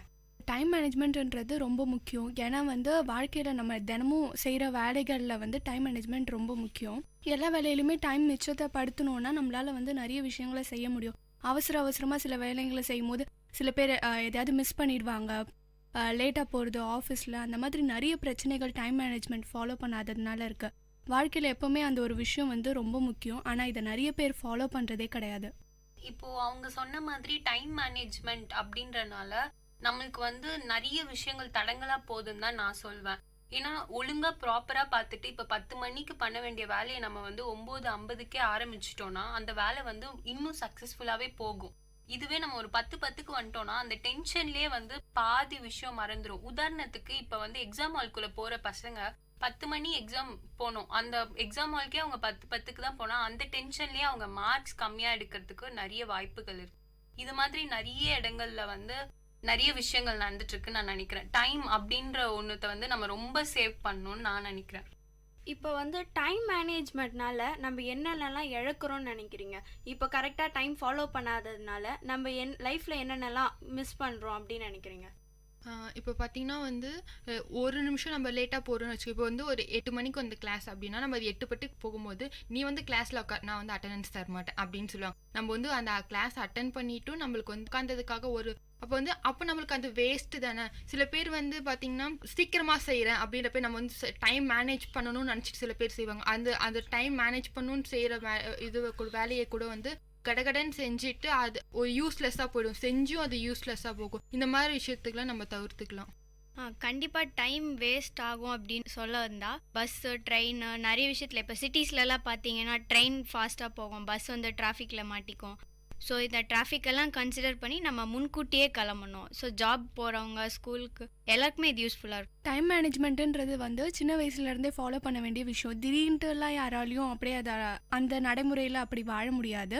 ஏன்னா வந்து நிறைய பேர் பார்த்தீங்கன்னா நான் இந்த டைமில் படிக்கணும், எக்ஸாம்லலாம் மோஸ்ட்லி ஷெடியூல் போடுவாங்க, காலைல இந்த டைமில் எழுந்து படிக்கணும், டைம்க்குலாம் வெளில கிளம்பிடணும்னு. ஆனால் அது வந்து நம்ம ஃபாலோ பண்ண மாட்டோம். முன்னாடி நாள் இருக்கிற ஆர்வம் அதுக்கப்புறம் அது இருக்கிறதில்ல. எனக்கு கேட்டால் டைம் மேனேஜ்மெண்ட் வந்து நம்ம அதை வந்து கடைப்பிடிக்கணும், கொஞ்ச நாள் ஃபாலோ பண்ணாதான் வந்து. சில பேர் பார்த்தீங்கன்னா எப்படி பார்த்தாலும் இந்த டைமில் இருப்பாங்க, அது எத்தனை மணிக்கு எழுந்துக்கிறாங்க, அவங்க வேலையை முடிச்சாங்களா அப்படின்றது இல்லை. முக்கியமாக வந்து வேலைக்கு போகிற இடத்துலலாம் வந்து டைம் மேனேஜ்மெண்ட்டுன்றது ரொம்ப முக்கியம். அவங்க முக்கியமாக கவனிக்கிறது இந்த மாதிரி விஷயங்களை தான். வேலை நடக்குது தப்பு அப்படின்றதெல்லாம் விட்டு இது மாதிரி நிறைய விஷயங்கள். இதனால தான் நிறைய ஜாப்ஸ் கூட சில பேருக்கு போகிறதுக்கான வாய்ப்புகள் இருக்குது. ஸோ அதனால் வந்து ஸ்டூடெண்ட்ஸ்லேருந்தே சின்ன வயசுலேருந்தே அந்த ஒரு ப்ராக்டிஸ் இருக்கணும். என்னை பொறுத்த வரைக்கும் நீங்க இப்ப கேட்டீங்க இல்லையா, இந்த கேள்விக்கு வந்து டைம் மேனேஜ்மெண்ட் இல்லாதனால நம்ம எதெல்லாம் இழக்கிறோம் அப்படின்னு நான் நினைக்கிறேன்னா டைமை தாங்க இழக்கிறோம். ஏன்னா ஒரு வாழ்க்கையில நம்ம வந்து போனதை வந்து திருப்பி எடுக்கவே முடியாது அப்படின்றது வந்து அது டைம் தான் நான் சொல்வேன். ஒரு 5 நிமிஷத்தோட மதிப்பு வந்து அந்த 5 நிமிஷம் இழந்தவங்களுக்கு தான் நிறைய தெரியும். டைம் மேனேஜ்மெண்ட் அப்படின்னு ஒண்ணு இல்லைன்னா நம்ம வாழ்க்கையில வந்து நம்மளை விட்டு நிறைய இழந்து போகும். இப்ப உதாரணத்துக்கு சஞ்சு சொல்ற மாதிரி ஒரு டைம் கீப் அப் பண்ணலன்னா நம்ம வாழ்க்கையில வந்து நம்மளுக்கு வந்து வேலை வாய்ப்பு அப்படின்னு ஒண்ணு இல்லாம போறதுக்கு கூட நிறைய வாய்ப்பு இருக்கு. மாணவர்கள் எடுத்துக்கிட்டோம்னா அவங்க மேல வந்து ஒரு பிளாக் மார்க் மாதிரி வந்துடும். நீங்க சொன்னீங்க இல்லையா லேட் கம்மர் அப்படின்ற ஒரு பிரிவு இருக்குன்னு, அது ஒன்ஸ் ஆரம்பிச்சிட்டாலே அவங்க முடிகிற வரைக்கும் அந்த இதுலயே தான் இருப்பாங்க. டைம்ன்றது வாழ்க்கையில ரொம்ப முக்கியம் அப்படின்னு நான் நினைக்கிறேன். இப்போ நம்ம இவ்வளோ நேரம் பேசிகிட்டு இருந்தது வெறும் ஸ்டூடெண்ட்ஸ் அவங்கள பற்றி மட்டும் தான் பேசிகிட்டு இருந்தோம். டைம் மேனேஜ்மெண்ட் ஸ்டூடெண்ட்ஸ் எப்படி கீப் அப் பண்ணும் அப்படின்ற மாதிரி பேசிகிட்டு வந்தோம். இப்போ வந்து வீட்டில் இருக்க விமென்ஸ், பெண்கள் ஏன்னா பெண்கள் தான் வந்து வீட்டில் வந்து நிறைய ஒர்க் பண்ணுறதுலையும் சரி, வீட்டில் வேலை செய்யறதுலையும் சரி, பெண்களுடைய முக்கியத்துவம் டைமில் இருக்குது அப்படின்னு தான் நான் சொல்வேன். இப்போ அவங்க பெண்கள் எப்படி வந்து டைம் மேனேஜ்மெண்ட் பண்ணணும்னு நீங்கள் நினைக்கிறீங்க? கண்டிப்பாக பெண்கள் வரும்போது டைம் மேனேஜ்மெண்ட்கான பர்ஃபெக்ட் எக்ஸாம்பிளே உமன்ஸ் தான். ஏன்னா வீட்டில் அவங்க தான் எல்லா வேலையும் கரெக்டாக மேனேஜ் பண்ணுறாங்க. ஒரு உமன்ன்றது வீட்டில் தப்பாக போனாங்கன்னா கரெக்டாக மற்ற விஷயங்கள்லாம் அவங்க ராங்காக தான் போகும். ஸோ அவங்க கரெக்டாக இருக்கும். அவங்க சொல்கிறது கரெக்டு தான். இப்போ வந்து ஒரு லேடி வீட்டில் இருக்காங்கன்னா அவங்க வந்து கரெக்டாக மற்றவங்களுக்கு வந்து இந்த டைமில் இந்த வேலையெல்லாம் பண்ணணும் அப்படின்னு சொல்கிறத எடுத்து கொடுக்குறதே வந்து அவங்க தான். இப்போ வந்து குழந்தைங்க வந்து இப்போ ஸ்கூலுக்கு போகிறாங்களோன்னு சரி, அவங்கள வந்து இந்த டைமுக்கு வந்து ரெடி ஆக்க வேண்டியது அவங்க தான். இப்போ வந்து அவங்க ஹஸ்பண்ட் வந்து வேலைக்கு போகிறாங்கன்னா அதெல்லாம் அதுக்கு முன்னாடியே அவங்க எடுத்து கொடுக்கறது அவங்க. இப்போ அவங்க லேட் பண்ணால் வந்து அவங்க ஃபேமிலியே லேட் ஆகும். அந்த மாதிரி தான். இப்போ வந்து காலையில் இருந்துச்சு அவங்க ஒர்க்கை வந்து அவங்க கரெக்டாக பண்ண ஸ்டார்ட் பண்ணாதான் அவங்கள பார்த்து பின்னாடி அம்மா மட்டும் செய்கிறாங்களே, நம்ம போயிட்டு ஹெல்ப் பண்ணலாம் கூட, அந்த மாதிரி செய்வாங்க. அப்படியும் வேஸ்ட் பண்ணுறது எப்படி வேஸ்ட் பண்ணுவாங்கன்னா பார்த்தீங்கன்னா, இப்போ சமையல் செய்கிறாங்கன்னா அது வந்து சமையல் மட்டுமே அவங்க தனியாக செய்ய மாட்டாங்க. இப்போ வந்து அது கூட இன்னொரு வேலையும் சேர்த்து செய்வாங்க. டிவி பார்த்துக்கிட்டே செய்யறதோ, அப்படி இல்லைன்னா ஃபோன் பேசிக்கிட்டே செய்யறதோ. இப்போ வந்து அது கூட எக்ஸ்ட்ரா நம்ம இன்னொரு வேலையை டபுள் வேலையாக அது பார்த்தோன்னா வந்து அது வந்து எக்ஸ்டெண்ட் ஆகும். டைம் வந்து நான் இதுக்கு வந்து 10 நிமிஷம் செய்ய வேண்டிய வேலையை ஒரு 20 நிமிஷமாக ஆகும். ஒரு வேலையை செஞ்சால் அது மட்டும் தனியாக அது மட்டுமே செஞ்சால் வந்து அந்த வேலையை சீக்கிரமாக நம்ம முடிக்கலாம். பெண்கள் தான் வந்து டைம் மேனேஜ்மெண்ட்டுக்கு ரொம்ப முக்கியமான விஷயம். அவங்கள பார்த்து தான் வீட்டில் இருக்கிறவங்களாம் ஃபாலோ பண்ணுவாங்க. முக்கியமாக பசங்களாக இருக்கட்டும், அவங்களுடைய ஒரு வேலை பாதிச்சதுனா கூட ஸ்கூலுக்கு போகிற பசங்களாக இருக்கட்டும், வேலைக்கு போகிற ஹஸ்பண்ட்ஸ், அந்த மாதிரி வந்து எல்லா விஷயத்தையுமே அவங்களோட டைமை வந்து அதை ஸ்பாயில் பண்ணிடும். அதே சமயம் வந்து ஒர்க்கிங் உமன்ஸ் வந்து அவங்களுக்கு தான் டைம் மேனேஜ்மெண்ட் ரொம்ப முக்கியம். ஏன்னா வீட்டில் வேலை செஞ்சுட்டு திருப்பி போயிட்டு அவங்க ஆஃபீஸில் வந்து எந்த ஒரு ஸ்ட்ரெஸ்ஸும் இல்லாமல் அவங்க ஒர்க் பண்ணணும். முக்கியமாக அவங்க ட்ராவலிங் பீரியட் பார்த்தீங்கனாலே எவ்வளோ அவங்களுக்கு ஸ்ட்ரெஸ்ஸஸ் இருக்கும். டைம் மேனேஜ்மெண்ட் பண்ண ஒரு 11 o'clock ஆஃபீஸ்னால் ஒரு 10 அந்த மாதிரி 1 hour பிஃபோரே கிளம்பி போகிறது, அந்த மாதிரி ஃபாலோ பண்ணலாம். அப்படி இல்லைன்னா அவங்க கொஞ்சம் லேட்டாக போனாங்கன்னா ஆஃபீஸில் பிரச்சனை, அதையே வீட்டில் காட்டுவாங்க. அதே மாதிரி ஃபேமிலி ப்ராப்ளம்ஸ்க்கும் இது நிறைய பிரச்சனையாக இருக்கும். என்ன கேட்டோம்னா டைம் மேனேஜ்மெண்ட் அப்படின்ற ஒரு விஷயம் வந்து இருக்க யார் வாழ்க்கையில பயன்படுத்தோ இல்லையோ, பெண்கள் அப்படின்னு எடுத்துக்கிட்டோம்னா அவங்க எல்லாருமே டைம் வந்து மேனேஜ் பண்ணியே ஆகணும். ஏன்னா இப்போ ஆண்களையும் பெண்களையும் பார்த்தீங்கன்னா பெண்களுக்கு தான் எல்லா வேலையும் செய்யக்கூடிய அப்படின்ற ஒரு நிலைமை இருக்கு. ஸோ அவங்க தான் வந்து என்ன கேட்டோம்னா டைம் மேனேஜ்மெண்ட் அப்படின்னு வந்து ஒரு பெண் அவங்க வாழ்க்கையில இருந்தாதான் அவங்களால எல்லாத்தையும் சக்ஸஸ்ஃபுல்லாக பண்ண முடியும்னு நான் நினைக்கிறேன். காலேஜ் போகிற பொண்ணா இருக்கட்டும், ஸ்கூல் போகிற பொண்ணா இருக்கட்டும், அவங்களுக்கு வந்து காலேஜில் இருக்க வேலைகளையும் முடிக்கணும், வீட்டுக்கு வந்தும் பெண்கள் வீட்டில் வேலை செய்யணும். அதுக்குன்னு ஆண்கள் செய்கிறதே இல்லைன்னு சொல்லலை. ஆண்களை கம்பேர் பண்ணும்போது பெண்களுக்கு தான் நிறைய வேலைகள் இருக்குது. அவங்க ஒவ்வொரு வேலைக்கும் டைம் மேனேஜ்மெண்ட் பார்த்து கரெக்டாக பிரித்து வச்சுட்டு செஞ்சால் மட்டுமே அவங்களால எல்லாமே சக்ஸஸ்ஃபுல்லாக முடிக்க முடியும்னு நான் நினைக்கிறேன். இப்போ பார்த்தீங்கன்னா ஒரு நாளைக்கு 24 மணி நேரம் இருக்குது. அந்த 24 மணி நேரம் எத்தனை பேர் வந்து நல்ல விதமாக யூஸ் பண்ணுறாங்க, எத்தனை பேர் வந்து தப்பாக யூஸ் பண்ணுறாங்க? டைம் மேனேஜ்மெண்ட் வந்து எப்படி அதே 24 hours ஒருத்தவங்க பெரிய அச்சீவ்மெண்ட் பண்ணுவாங்க, அதே 24 hours ஒருத்தர் கெட்டும் போவாங்க. அந்த மாதிரி நீங்கள் ஏதாவது எக்ஸாம்பிள்ஸ் வச்சுருக்கீங்களா? அது மாதிரி நிறைய இருக்குது. முக்கியமாக பார்த்தீங்கன்னா ஸ்கூலில் இந்த படிக்கிற பசங்க அப்படிலாம் இருக்கிறவங்களாம் பார்த்தீங்கன்னா எக்ஸாம் வந்து ஆரம்பிக்குதுன்னா அதுக்கு ஒரு 1 week முன்னாடியிலேருந்தே டெய்லி நைட் ஸ்டடீஸ் பண்ணுறது, மார்னிங் எழுந்து படிக்கிறது, அந்த மாதிரி நிறைய விஷயம் ஃபாலோ பண்ணுவாங்க. இன்னொரு கேட்டகரி ஆஃப் பீப்புள் பார்த்தீங்கன்னா எக்ஸாம் இன்னும் வரலையே, அதுக்கு முன்னாடி பார்த்துக்கலாம், முன்னாடி நாள் நைட் பார்த்துக்கலாம் அப்படின்ற மாதிரி கொஞ்சம் நேரத்தை அப்படியே வீணடிக்க ஆரம்பிச்சிருவாங்க. இப்போ நீங்க கேட்ட கேள்வி என்னால புரிஞ்சுக்க முடியுது ஜனனி. நீங்க என்ன சொல்ல வரீங்கன்னா எத்தனை பேர் வந்து அதே 24 மணி நேரத்துல வந்து பாதி பேர் அச்சீவ் வராங்களே, ஏன் மிச்ச பேர்லாம் அச்சீவ் பண்றது இல்லை அப்படின்னு நீங்க கேட்க வரீங்க. எனக்கு புரியுது. அது ஏன்னா அந்த பாதி பேர் வந்து டைம் மேனேஜ்மெண்ட் பண்றாங்க அப்படின்னு சொல்றதை விட அவங்க வந்து இருக்கிற டைமை வந்து யூஸ்ஃபுல்லா பயன்படுத்திக்கிறாங்கன்னு தான் நான் சொல்லணும்.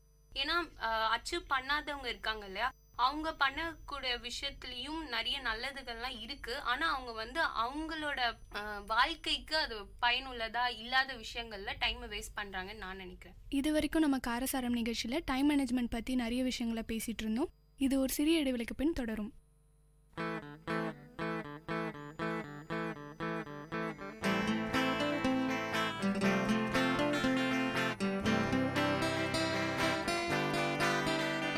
உங்கள் இல்லம் நுழைந்திடும், உங்கள் செவிகளை தீண்டிடும், உங்கள் மனதினை வருடவே பண்பலையாய் மலருதே. உங்கள் இல்லம் நுழைந்திடும், உங்கள் செவிகளை தீண்டிடும், உங்கள் மனதினை வருடவே பண்பலையாய் மலருதே. VIT 90.8 வேலூரில் நாங்க Tambe. VIT 90.8 Ladies and gentlemen, you're listening to VIT Community Radio 90.8 FM. Engage, evolve, empower.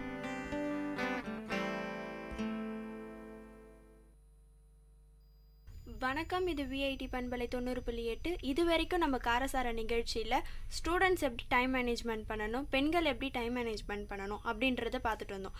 இன்றைக்கி காலகட்டத்தில் பார்த்தீங்கன்னா மாணவர்கள்லாம் வந்து மாணவர்கள்னு சொல்ல முடியாது, எல்லாருமே மோஸ்ட்டாக ஆண்ட்ராய்டு மொபைல்ஸ் வச்சுருக்க எல்லாருமே வந்து இன்றைக்கி வந்து அந்த சோஷியல் நெட்வொர்க்ஸை வந்து நிறைய பயன்படுத்துகிறாங்க. அதனாலலாம் கூட டைம் மேனேஜ்மெண்ட் பாதிக்கப்படுது அப்படின்றத நான் சொல்கிறேன். இன்னைக்கு நீங்கள் எல்லாம் என்ன சொல்கிறீங்க? சோஷியல் மீடியா வந்து இப்போது எல்லாரோட லைஃப்லேயுமே ஒரு பார்ட்டாகவே ஆயிடுச்சு.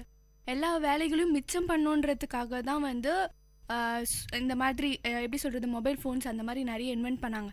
ஆனால் அதுலேயே நம்ம டைமை ஃபுல்லாகவே ஒரு டைம் பாஸ்ன்றதை போய் எல்லா நேரத்தையும் அதுலேயே செலவு பண்ண ஆரம்பிச்சிடும். இப்போ எனக்கு தெரிஞ்சவங்க நிறைய பேரை பார்த்தீங்கன்னா ஒரு மொபைல் சார்ஜர் அதோட தான் இருப்பாங்க, எப்பவுமே எந்த வேலையும் பார்க்கறது இல்லை. படிப்பு அந்த மாதிரி பேரண்ட்ஸோட பேசுறது அந்த மாதிரி நிறைய விஷயங்களை விட்டு எப்போ பார்த்தாலும் ஃபோன்ஸ் அந்த மாதிரியே இருக்காங்க. ஸோ டைம் மேனேஜ்மெண்ட்டுன்றது ஆல்ரெடி ரொம்ப கம்மியாக இருந்தது. இன்னும் இந்த மாதிரி விஷயங்கள் வந்ததுக்கப்புறம் இன்னும் அது ரொம்பவே கம்மியாயிடுச்சு. யாரும் டைம் மேனேஜ்மெண்ட்டுன்றது ஒன்று ஃபாலோவே பண்ணாமல் போயிட்டாங்க. ட்ராவல் பண்ணும்போது எப்பவுமே ஒரு ஃபோன்ஸ் தான். டைம் இந்த மாதிரி வந்து லேட்டாக போருமே அப்படின்ற விஷயம்லாம் இல்லை. நைட்டு ஃபோன் யூஸ் பண்ணிவிட்டு லேட்டாக தூங்குறது. காலையிலையும் சில பேர் பார்த்தீங்கன்னா எழுந்துட்டு ரெடி ஆகாமல் ஃபோன் ஃபஸ்ட்டு எழுந்த உடனே ஃபோன் பார்த்துட்டு அதுக்கப்புறம் தான் மற்ற வேலைங்களாம் செய்வாங்க. எனக்கு கேட்டால் இதை ரொம்ப கம்மி பண்ணணும். என்னை பொறுத்த வரைக்கும் இந்த சோஷியல் நெட்வொர்க்ஸ் வந்து இப்போ காலகட்டத்தில் இருக்க மாதிரி நீங்கள் சொன்ன மாதிரி மாணவிகள் மட்டும் இல்லாமல் பெரியவங்களும் அதுக்குள்ளேயே முழுகி போயிட்டாங்கன்னு தான் நான் நினைக்கிறேன். ஏன்னா இப்போ இருக்க ஸ்கூல்ஸ்லையும் சரி காலேஜ்லேயும் சரி எந்த ஒரு மாணவியோ இருக்கட்டும், நீங்கள் வந்து ஒரு மொபைல் ஃபோன் இல்லாமல் பார்க்கவே மாட்டீங்க. அதனால அவங்க வாழ்க்கையில் எதெல்லாம் இழக்கிறாங்கன்னு பார்த்தோம்னா டைம் மேனேஜ்மெண்ட். அந்த டைம் மேனேஜ்மெண்ட்ன்ற ஒரு விஷயம் அவங்க வாழ்க்கையில் வந்து அப்படி ஒன்று இருக்கா அப்படின்னு கேட்பாங்க போல இன்னும் போக போக. ஏன்னா அவங்க வந்து எப்போ பார்த்தாலும் கையில் வந்து ஒரு ஃபோன், அதனால அவங்க படிப்பும் கெடுதுன்னு தான் நான் நினைக்கிறேன். அவங்க வந்து இந்த டைமில் நம்ம படிக்கணும் அப்படின்னு நினச்சிட்டு இருப்பாங்க. அப்போ ஒரு மெசேஜ் வந்துடுச்சுன்னா அப்படியே அந்த புக்கை வந்து எடுத்து வச்ச புக்கை கூட எடுத்து வைக்க டைம் இல்லை, அப்படியே கால் பேசிட்டு போகிறது இல்லை டெஸ்ட் பண்ணிகிட்டே இருக்கிறது, அந்த மாதிரி போயிட்டாங்க அப்படின்னு ஃபீல் ஆகுது. இன்னொரு பக்கம் பார்த்தோன்னா முன்னெல்லாம் பெரியவங்களே வந்து அவங்களோட ரிலேஷன்ஸாக இருக்கட்டும் ஃப்ரெண்ட்ஸாக இருக்கட்டும் நேரில் பார்த்து பேசுவாங்க. அவ்வளோ தூரம் போய் நம்ம பேசினாலும் அதில் வந்து ஏதாவது ஒரு மீனிங்ஃபுல்லாக ஏதாவது ஒன்று பண்ணுவோம். டைம் வேஸ்ட் அப்படின்ற வந்து ஃபீல் ஆகாது. இப்போ பார்த்தோன்னா அவங்களே ஃபோனில் தான் பேசுகிறாங்க, அவங்களும் ஃபோன்லேயே தான் இருக்காங்க. அதனால ஃபேஸ் டு ஃபேஸ் கம்யூனிகேஷன் அப்படின்றது ஒன்று இல்லவே இல்லை. டைம் மேனேஜ்மெண்ட் ஆகுதுன்னு அவங்க நினச்சிட்டு இருக்காங்க. என்னை பொறுத்த வரைக்கும் நம்ம வந்து அவங்க கிட்ட நேரில் போய் பேசுறது வந்து டைம் வேஸ்ட்டுன்னு நான் சொல்ல மாட்டேன். அது மூலமாக நிறைய நல்ல விஷயங்கள் நடக்கும். இப்போ வந்து டைம் சேவ் பண்ணுறோம் அப்படின்னு அந்த சோஷியல் மீடியாக்குள்ளே வந்துட்டு ஒரு நட்பு அந்த மாதிரி ஒரு விஷயமும் இல்லாமல் போயிட்டு இருக்கு. அதே சமயம் அவங்க வந்து பேசிட்டு மட்டும் ஃபோன் அப்படியே வச்சுறது கிடையாது. பெரியவங்களே வந்து அந்த ஒரு சோஷியல் நெட்வொர்க்குள்ளே எவ்வளோ இழுத்துருக்காங்க அப்படின்றத தான் நம்ம பார்க்கணும். கேம்ஸ் விளையாடுறதா இருக்கட்டும், நீங்கள் சொல்கிற மாதிரி ஆண்ட்ராய்டு மொபைல்ஸ் அப்படின்னு ஒன்று கையில் இருந்துட்டாலே போதும். அவங்களே அவங்க ஆஃபீஸ்க்கெல்லாம் லேட்டாக போகிறாங்க. ஸ்கூலுக்கு பசங்க லேட்டாக வரத்துக்கு பின்னாடியும் அவங்க வீட்டில் இருக்க பெரியவங்க தான் ஒரு ரீசனாக இருக்காங்கன்னு நான் நினைக்கிறேன். இப்போ சோஷியல் மீடியான்றது எல்லாரும் சொன்ன மாதிரி நிறைய பேரை இன்ஃப்ளூயன்ஸ் பண்ணுது. அதுதான் ஆக்சுவலாக நம்மலாம் சின்ன பசங்களாக இருந்தப்போ யார்கிட்டையுமே மொபைல்ஸ் கிடையாது. இப்போ பார்த்தீங்கன்னா ஒரு செகண்ட் ஸ்டாண்டர்ட் தேர்ட் ஸ்டாண்டர்ட் படிக்கிற பசங்கிட்ட கூட கண்டிப்பாக ஒரு மொபைல் இருக்குது. ஸோ இதெல்லாம் கொஞ்சம் அவாய்ட் பண்ணலாம். இதனால நிறைய பேர் தூங்குறது கூட இல்லை, சின்ன பசங்கள்லேருந்து பெரியவங்க வரைக்கும். நைட்டெல்லாம் கேம்ஸு இந்த மாதிரி நிறைய கேம்ஸ்லாம் விளையாடிட்டு இருக்காங்க. ரோட்டில் போகிறப்ப கூட ஹெட்ஃபோன்ஸ் மாட்டிகிட்டே போகிறாங்க. இதெல்லாம் கண்டிப்பாக ஒரு நல்ல விஷயமே கிடையாது. இந்த சமூக வலைத்தளத்தில் பார்த்தீங்கன்னா இது சமூக வலைத்தளம் மட்டும்தாங்க இப்போத்துக்குன்னு பார்த்தீங்கன்னா டைம் வேஸ்ட் பண்ணுற ஒரே விஷயம் வந்து இந்த சமூக வலைத்தளம் மட்டும்தான். இதால் வந்து நம்மளுக்கு நிறைய பாதிப்புகளும் இருக்கும். இப்போ பார்த்தீங்கன்னா வந்து ஒரு 10 நிமிஷம் நம்ம என்ன சொல்கிறது போயிட்டு வந்துடலாம் அப்படின்னு ட்ரை பண்ணுவோம். அதில் போயிட்டு என்ன இருக்குதுன்னு பார்த்துட்டு வரலாம் அப்படின்னு வேணாம். அதில் வந்து நம்ம அப்படியே ஃபுல்லாக மூழ்கிடுவோம். இப்போ படிக்கலான்னு அந்த புக்கை திறந்து வச்சுருப்பாங்க, அந்த புக்குக்கு மேலே ஒரு மொபைல் ஃபோனோ ஏதோ ஒன்று வச்சுட்டு அதில் படிக்கிறேன்ற பேரில் வந்து அதில் இருக்கிற மேட்டர் தான் பார்ப்பாங்களே கண்டி அது படிக்க மாட்டாங்க. படிக்காமல் போனால் என்ன ஆகும், மறுநாள் வந்து நம்மளுக்கு படிக்காததுனால எக்ஸாம் நம்ம எதுவுமே பண்ண முடியாது. உடல் ரீதியாக எதெல்லாம் பாதிக்குதுன்னு பார்த்தீங்கன்னா வந்து ரொம்ப நேரம் அதுவே யூஸ் பண்ணுறதுனால கண்ணு கெட்டு போகுது. ஃபஸ்ட்டு சொல்ல போனீங்கன்னா கண்ணு கெட்டு போகுது. அப்புறமேட்டு பார்த்தீங்கன்னா மைண்டில் வந்து அது ஒரு விஷயம் மட்டும்தான் இருக்கும். அதை தவிர வந்து அதை நம்ம இன்னொரு விஷயத்தை அதுவே யூஸ் பண்ணிட்டு இருக்கனால இன்னொரு விஷயத்த மறந்துடுவோம்.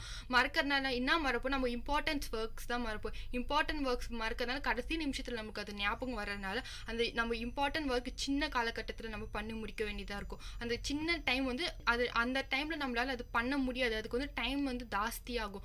அந்த சின்ன டைமில் நம்மளால் பண்ண முடியாத ஒரே விஷயத்தினால தான் வந்து அது வந்து என்ன சொல்லுவோம், ஒரு யூஸ்லெஸ்ஸாக பண்ணிடுவோம். அது வந்து நம்ம பண்ணி முடிச்சா கூட அது வந்து உபயோகப்படாது நம்மளுக்கு. இப்போ வந்து டைம் மேனேஜ்மெண்ட்னால நீங்கள் பர்சனலாக என்னென்னலாம் இழந்திருக்கீங்க அப்படின்றத சொல்லுங்கள். டைம் மேனேஜ்மெண்ட்டை என் லைஃப்பில் பார்த்திங்கன்னா இந்த மாதிரி நிறைய இன்சிடென்ட்ஸே இருக்குது. மோஸ்ட்லி இப்போ நானே பேசுகிறேன்னா கூட ஒரு தடவை வந்து முன்னாடி நாள் நைட் வந்து படிக்கிறது அப்படின்ற ஒரு விஷயத்துக்காக இருந்தேன். பட் அதுக்கப்புறம் வந்து ஃபோன்ஸ் அந்த மாதிரி வந்ததுக்கப்புறம் வந்து அதில் சேட் பண்ணுறது பேசுகிறது அந்த மாதிரி இருந்தனால வந்து ஒரு தூக்கம் வந்து கம்மியாயிடுது. அதனால் மார்னிங் எக்ஸாம்ஸ்க்கு எழுந்து படிக்கிறேன் அப்படின்னும் போது இப்போ 8 மணிக்கு ரெடி ஆகி கிளம்பணும் அப்படின்ற ஒரு விஷயத்த மறந்து இன்னும் படிக்கலான்னு கொஞ்சம் கொஞ்சமாக அதை தாமதப்படுத்திட்டு அதுக்கப்புறமா ரெடி ஆகி காலேஜ் போகிறோன்னும் போது நம்ம வீட்டிலேருந்து கிளம்புறோம்னாலே ஒரு விஷயமும் எப்பவுமே தடங்களாகவே ஆகும். டிராஃபிக்காக இருக்கட்டும், சில சமயம் டிரான்ஸ்போர்ட் ஃபெசிலிட்டிஸ் ஒழுங்காக இருக்காது. ஸோ அந்த மாதிரி ஒரு விஷயமும் பாதிச்சு அதுக்கப்புறமா கடைசியாக பார்த்தீங்கன்னா எக்ஸாம் ஹால்ஸ்குள்ளே போகும்போது அங்கே வந்து எக்ஸாம் எழுத விடாமல் அந்த மாதிரி நிறைய பிரச்சனைகளால் எக்ஸாம்ஸ் ஒழுங்காக எழுத முடியாமல் போகுது. இந்த மாதிரி நிறைய பிரச்சனைங்க நானும் என் லைஃப்பில் ஃபேஸ் பண்ணியிருக்கேன். என் வாழ்க்கையில் பார்த்தீங்கன்னா ஒரு 5 நிமிஷம் நான் லேட்டாக போனதுனால இப்போ நான் ரீசெண்டாக தான் ஃபேஸ் பண்ணேன். ஒரு 5 நிமிஷம் நான் அன்னைக்கு மட்டும் காலைல கொஞ்சம் சீக்கிரமாக எழுந்துக்கிறதோ இல்லை வந்து உட்காந்து படிச்சுட்டு இருந்ததுனால தான் லேட் ஆகிடுச்சுன்னு நினைக்கிறேன். உட்காந்து படிச்சுட்டு இருந்துட்டு அந்த 5 நிமிஷம் நான் லேட்டாக கிளம்புனதுனால 2 வாரம் எனக்கு நிம்மதி தூக்கம் அப்படின்றது ஒன்றே இல்லை. இப்போ பார்த்தீங்கன்னா எக்ஸாமோட செகண்ட் எக்ஸாம் அது. ஒரு 5 நிமிஷம் நான் லேட்டாக கிளம்புனால என்னால் அந்த எக்ஸாமே எழுத முடியாமல் போயிடுச்சு. அந்த எக்ஸாம் எழுத முடியாதனால பின்னாடி வர எல்லா எக்ஸாமுமே நான் வந்து மைண்டில் வச்சா ஒரு எக்ஸாம் எழுதலையே அப்படின்ற ஒரு விஷயம் இருந்துகிட்டே இருந்துச்சு. அதுக்கப்புறம் அந்த எக்ஸாமை நான் எழுதுறதுக்கு 2 வாரம் திரின்னு தெரிஞ்சாங்க அழைஞ்சிக்கிட்டே இருந்தேன். அந்த 5 நிமிஷம் நான் மட்டும் அன்னைக்கு சீக்கிரமா வந்திருந்தேன்னா எனக்கு வந்து அந்த 2 வாரம் வேஸ்ட் ஆயிருக்காது. அந்த 5 நிமிஷம் நான் கொஞ்சம் ஏர்லியா வந்திருந்தேன்னா நான் அந்த 2 வாரத்துல எவ்வளவோ விஷயங்கள் பண்ணியிருப்பேன். பின்னாடி வந்த எக்ஸாம்ஸையும் நான் நல்லா எழுதியிருப்பேன். அதுக்கப்புறம் ஒரு வாரம் இருந்துச்சியா, அந்த பீஸ்ஃபுல் மைண்டே எனக்கு இல்லை. அந்த 2 வாரமும் நான் வந்து ஒழுங்கா தூங்கல. அந்த விட்டு போன 50 மார்க் மட்டுமே தான் என் மனசுல இருந்துகிட்டே இருந்துச்சு. அதனால வந்து நான் ப்ராப்பரா வந்து காலேஜுக்கு வரல. அப்படியே காலேஜுக்கு வந்தும் அந்த எக்ஸாம் எப்படிலாம் எழுதலான்ட்டு தெரிஞ்சிட்டு இருந்ததுலேயே மிச்ச விஷயங்கள் நிறைய நான் வந்து மிஸ் பண்ணிட்டேன். நம்ம எழுதி முடிச்ச பேப்பர் கொடுத்தது கூட நான் ஒழுங்கா எவால்வேட் பண்ணல. அது மூலமா நான் நிறைய மிஸ் பண்ணேன். இப்போ என் வாழ்க்கையில் பார்த்தீங்கன்னா வந்து செமஸ்டர் எக்ஸாம் அப்போது என் ஹால் டிக்கெட் என் ஃப்ரெண்டுக்கிட்ட போயிடுச்சு.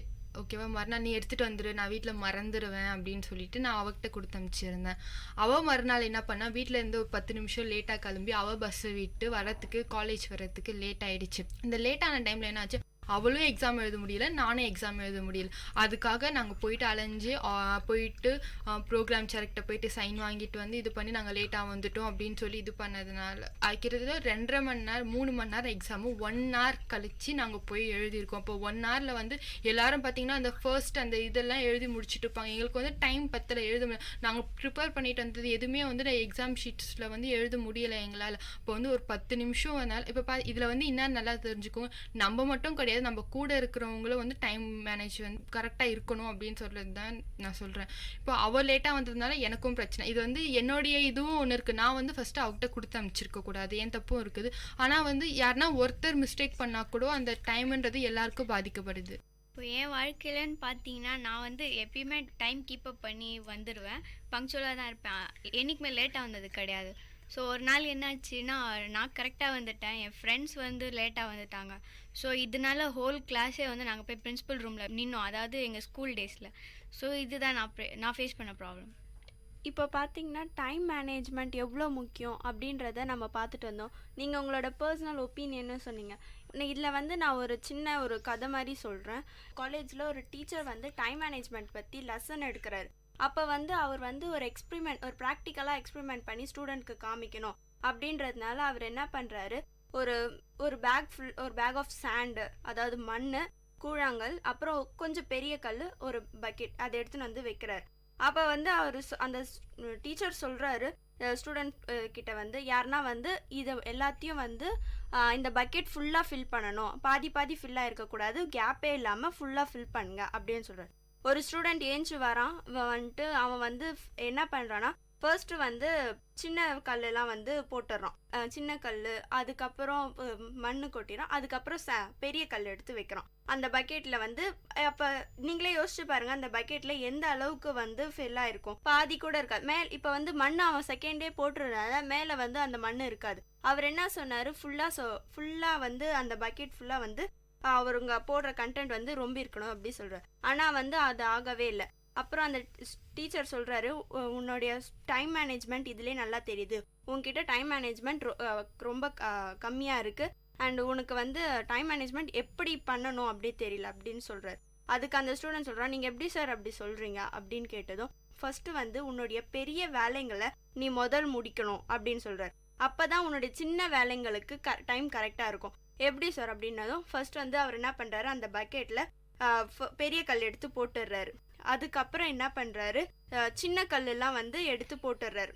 தென் மண் கொட்டிடுறாரு. மண் கொட்டினதும் அந்த பக்கெட்டை வந்து அவர் என்ன பண்ணுறாரு, ஃபுல்லாக ஷேக் பண்ணிடுறாரு. ஷேக் பண்ணதுக்கப்புறம் அதெல்லாம் இப்போ யோசிச்சு பாருங்க, அந்த மண்ணெல்லாம் ஷேக் பண்ணதுக்கப்புறம் ஃபுல் கண்டெய்னரும் அந்த மண் அந்த கல் எல்லாத்தையும் ஃபுல்லாக ரொம்ப இருக்கும். இப்போ வந்து அவர் அந்த ஸ்டூடெண்ட் வந்து என்ன பண்ணுறதுனே தெரியாமல் அப்படி நிற்கிறான். சார் நீங்கள் சொன்னது கரெக்ட் தான் சார், எனக்கு டைம் மேனேஜ்மெண்ட் கிடையாது தான் அப்படின்னு சொல்கிறான். எப்படி சார் நீங்கள் அதை கண்டுபிடிச்சிங்க அப்படின்னு கேட்டதுக்கு டீச்சர் சொல்கிறாரு, இந்த மாதிரி ஃபர்ஸ்ட் வந்து உன்னுடைய பெரிய வேலைங்களை நீ செஞ்சிட்டினா உன்னோட சின்ன வேலைங்களுக்கு டைம் வந்து கம்மியாக இருக்கும். டைம் பெரிய வேலைங்க கடைசியாக செய்யும் போது எப்படி இருக்கும், இப்போ நீங்கள் எக்ஸாமினேஷன்ஸில் பெரிய கொஷின்ஸை ஃபர்ஸ்ட் அட்டென்ட் பண்ணிட்டோம்னா சின்ன கொஷின்ஸுக்கு டைம் கரெக்டாக இருக்கும். 3 hours எக்ஸாம்னா 2 hours நம்மளுக்கு நம்ம பெரிய கொஷினுக்கு டைம் ஸ்பெண்ட் பண்ணிட்டோம்னா அந்த லாஸ்ட் 1 hour நம்மளுக்கு வந்து சின்ன கொஷின்களுக்கு கரெக்டாக இருக்கும் டைம். ஸோ அதுதான் வந்து சார் வந்து அந்த இடத்துல மீன் பண்ணியிருக்கார். ஸோ டைம்ன்றது வந்து வாழ்க்கையில் ரொம்பவே முக்கியமான ஒரு விஷயம். டைமை எல்லாருமே வந்து கரெக்டாக யூஸ் பண்ணணும்.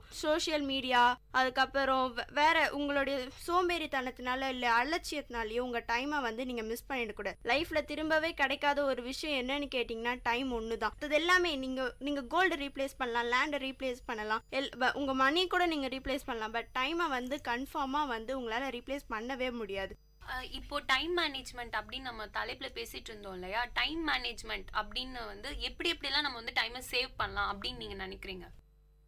டைமை வந்து தேவையில்லாத விஷயத்தில் செலவழிக்க வேணாம். முக்கியமாக பார்த்தீங்கன்னா ஃபோன்ஸ் அந்த மாதிரி பேசிகிட்டு இருந்தோம், எந்தெந்த விஷயத்தில் ரொம்ப டைமை வேஸ்ட் பண்ணுறாங்கன்ட்டு.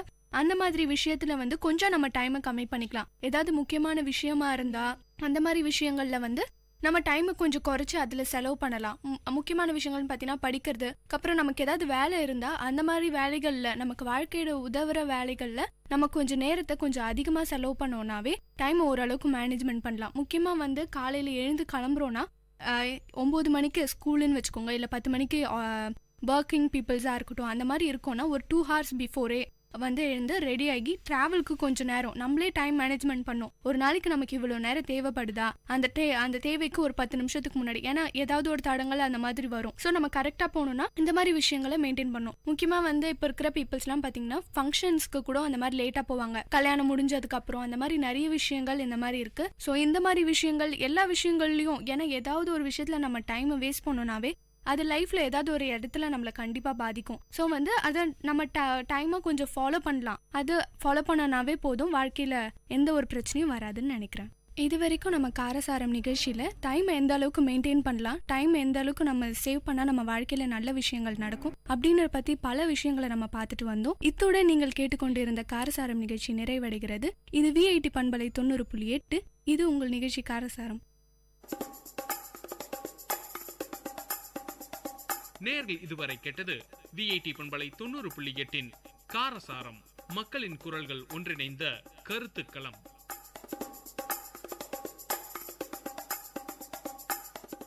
விவசாயி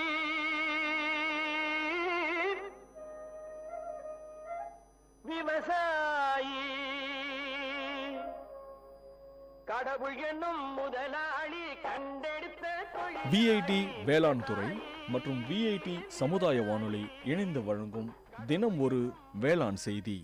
வணக்கம் நேயர்களே, இது உங்கள் விஐடி பண்பலை 90.8 விஐடியின் சமுதாய வானொலி.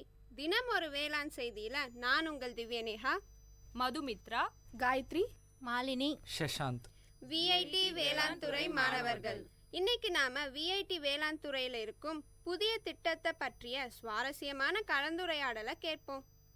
இடம்: உள்ளூர் சந்தையில் 2 இயற்கை விவசாயிகளுக்கு நடக்கும் உரையாடல். என்ன கலா இந்த பக்கம் பார்த்தே ரொம்ப நாள் ஆச்சு. அது ஒன்றும் இல்லை சீதாக்கா, எங்கள் தோட்டத்து மாம்பழத்தை வெளி மார்க்கெட்டுக்கு வண்டி ஏற்றி விட்டு காய்கறி வாங்கலாமேன்னு சந்தைக்கு வந்தேன். ஆமாம், நீங்கள் ஏன் உங்கள் மாம்பழத்தை எடுத்துட்டு இங்கே வந்திருக்கீங்க? நானே உன்கிட்ட சொல்லான்னு தான் இருந்தேன். மகசூல் அதிகமாக வர ஆசைப்பட்டு உயிர் உரத்தை நிறைய வாங்கி போட்டேன். ஆனால் கடைசியில் பூவெல்லாம் கருகி மகசூலே வராமல் போயிடுச்சு. ஏதோ மிச்சம் இருக்க இந்த மாம்பழத்தை எடுத்துட்டு வந்த விலைக்கே வித்துட்டு போகலான்னு வந்திருக்கேன். அட, என்னக்கா இப்படி சொல்கிற? நானும் தான் உயிர் உரத்தை போட்டேன், ஆனால் எனக்கு நிறைய மகசூல் வந்திருக்கே, உங்களுக்கு மட்டும் ஏன் வரல? என்னடி சொல்கிற? என் நிலமும் உன் நிலமும் பக்கத்தில் தான் இருக்குது. உன் நிலத்தில் இருக்க அதே மண்ணு தான் என் நிலத்துலையும் இருக்குது. அப்புறம் ஏன் எனக்கு மட்டும் இப்படி நடக்குது? சரி விடுக்கா, நம்மள மாதிரி இயற்கை விவசாயிகளுக்கு இது மாதிரி அடி அப்பப்போ விழ தான் செய்யும். அடுத்த முறை பார்த்துக்கலாம், விடுங்க. அதே சந்தையில் விவசாயம் தொடர்பான சந்தை கணக்கெடுப்பதற்காக வந்த வேளாண் துறை மாணவி செல்வி இந்த உரையாடலை கேட்கிறாள். வணக்கங்க, என் பேர் செல்வி. நான் விஐடி வேளாண் துறை மாணவி. நீங்கள் 2 பேரும் பேசிட்டு இருந்ததை கேட்டுட்டு தான் இருந்தேன். உங்களை மாதிரி விவசாயிகளுக்கு இருக்க பிரச்சனையெல்லாம் ஆய்வு பண்ணி தீர்வு கொடுக்க தான் எங்கள் விஐடி வேளாண் துறையில் ஒரு புதிய திட்டத்தை கொண்டு வந்திருக்கோம். அந்த திட்டம் மூலயமா உங்களுக்கு தேவையான தீர்வை கொடுக்க முடியும்னு நம்புகிறேன். என்னம்மா சொல்கிற? இத்தனை வருஷமா விவசாயம் பண்ணுற எங்களுக்கே இது என்ன பிரச்சனை தெரியலம்மா. நீ இப்போதான் படிச்சுட்டு இருக்க, நீ எப்படிம்மா எங்களோட பிரச்சனைக்கு தீர்வை கொடுக்க முடியும்? நீங்கள் சொல்கிறதும் சரிதாம்மா. ஆனால் எங்கள் ஆசிரியர்கள்லாம் அவங்க துறையில் வல்லுநர்களாக இருக்காங்க. நான் உங்கள் பிரச்சனையை அவங்கக்கிட்ட எடுத்துகிட்டு போய் சொல்லி அவங்க சொல்கிற தீர்வை உங்ககிட்ட வந்து சொல்லுவேன். அப்படியா? இது ரொம்ப நல்லா இருக்கே. அப்போது நான் என் நிலத்தில் இருக்க பிரச்சனையெல்லாம் சொன்னால் எனக்கு உடனே தீர்வு வந்துடுமா? ஆமாம்மா, அதிகபட்சம் 2 நாளில் சொல்லிடுவாங்க. அப்படி அவங்களுக்கு தெரியலன்னா அவங்களுக்கு தெரிஞ்ச மற்ற விவசாய விஞ்ஞானிகள் கிட்ட கேட்டு அவங்க தீர்வை சொல்லுவாங்க. சரி சரி, அப்போது என் நிலத்தில் நான் என்னெல்லாம் பண்ணுறேன், என்ன பிரச்சனைலாம் இருக்குன்னு சொல்கிறேன், எழுதிக்கோமா. பல்கலைக்கழகத்தில் மாணவி செல்விக்கும் அவளுடைய ஆசிரியருக்கும் இடையே நடக்கும் உரையாடல். வணக்கம் சார். சொல்லுங்க செல்வி, நான் உங்களை விவசாயிகளை சந்திச்சு அவங்களோட பிரச்சனைகளை கேட்க சொல்லியிருந்தேனே, கேட்டிங்களா? அதை பற்றி தான் சார் பேச வந்தேன். நான் நேற்று சந்தைக்கு போயிருந்தப்போ 2 இயற்கை விவசாயிகளை சந்தித்தேன். அவங்க 2 பேருமே இயற்கை முறையில் மாந்தோப்பு பராமரிக்கிறாங்க. அதில் ஒருத்தருக்கு மகசூல் அதிகமாக வந்திருக்கு, இன்னொருத்தருக்கு கம்மியாக வந்திருக்கு. அப்படியா செல்வி? அவங்க நிலத்துல என்ன பயன்படுத்துகிறாங்கன்னு கேட்டிங்களா? அவங்களோட பிரச்சனையெல்லாம் விசாரிச்சிங்களா? சார், நான் எல்லாத்தையுமே தெளிவாக கேட்டு எழுதிட்டு வந்திருக்கேன். எங்கே கொடுங்க பார்ப்போம். இந்தாங்க சார். பூ கருகிருக்குன்னு போட்டிருக்கு, தண்ணி கரெக்டாக இருக்குது, பூச்சியோ நோய் தாக்கலோ இல்லை.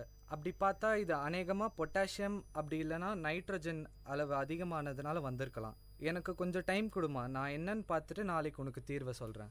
சரிங்க சார். மறுநாள் ஆசிரியர் மாணவியிடம் விளக்கத்தை கொடுத்தார். செல்வி, நீ கொடுத்த விவரத்தெல்லாம் பார்த்தம்மா. நிலத்துல நைட்ரஜன் சத்து அதிகமானதுனால பூ கருகிருக்கு. நான் இந்த நோட்டில் விவரமாக எழுதியிருக்கேன், நீ படித்து அவங்களுக்கு புரிய வச்சிடுமா. சரிங்க சார், நான் அவங்கள பார்த்து சொல்லிடுறேன். பின் மாணவி இயற்கை விவசாயியான சீதாவை சந்தித்தாள். வாமா செல்வி, நான் என் பிரச்சனையெல்லாம் சொன்னனே, இதெல்லாம் தகவல் தெரிஞ்சிச்சா? நானும் எங்கள் சார்கிட்ட போய் இது எல்லாத்தையும் சொன்னேன். அவரும் சில குறிப்புகள்லாம் கொடுத்துருக்காரு. அதை உங்ககிட்ட சொல்லலான் தான் வந்தேன். முதல்ல நீங்கள் என்ன தெரிஞ்சுக்கணுன்னா, ஒரே ஊரில் இருந்தாலும் வயலுக்கு வயல் மண்ணோட தன்மை மாறும். அதனால் 3 வருஷத்துக்கு ஒரு தடவை மண் பரிசோதனை செஞ்சு பார்க்கணும்.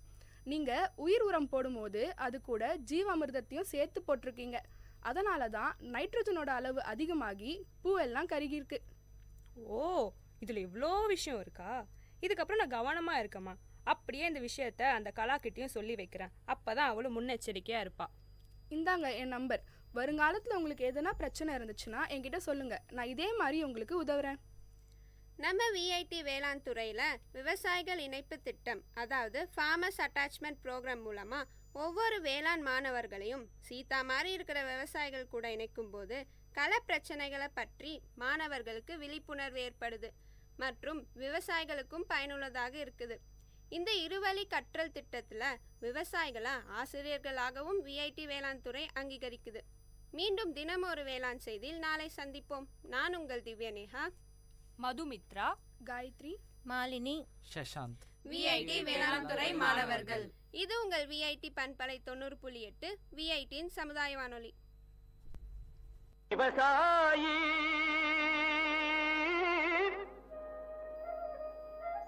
விவசாயி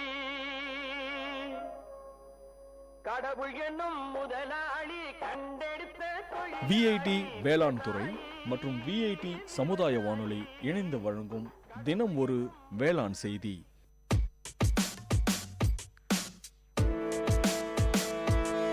Dear listeners, welcome to the Silver Lining Show in VIT Community Radio 90.8.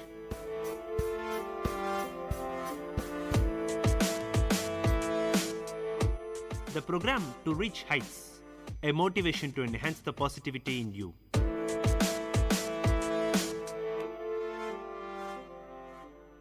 Hello friends, this is Venkatesh, your host from VIT Community Radio 90.8. You're listening to Silver Lining Show. Today I'll tell you how to generate self-motivation and confidence. Most of people lack confidence. Are you lacking confidence? Or are you stressed with the mindset of poor self-esteem? Most of the people go through this phase sometime or another. So do you want to lead your entire life like this, or do you want a change? Raising self-esteem is not a day's job. Always keep one thing in mind. If you lack self-confidence, others will also lack confidence in you. What does this mean? This means that your self-image or self-concept literally dictates your outcome. So you think that is reality about yourself which you perceive to be true? Your mindset and emotions are interlinked to each other. If you develop a single negative thought, it will act as a seed to a number of negative emotions such as panic, greed, irritation. To improve your self-esteem, the first and foremost thing is to take care of yourself. You may forget to take care of yourself when you are sad or depressed. The way you'll feel physically has a direct impact on your self-esteem levels. This goes to the famous saying, a healthy mind in a healthy body. Take up something new. Try a new hobby or join some classes. Think what you always wanted to. Perhaps you wanted to learn dance or wanted to learn some new recipes for cooking. This would be the best time to choose one of these stuff and go for it. Finally, $1 million tip. Stop the negativity and have fun. You can find happiness in doing small things as well. Read some good books. Go out for the picnic. Go out for a long ride with your best buddies. Do your favorite things and your confidence will definitely ascend. So here first I'll talk about how to motivate yourself and later how to build your self-confidence. First, self-motivation. How can you improve yours? This is certainly every positive thing that you want to do in your life. Perhaps it is even more important that your self-esteem, what you say to yourself, is extremely important, and if you want to learn more about self-talk and how to help yourself by talking to yourself more positively. If you want to improve your motivation or self-esteem, improve yourself in any way, you need the desire and will to do it. I hear you saying that not everything comes from within. You may be motivated by external factors. Others may encourage you to start something new or begin moving in a positive direction. You can be motivated by faith, by your belief in God and in doing what is right. You can even be motivated by negative events to achieve something positive. But what is important is how you think about what happens to you. Optimism is a great help and will prepare you for new challenges and make it more likely that you will succeed. Negative thinking will always demotivate you, so you need to think positively even in the most difficult situations. This is not denial of reality, but a useful in your armor. But what is the result of these external factors? Motivation. You are moved to achieve something you badly want. Why do you need self-motivation in the first place? We were talking about motivation. Why do you need it? You cannot always rely on others to encourage you. If you have positive friends who are always there when you need them, then you are indeed lucky and very much in the minority. If you are lonely or have few friends, when you face any difficulties in your life, you must rely on your own motivation to get you through. Lack of self-motivation at that time could lead to depression. You need self-motivation to achieve, because if you don't encourage yourself to accept opportunity and challenge, who else will? To plan and find direction in your life, to take up a new activity, hobby or challenge, to be enthusiastic about life and living, to have the courage to see things through despite setbacks, or negative comments from others. These are the reasons you need self-motivation. This is not exhaustive list because self-motivation is so important in every aspect of your life. The very fact that you are here searching for answers and trying to improve yourself shows that you are motivated. Do you first lack motivation? Think about it. I'll tell you a true example of how to deal with setbacks. Thomas Edison invented the incandescent light bulb. He is said to have failed trying many thousands of times before he finally got it right. He is a great example of how self-motivation will keep you going through what most people would think of as failure. Instead of giving in after one of his many attempts didn't work, he kept going and trying something different and eventually succeeded. Success. You could say his persistence lit up in the world. He would only have failed if he had stopped and given up. That is why he said about his experience after trying thousands of times without success. I have not failed, I just found 10,000 ways that won't work. That is motivation. So how can you become motivated? That is a very good question. I have a few suggestions for you. Firstly, focus on what you really enjoy doing. Maybe on something you want to take up or on a hobby you always wanted to devote more time to. What's stopping you? Think about giving it priority to start doing what you love doing. Make a list of things you'd like to improve on and how you're going to do it. Review all your successes you've enjoyed in every area of your life. Totally forget any negative, just positive successes here. Only think of the positives. Start an exercise program. Force yourself to do it. It'll make you feel much more positive. Contact a positive friend and have a chat. Read inspiring books that will help you heal your mind and improve your attitude. I have put together a list of highly recommended self-help books. I know you will help you, so you take up a book and order one or two, read it, and you'll definitely get motivation. A few suggested books are Steve Jobs, How He Became the One He Is, Narendra Modi, His Political Career and What He Did. Are you having a problem with motivation? Even the most positive of people sometimes face a situation where they lack motivation. This happens to us all because we are face the same or at least similar difficulties in life. True, you may be affected more or less than others because you react differently to challenges and setbacks which you face. It is your attitude and responses to life which dictate how you feel. Abusive people lower your self-esteem and put you down. If you live with an abusive person, you are a big disadvantage and may suffer very low confidence. The best advice is to get this abusive person out of your life. Don't accept abuse ever. If you absolutely can't escape that person, then you need greater inner strength to stand up to it. Self-hypnosis. This is a wonderful way to improve your self-motivation. Try this amazing self-hypnosis. Build your self-esteem now. It really works. You may have friends who are negative or put you down. This shows they have a big problem, but the tragedy is these people suck you dry of positive energy, and being with negative people can only sap your inner strengths. Chances are that any self-motivation you have, they will slowly destroy and bring you down to their level. Poor self-confidence may prevent you from being motivated and hold you back. So why not build your self-confidence now? So many people have been helped by these hypnosis and trainers which you can order. How to change your attitude and become more self-motivated. A reader sent me something that really made me realize there is one major change you need to make to your attitude towards life that will help you become much more self-motivated. It is how you face the problems and challenges that are in front of you. What is your attitude towards life and the problems it throws at you? Here is the change you need to make. Understanding that I have things to learn no matter what I go through. There is only winning and learning. So what does this mean for you? Difficulties are a normal part of life and we all have to face them daily, weekly, or sometimes these problems seem very difficult to overcome. If you change your attitude towards them, problems, and see them as challenges, then you are halfway to increased level of self-motivation. What is a challenge first? Well, it is a most positive word, that problem, and that will help you. A challenge is an opportunity. Life is a learning experience and an opportunity to learn, and improve is something to overcome on your road to success. Think of it like a ladder, and at the top is your goal. You need to climb the ladder with energy, believing you can reach the top. As you go higher and higher, you find different challenges, each rung of the ladder which you must overcome to move towards your goal. Top or fall, get off, and you can't reach your goal.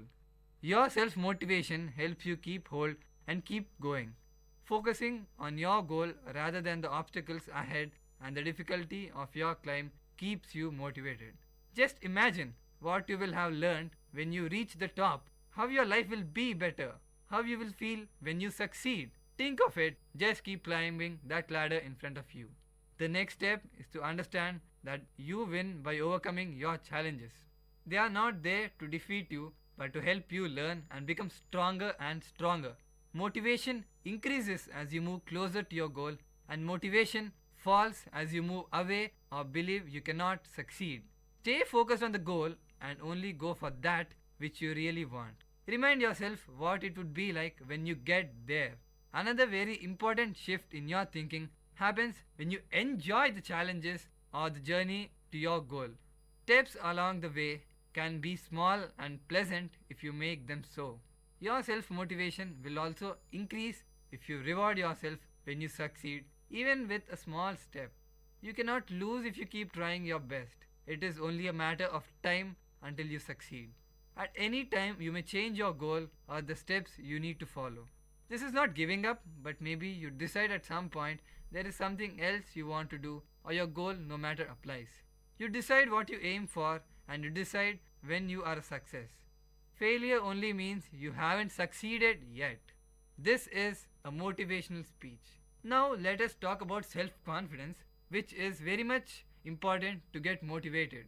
Although many of the factors affecting self-confidence are beyond your control, there are a number of things you can consciously do to help increase your self-confidence. Here are 10 strategies you can get to mental edge you need to start experiencing the benefits associated with greater self-confidence. Building a greater sense of self-confidence. Firstly, dress sharp. Although clothes don't make the man or woman they are, they will certainly affect the way you feel about yourself. No one is more conscious of your physical appearance than you are. When you don't feel like you look good, it changes the way you carry yourself and interact with other people. Use this your advantage. If you dress in a way that makes you feel more confident, you will also carry yourself in a way that projects greater self-confidence. Walk faster. One of the easiest ways to tell you how a person feels about themselves is to watch how they walk. People with self-confidence walk quickly and with a purpose. They have places to go, people to see, and important work to do. Even if you aren't in a hurry, you can increase your sense of purpose and self-confidence by putting some pep in your step. Walk just 25% faster will make you look and feel more self-confident. And there is also good posture. The way you carry yourself tells a story. People with slumped shoulders and lethargic movements display a lack of self-confidence. They aren't enthusiastic about what they're doing, and everyone around can tell easily. By practicing good posture, you'll automatically feel greater self-confidence. Stand up straight, keep your head up, and make eye contact. You'll make a positive impression on others and instantly feel more self-confident and empowered.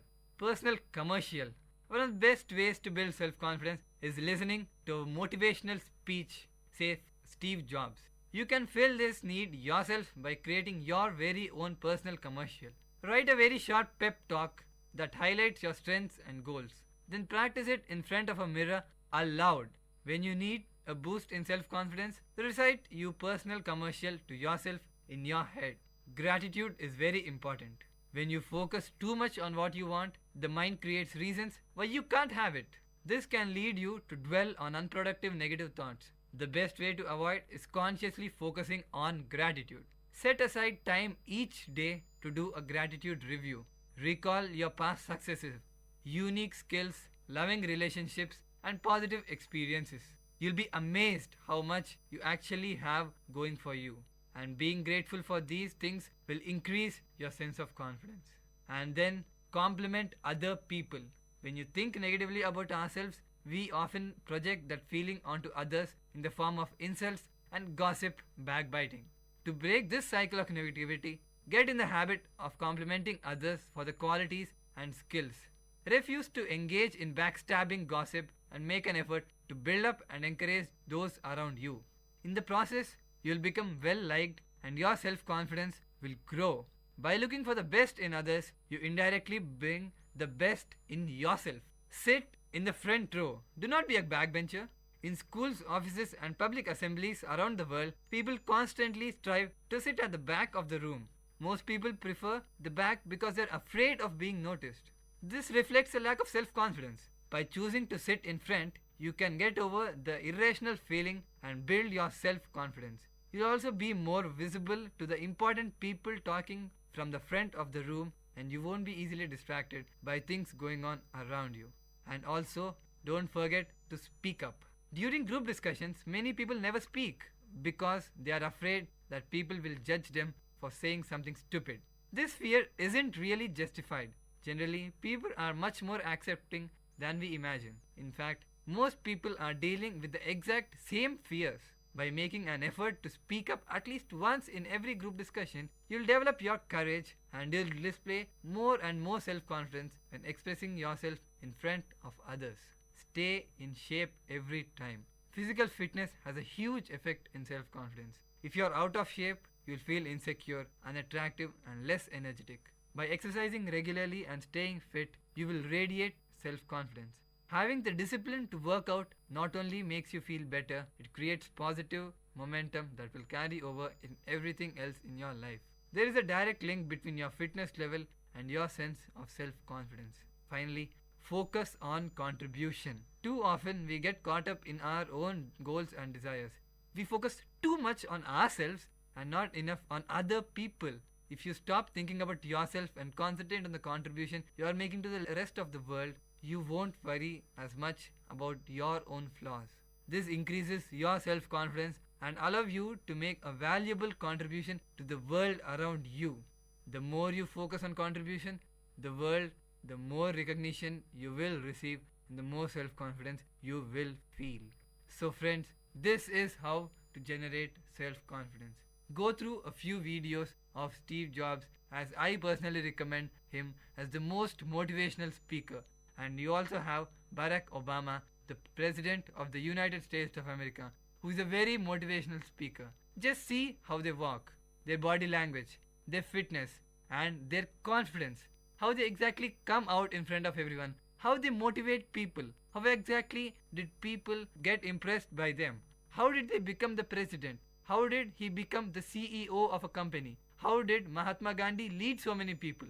They are speakers, they are motivators, and they are people with self-confidence.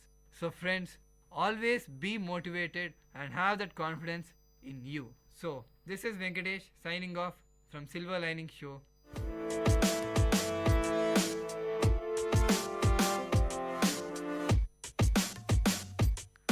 Dear listeners, you had listened to the program Silver Lining Show. We will meet you with another interesting positive topic in our next show. Till then, tune in to VIT Community Radio 90.8.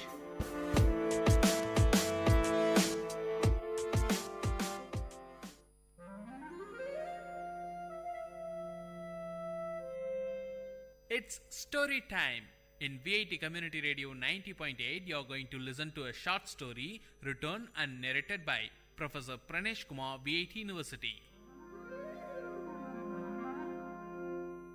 Title of the story, Padma. A land traditionally endowed with myths and spirituality, India still pertains to its belief and notions, which sometimes are ridiculed as superstitious. Fortune tellers, tantris and sannyasis are welcomed, and their service is sought by an ordinary man, irrespective of whether he is an urban or rural dweller. The beginning of 1980s was a period in South India, especially in South Tamil Nadu, when most of the homes in villages were electrified, and God said, "Let there be light," and there was light. While some claim that light enlightened people, there are also notions that it wiped away the innocence of the ordinary. The hero of the story, Raghav, was employed in the electricity board. He was looked upon with great wonder and respect. People spoke to him rarely. It must be the fear factor or respect that made the villagers shy away from Raghav. Raghav was in his 40s. He had a fearful appearance with a huge imperialistic mustache, reddish eyes, and a gigantic figure which would scare away children. It was 6:30 p.m. Raghav rushed to the tea shop close to the Panchayat office. Mohan and Aji were waiting there for his arrival. In the dim light, Raghav could rightly locate them from a few meters away with the illuminated cigarettes on their lips. The Silence of the Eve was beautiful, with a movie song from the Tamil movie Padinaru Vaidinile that was ascending from the tea shop radio. The atmosphere was disturbed in intervals by a scratch noise. Probably it's the tea shop owner cleaning his vessels. Raghav, Mohan and Aji were friends right from their childhood days. Mohan and Aji were unemployed but survived on the income from their ancestral property. Among them, Mohan was the youngest. He differed from his friends, wearing a bell-bottomed pant and with a peculiar hairstyle that was trendy among youths of the time. Coming close to his friends, Raghav stopped, got on from the cycle and flipped down the stand, leaving it to rest. Aji offered a cigarette to Raghav. Before placing it between his lips, Mohan lighted it for Raghav with his own. The conversation began immediately after Raghav had 2 strong puffs of the dry tobacco roll. Aji, shall we proceed with it? Raghav, with what? Removing the cigarettes from his mouth. Mohan, should we narrate it again? Don't you remember the plan that we told you yesterday? Raghav, but I told you that I have very little knowledge about mantras. Did I not? Aji, so you are the right person. You have the little knowledge that we need. After giving a deep thought, Raghav replied.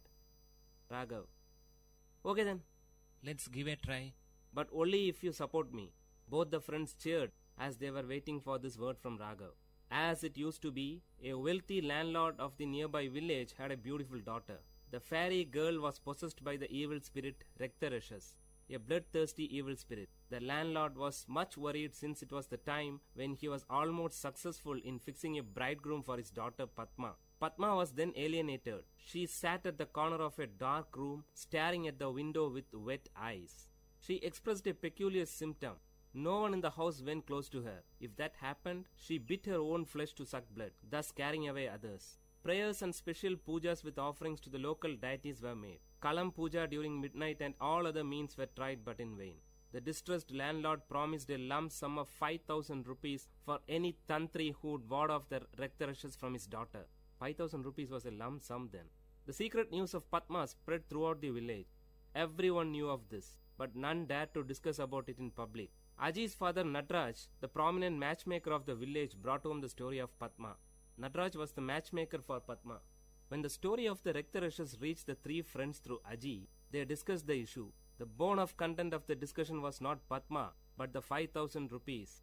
3 friends were in dire need of money. Mohan needed money to buy a new tape recorder. Raghav was aiming for a motorbike, and Aji wanted to buy a costly gift to impress his lady love.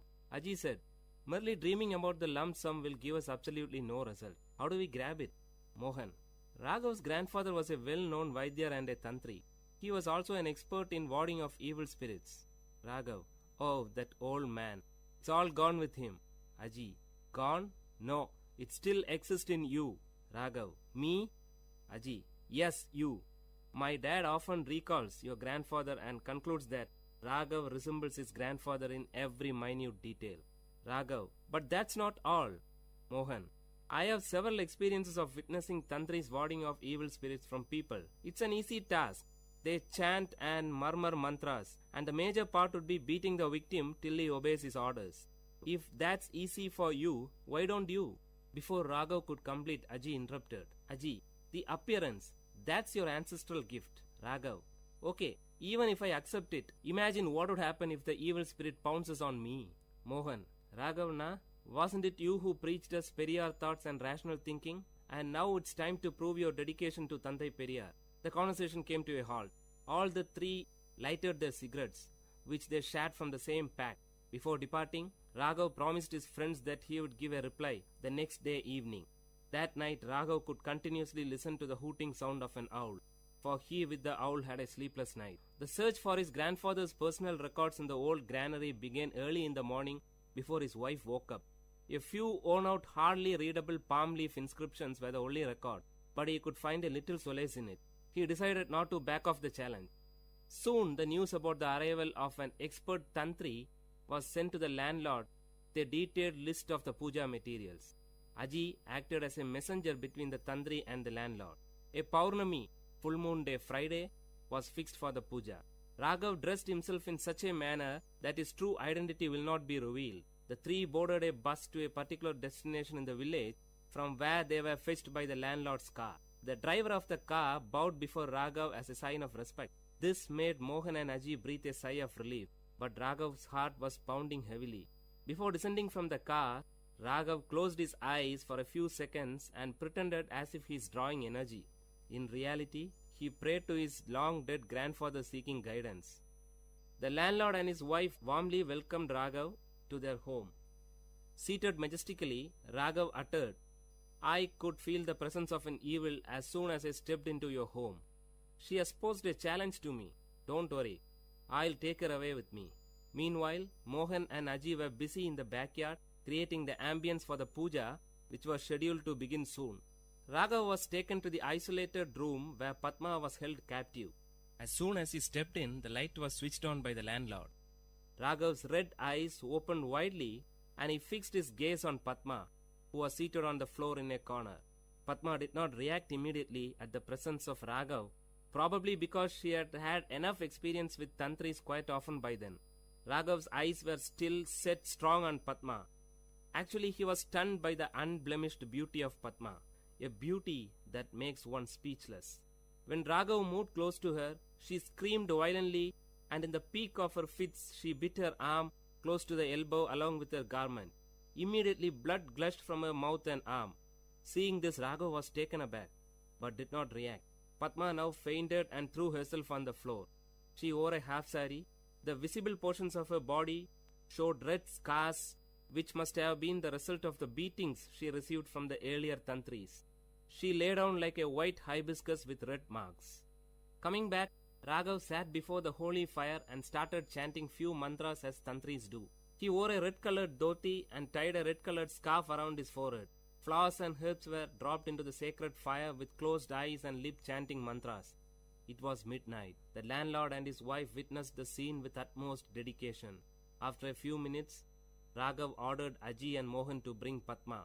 They both disappeared into the house. Soon a scream was heard. The noise increased as Padma was brought to the backyard. She was screaming violently, trying to free herself from the clutches of the two. The highest form of compassion and concern was expressive on the face of Padma's mother. Padma sat helplessly staring at the fire. The blood stains on her face were now clearly visible through the flames. After a few moments, Raghav stretched his arm towards Aji to get a stick from him. Standing up, Raghav started beating Padma violently. Padma did not react. She sat still. No one would ever dare to harm such an innocent beauty. It was as if beating a tender baby for no reason. Probably this feeling must have stopped Raghav from proceeding further. With his reddish burning eyes, he looked ferociously at Aji and handed the stick to him, cueing him to continue with beating. While Aji continued, Raghav shouted, "Will you leave this body?" For which Padma gave a loud cry, "No." Not able to witness the scene, Padma's mother left the place with panic, followed by her father. Second expanded to minutes, and minutes to hours. In another couple of hours it would be dawn. The voice of Padma became faint. She hardly opened her mouth, but shook her head rhythmically to convey the message, "No, no." Padma was wet with sweat and blood. She lay down like a wet flag on the roadside, unattended by party cadres after a meeting. Now Padma was partially dragged to her room. After leaving her alone, the three looked at each other. Raghav gave a tight-lipped expression and nodded his head to admit his failure. He rubbed the kumkum from his forehead and descended down the stairs. He sat on the first step. After giving a second thought, Raghav took a piece of electric wire which was lying on the floor and rushed towards Padma. Padma was cornered. Holding the folded wire in his arm, he raised it to beat Padma, but to his shock, she grabbed his feet, fell on it and pleaded. She cried with a sweet voice, "Please, leave me." Raghav was moved. Raghav closely watched her lips for more words. She paused. A drop of water would fall from a melting ice only when the required amount gets collected. Now the drop fell. "I am normal. I don't have any illness," Padma said in a soft voice. Raghav, "But you?" "Padma, can you help me?" Before Raghav could give an answer, Padma continued, "I am in love with my cousin, but our families are not in good terms. My parents will never accept him as my pair. If I reveal it, Chandran may be in trouble. He is serving in the Indian army. He'll be back by the end of this month. I have to wait just for 15 days more to postpone this marriage that my parents have arranged for me." "Raghav, you tortured yourself by biting?" Raghav paused. when Padma took out few packets of kumkum hidden under her garment. That was the secret behind their blood-sucking act. Raghav was stunned. Padma continued, I know you are not a tantri. Hearing this, Raghav touched his face and dress with his fingers to make sure if his makeup hasn't deceived him. You never uttered a correct mantra. Raghav expressed a surrendered look of a child in front of his mother. Padma continued, my parents will not let me out of the house. Those were the days when women were denied freedom to move about, especially after the marriage is being fixed. In most of the communities, women did not have any freedom in choosing their life partners too. It was considered wrong for a woman to express her opinion about the choice of her parents. Some women considered that pretension of being possessed by an evil spirit was the only way by which they could get an outlet to express their views. Whatever she uttered in this form was considered as a word of the spirit which possessed her. Padma was one such victim. Raghav was deeply moved by the depth of love that Padma had for Chandran. She had withstood all the humiliations of the tantri for her love. Padma carefully stood up, stretched her hand towards the picture of goddess Lakshmi, and took a piece of paper which was hidden behind it. She carefully handed the paper to Raghav. Can you inform Chandran that my parents are busy in getting me married to another man, please? Raghav took the paper and looked into the contact details. Nodding his head as a sign of acceptance, he moved out. Just as he stepped out of the room, he could hear the murmuring sound of his friends outside. Then something struck him. He swiftly turned back to Padma. Holding the paper in one arm and the other arm holding the door, Raghav uttered to Padma in a feeble sound, Can you do us a favor? Padma looked at Raghav with an expression that signaled proceed. Raghav, I assure you that we will unite you with Chandran. But till then, can you stop this self-punishing at least for our sake? Hearing this, like streams of water in a dry place, Padma's lips started to smile after a long time. Padma, don't worry, you will get your reward. The word was kept. Years passed, and today Padma and Chandran are happy with their children and grandchildren. Today, as the opinion of women is being sought by their parents for all the factors that concern their life, the cases of women possessed by evil spirit in the society has declined.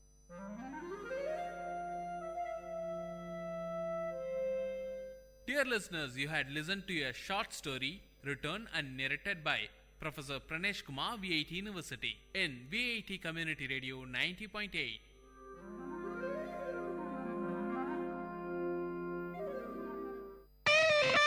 My Bookshop in second look of VIT Community Radio 90.8 FM.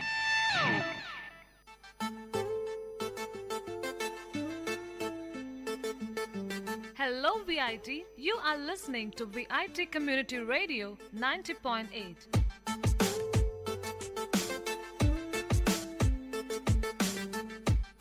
And welcome to the brand new episode of My Bookshop, which introduces you to a program where we review some best-selling must-readable books. And we would like to inculcate a reading habit to our listeners, and by reviewing these best-selling books on our show, we wish to open the world of books to you all.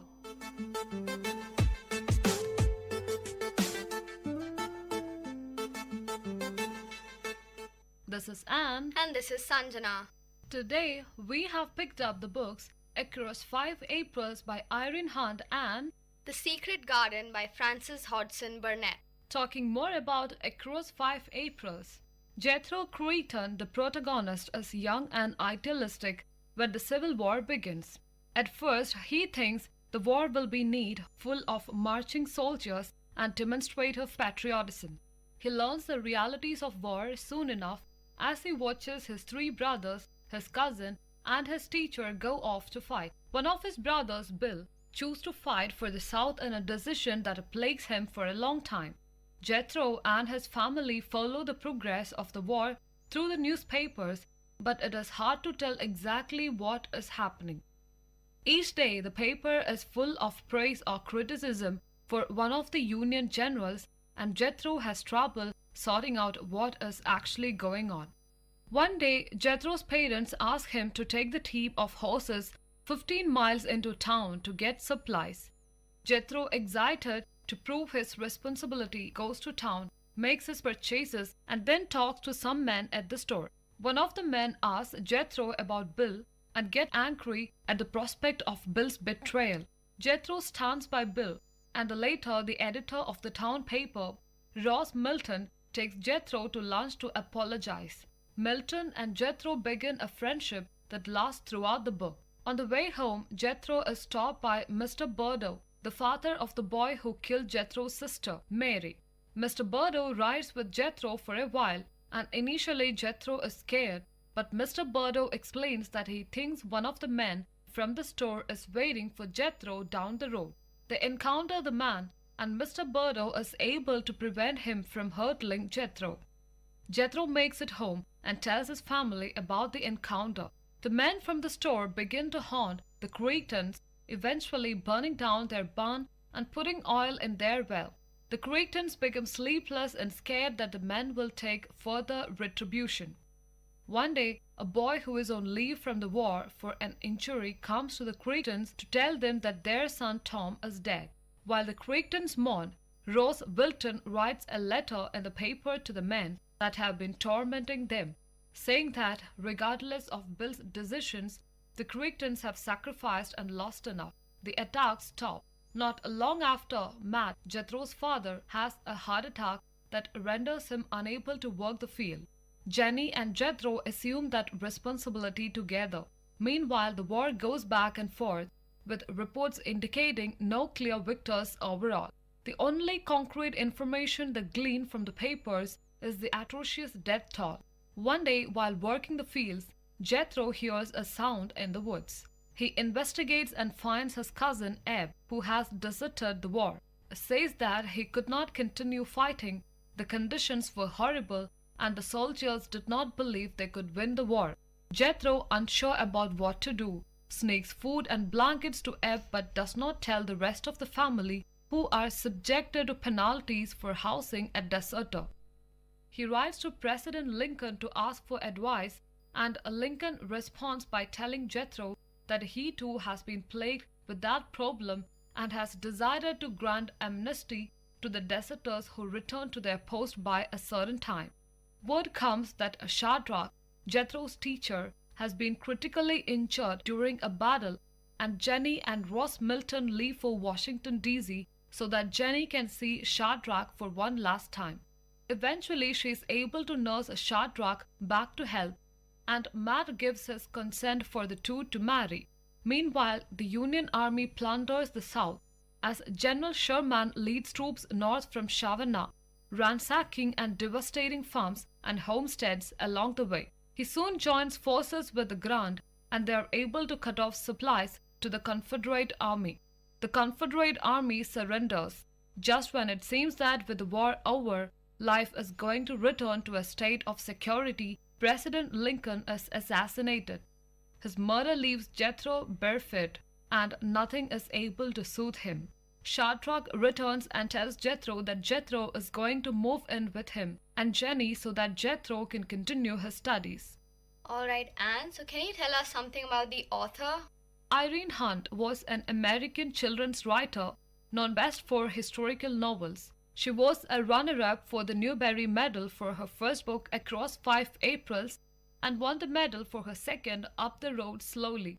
For her contribution as a children's writer, she was a U.S. nominee in 1974 for the biennial International Hans Christian Andersen Award, the highest international recognition available to creators of children's books. Hunt was born to Franklin P. and Sarah Land Hunt on May 18, 1907 in Pontiac, Illinois. The family soon moved to Newton, Illinois, but Franklin died when Hunt was only 7, and the family moved again to be close to Hunt's grandparents. Hunt's childhood was lonely, but she shared a special relationship with her grandfather. He told her stories about his childhood during the Civil War. In Minneapolis, she earned her MA. In Illinois public schools, she was a teacher of English and French. Later, she taught psychology at the University of South Dakota, Vermilion, but eventually came back to elementary and junior high school to become a director of language arts in Illinois. After she retired in 1969, Hunt devoted her time to writing. Hunt was 57 when her debut novel Across 5 Aprils was published in 1964, and it received much acclaim. Chosen a Newbery Honor Book, the novel was also Hunt's personal favorite among the ones she wrote. A critic maintained brilliant characterization, a telling sense of story, an uncanny ability to balance fact and fiction, and compassionate, graceful writing mark Hunt's small but distinguished body of work. With Across 5 Aprils, Hunt established herself as one of the great historical novelists, proving that she can write for both adult and children audiences. With her faith in courage, love, and mercy, Hunt wrote her books to emphasize this faith. Her next novel, Up a Road Slowly, won the 1967 Newbery Medal. She died on her 94th birthday on May 18, 2001. So, Anne, what would you say is the theme of this book? The power of presidency could be the theme of the book. Jethro and Ross Milton, among others, secure their faith ultimately in the president. The Northern Army swaps generals, the war ebbs and flows, the citizens fall victim to the back and forth of gossip and public opinion, but the one constant is Abraham Lincoln. His constancy is of great personal significance to Jethro when they exchange letters, and Lincoln reveals the same issue that plagued Jethro trouble him. Lincoln commends Jethro on seeking out what was right and reminds Jethro that even in the midst of war, people must continue to value rightness as most important. Lincoln indirectly rescues Ebb. He provides a way for Southern deserters to rejoin the Union without penalty. He does not want to enter into war, but knows he must and remains steadfast in his decision. When everyone else falters with worry, and when everyone doubts the war effort and that any good can come of it. So, Anne, who is your most favorite character in the book? I can say Jethro Creighton. When the war begins, Jethro is quite young. He even thinks the war is kind of neat, imagining horses, trumpets, and polished brass buttons. Throughout the book, he not only loses the glamorous image, but he comes to understand that the war is an unrelenting force that propels him and everyone else forward without mercy. Jethro is hurled from boyhood into manhood as he assumes responsibilities left after his father has a heart attack. He is the only boy in the family not fighting in the war, and thus he is somewhat of an outsider. While he does not have to experience the death and destruction of war directly, what he does experience, the news of his family members' experience of war, is more out of his control and sometimes harder to handle. He must wait for letters from his family to know if they are dead or alive, and he must sit back and watch the deteriorating effects of the war on people he loves. He worries about the outcome of the war and consumes himself with trying to understand exactly what is happening and why. The war strips away Jethro's identity. Tangibly, it takes away his brothers, his teachers, and his ability to enjoy the freedom of boyhood.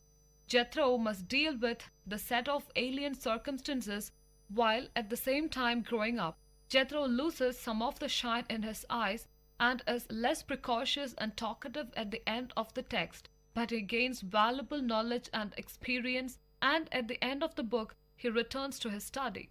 So, who would you say is your second most favorite character in the book? Bill Creighton. Bill is only a physical presence in the beginning of the book, but his decision to fight for the South has a presence of its own throughout the text. Bill simply wants to do the right thing, and he does not know what that is. Much like President Lincoln, he thinks that the two choices before him are both wrong. The only question is which is the lesser of two evils. His decision to fight for the South is brave because it combines the courage of fighting with the fortitude of defying expectations and risking estrangement from friends, family, and the community at large. Shadrach tells Jethro that even though Bill is on the other side, he should be proud of Bill's bravery and steadfast attempt to do what is right. Alright, so now I will move on to the review of the book, The Secret Garden by Frances Hodgson Burnett. It was initially published in serial format starting in the autumn of 1910 and was first published in its entirety in 1911. It is now one of Burnett's most popular novels and is considered to be a classic of English children's literature. Several stage and film adaptations have been produced. The Secret Garden opens by introducing us to Mary Lennox, a sickly, foul-tempered, unsightly little girl who loves no one and whom no one loves. At the outset of the story, she is living in India with her parents, a dashing army captain, and his frivolous, beautiful wife, but is rarely permitted to see them. They have placed her under the constant care of a number of native servants as they find her too hideous and tiresome to look after. Mary's circumstances are cast into complete upheaval when an outbreak of cholera devastates the Lennox household, leaving no one alive but herself. She is found by a group of soldiers, and after briefly living with an English clergyman and his family, Mary is sent to live in Yorkshire with her maternal uncle, Archibald Craven. Misselthwaite Manor is a sprawling old estate with over 100 rooms, all of which have been shut up by Craven, a man whom everyone describes as a miserable hunchback. Master Craven has been in a state of inconsolable grief ever since the death of his wife 10 years before the novel begins. Shortly after arriving at Misselthwaite, Mary hears about a secret garden from Martha Sowerby, her good-natured Yorkshire maidservant. This garden belonged to the late Mistress Craven. After her death, Master Craven locked the garden door and buried the key beneath the earth. Mary becomes intensely curious about the secret garden and determines to find it. This curiosity, along with the vigorous exercise she takes on the moor, begins to have an extremely positive effect upon Mary.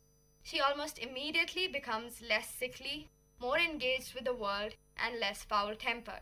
This change is aided by Ben Weatherstaff, a brusque but kindly old gardener, and a robin redbreast who lives in the secret garden. She begins to count these two people, along with Martha, Dickon Sowerby, and Susan Sowerby, as the friends she has had in her life.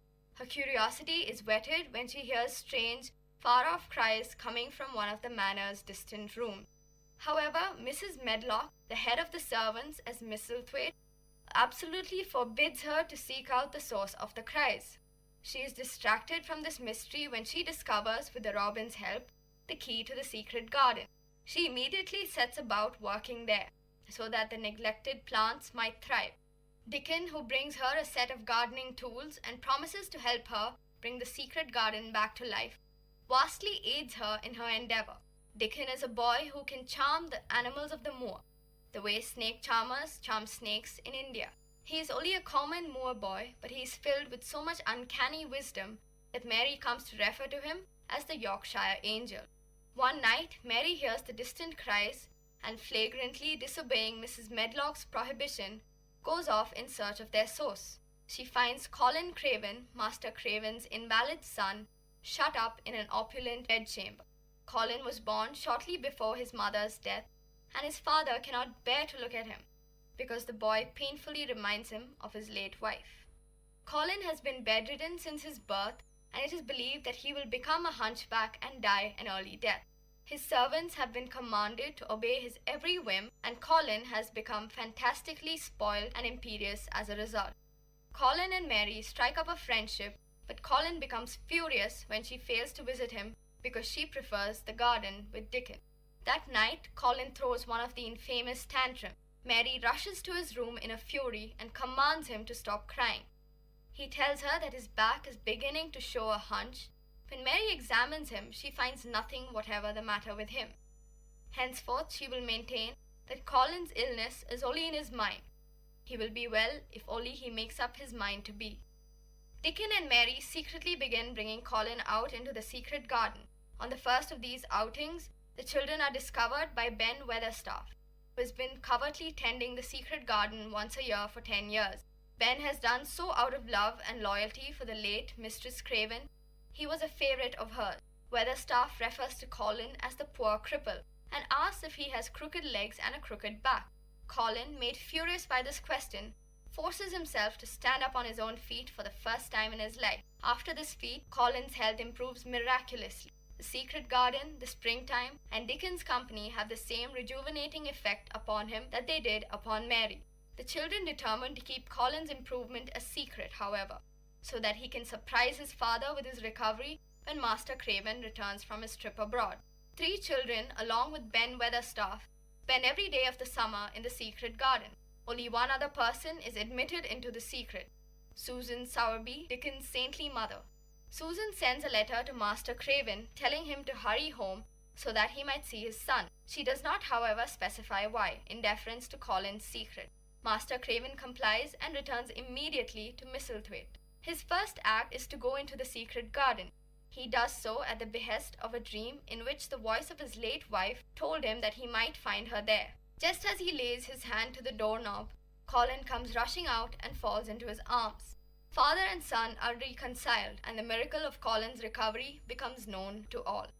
All right, Sanjana, so can you tell us something about the author? Frances Eliza Hodgson was born on 24th November 1849 in Manchester, England, third child of 5 born to Eliza Boone and Edwin Hodgson, who owned a successful interior decorating store. After his death in 1852, the decline of the economy in Manchester and Eliza's failed attempt to maintain the business, she decided to move her family to America. They settled near Knoxville, Tennessee in 1865. Their once prosperous English household was now reduced to much more humble circumstances. In order to assist financially, Frances drew on her creative disposition and natural love of telling stories, put pen to paper, and started writing stories. Miss Carruthers' Engagement and Hearts and Diamonds appeared in Godey's Lady's Book in 1868. After her mother's death, the burden to financially support her 5 siblings increased, but she was soon earning a regular income from her writing. In September of 1873, she married Dr. Swan Burnett. They would have 2 sons, Lionel and Vivian. After traveling in Europe for a number of months, they were back in America, first in Washington, D.C., then New York City. In 1879, Burnett had the first of many stories published in St. Nicholas magazine. The same publication, some of Edna St. Vincent Millay's poems appeared in the early 1900s. Other magazines that printed Burnett's stories include Scribner's Monthly and Harper's Bazaar. She was soon working on novels including The Lass O'Lorys, Haworth, A Fair Barbarian, a play co-authored with William Gillette Esmeralda, Through One Administration, and Sarah Crewe. Positive reviews of her work were appearing, but it was not until her best-selling novel, Little Lord Fauntleroy, that her reputation was set. Burnett often suffered from various illnesses, possibly brought on by the pressures of her career, and her being the main financial source for the family. When her son Lionel died of consumption in 1890, she was beset by depression. The white people was dedicated to him. She turned to spiritualism, theosophy, and Christian Science to assuage her grief, topics that would occur in her novel. Her marriage was not a happy one. They often spent much time apart and finally divorced in 1898. Burnett soon ensconced herself at her country home in England, where she would get the inspiration for and write The Secret Garden, often writing outside in the garden. She also pursued her love of gardening and wrote other works including The One I Knew Best of All, A Lady of Quality, His Grace of Osmond, Emily Fox Seton, A Little Princess, and The Shuttle. In 1909, Burnett moved back to America and continued to write. Titles to follow were The Dawn of Tomorrow, T. Tembaram, The Lost Prince, Robin, and The Head of the House of Coombe. Frances Hodgson Burnett died on 29th October in Plamden, New York, and lies buried in the same cemetery where author Christopher Morley is buried, Roslyn Cemetery, Nassau County, New York State. Her son Vivian is by her side, and a statue of Lionel stands nearby. So now tell us, what is the theme of the book? The Secret Garden is the book's central symbol, inspired by Burnett's interest in Mary Baker Eddy's Christian Science theory. The Secret Garden at Misselthwaite Manor is the site of both the near destruction and the subsequent regeneration of a family. Using the garden motif, Burnett explores the healing power inherent in living things. The story constitutes a struggle between common sense and the accepted wisdom of the day, in which common sense wins. Servants and father are seen to do harm by getting caught up in false ideas that come from the doctor who espouses medical practices of the day, though another doctor does take a different view. Children, by their own observations, strengthened by the common sense of Dickens' family, break free of the imposed regime and triumph. Another theme is what today's might be called positive thinking, and belief in its power to bring about psychological and physical healing. Along with this goes a powerful message about the way in which life circumstances affect the formation of personality. Mary, described as sour-faced and spoiled, becomes more aware of her own personality. Mary, described as sour-faced and spoiled, becomes more aware of her own personality when confronted with selfishness and tantrums in the boy Colin. Both are very affected by the simple kindness and understanding of Dickon and his mother, who live a happy family life despite being poor, with the emphasis on fresh air, exercise, and being at one with nature, as well as kind to other people. Belief in magic also features strongly, though the exact nature of this magic is not made clear, and Colin talks of a career in science where he will discover the nature of magic through experiment and will lecture about it. Christian Science, with its belief in God as a life force rather than a person, is clearly an influence here, the author being a follower of the movement. So, what did you like about the novel? The story follows Mary's and Colin's journeys and even Mr. Craven's journey to health and happiness, and this growth is paralleled in the awakening and fostering of the secret garden. The symbolism is simple, but is weaved in so well that the reader can enjoy watching the simultaneous growths. Also, in the secret garden, the orphan Mary's rightful inheritance is ultimately herself and the natural world, the ability to speak truth to others and to have it spoken back to her, to live a full life of both the body and the imagination. Now tell me, is this book just meant only for children?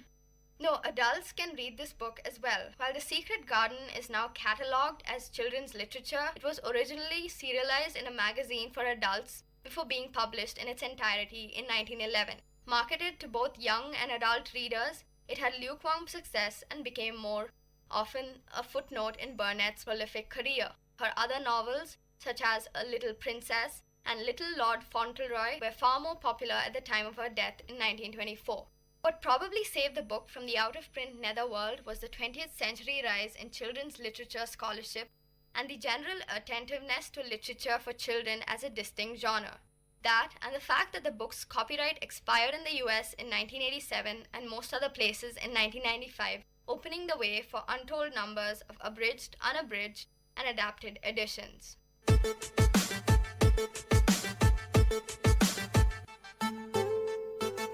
So I guess this is enough for today's episode. Next week again we'll catch up with another two interesting lovely books picked up from my bookshop.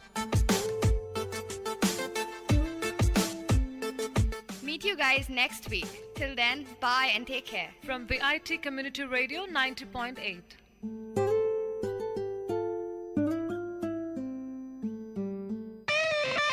My bookshop in second look of VIT Community Radio 90.8 FM.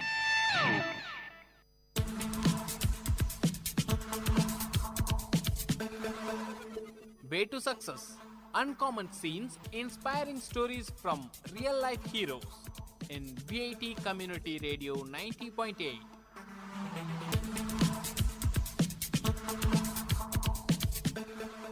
Welcome to the show Way to Success, and I'm your host Pooja. Today I'm going to tell you something new about Vivekananda at the age of school days and humanity. When he was at the age of 6, Swami Vivekananda began his studies. He did not go to school at first. Do you know why? As his parents got a teacher for himself, and so he learned quickly to read and write. His memory power was very good, and he could understand a lesson after hearing his teacher read it once. When he was 7 years old, Naren was sent to the Metropolitan Institution. This school was started by Pandit Ishwar Chandra Vidyasagar. Narendranath was very intelligent and learned his lessons quickly. He became a leader among the boys. He enjoyed games very much. He would eat his lunch quickly and would be the first to run to the playground. Some of the games were jumping, running, boxing, and playing with marbles. Sometimes he invented new games. Sometimes Naren turned the classroom into a playground. He would talk to his friends and tell them stories even while the teacher was present inside the class. Once the teacher saw them talking, his teacher turned to Naren and his friends, asked them to repeat the lesson. Naren, able to listen to the lesson and talk to his friends at the same time, he was able to answer correctly all the questions asked by the teacher. Then the teacher asked Naren Friends, that who was being talking? The boys pointed to Naren, but the teacher did not believe them and made them stand up as a punishment. Naren also stood up. The teacher told him that he need not stand, but Naren continued to do so. Then he replied, "Teacher, I must, for it was I who was talking." One of Naren's favorite game was King and Court. Naren, of course, was always the king. The court was held on a flight of stairs leading from the courtyard to the workshop room. Naren took the highest step for his royal throne. He would then appoint his officials. One boy would be made prime minister and another the commander-in-chief of the armies. Some were made tributary princes or other government officials. Then they took their places on the lowest step according to their ranks. In this way, Naren, the king, held his court. As king, he gave orders, settled disputes, or put down rebellions. No one was allowed to disobey the king's orders. Sometimes he would order severe punishment to be given to the supposed rebel. The rebel would try to escape, but the king's men would chase him around the house and would finally capture him amidst much noise and excited shouting. Naren liked animals very much, and so he used to play with family cow. He also kept pet animals and birds. Among these were a monkey, a goat, a peacock, some pigeons, and 2 or 3 pigs. Coachman was a special friend of Naren, and he would often be found having intimate talks with him. Naren also thought that the syke or groom was a very grand person, it seems. He sat in front of carriage, wearing a big turban and swinging a swipe. Naren sometimes said that when he grew up, he would like to be a syke. He tried his hand at many games. Once in a while, he played at cooking also. He bought vegetables and spices and cooked various dishes. He was really a good cook.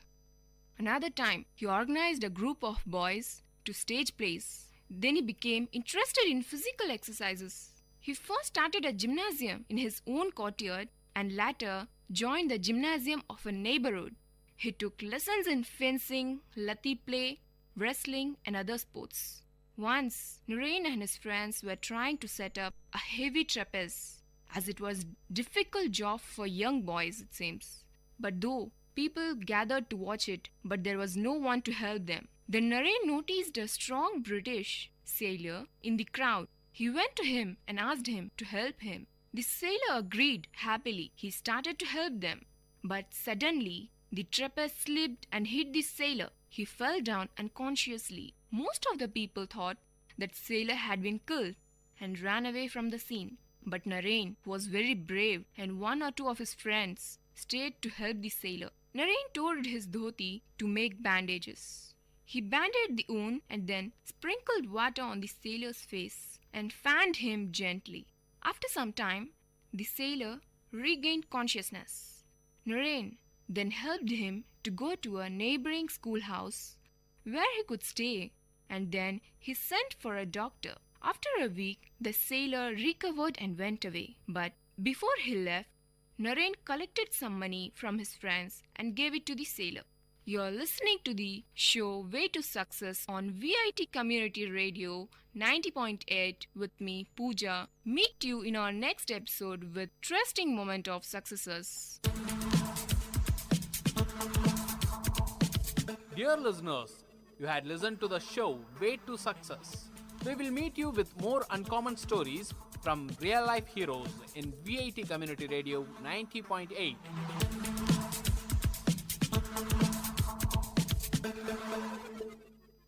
விவசாயி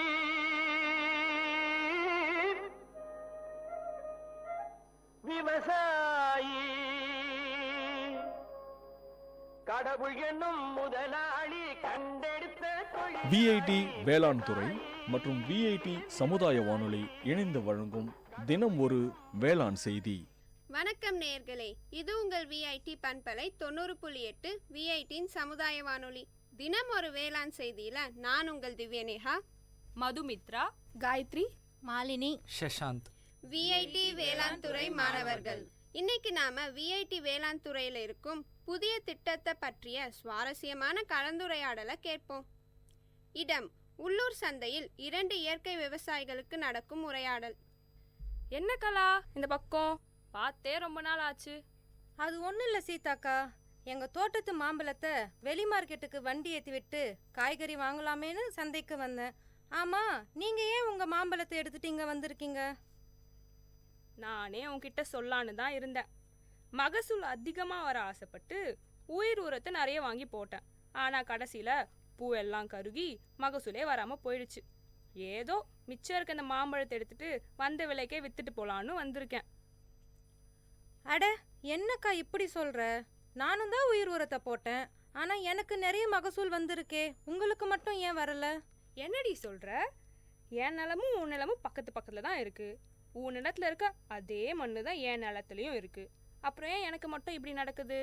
சரி விடுக்கா, நம்மள மாதிரி இயற்கை விவசாயிகளுக்கு இது மாதிரி அடி அப்பப்போ விழதான் செய்யும். அடுத்த முறை பார்த்துக்கலாம், விடுங்க. அதே சந்தையில் விவசாயம் தொடர்பான சந்தை கணக்கெடுப்பதற்காக வந்த வேளாண் துறை மாணவி செல்வி இந்த உரையாடலை கேட்கிறாள். வணக்கங்க, என் பேர் செல்வி. நான் விஐடி வேளாண் துறை மாணவி. நீங்கள் 2 பேரும் பேசிட்டு இருந்ததை கேட்டுட்டு தான் இருந்தேன். உங்களை மாதிரி விவசாயிகளுக்கு இருக்க பிரச்சனையெல்லாம் ஆய்வு பண்ணி தீர்வு கொடுக்க தான் எங்கள் விஐடி வேளாண் துறையில் ஒரு புதிய திட்டத்தை கொண்டு வந்திருக்கோம். அந்த திட்டம் மூலயமா உங்களுக்கு தேவையான தீர்வை கொடுக்க முடியும்னு நம்புகிறேன். என்னம்மா சொல்ற? இத்தனை வருஷமா விவசாயம் பண்ற எங்களுக்கே இது என்ன பிரச்சனை தெரியலம்மா. நீ இப்பதான் படிச்சிட்டு இருக்க, நீ எப்படிமா எங்களோட பிரச்சனைக்கு தீர்வை கொடுக்க முடியும்? நீங்கள் சொல்கிறதும் சரிதாம்மா. ஆனால் எங்கள் ஆசிரியர்கள்லாம் அவங்க துறையில் வல்லுநர்களாக இருக்காங்க. நான் உங்கள் பிரச்சனையை அவங்கக்கிட்ட எடுத்துகிட்டு போய் சொல்லி அவங்க சொல்கிற தீர்வை உங்ககிட்ட வந்து சொல்லுவேன். அப்படியா? இது ரொம்ப நல்லா இருக்கே. அப்போ நான் என் நிலத்துல இருக்க பிரச்சனைலாம் சொன்னா எனக்கு உடனே தீர்வு வந்துடுமா? ஆமாம்மா, அதிகபட்சம் 2 நாளில் சொல்லிடுவாங்க. அப்படி அவங்களுக்கு தெரியலன்னா அவங்களுக்கு தெரிஞ்ச மற்ற விவசாய விஞ்ஞானிகள் கிட்ட கேட்டு அவங்க தீர்வை சொல்லுவாங்க. சரி சரி, அப்போ என் நிலத்துல நான் என்னெல்லாம் பண்றேன், என்ன பிரச்சனைலாம் இருக்குன்னு சொல்றேன், எழுதிக்கோமா. பல்கலைக்கழகத்துல மாணவி செல்விக்கும் அவளுடைய ஆசிரியருக்கும் இடையே நடக்கும் உரையாடல். வணக்கம் சார். சொல்லுங்க செல்வி, நான் உங்களை விவசாயிகளை சந்திச்சு அவங்களோட பிரச்சனைகளை கேட்க சொல்லியிருந்தேனே, கேட்டிங்களா? அதை பற்றி தான் சார் பேச வந்தேன். நான் நேற்று சந்தைக்கு போயிருந்தப்போ 2 இயற்கை விவசாயிகளை சந்தித்தேன். அவங்க 2 பேருமே இயற்கை முறையில் மாந்தோப்பு பராமரிக்கிறாங்க. அதில் ஒருத்தருக்கு மகசூல் அதிகமாக வந்திருக்கு, இன்னொருத்தருக்கு கம்மியாக வந்திருக்கு. அப்படியா செல்வி? அவங்க நிலத்துல என்ன பயன்படுத்துகிறாங்கன்னு கேட்டிங்களா? அவங்களோட பிரச்சனையெல்லாம் விசாரிச்சிங்களா? சார், நான் எல்லாத்தையுமே தெளிவாக கேட்டு எழுதிட்டு வந்திருக்கேன். எங்கே கொடுங்க பார்ப்போம். இந்தாங்க சார். பூ கருகிருக்குன்னு போட்டிருக்கு, தண்ணி கரெக்டாக இருக்குது, பூச்சியோ நோய் தாக்கலோ இல்லை. அப்படி பார்த்தா இது அநேகமாக பொட்டாசியம் அப்படி இல்லைனா நைட்ரஜன் அளவு அதிகமானதுனால வந்திருக்கலாம். எனக்கு கொஞ்சம் டைம் கொடுமா, நான் என்னன்னு பார்த்துட்டு நாளைக்கு உனக்கு தீர்வை சொல்கிறேன். சரிங்க சார். மறுநாள் ஆசிரியர் மாணவியிடம் விளக்கத்தை கொடுத்தார். செல்வி, நீ கொடுத்த விவரத்தெல்லாம் பார்த்தம்மா. நிலத்துல நைட்ரஜன் சத்து அதிகமானதுனால பூ கருகிருக்கு. நான் இந்த நோட்டில் விவரமாக எழுதியிருக்கேன், நீ படித்து அவங்களுக்கு புரிய வச்சிடுமா. சரிங்க சார், நான் அவங்கள பார்த்து சொல்லிடுறேன். பின் மாணவி இயற்கை விவசாயியான சீதாவை சந்தித்தாள். வாமா செல்வி, நான் என் பிரச்சனைலாம் சொன்னனே, இதெல்லாம் தகவல் தெரிஞ்சுச்சா? நானும் எங்கள் சார்கிட்ட போய் இது எல்லாத்தையும் சொன்னேன். அவரும் சில குறிப்புகள்லாம் கொடுத்துருக்காரு. அதை உங்ககிட்ட சொல்லலான் தான் வந்தேன். முதல்ல நீங்கள் என்ன தெரிஞ்சுக்கணுன்னா, ஒரே ஊரில் இருந்தாலும் வயலுக்கு வயல் மண்ணோட தன்மை மாறும். அதனால் 3 வருஷத்துக்கு ஒரு தடவை மண் பரிசோதனை செஞ்சு பார்க்கணும். நீங்கள் உயிர் உரம் போடும்போது அது கூட ஜீவாமிர்தத்தையும் சேர்த்து போட்டிருக்கீங்க. அதனால தான் நைட்ரஜனோட அளவு அதிகமாகி பூவெல்லாம் கருகிருக்கு. ஓ, இதில் இவ்வளோ விஷயம் இருக்கா? இதுக்கப்புறம் நான் கவனமாக இருக்கமா. அப்படியே இந்த விஷயத்த அந்த கலாக்கிட்டையும் சொல்லி வைக்கிறேன். அப்போ தான் அவளும் முன்னெச்சரிக்கையாக இருப்பா. இந்தாங்க என் நம்பர். வருங்காலத்தில் உங்களுக்கு எதனா பிரச்சனை இருந்துச்சுன்னா என்கிட்ட சொல்லுங்கள், நான் இதே மாதிரி உங்களுக்கு உதவுறேன்.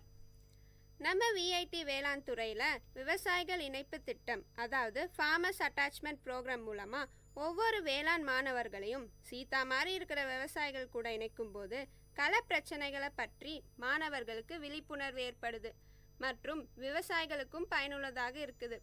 இந்த இருவழி கற்றல் திட்டத்தில் விவசாயிகளை ஆசிரியர்களாகவும் விஐடி வேளாண் துறை அங்கீகரிக்குது.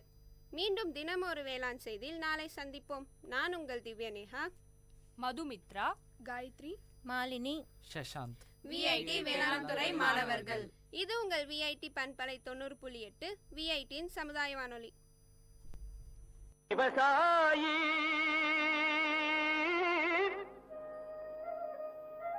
விவசாயி கடவுள் என்னும் முதலாளி கண்டெடுத்த விஐடி வேளாண் துறை மற்றும் விஐடி சமுதாய வானொலி இணைந்து வழங்கும் தினம் ஒரு வேளாண் செய்தி.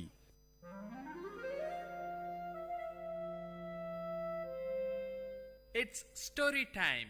In VIT Community Radio 90.8, you're going to listen to a short story written and narrated by Professor Pranesh Kumar, VIT University.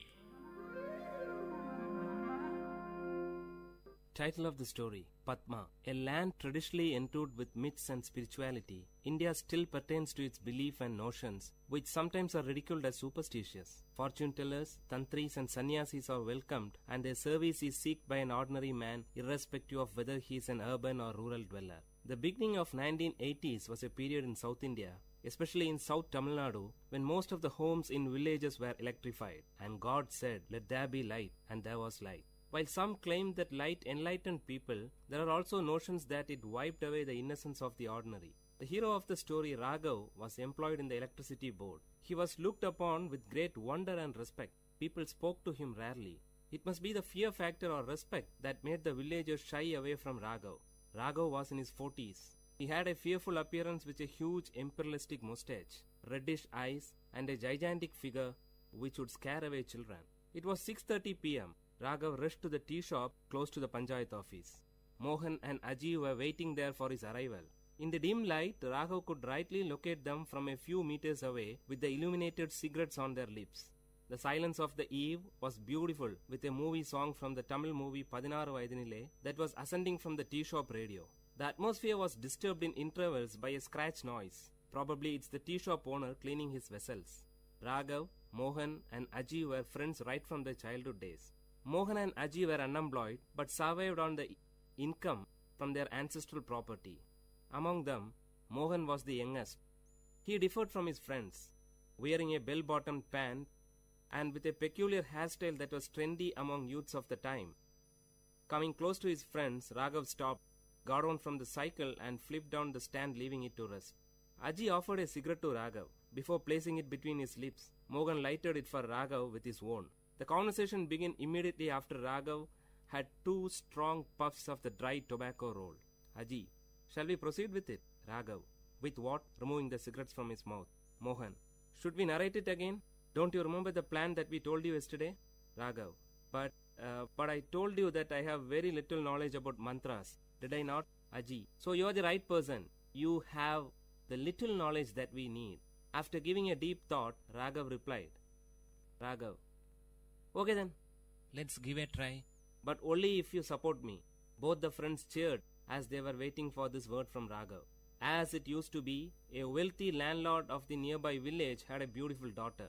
The fairy girl was possessed by the evil spirit Raktarashas, a bloodthirsty evil spirit. The landlord was much worried since it was the time when he was almost successful in fixing a bridegroom for his daughter Padma. Padma was then alienated. She sat at the corner of a dark room, staring at the window with wet eyes.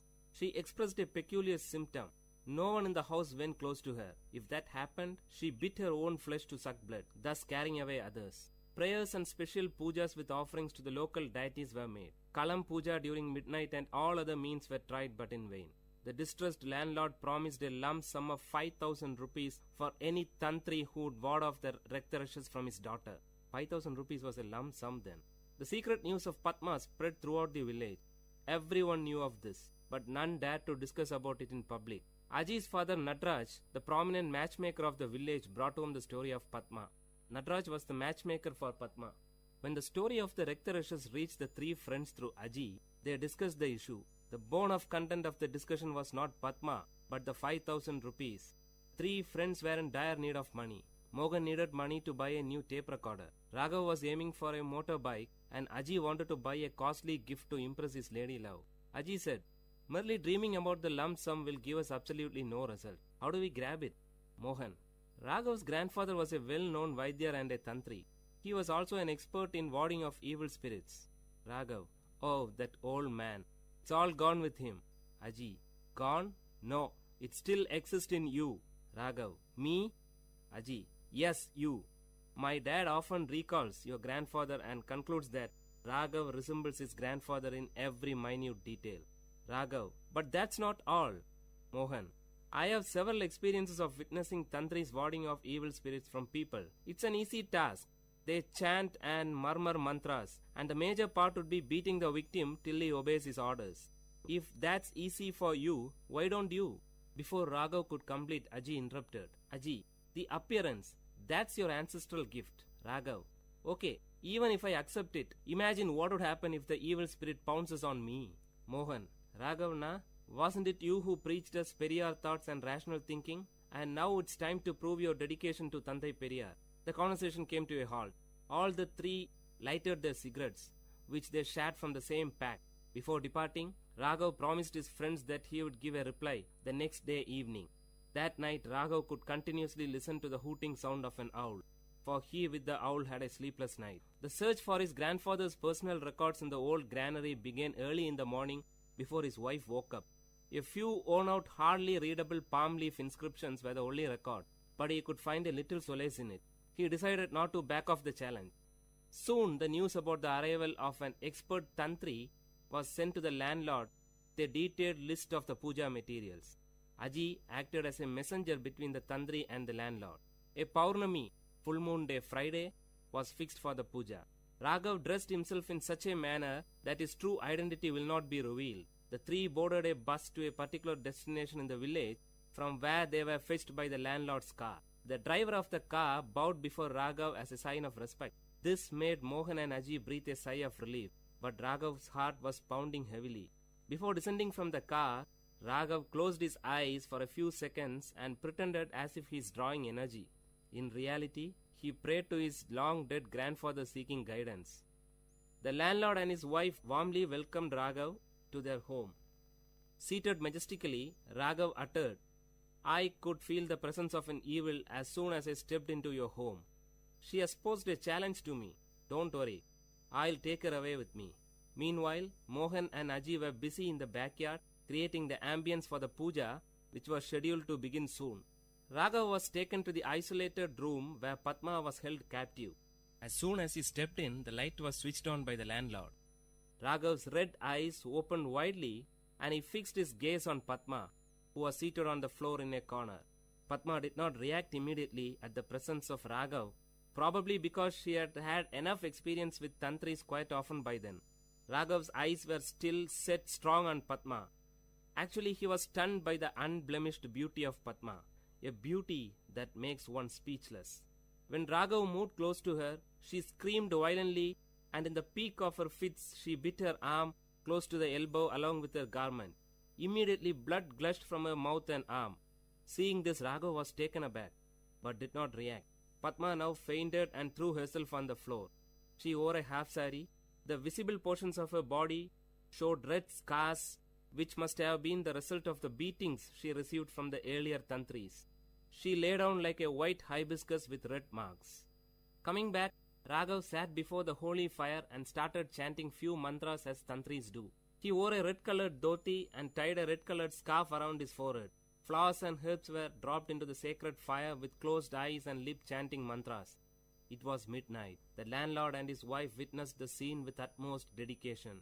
After a few minutes, Raghav ordered Aji and Mohan to bring Padma. They both disappeared into the house. Soon a scream was heard. The noise increased as Padma was brought to the backyard. She was screaming violently, trying to free herself from the clutches of the two. The highest form of compassion and concern was expressive on the face of Padma's mother. Padma sat helplessly staring at the fire. The blood stains on her face were now clearly visible through the flames. After a few moments, Raghav stretched his arm towards Aji to get a stick from him. Standing up, Raghav started beating Padma violently. Padma did not react. She sat still. No one would ever dare to harm such an innocent beauty. It was as if beating a tender baby for no reason. Probably this feeling must have stopped Raghav from proceeding further. With his reddish burning eyes, he looked ferociously at Aji and handed the stick to him, cueing him to continue with beating. While Aji continued, Raghav shouted, "Will you leave this body?" For which Padma gave a loud cry, "No." Not able to witness the scene, Padma's mother left the place with panic, followed by her father. Second expanded to minutes, and minutes to hours. In another couple of hours it would be dawn. The voice of Padma became faint. She hardly opened her mouth, but shook her head rhythmically to convey the message, "No, no." Padma was wet with sweat and blood. She lay down like a wet flag on the roadside, unattended by party cadres after a meeting. Now Padma was partially dragged to her room. After leaving her alone, the three looked at each other. Raghav gave a tight-lipped expression and nodded his head to admit his failure. He rubbed the kumkum from his forehead and descended down the stairs. He sat on the first step. After giving a second thought, Raghav took a piece of electric wire which was lying on the floor and rushed towards Padma. Padma was cornered. Holding the folded wire in his arm, he raised it to beat Padma, but to his shock, she grabbed his feet, fell on it and pleaded. She cried with a sweet voice, "Please, leave me." Raghav was moved. Raghav closely watched her lips for more words. She paused. A drop of water would fall from a melting ice only when the required amount gets collected. Now the drop fell. "I am normal. I don't have any illness," Padma said in a soft voice. Raghav, "But you?" "Padma, can you help me?" Before Raghav could give an answer, Padma continued, "I am in love with my cousin, but our families are not in good terms. My parents will never accept him as my pair. If I reveal it, Chandran may be in trouble.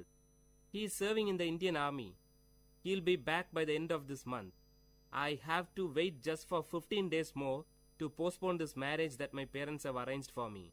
"Raghav, you tortured yourself by biting?" Raghav paused when Padma took out few packets of kumkum hidden under her garment. That was the secret behind their blood-sucking act. Raghav was stunned. Padma continued, "I know you're not a tantri." Hearing this, Raghav touched his face and dress with his fingers to make sure if his makeup person deceived him. "You never uttered a correct mantra." Raghav expressed a surrendered look of a child in front of his mother. Padma continued, "My parents will not let me out of the house." Those were the days when women were denied freedom to move about, especially after the marriage is being fixed. In most of the communities, women did not have any freedom in choosing their life partners too. It was considered wrong for a woman to express her opinion about the choice of her parents. Some women considered that pretension of being possessed by an evil spirit was the only way by which they could get an outlet to express their views. Whatever she uttered in this form was considered as a word of the spirit which possessed her. Padma was one such victim. Raghav was deeply moved by the depth of love that Padma had for Chandran.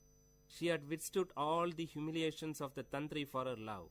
Padma carefully stood up, stretched her hand towards the picture of goddess Lakshmi, and took a piece of paper which was hidden behind it. She carefully handed the paper to Raghav. "Can you inform Chandran that my parents are busy in getting me married to another man? Please?" Raghav took the paper and looked into the contact details. Nodding his head as a sign of acceptance, he moved out. Just as he stepped out of the room, he could hear the murmuring sound of his friends outside. Then something struck him.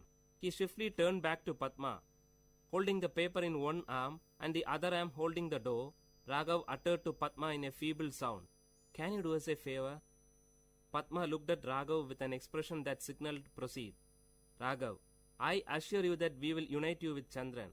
But till then, can you stop this self-punishing at least for our sake?" Hearing this, like streams of water in a dry place, Padma's lips started to smile after a long time. "Padma, don't worry, you will get your reward." The word was kept.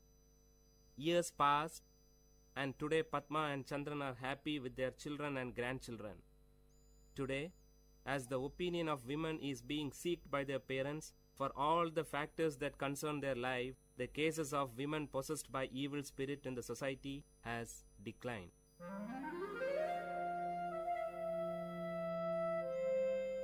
Dear listeners, you had listened to a short story written and narrated by Professor Pranesh Kumar, VIT University, in VIT Community Radio 90.8.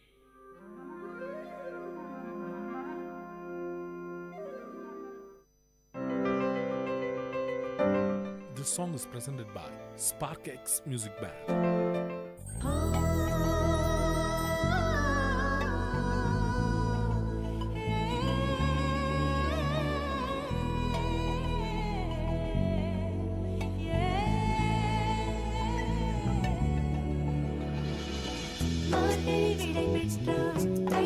பிறக்கின்றார் தமிழர் கொண்டாடும் சொர்க்க நாளிது.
மனிதன் உன்னோடு உருவாகட்டும். மார்கழி விடை பெற்றால் தெய்வங்கள் பிறக்கின்றாள். தமிழர் கொண்டாடும் சொர்க்க நாளிது. நல்லதோர் முதுமொழியாம் காலை பொழுதினிலே தமிழர் கொண்டாடும் சொர்க்க நாளிது. உள்ளமும் உடலும் வாழ்க்கையில் வளர்ந்திட தைமகள் பிறந்து விட்டாளே. கவலை கஷ்டங்கள் வாழ்க்கையில் வரைந்திட தைமகள் பிறந்து விட்டாளே.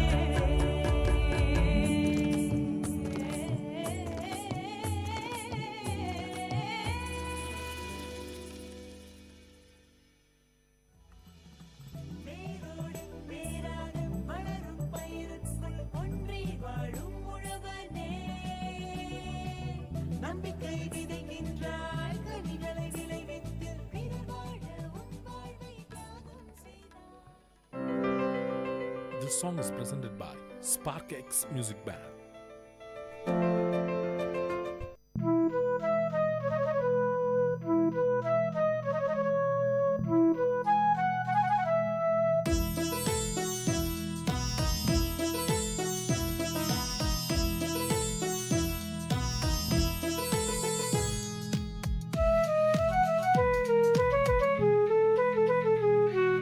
மேகம் மேகம் என்மேல் நீயும் பூவை பொழிந்தாய். அதிலே என்னை கொஞ்சம் நனைய விட்டு மோகம் கொண்டாய். மேகம் மேகம் என்மேல் நீயும் பூவை பொழிந்தாய். அதிலே என்னை கொஞ்சம் நனைய விட்டே மோகம் கொண்டாய். காலை கதிரே உன் பனித்துளி நான் தினம் என்னை கிள்ளியே நீ எழுப்பி விட்டாய். மேகம் மேகம் என்மேல் நீயும் பூவை பொழிந்தாய். அதிலே என்னை கொஞ்சம் நனைய விட்டே மோகம் கொண்டாய்.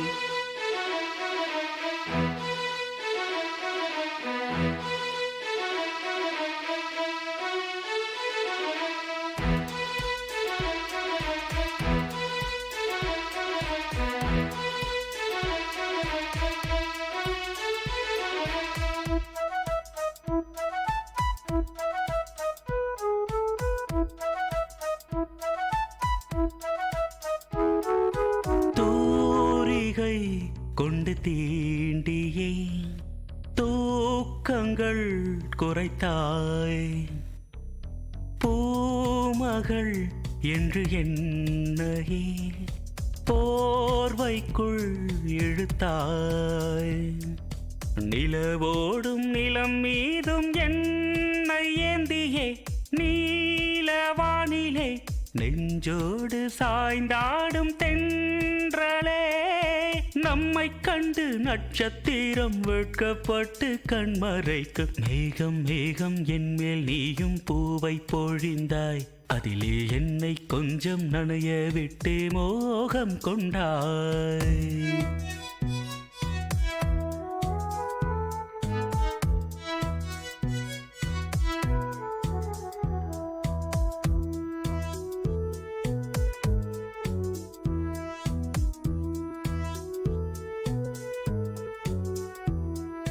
வானவில் வண்ணம் கூட்டியே வார்த்தைகள் வரைந்தாய்.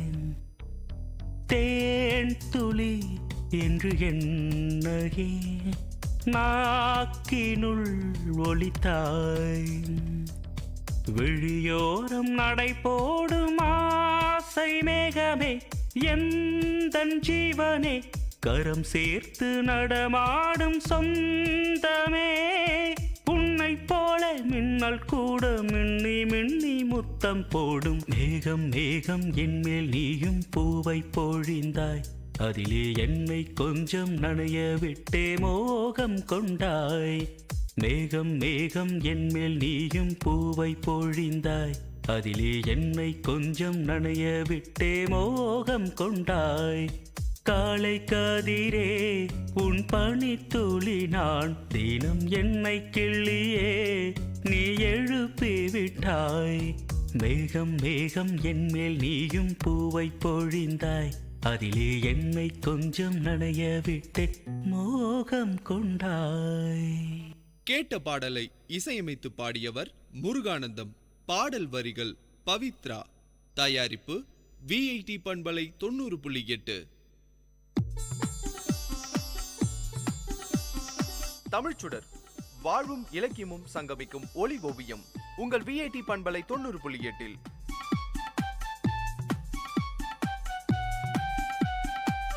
இன்றைய தமிழ் ஓவியம் தீட்டுபவர் ஜெயஸ்ருதி. வணக்கம். கல்லுண்ணா பொழுதில் கலித்தானை காணுங்கால் உள்ளான் கொல் உண்டதன் சோர்வு. குடி என்பது குடிப்பழக்கத்தையும் குடும்பத்தையும் குறிக்கும் சொல்லாகும். குடித்தால் குடும்பம் கெடும் என்பது தான் குடியை கெடுக்கும் என்ற பழமொழியின் பொருள்.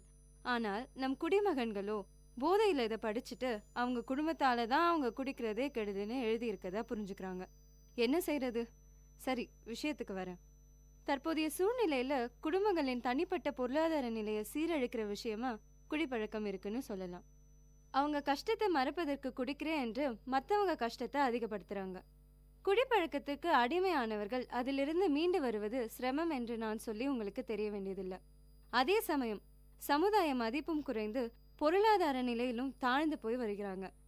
சரி, இது எல்லோருக்கும் தெரிந்த விஷயம் தானே. இது ஏன் நான் இப்போ சொல்றேன்னு நீங்க யோசிப்பீங்க. இப்போல்லாம் நொடிக்கு 100 விசேஷங்கள் வருது. அப்போல்லாம் இந்த மாதிரியான வசனத்தை நம்ம கேட்டிருப்போம். என்ன வச்சு சரக்கடிக்கலாமா அப்படின்னு. 14-15 வயசு இருக்கிற பசங்களால எது சரி எது தப்புன்னு சரியா தெரிஞ்சுக்க முடியாது. அவங்க கண்டிப்பா அவங்களுக்கு தெரிஞ்சவங்கள தான் ரோல் மாடலா எடுத்து பழகுவாங்க. அப்படி இருக்கும்போது ஒருத்தர் மேல மரியாதை இருக்கும். அவங்க போதைப் பொருட்களை பயன்படுத்துவதையோ இல்ல அதை பற்றி பெருமையா பேசுறதையோ பார்த்தா கண்டிப்பா மாணவர்களுக்கும் அவற்றை பயன்படுத்தணும்னு தோணும். பெரிய அறை ஒன்றில் நடு இருக்கையில் இருந்தார் அலுவலக பொறுப்பதிகாரி. அவரை பார்க்கும்போது அந்த காலத்து அரசவையில் வீற்றிருக்கும் அரசரை போல காட்சியளித்தார். மணி ஒடி ஒன்றுதான் இல்லை. மடிப்பு கலையாத உடை, அழுத்தி வாரப்பட்ட தலைமுடி, பார்ப்பவர் அனைவரும் மதித்து வணங்கும்படியான தூய்மையான ஆளுமை மிக்க தோற்றம். அன்னைக்கு மணி 6:15 அல்லது 6:30 இருக்கும். ஊரோட நடமாட்டம் மிகுந்த பெரிய கடை தெருவுல தொலைவில் ஒரு ஆள் வலப்பக்கமும் இடப்பக்கமுமாக தள்ளாடி கொண்டே எதிர் திசையில வந்து கொண்டிருந்தார். கால்கள் நேரே நிற்காமல் தள்ளாடி கொண்டே இருந்தார். எங்கேயோ விழுந்துவிட போவதை போன்ற மிக தள்ளாட்டமான தடுமாற்ற நடை, வாய்க்கு வந்தபடியான தொடர்பற்ற குழறிய சொற்கள். என்ன கொடுமை! அவருதான் அந்த பொறுப்பதிகாரி. ஒரு பால்காரர் தன் மாடுகளுக்கு தீனி வாங்க வந்தவர் இவரை பார்த்தார். இந்த பால்காரர் தான் அவர் வீட்டுக்கு பால் தருகிறவராம். பால்காரர் இவரை வழி அழைத்து சென்று தன் வண்டியின் அகன்ற பின்னிருக்கையில் அமர்த்தி கொண்டு இவருடைய வீட்டை நோக்கி சென்றார். வண்டியில் அமர்ந்திருந்த அவர் கிடைவாகவும் சாய்வாகவும் ஆடிக்கொண்டே செல்கையில் அவர் அமர்ந்திருந்த அந்த வண்டியும் குடித்திருக்கிறதோ என்று எண்ண தோன்றும். மது அருந்தும் ஒருவன் தான் மது அருந்தாத நிலையில் தெளிவாக இருக்கிறான் என்று கருதி கொள்ளுங்கள். அப்பொழுது மது அருந்திய வேறு ஒரு ஆள் மனத்தாலும் பேச்சாலும் செயலாலும் தன் கட்டுப்பாட்டை இழந்து இழிந்த நிலையில் உளறிக்கொண்டு கண்ட இடத்தில் விழுந்து எழ முடியாத நிலையில் கிடப்பதை பார்க்கிறான். அந்த காட்சியை கண்ட பிறகாவது தான் மது அருந்துவதால் தனக்கும் இந்த நிலைதான் ஏற்படும் என்று உணர்ந்து கொள்ள வேண்டும். மது அருந்தலை கைவிட்டு அதிலிருந்து விடுதலை பெற வேண்டும் என உணர வேண்டும். இதையே 2 அடிகளில் கூறுகிறார் வள்ளுவர். கல்லுண்ணா பொழுதில் கலித்தானை காணுங்கால் உள்ளான் கொல் உண்டதன் சோர்வு என்று. சிந்தியுங்கள், செயல்படுங்கள். நன்றி.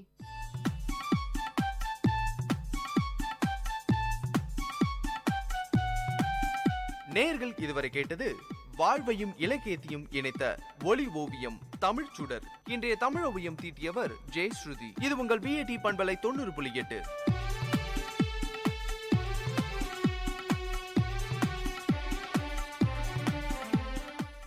விவசாயி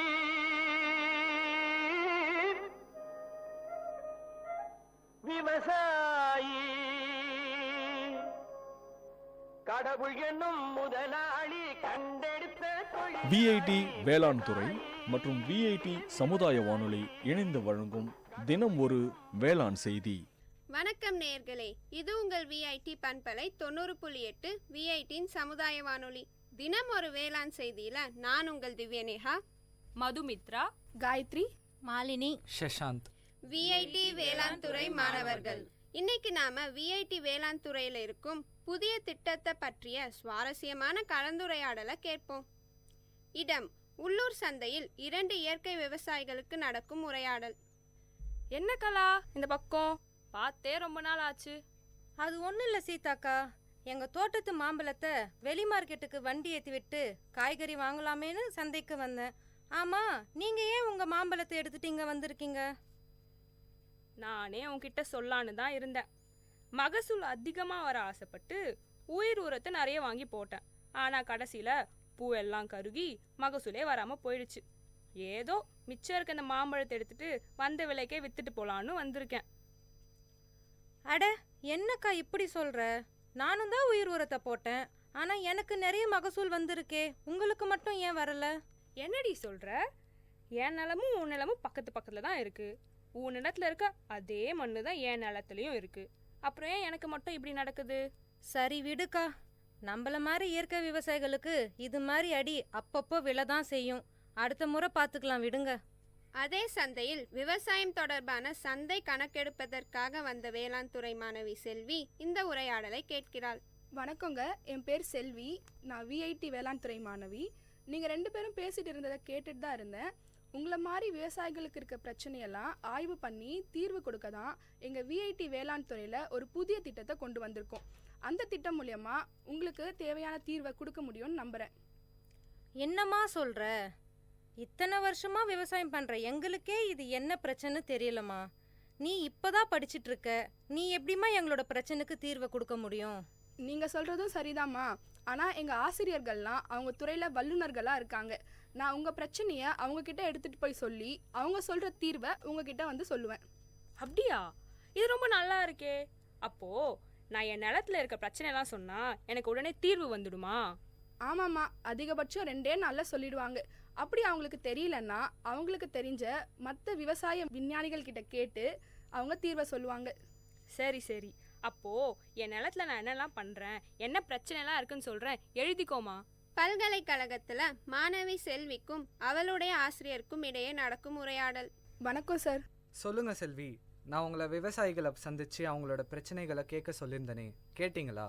அதை பற்றி தான் சார் பேச வந்தேன். நான் நேற்று சந்தைக்கு போயிருந்தப்போ 2 இயற்கை விவசாயிகளை சந்தித்தேன்.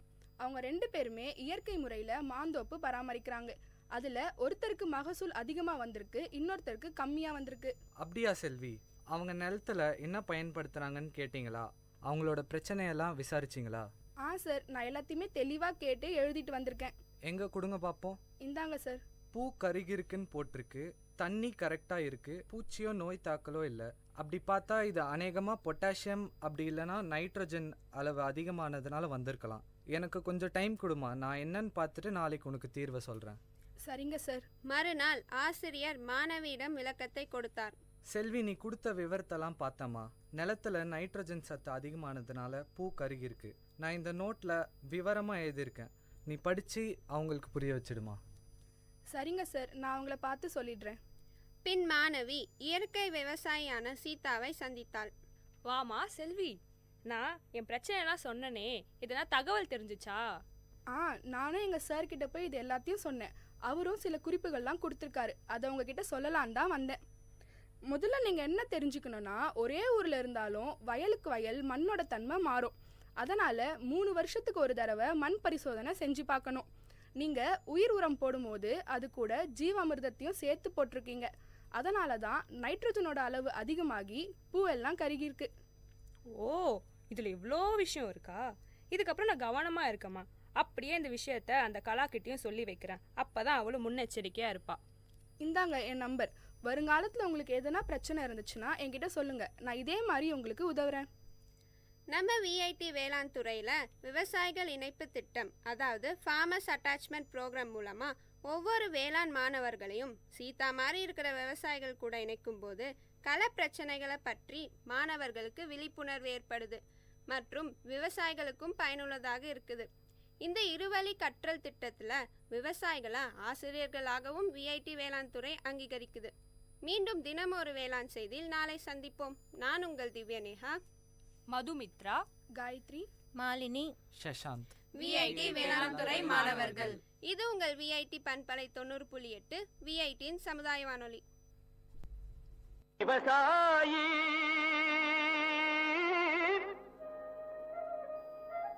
விவசாயி கடவுள் என்னும் முதலாளி கண்டெடுத்த தொழில் விஐடி வேளாண் துறை மற்றும் விஐடி சமுதாய வானொலி இணைந்து வழங்கும் தினம் ஒரு வேளாண் செய்தி. இப்பாடலை வழங்குபவர் இளையகானம் சி இளையராஜா.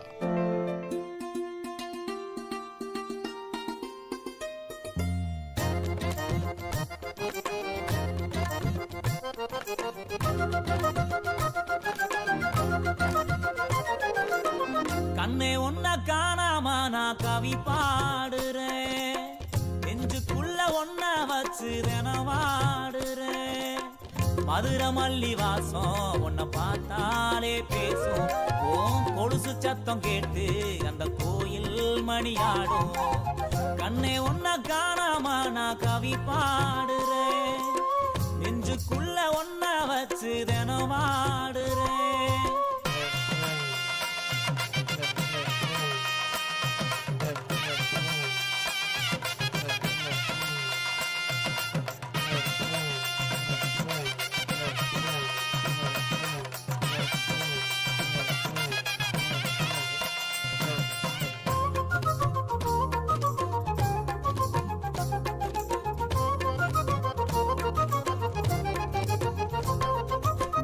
ஆத்துக்குள்ள ஊத்து தோண்டி விளையாடினோம், கூட்டாஞ்சோறு ஆக்கி நாம பசியாரினோம். பள்ளி கூட பாடம் மறந்து அடி வாங்கினோம், அம்மா அப்பா பேர சொல்லி கதை பேசினோம். காலம் போட்ட கோணம் அழிஞ்சு தசை மாறினோம். கண்ணே ஒன்ன காணாம நான் கவி பாடுறேன், நெஞ்சுக்குள்ள ஒன்ன வச்சு தினவாடு.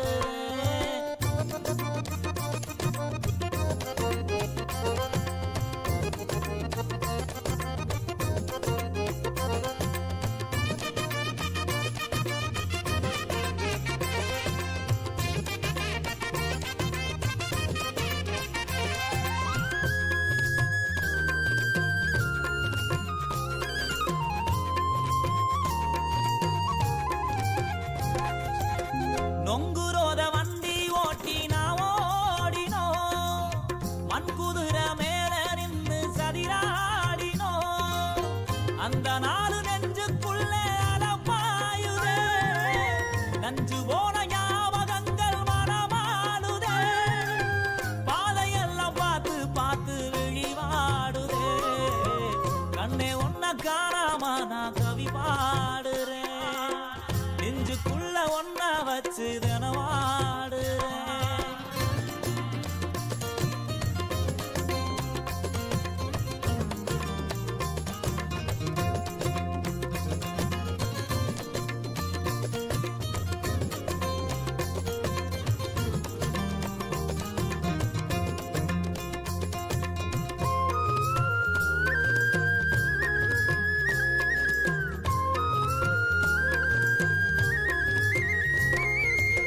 வெள்ளருக்கு வெட்டி வந்து பேயோட்டினோம், செங்கல் மேல பானை வச்சு தீ மூட்டினோம்.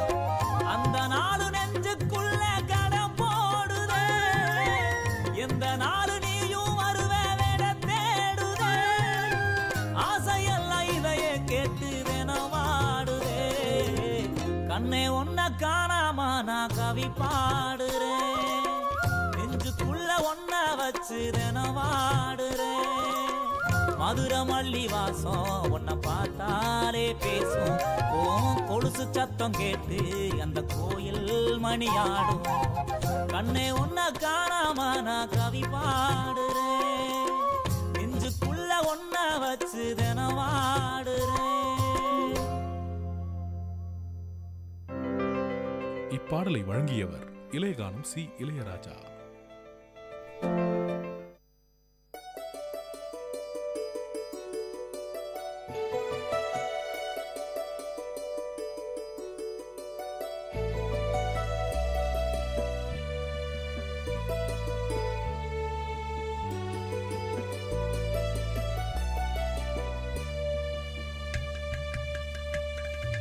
வண்ணமய குதூகலம் வானதிரும் கொண்டாட்டம் கலைகளின் சங்கமம் கவிஞர்களின் கைவண்ணம் வண்ணமய குதூகலம் வானதிரும் கொண்டாட்டம்.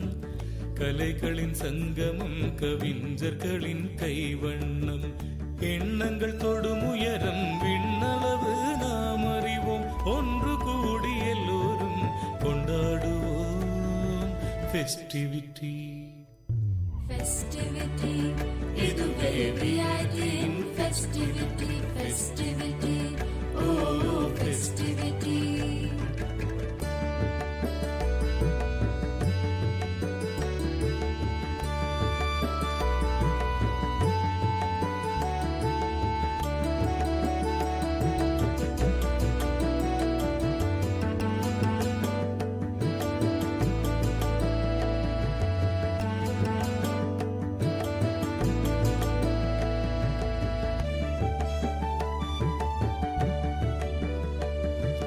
நாம் எல்லாம் ஒரு குடும்பம், விஐடி நம் குடும்பம்.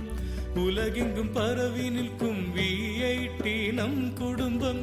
வேந்தரெனும் தலைமையின் கீழ் செயல்படும் ஒரு குடும்பம். வேந்தரெனும் தலைமையின் கீழ் செயல்படும் ஒரு குடும்பம். மனமகிழ்ந்து எல்லோரும் கொண்டாடுவோம் ஃபெஸ்டிவிட்டி. ஃபெஸ்டிவிட்டி இதுவே விஐடியின் ஃபெஸ்டிவிட்டி. வண்ணமய குதூகலம் வானதிரும் கொண்டாட்டம். கலைகளின் சங்கமம் கவிஞர்களின் கைவண்ணம் ஃபெஸ்டிவிட்டி ஓ ஃபெஸ்டிவிட்டி. ஃபெஸ்டிவிட்டி ஓ ஃபெஸ்டிவிட்டி.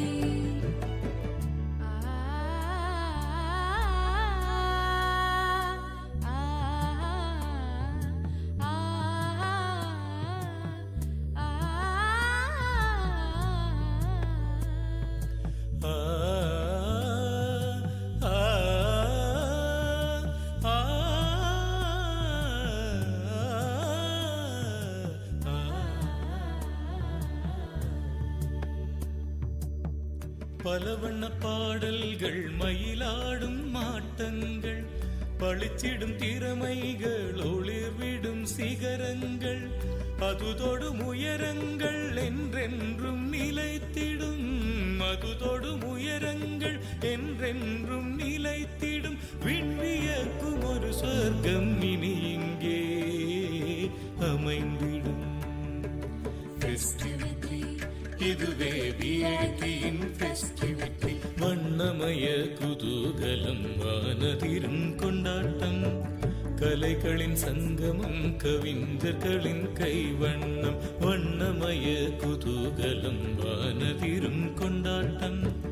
கலைகளின் சங்கமம் கவிஞர்களின் கைவண்ணம் எண்ணங்கள் தொடும் உயரம் விண்ணளவு நாம் அறிவோம். ஒன்று கூடி எல்லோரும் கொண்டாடுவோம் festivity.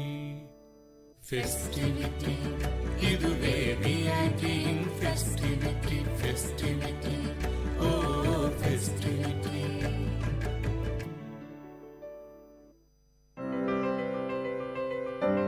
This song is presented by SparkX Music Band.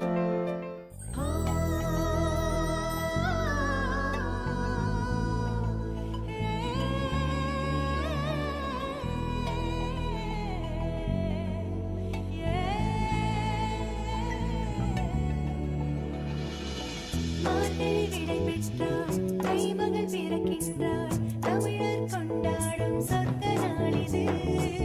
நல்லதோர் முதுமொழியா நக்காலி பொழுதினிலே தமிழர் கொண்டாடும் சொர்க்க நாளிது.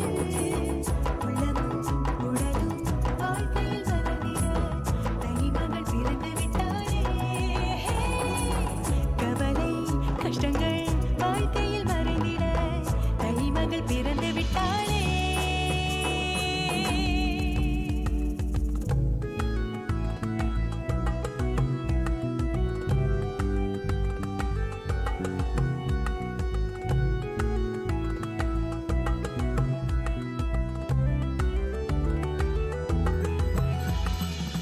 வேரோடு வேறாக வளரும் பயிருக்குள் ஒன்றி வாழும் உழவனே. நம்பிக்கை விதைக்கு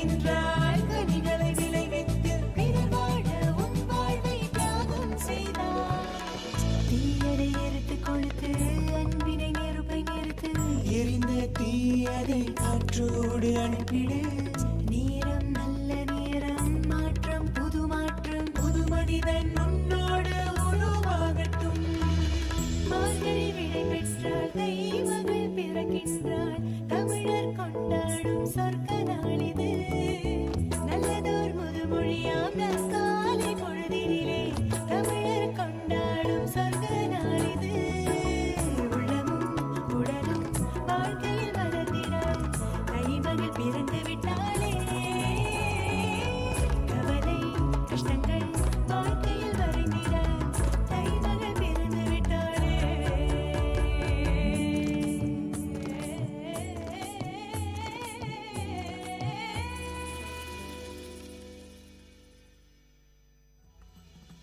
வேரோடு வேராக வளரும் பயிருக்குள் ஒன்றி வாழும் உழவனே. நம்பிக்கை விதைக்கின்றாய், கனிகளை விளைவித்து பிறர் வாழ உன் வாழ்வை தியாகம் செய்தாய். This song is presented by Spark X Music Band.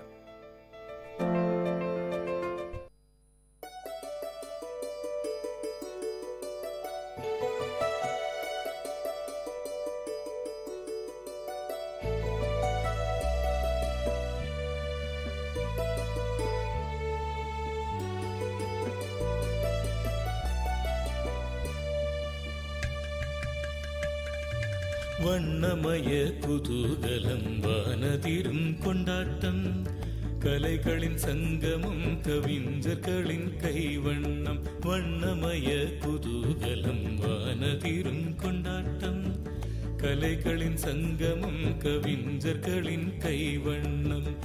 எண்ணங்கள் தொடும் உயரம் விண்ணளவு நாம் அறிவோம். ஒன்று கூடி எல்லோரும் கொண்டாடுவோம் ஃபெஸ்டிவிட்டி.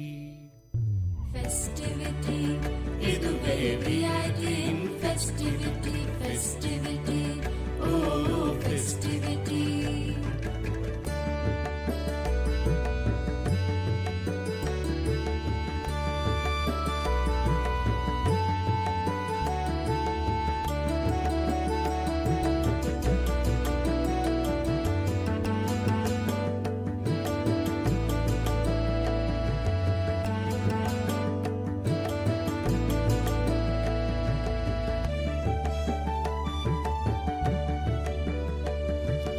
நாம் எல்லாம் ஒரு குடும்பம், விஐடி நம் குடும்பம்.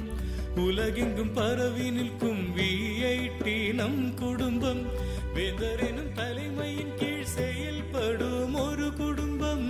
வேந்தரெனும் தலைமையின் கீழ் செயல்படும் ஒரு குடும்பம். மனமகிழ்ந்து எல்லோரும் கொண்டாடுவோம் ஃபெஸ்டிவிட்டி, ஃபெஸ்டிவிட்டி, இதுவே விஐடியின் ஃபெஸ்டிவிட்டி. வண்ணமய குதூகலம் வானதிரும் கொண்டாட்டம், கலைகளின் சங்கமம் கவிஞர்களின் கைவண்ணம். Festivity, oh festivity, festivity, oh festivity.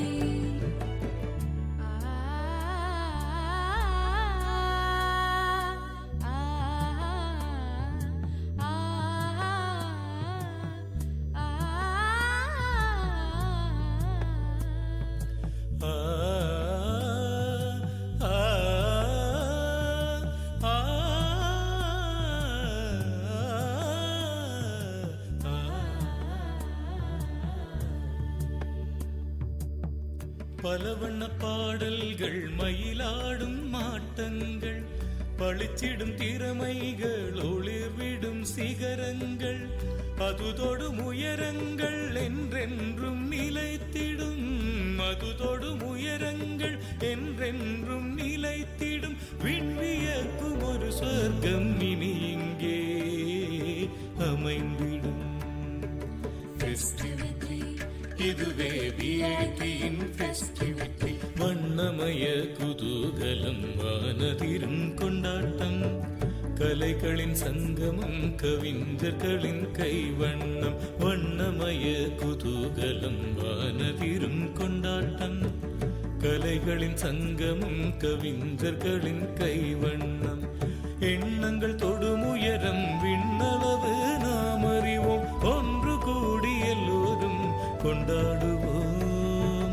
Festivity festivity இதுவே விஐபியின் ஃபெஸ்டிவிட்டி ஃபெஸ்டிவிட்டி ஓ ஃபெஸ்டிவிட்டி.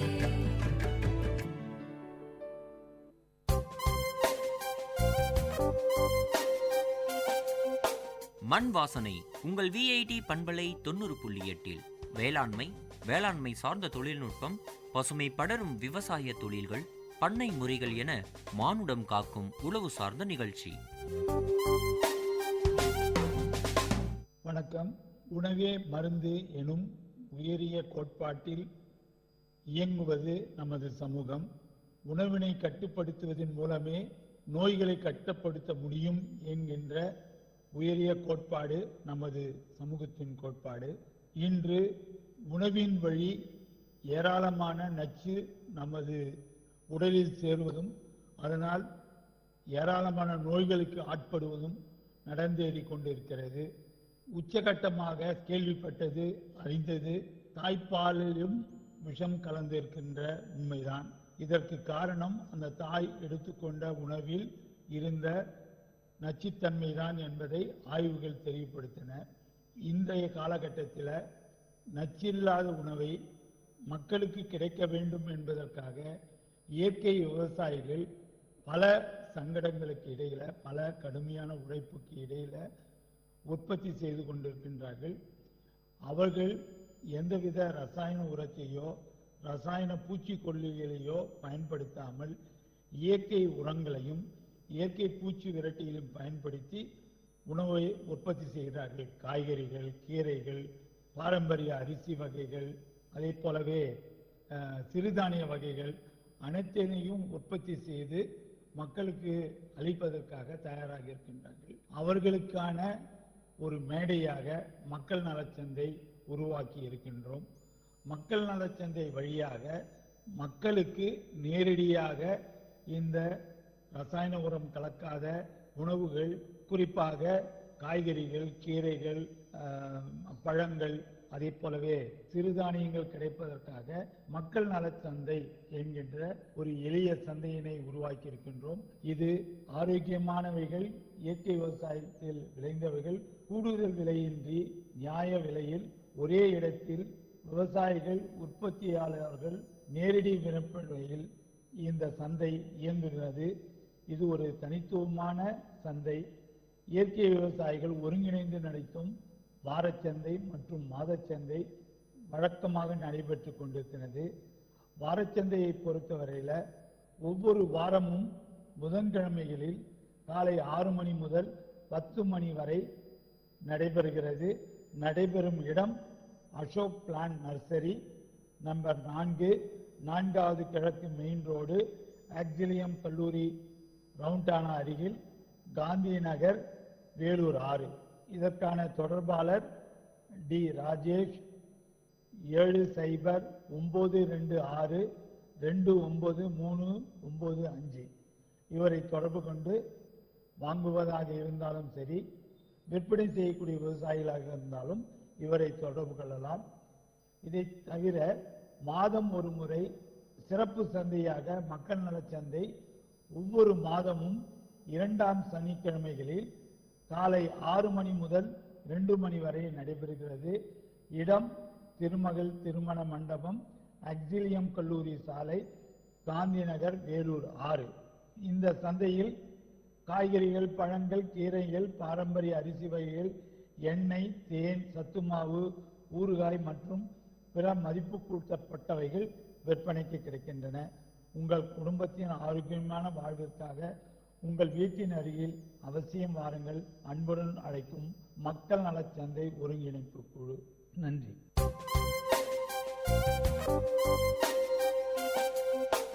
நேயர்கள் இதுவரை கேட்டது மண் வாசனை உங்கள் விஐடி பண்பலை 90.8 வேளாண்மை வேளாண்மை சார்ந்த தொழில்நுட்பம் பசுமை படரும் விவசாய தொழில்கள் பண்ணை முறைகள் என மானுடம் காக்கும் உழவு சார்ந்த நிகழ்ச்சி.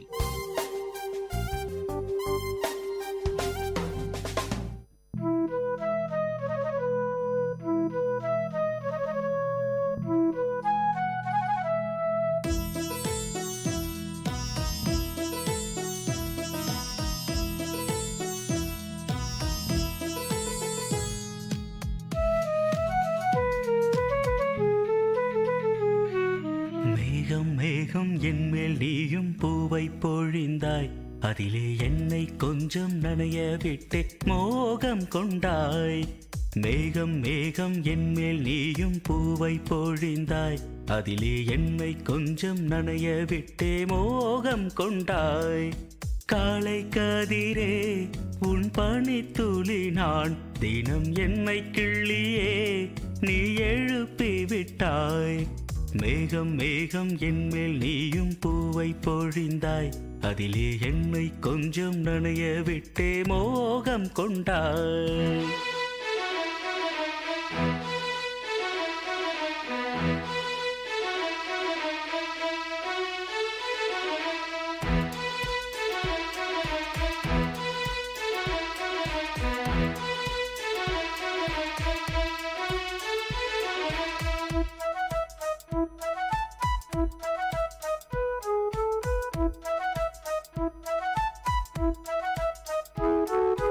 தூரிகை கொண்டு தீண்டியே தூக்கங்கள் குறைத்தாய். பூமகள் என்று என்னையே போர்வைக்குள் இழுத்தாய்.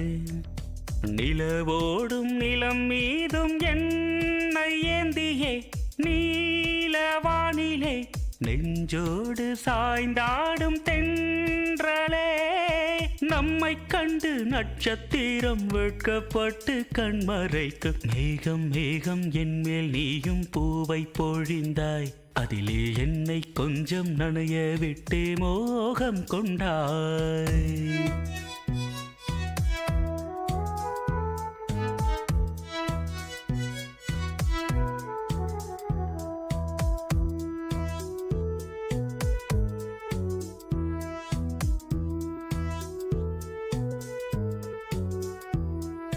வானவில் வண்ணம் கூட்டியே வார்த்தைகள் வரைந்தாய். தேன் துளி என்று என்னையே நாக்கினுள் ஒலித்தாய்.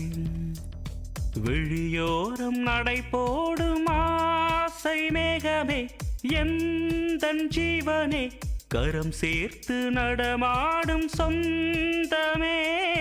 உன்னை போல மின்னல் கூட மின்னி மின்னி முத்தம் போடும். மேகம் மேகம் என்மேல் நீயும் பூவை பொழிந்தாய், அதிலே என்னை கொஞ்சம் நனைய விட்டே மோகம் கொண்டாய். மேகம் மேகம் என்மேல் நீயும் பூவை பொழிந்தாய், அதிலே என்னை கொஞ்சம் நனைய விட்டே மோகம் கொண்டாய். காலை கதிரே உன் பனித்துளி நான், தினம் என்னை கிள்ளியே நீ எழுப்பி விட்டாய். மேகம் மேகம் என்மேல் நீயும் பூவை பொழிந்தாய், அதிலே என்னை கொஞ்சம் நனைய விட்டு மோகம் கொண்டாய். கேட்ட பாடலை இசையமைத்து பாடியவர் முருகானந்தம். பாடல் வரிகள் பவித்ரா. தயாரிப்பு VIT பண்பலை 90.8. மானங்கருக்குதடி மின்னிருட்டு கம்முதடி, மானங்கருக்குதடி மின்னிருட்டு கம்முதடி. மேகம் ஊருளுதடி மாறி மழை பெய்யுதடி, மேகம் ஊருளுதடி மாறி மழை பெய்யுதடி. மானங்கருக்குதடி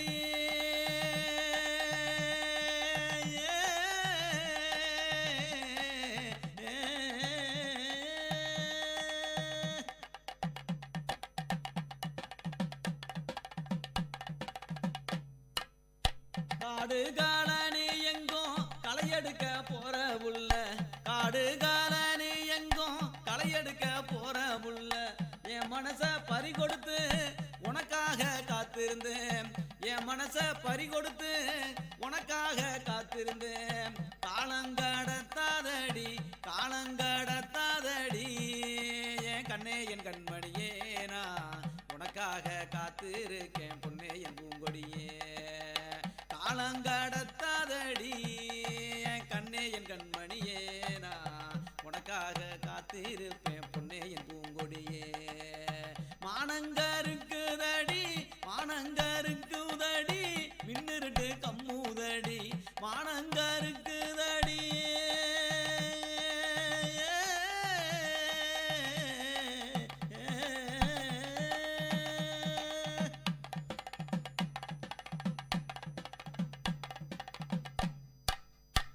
மனசெல்லாம் வெள்ளையடி கண்ணு ரெண்டும் ஜொலிக்குதடி மனசெல்லாம் வெள்ளையடி கண்ணு ரெண்டும் ஜொலிக்குதடி வச்ச கண்ணு நோகாம ஒன்ன பார்க்க தோணுதடி வச்ச கண்ணு நோகாம ஒன்ன பார்க்க தோணுதடி காலம் கடத்தாதடி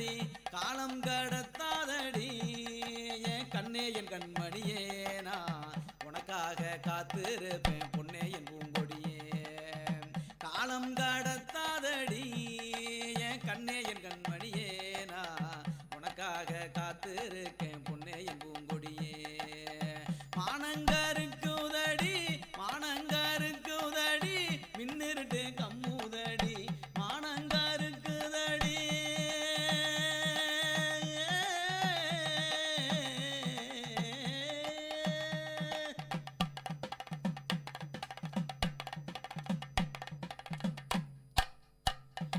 மானாமதுரச்சந்த மறிக்கொழுந்து வாங்கி வாரேன் மானாமதுரச்சந்த மறிக்கொழுந்து வாங்கி வாரேன் தஞ்சாவூர் மேளம் வச்சு கல்யாணம்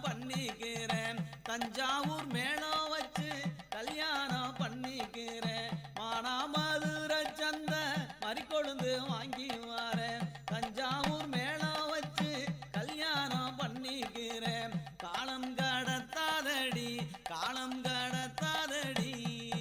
என் கண்ணே என் கண்மணியே நான் உனக்காக காத்திருக்கேன் பொன்னே என் பூங்கொடியே காலம் கடத்தாதடி என் கண்ணே என் கண்மணியே நான் உனக்காக காத்திருப்பேன் பொன்னே என் பூங்கொடியே மானங்கருக்குதடி மின்னிருட்டு கம்முதடி மேகம் உருளுதடி மாறி மழை பெய்யுதடி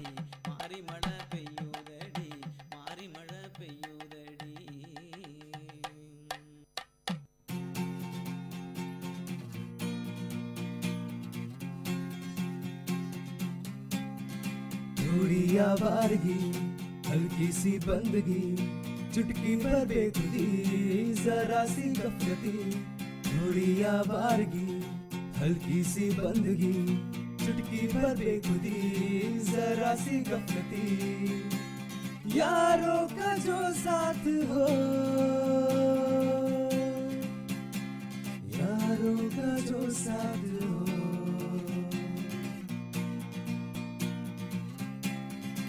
कहो यलगार है तब तक है अपना यार तू जब तक कहो यलगार है तब तक है अपना यार तू जब तक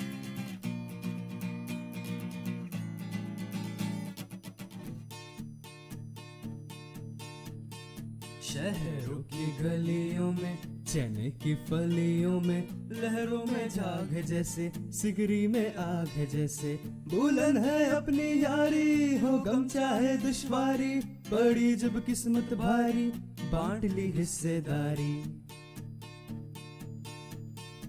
चाहे शहर का हाला पिया बन के हम प्याला है रूठी प्रीतम जब जब मना लाया है तू तब तक वो फटफटी की सवारी सड़कों पे लहरी मारी जीने का मरकज यारी है मौजों की फुलवारी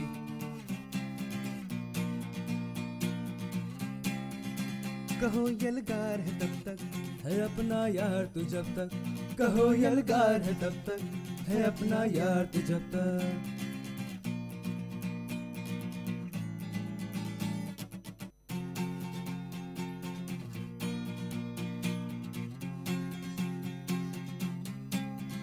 थोड़ी आवारगी हल्की सी बंदगी चुटकी पर बेखुदी जरा सी गफलती थोड़ी आवारगी हल्की सी बंदगी चुटकी पर बेखुदी जरा सी गफलती यारों का जो साथ हो यारों का जो साथ हो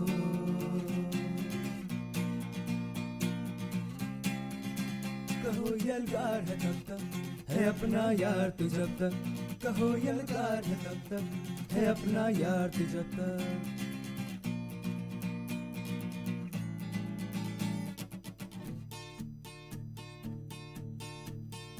शहरों की गलियों में चने की फलियों में लहरों में झाग है जैसे सिगरी में आग है जैसे बुलंद है अपनी यारी हो गम चाहे दुश्वारी पड़ी जब किस्मत भारी बांट ली हिस्सेदारी चाहे शहर का हाला पिया बन के हम प्याला है रूठी प्रीतम जब जब मना लाया है तू तब तब वो फटफटी की सवारी सड़कों पे लहरी मारी जीने का मरकज यारी है मौजों की फुलवारी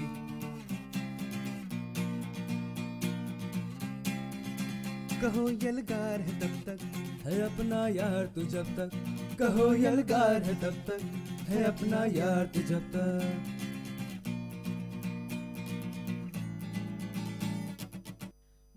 மானங்கருக்குதடி மின்னிருட்டு கம்முதடி மானங்கருக்குதடி மின்னிருட்டு கம்முதடி மேகம் ஊருளுதடி மாறி மழை பெய்யுதடி மேகம் ஊருளுதடி மாறி மழை பெய்யுதடி மானங்கருக்குதடி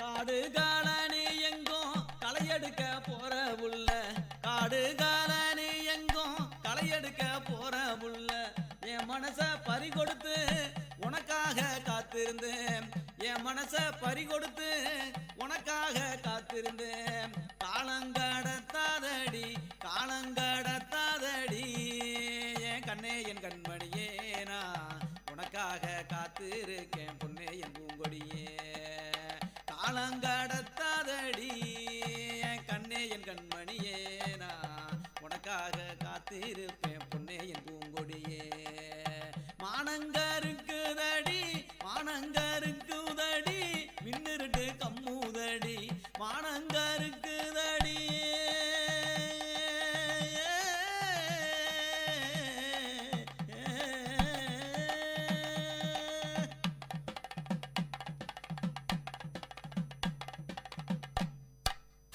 மனசெல்லாம் வெள்ளையடி கண்ணு ரெண்டும் ஜொலிக்குதடி மனசெல்லாம் வெள்ளையடி கண்ணு ரெண்டும் ஜொலிக்குதடி வச்ச கண்ணு நோகாம ஒன்ன பார்க்க தோணுதடி வச்ச கண்ணு நோகாம ஒன்ன பார்க்க தோணுதடி காலம் கடத்தாதடி காலம் கடத்தாதடி என் கண்ணே என் கண்மணியே நான் உனக்காக காத்திருப்பேன் பொன்னே என் பூங்கொடியே காலம் கடத்தாதடி என் கண்ணே என் கண்மணியே நான் உனக்காக காத்திருக்கேன் பொன்னே என் பூங்கொடியே மானங்கருக்குதடி மானங்கருக்குதடி மின்னிருட்டு கம்முதடி மானங்கருக்குதடி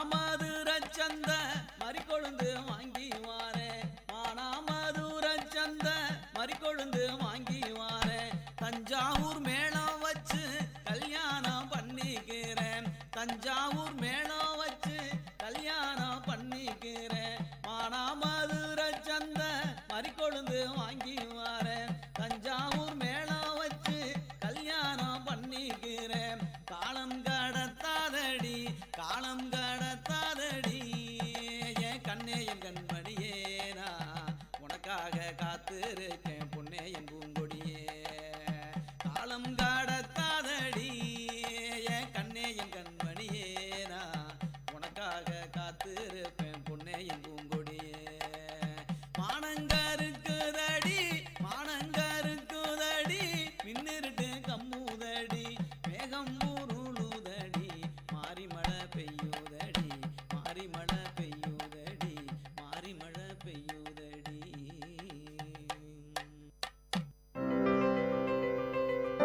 இப்பாடலை வழங்குபவர் இளையகானம் சி இளையராஜா.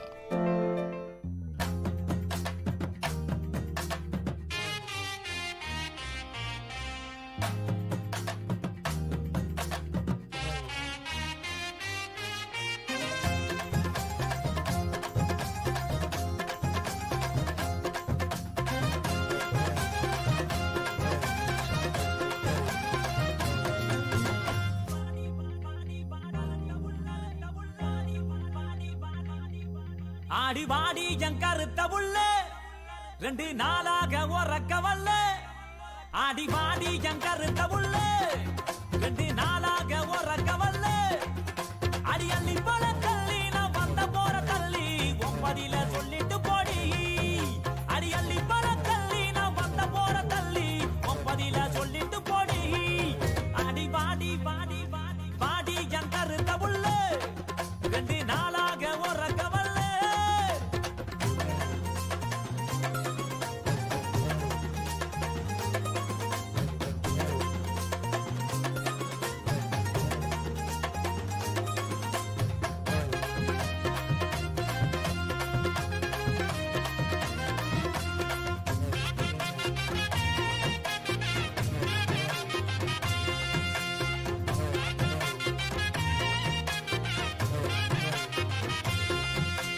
பாட்டெடுத்து பாடி வாரேன் தெம்மாங்கு பாட்டு நீ இளைய ராச பாட்ட கேளு அதிருது வேட்டு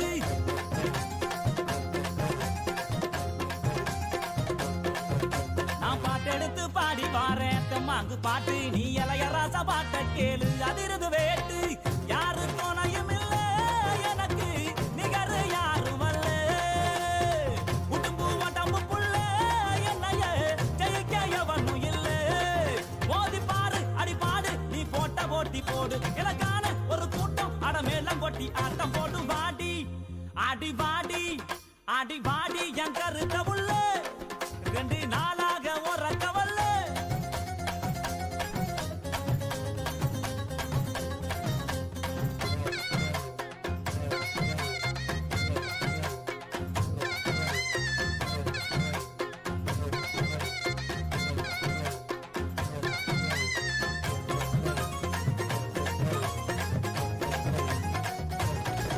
ஆடி கண்ட மீனு கண்ணு ரெண்டும் இழுக்குது என்ன உன் பல்வரிச முத்துச்சாரம் மயக்குவது என்ன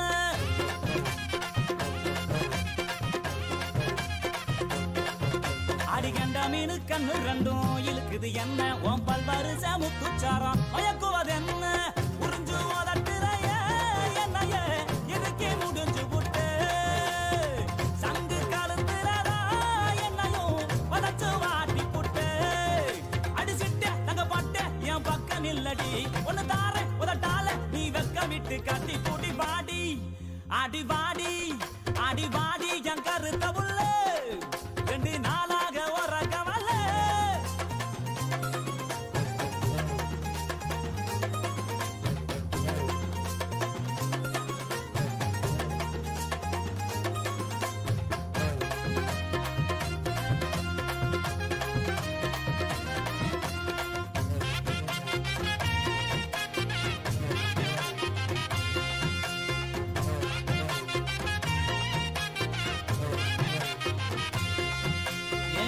பத்த ரத்தினமே மச்சான பாரு என் மாமா வீட்டு மத்தாலாமே அதரவு கூறு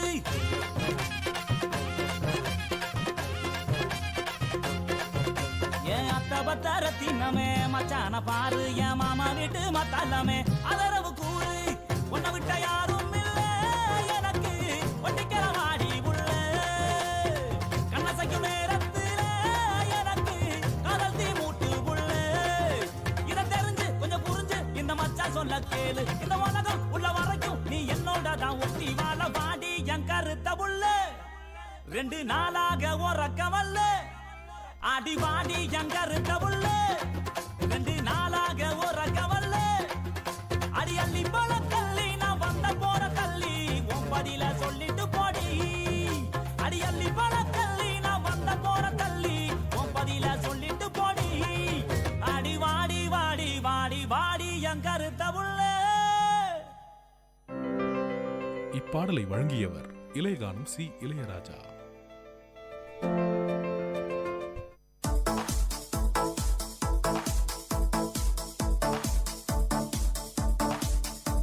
Welcome to the Noble Lectures, an audio lecture series of VIT Community Radio 90.8 FM.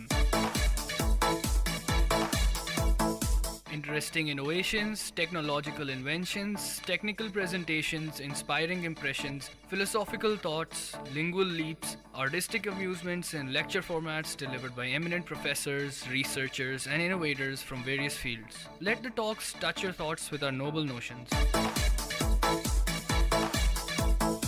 In today's Noble Lecture, we have a lecture on organizational development delivered by Professor Sumati GN, VIT University.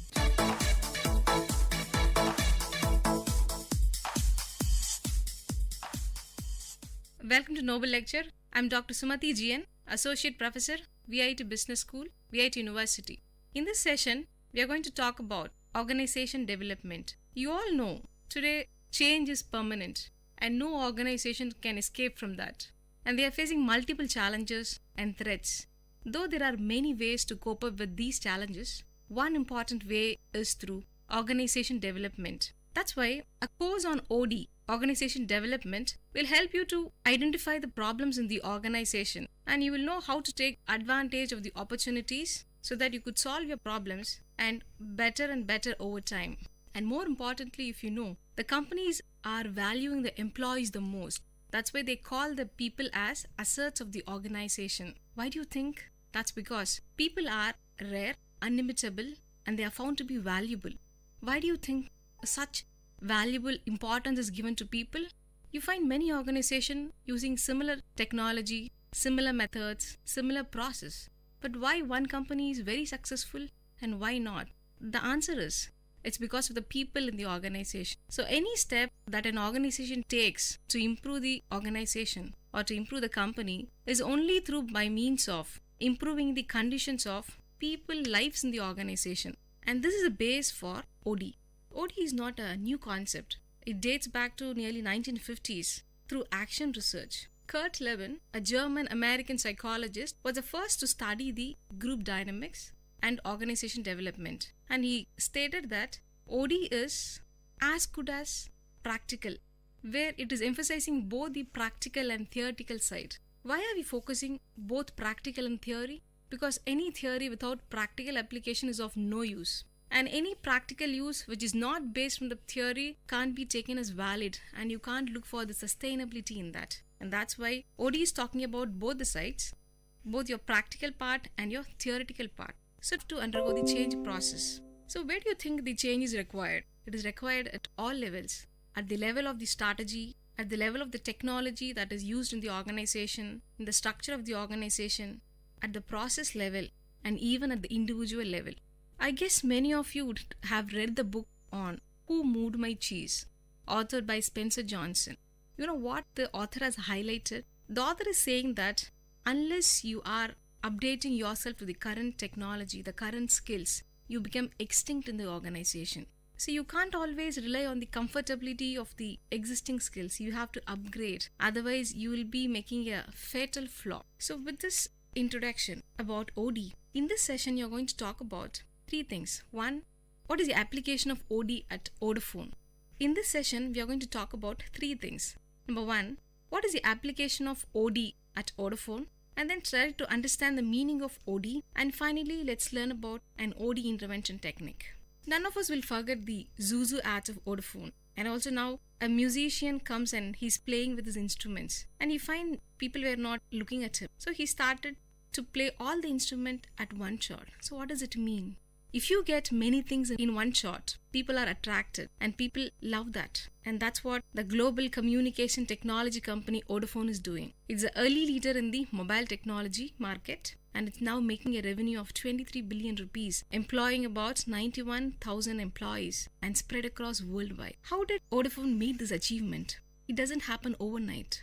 Vodafone has rightly realized there's a need to change, and this change has to come from command and control culture to culture of empowered teams, shared learning and development, speed and accountability. You all know changes would not happen over time. Rome can't be built in a day. So what did Vodafone carry out to make this cultural change? The company developed shared values, introduced IT system, and this IT system helped people to share the information across major divisions and enabled cross-functional learning in Vodafone and also developed team building programs. So does it end with doing all this? No. To support all these initiatives, Vodafone implemented a leadership coaching program. In this coaching program, top managers learned how to conduct performance reviews and how to set goals for the employees and also to coach the teams. Following this program, managers attended one-to-one coaching session with the professional coach, and they learned how to set coaching goals for the participants, and also they learned how to implement the skills they learned in the program. As a result of this program, managers were able to delegate to more teams, and the teams started to solve their problem by themselves. So what happens here? First part, Vodafone felt that a change is required, and it started with many initiatives. And to support these initiatives, there was a leadership coaching program where the people inside the Vodafone understood how to train their employees. As a result of this, team began to feel more confident in their decisions because the manager trusted them. So trust is a real important thing which is playing here. When a company is going for a change, I must feel that my supervisor is supporting me, and this trust helped them make decisions on their own. This successful change implementation at Vodafone did not take overnight, and this gradual evaluation made Vodafone very successful, and now the change has become the part of Vodafone, and they have standardized the cultural values. The change has been part of the Vodafone, and the Vodafone has now standardized the new cultural values. So with this first introduction about how OD is implemented in Vodafone, now let's look at the definition of OD. There are many definitions given by many authors. If you take the definition of Richard Beckhardt in 1969, he defined OD as a planned effort, organization-wide, that is managed from the top to increase the organization effectiveness and health through planned interventions in the organization's process using behavioral sciences knowledge. If you look at the definition given by Richard Beckhardt in 1969, OD is a planned effort, organization-wide effort that is managed from the top to increase the organization effectiveness and health through planned intervention in the organization's process using behavioral sciences knowledge. If you look at this definition, he is focusing on the major part, which is the planned effort. So if you think like, I want to change my dress today, you can change your dress immediately. But can you do that with respect to an organization? You can't. It's a planned effort. Everything has to be planned. And you talk about organization-wide intervention. That change is not implemented at the individual level or at the divisional level, but you're talking about a change which is implemented throughout the organization. And more importantly, the support from the top management. As you looked at the example in the Vodafone, the top management came up with the leadership coaching program that is supporting the employees to implement the change process. And finally, why all these are done? All these are done to make your organization more effective, and you're using the knowledge of behavioral sciences. This is one definition by Richard Beckhardt. Now there's another definition given by Burke and Bradford, 2005. And here, the definition of OD is based on three things. Number one is set of values, which is largely humanistic. In the beginning, we said that whenever a company tries to improve or make any changes in the organization, that has to benefit or that has to improve the lives of the people in the organization. So the base for OD is improving the lives of the people. So you're basing OD definition itself on the humanistic values. The second is application of the behavioral sciences. And third is open system theory. Based on these three values, OD is defined as a system-wide process of planned change aimed towards improving overall organization effectiveness by way of enhanced congruence of organization dimensions such as external environment, mission, strategy, leadership, culture, structure, information and reward systems, and work policies and procedures. This is a very big definition. Maybe we'll look at closely. If you take the definition of Burke and Bradford, the first part is also talking about planned change, and it is towards organization effectiveness. But the key part here is the organization dimensions have to be in congruence. When a company has a strategy of low cost, accordingly, the company's structure, information, reward system has to be aligned with the low cost strategy. Or if the company is looking for leadership strategy, the structure, information, and the other practices and policies have to be in line with the strategy. So the focus is more on alignment of the congruence of the various dimensions of the organization. Now you have seen two definitions, one by Beckhardt, other by Burke and Bradford. If you see both the definitions, there are some consistent terms. If you see both the definitions, you find consistent themes in both the definitions. One is the outcome of OD is organization effectiveness, and they stress the application of the knowledge gained through social and behavioral sciences, and it is more towards improving the lives of the people. So with this, we have completed the second part, the definition of OD, and the third part is knowing about an OD intervention. Every time we think of a problem and try to find a solution, so you call that as a post-mortem analysis. I identify the problems within the organization and I try to find solution for the problems. This is one way of improving the organization. What is another way? Which is, you all know, that is the SWOT analysis, SWOT, where you look at the strengths, weaknesses, opportunities and threats, whether it is for an individual or for an organization. So when you build up the development process based upon the strength you possess, what do you do there? You're trying to find out the strength in the organization, the positive aspects of the organization, rather than addressing the negative aspects. By this way, you're building your development procedures based upon what are the things in which I'm good at. That is called as appreciative inquiry. This is Ronald Lippitt began to engage organization members in thinking about preferred futures. So what does this mean? This means that you put your organization members into action. It's not only you think, you make others also think, try to identify what are the different ways in which my organization can focus on. That method is called as large group intervention, where you bring lot of people and lot of people think together and try to emphasize what is the future of my organization. This large group intervention emphasizes two things. The first is attention to a future organization member's desire, and second is gathering the whole system, or if not possible, a representative of a large cross-section system. So the first thing is, I look at what people desire. What do I think or Vodafone want to be in 2020? Or what do I think my organization have to be in another 10 years' time? So what is my desire about my organization? And second part is, I'm bringing the whole system. When you bring the whole system, it becomes a representative of the organization. So what happens there? In the large group intervention, you make changes in terms of business strategies. You develop a mission for the organization for the next century, and you come up with a participative culture in the organization where teamwork is given more importance. There are different varieties of large group interventions like future search, real-time strategic change, open space technology, participative design workshop, simulations, workouts, conference model. An organization can use any of the large group intervention techniques and bring the people inside so that the organization can be pushed to the next higher level. In this total session, we talked about three parts. One, how OD is applied at Vodafone. Then we looked at the definition. And last, we looked at the appreciative inquiry. So OD is a process wherein which the company is trying to make the organization more effective, try to solve the problem in the organization, not only by itself, by making the people desire to understood and putting the organization to the next higher level. Hope this session is really useful in giving you an overview about OD and how OD is important and what kind of intervention can be used in the organization. Thank you. I hope this lecture touched your thoughts with a noble notion.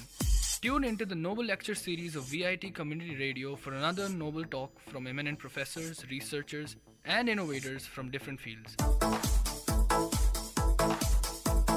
You are listening to VIT Community Radio 90.8 FM. Let the talks touch your thoughts with our noble notions.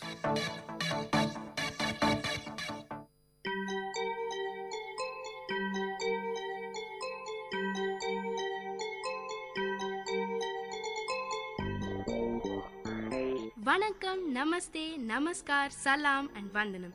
நீங்கள் கேட்டுக்கொண்டிருப்பது VIT பண்பலை 90.8. இது VIT பல்கலைக்கழகத்தின் சமுதாய வானொலி. உங்க எல்லோரையும் புதுமை பெண்கள் நிகழ்ச்சிக்கு வரவேற்கிறேன். நான் உங்க அட்டானா. இந்த நிகழ்ச்சியில எவ்வளோ கடினமான சூழ்நிலையும் தனக்குன்னு ஒரு பாதையை அமைச்சுக்கிட்டு அதுல அவங்க பயணத்தை தொடர்ந்து அதுல வெற்றியும் அடைந்த பெண்களை பத்தி தான் நான் உங்களுக்கு சொல்ல போறேன்.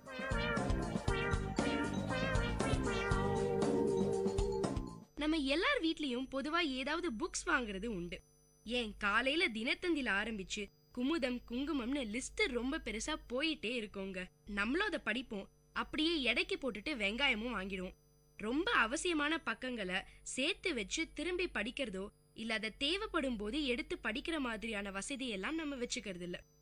நம்ம பாட்டி காலத்துல பாத்தீங்கன்னா ரொம்ப இல்லனா கூட ராமாயணம், மகாபாரதம், பல இதிகாசங்களை பத்திரமா பார்த்து பார்த்து வச்சிருப்பாங்க. ஆனா இன்னைக்கு ஏதோ ஒரு சிலர் வீட்ல தான் இந்த மாதிரியான புத்தகங்களை பார்க்க முடியுது. அந்த காலத்துலலாம் மாத வருமானம் ரொம்ப கம்மியா இருந்திருக்கும். ஆனா அதுல இருந்து ஒரு சின்ன பங்கு புத்தகங்களை வாங்க செலவிடுவாங்க. இந்த மாதிரி ஒரு புக்கா வாங்கி சேர்ப்பாங்க. அதுவே கொஞ்ச நாள்ல ஒரு குட்டி நூலகமா மாறிடும். ஆனா இன்னைக்கு அந்த பழக்கம் கொஞ்சம் கூட நம்மகிட்ட இல்ல. கேட்டா வேலைக்கு போயிட்டு வரவே கடினமா இருக்கு, இதுல எங்க இருந்து புக்ஸ் படிக்கிறது? இன்னும் சிலர் மாசம் வீட்டு செலவுக்கே சம்பாதிக்கிற பணம் போயிடுது. அப்படியே புத்தகங்கள் படிக்கிறவங்க புக் படிக்கிறோம்னு சொல்றாங்க. இந்த மாதிரி பல காரணத்துக்காக புத்தகங்கள் வாங்குற எண்ணிக்கையும் கம்மியாயிடுச்சு. வீட்டுல சிறு நூலகம் இருக்கிறது போயே போச்சு. ஆனா நான் இன்னைக்கு சொல்ல போற பெண்மணி நூலகங்கிறது ஆடம்பரம் இல்ல, வாழ்க்கையின் அத்தியாவசிய தேவைகள்ல ஒண்ணுன்னு நினைக்கிறவங்க. அவங்கதான் முனைவர் ஆர் சம்யுக்தா, முதன்மை நூலகர், புதுவை பல்கலைக்கழகம். சம்யுக்தாவோட குடும்ப பின்னணி, நூலகத்துறைக்கு எப்படி வந்தாங்க, அவங்க எப்படி செயல்படுறாங்கன்னு விவரமா நான் இன்னைக்கு உங்களுக்கு சொல்ல போறேன். சம்யுக்தாவோட அப்பா சவுத் ஈஸ்டர்ன் ரயில்வேஸ்ல சீஃப் இன்ஜினியர்.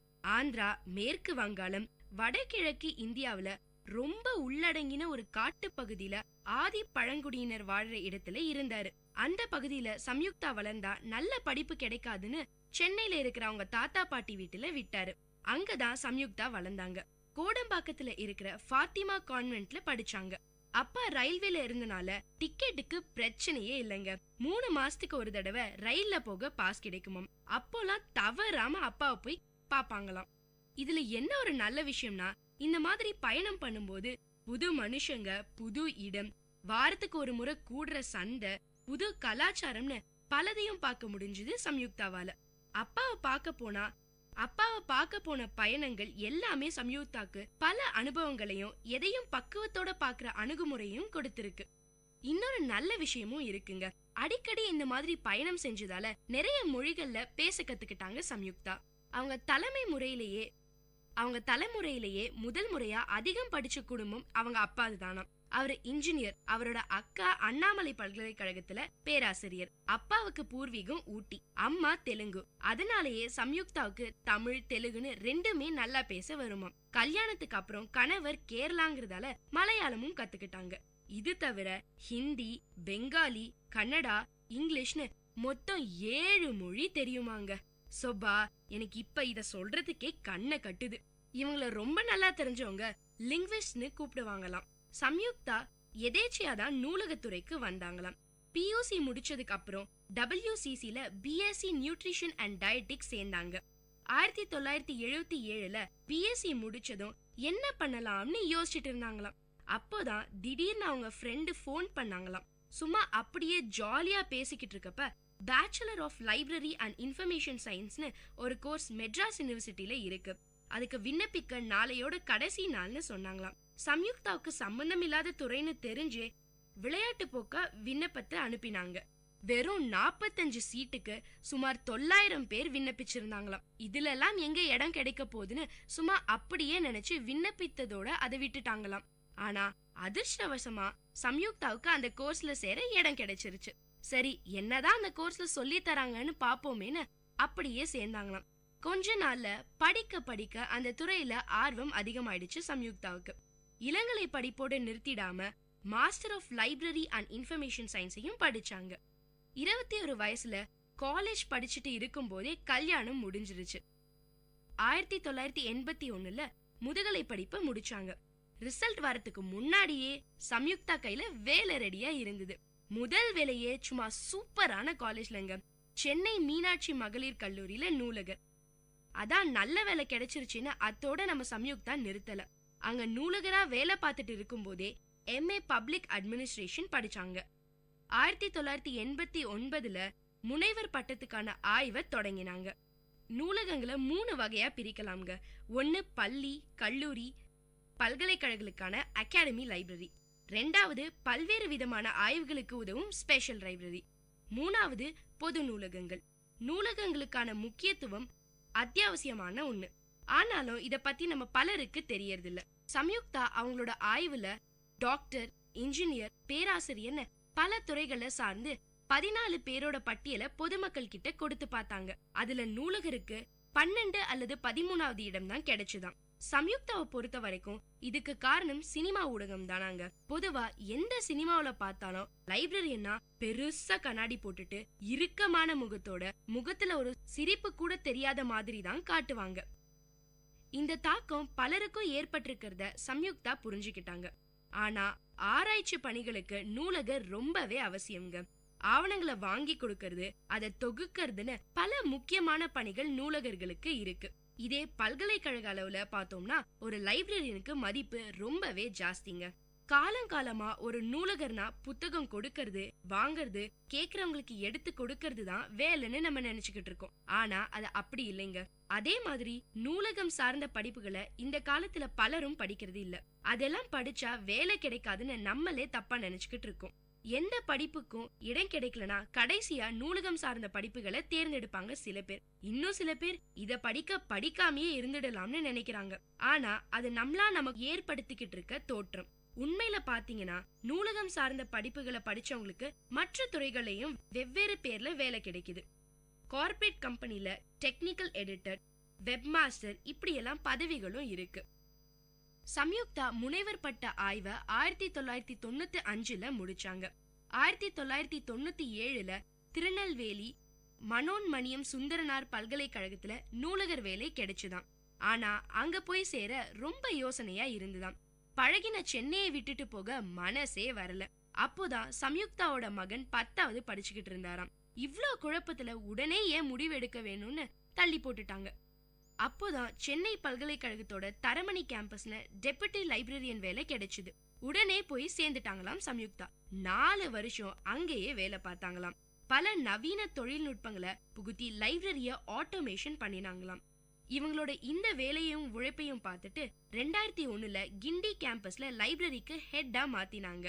அங்க இருந்த நூலகத்தையும் கணினிமயமாக்கினாங்களாம் சம்யுக்தா.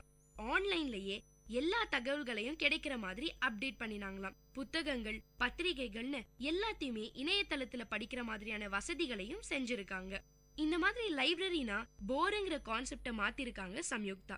லைப்ரரிக்கு ஒரு புது தோற்றத்தையும் அதோட செயல்பாட்டையும் புதுமையாவும் சுலபமாவும் மாத்திருக்காங்க. லைப்ரரியோட இந்த புது தோற்றம் மாணவர்களுக்கு ரொம்பவே பிடிச்சிருந்ததாம். பல பேர் ஆன்லைன் மூலமா பல புக்ஸ படிக்க ஆரம்பிச்சிருக்காங்க. இதனால மாணவர்களோட படிக்கிற பழக்கம் ரொம்பவே அதிகமாச்சாம்.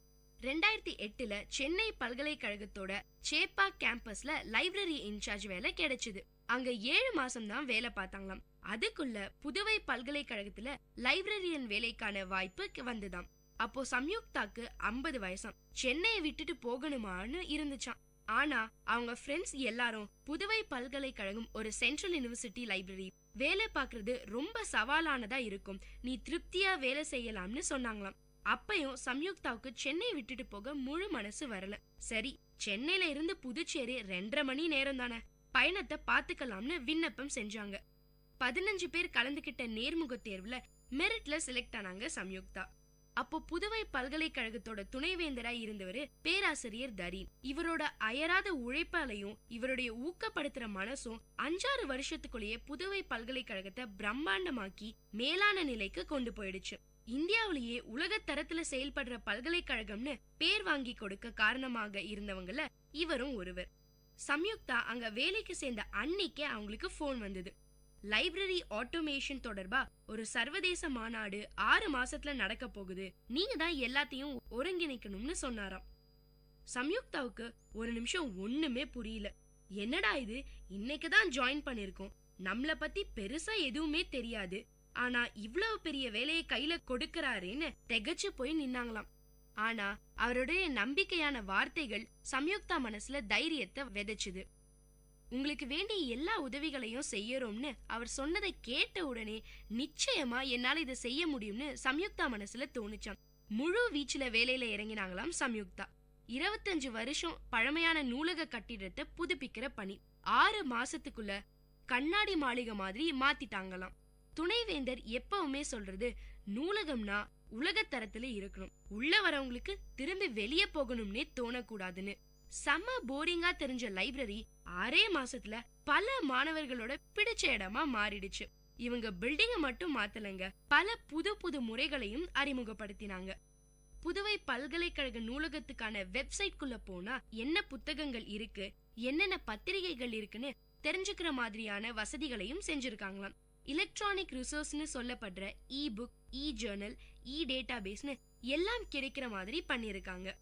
ஆராய்ச்சிக்கு உதவுற எல்லா தகவல்களும் டேட்டாபேஸ்ல இருக்காம். முன்னாடி எல்லாம் பல தகவல்களுக்கு வெளிநாட்டு இணையதளங்கள், பல்கலைக்கழகங்களையும் கேட்க வேண்டியிருந்ததாம். ஆனா இப்போ இவங்க கிட்டயே போதுமான அளவுக்கு டேட்டாபேஸ் இருக்காம். பல்கலைக்கழக பணியாளர்கள் வீட்டுல இருந்தபடியே நூலகத்தை தொடர்பு கொள்ள முடியுமாம். தேவையான எல்லாத்தையும் படிக்கவும் முடியுமாம். ரிமோட் லாக்இன்னு ஒரு வசதியும் ஏற்படுத்தியிருக்காங்க. புதுவை பல்கலைக்கழகத்துல பணிபுரியறவங்களுக்கு நூலகத்தோட முக்கியத்துவத்தை ரொம்ப நல்லா உணர வச்சிருக்காங்க. மாசத்துக்கு ஒரு முறை மீட்டிங் போடுவாங்களாம். அவங்கள ஊக்குவிக்கிற மாதிரியா பேசுவாங்களாம். இது மட்டும் இல்லாம அவங்களுக்கு ஒர்க் ஷாப், கருத்தரங்குகள், மாநாடுகள்னு பலதையும் நடத்தி இருக்காங்க சம்யுக்தா. புதுவை பல்கலைக்கழகத்தோட நூலகம் ஒரு முன்மாதிரி நூலகம்னு ஆனதுக்கு சம்யுக்தாவும் ஒரு முக்கியமான காரணம்ங்க. ஒரு நூலகத்துல என்னெல்லாம் புதுசா கொண்டு வர முடியுங்கிறதுக்கு புதுவை பல்கலைக்கழகத்துல சம்யுக்தா செஞ்சதெல்லாம் ஒரு சிறந்த உதாரணம். பார்வையற்ற மாற்றுத்திறனாளி மாணவர்கள் கம்ப்யூட்டர் மூலமா படிக்க இவங்க ஒரு சாஃப்ட்வேர் இன்ஸ்டால் பண்ணிருக்காங்க. அவங்க இங்க படிக்க எந்த கட்டணமும் கட்ட தேவையில்லையாம். 24 மணி நேரமும் மாணவர்கள் நூலகத்துல படிக்க ஹால், மினி ஆடிட்டோரியம், கெஃபெட்டேரியான்னு பல வசதிகளும் இருக்காம். இங்க ரேடியோ ஃப்ரீக்வன்சி ஐடென்டிபிகேஷன் ஃபெசிலிட்டின்னு ஒரு வசதியும் அறிமுகப்படுத்தியிருக்காங்க. யாராவது சீல் வைக்காம புத்தகம் எடுத்துட்டு போனா கேட்ல அதை கண்டுபிடிச்சு அலாரம் அடிக்கிற மாதிரி பண்ணிருக்காங்க. கியோஸ்க் ஈஸியா புத்தகம் எடுத்துட்டு போற மாதிரி ஒரு வசதி, இப்படி ஏராளமான விஷயத்த கொண்டு வந்திருக்காங்க சம்யுக்தா.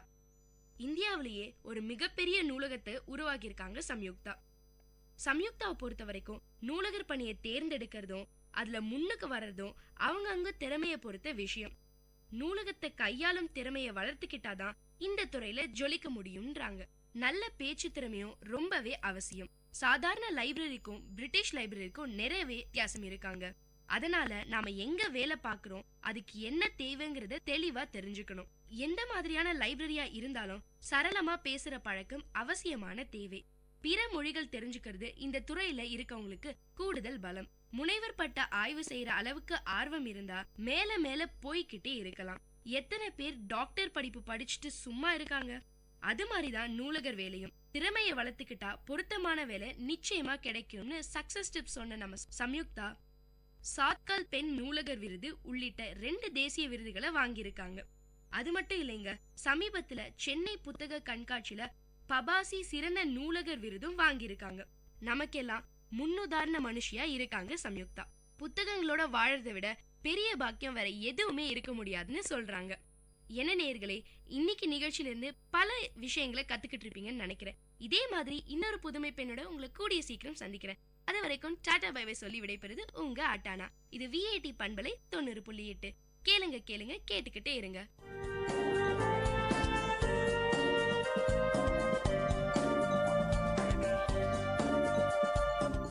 இந்த நிகழ்ச்சி உங்க எல்லாருக்கும் ஒரு பெரிய உற்சாகத்தை தந்திருக்கும்னு நம்புறேன். இதே மாதிரி பல விஷயங்களை தெரிஞ்சுக்கணுமா? அப்போ விஐடி பண்பலை 90.8 கேட்டுக்கிட்டே இருங்க.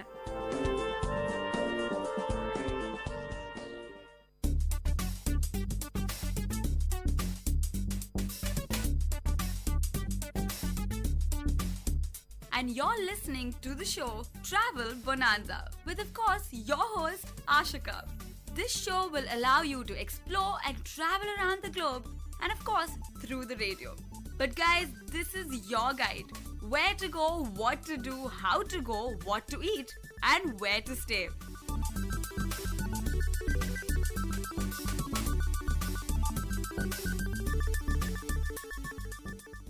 How better to kickstart our pilot show by beginning by venturing into our very own India. You know how they say, think globally, act locally? Maybe that's not apt to this show, but guys, whatever, let's just start. I've traveled to a few places to begin with, so I thought to get a better aesthetic sense of it for you and for me through the broadcast, let's begin, or let's say, let's commence by the places which I have been to. Let's travel away to Rameshwaram. As soon as I told my friends this, that I am going to Rameshwaram, all their reactions were, you're a Muslim and that's a temple city. How does it go? Well, that's not it, guys. There is much more to the place than that. Of course, it's a great pilgrimage place, and you have hundreds of devotees just flooding in, and especially during Diwali. Let's say it's a cleaner version of Varanasi.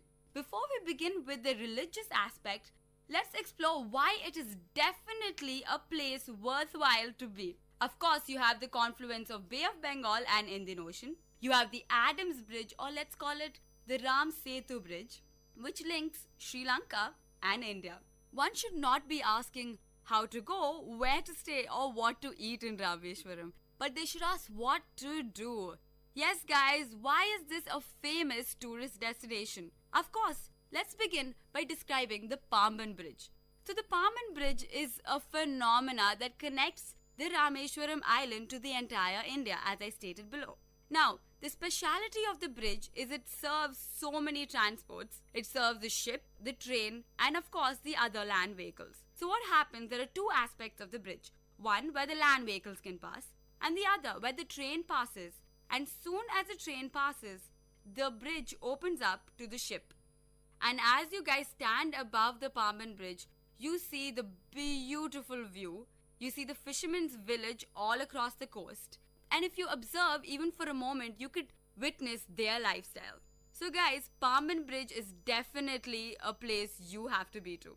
Now the next thing about Rameshwaram, the ghost town. Now this sounds scary as you hear it, and probably it has few spooky ideas here and there, but I know, not really. Car or your cab cannot go.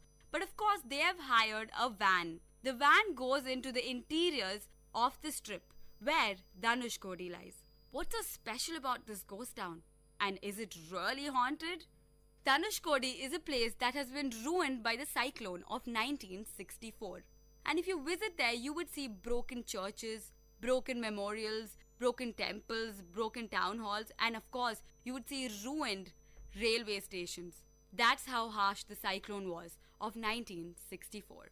You could see how developed the place was once you visit there. You would see the ruins which are present still today, and the structure that has been built has withstood so much of catastrophe over the years. Dhanushkodi was an important port before it was ruined.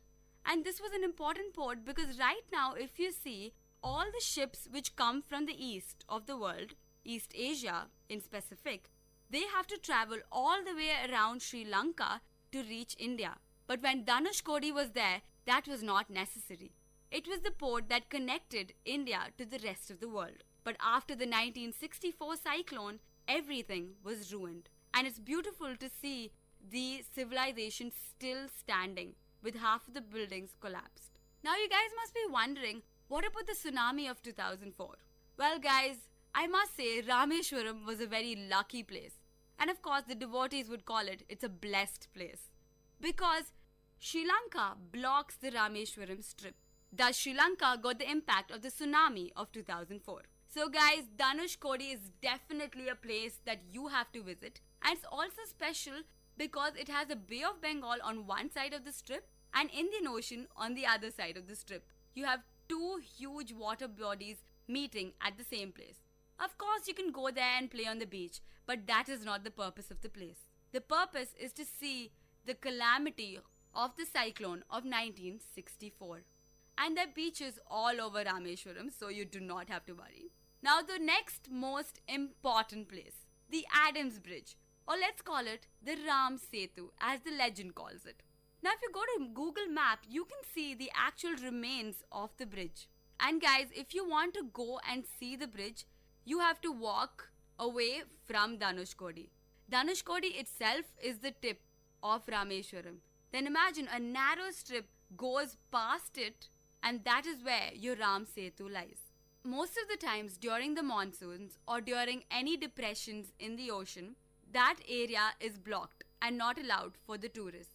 But if you have all the time and if the weather is lovely, you can always take a stroll. It's a long walk, about 2 kilometers, and you would be there at the edge of Rameshwaram, or let's say the edge of India, where it connects or leads to Sri Lanka. And how can I forget not to highlight the shallow beaches all around Rameshwaram? This is definitely not something to miss. It's actually pretty private. It's not on the travel guide that you would see. When we had entered Rameshwaram, you see shallow beaches as you enter. Now these shallow beaches, why are they so special? Well guys, you can almost go into the horizon of the ocean.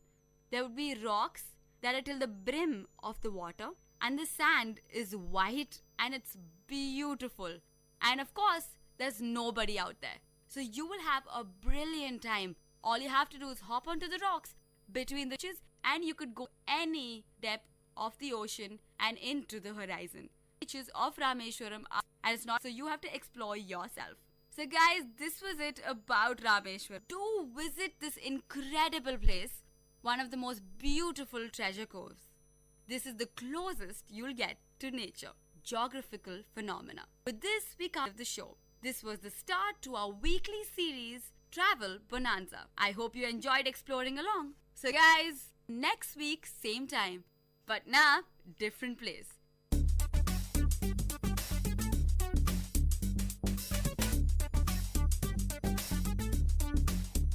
This was Travel Bonanza with your host, Ashika. So stay tuned to VIT Community Radio 90.8.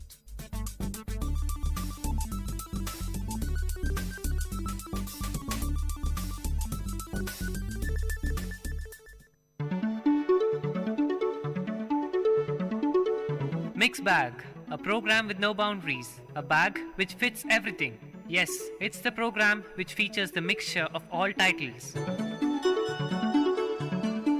So, tighten your earplugs for the program with no boundaries. Welcome friends, this is VIT Community Radio 90.8 and you are listening to the program Wake Up Now. I am Siddhartha Verma.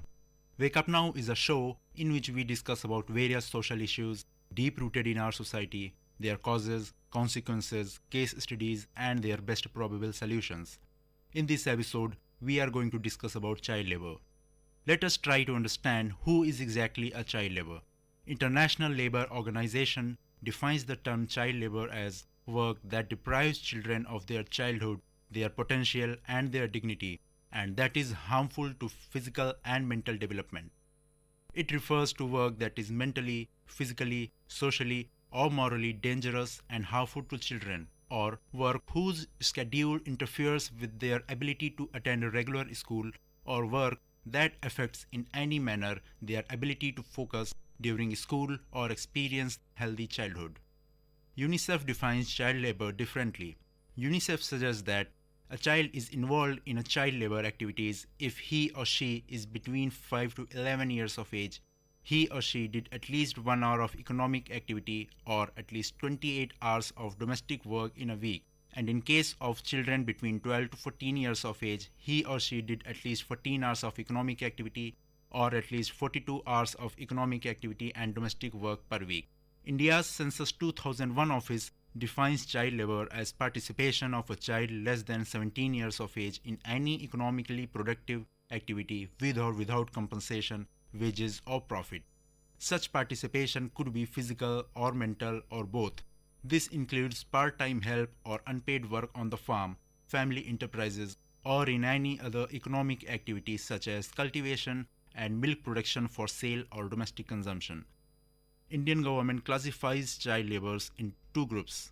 Main workers are those who work 6 months or more per year, and marginal child workers are those who work at any time during the year but less than 6 months in a year. Some child rights activists argue that child labor must include every child who is not in school because he or she is a hidden child worker. UNICEF, however, points out that India faces major shortage of schools, classrooms, and teachers, particularly in rural areas where 90% of child labor problem is observed. About 1 in 5 primary schools have just 1 teacher to teach students across all grades. When talking about the percentage of child labor in India, the situation is very sad. In spite of efforts made by the government, the census found an increase in the number of child labor from 1.12 crores in the year 1991 to 1.26 crore in the year 2001. According to the census 2001 figures, there are 1.26 crore working children in the age group of 5 to 14 as compared to the total child population of 25.2 crores. there are approximately 12 lakh children working in the hazardous occupations which are covered under Child Labor Act. In an interview on 1st May 2014 in Chennai, a senior representative of UNICEF said that after 67 years of independence, it is a shame that measures to prevent child labor remain unimplemented and the issue itself is under monitoring and regulations. He said it was the time that the various regulations on the child labor were removed. These regulations, he said, were nothing but an open admission of existence of child labor even after so many decades of independence. Now let's have a look on various causes of child labor. Well, the biggest cause which leads a child indulged in labor activities is poverty. People living below poverty line often force their children to work in order to financially support their family. According to Tamil government's Child Labor Rehabilitation cum Welfare Society, following are the major causes of the child labor: poverty, parental illiteracy, tradition of making child learn the family skills, absence of universal compulsory primary education, social apathy and tolerance of child labor, ignorance of parents about the adverse consequences of child labor, ineffective enforcement of legal provisions pertaining to child labor, non-availability of and non-accessibility to schools, irrelevant and non-attractive school curriculum. Employers prefer child labor as they constitute cheap labor and they are not able to organize themselves against exploitation. Now I have a case study provided by Childline India Foundation which shows the severity of the problem. With an increasing number of children being observed at restaurants and dhabas in Meerut, Childline and the police undertook a campaign titled Operation Masoom with the objective of rescuing children engaged in labor. A meeting was held including Childline members, DIG Akhil Kumar and police officials across Meerut to constitute and implement an intervention strategy for the restaurant and dhabas in Meerut. As a part of an intervention which was being planned and carried out, 80 children below the age of 14 years were rescued from restaurant and dhabas. The team worked about 15 to 20 days as part of the campaign, observing the target groups. After identifying the laborers, the list was classified on the basis of police station in their different areas, such that the entire city of Meerut could be covered. During the rescue, the children's name, age, employer name, address of the shop, along with the other details were noted. The Childline team felt that it was imperative to provide a positive outlook to the people involved, be it the child who was the victim of the child labor, or the person who employed the child as laborer, or even the children's parent who allowed their child to work. Childline Meerut moved on to provide counseling to all the children rescued and to their parents. A few children didn't have an option but to work due to poor conditions back home. The children were produced before a CWC member who directed them to a temporary shelter home. Meanwhile, their addresses were traced, their parents were contacted, and the children were sent back home. Being a laborer leads to a serious consequences on a child, some of which, as given by Tamil government's Child Labor Rehabilitation cum Welfare Society, are as follows: stunted growth of future generation, inability to harness human resources, inability to contribute to development, adult unemployment, depreciation in wages, perpetuation of poverty, persistence of child labor, perpetuation to economic inequality, increased abuse of children, increased illiteracy, ignorant populace, citizen with inferiority complex, malnourished sick citizens, increased bottlenecks in the development process, wasted human resources, wasted human talent and skills, scientists, artists, and persons of eminence lost to child labor. Now we have seen that how big is the problem and how deeply its roots are pertaining in our society, putting the future of millions of budding ones in the dark, which leads them to a life full of never-ending problems. In order to put an end to this practice, in addition to the various steps taken by the government, we also need to take an initiative in the right direction.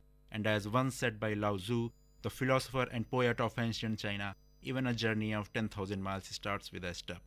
In the next episode, we will be witnessing another social issue, analyzing its causes, consequences, and the part we can play in its eradication from the society. This is Siddharth Verma, and you are listening to the program Wake Up Now, and this is VIT Community Radio. Dear listeners, this is Mixed Bag at VIT Community Radio 90.8. Meet you next time with another episode of Mixed Bag.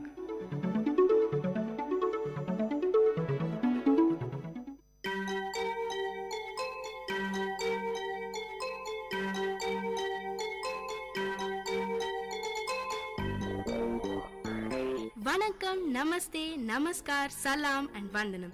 நீங்கள் கேட்டுக்கொண்டிருப்பது VIT பண்பலை 90.8. இது VIT பல்கலைக்கழகத்தின் சமுதாய வானொலி. உங்க எல்லோரையும் புதுமை பெண்கள் நிகழ்ச்சிக்கு வரவேற்கிறேன். நான் உங்க அட்டானா. இந்த நிகழ்ச்சியில எவ்வளோ கடினமான சூழ்நிலையும் தனக்குன்னு ஒரு பாதையை அமைச்சுக்கிட்டு அதுல அவங்க பயணத்தை தொடர்ந்து அதுல வெற்றியும் அடைந்த பெண்களை பத்தி தான் நான் உங்களுக்கு சொல்ல போறேன்.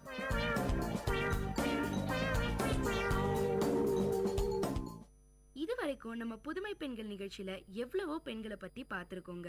ஆனா இன்னைக்கு நான் சொல்ல போறவங்க உங்கள பல பேருக்கு தெரிஞ்சிருக்கும். Facebook, ட்விட்டர்னு பல இடத்துல இவங்க போட்டோவையோ இவங்கள பத்தியோ படிச்சிருப்பீங்க. நம்ம தாத்தா பாட்டி காலத்துல 10 பிள்ளை 15 பிள்ளை பெத்துக்கிறதுலாம் சர்வ சாதாரணங்க. இன்னைக்குள்ள பிள்ளைங்க ஒத்த பிள்ளைய பெத்த உடனே சோர்ந்து போயிடுறாங்க. நம்ம வாழ்க்கை முறையும் உணவு முறையும் மாறினதுதான் எல்லாத்துக்கும் காரணம்னு சொல்றாங்க நம்ம நாணம்மாள் பாட்டி. இவங்களுடைய 94 வயசு அனுபவத்துல தலைவலி வயிற்று வலின்னு ஆஸ்பத்திரிக்கு போனதே இல்லையாம். 5 பிள்ளைங்களும் சுகப்பிரசவமா வீட்டுலதான் பிறந்தாங்களாம். குழந்தை போல வெள்ளந்தியா சிரிக்கிற நாணம்மாள் பாட்டி கோவைக்கு பக்கத்துல இருக்க கணபதி பாரதி நகரை சேர்ந்தவங்க. இவங்களுக்கு 94 வயசுனா நம்பவே முடியாதுங்க. மூட்டு வலி முதுகு வலின்னு தவிக்கிற இளம் தலைமுறையினர் இவங்கள பார்த்து கத்துக்க வேண்டிய விஷயம் நிறையவே இருக்கு. பற்கள்ல பங்கம் இல்ல, பார்வை பள்ளீர்னு இருக்கு. தினமும் 4-5 கிலோமீட்டர் நடக்கிறாங்க. கொஞ்சம் கூட சோர்வே அடையறது இல்ல. நாணம்மாள் பாட்டியோட குடும்பத்துக்கும் யோகாக்கும் தலைமுறை தொடர்பு இருக்குங்க. இவங்களுடைய தாத்தா பொன்னையா யோகால கரை கண்ட வல்லுனர். அப்பா ரங்கசாமியும் சித்தப்பா மன்னர் சாமியும் கோதா பட்டி சிலம்பம் யோகான்னு எல்லாத்துலயும் பேர் வாங்கினவங்க.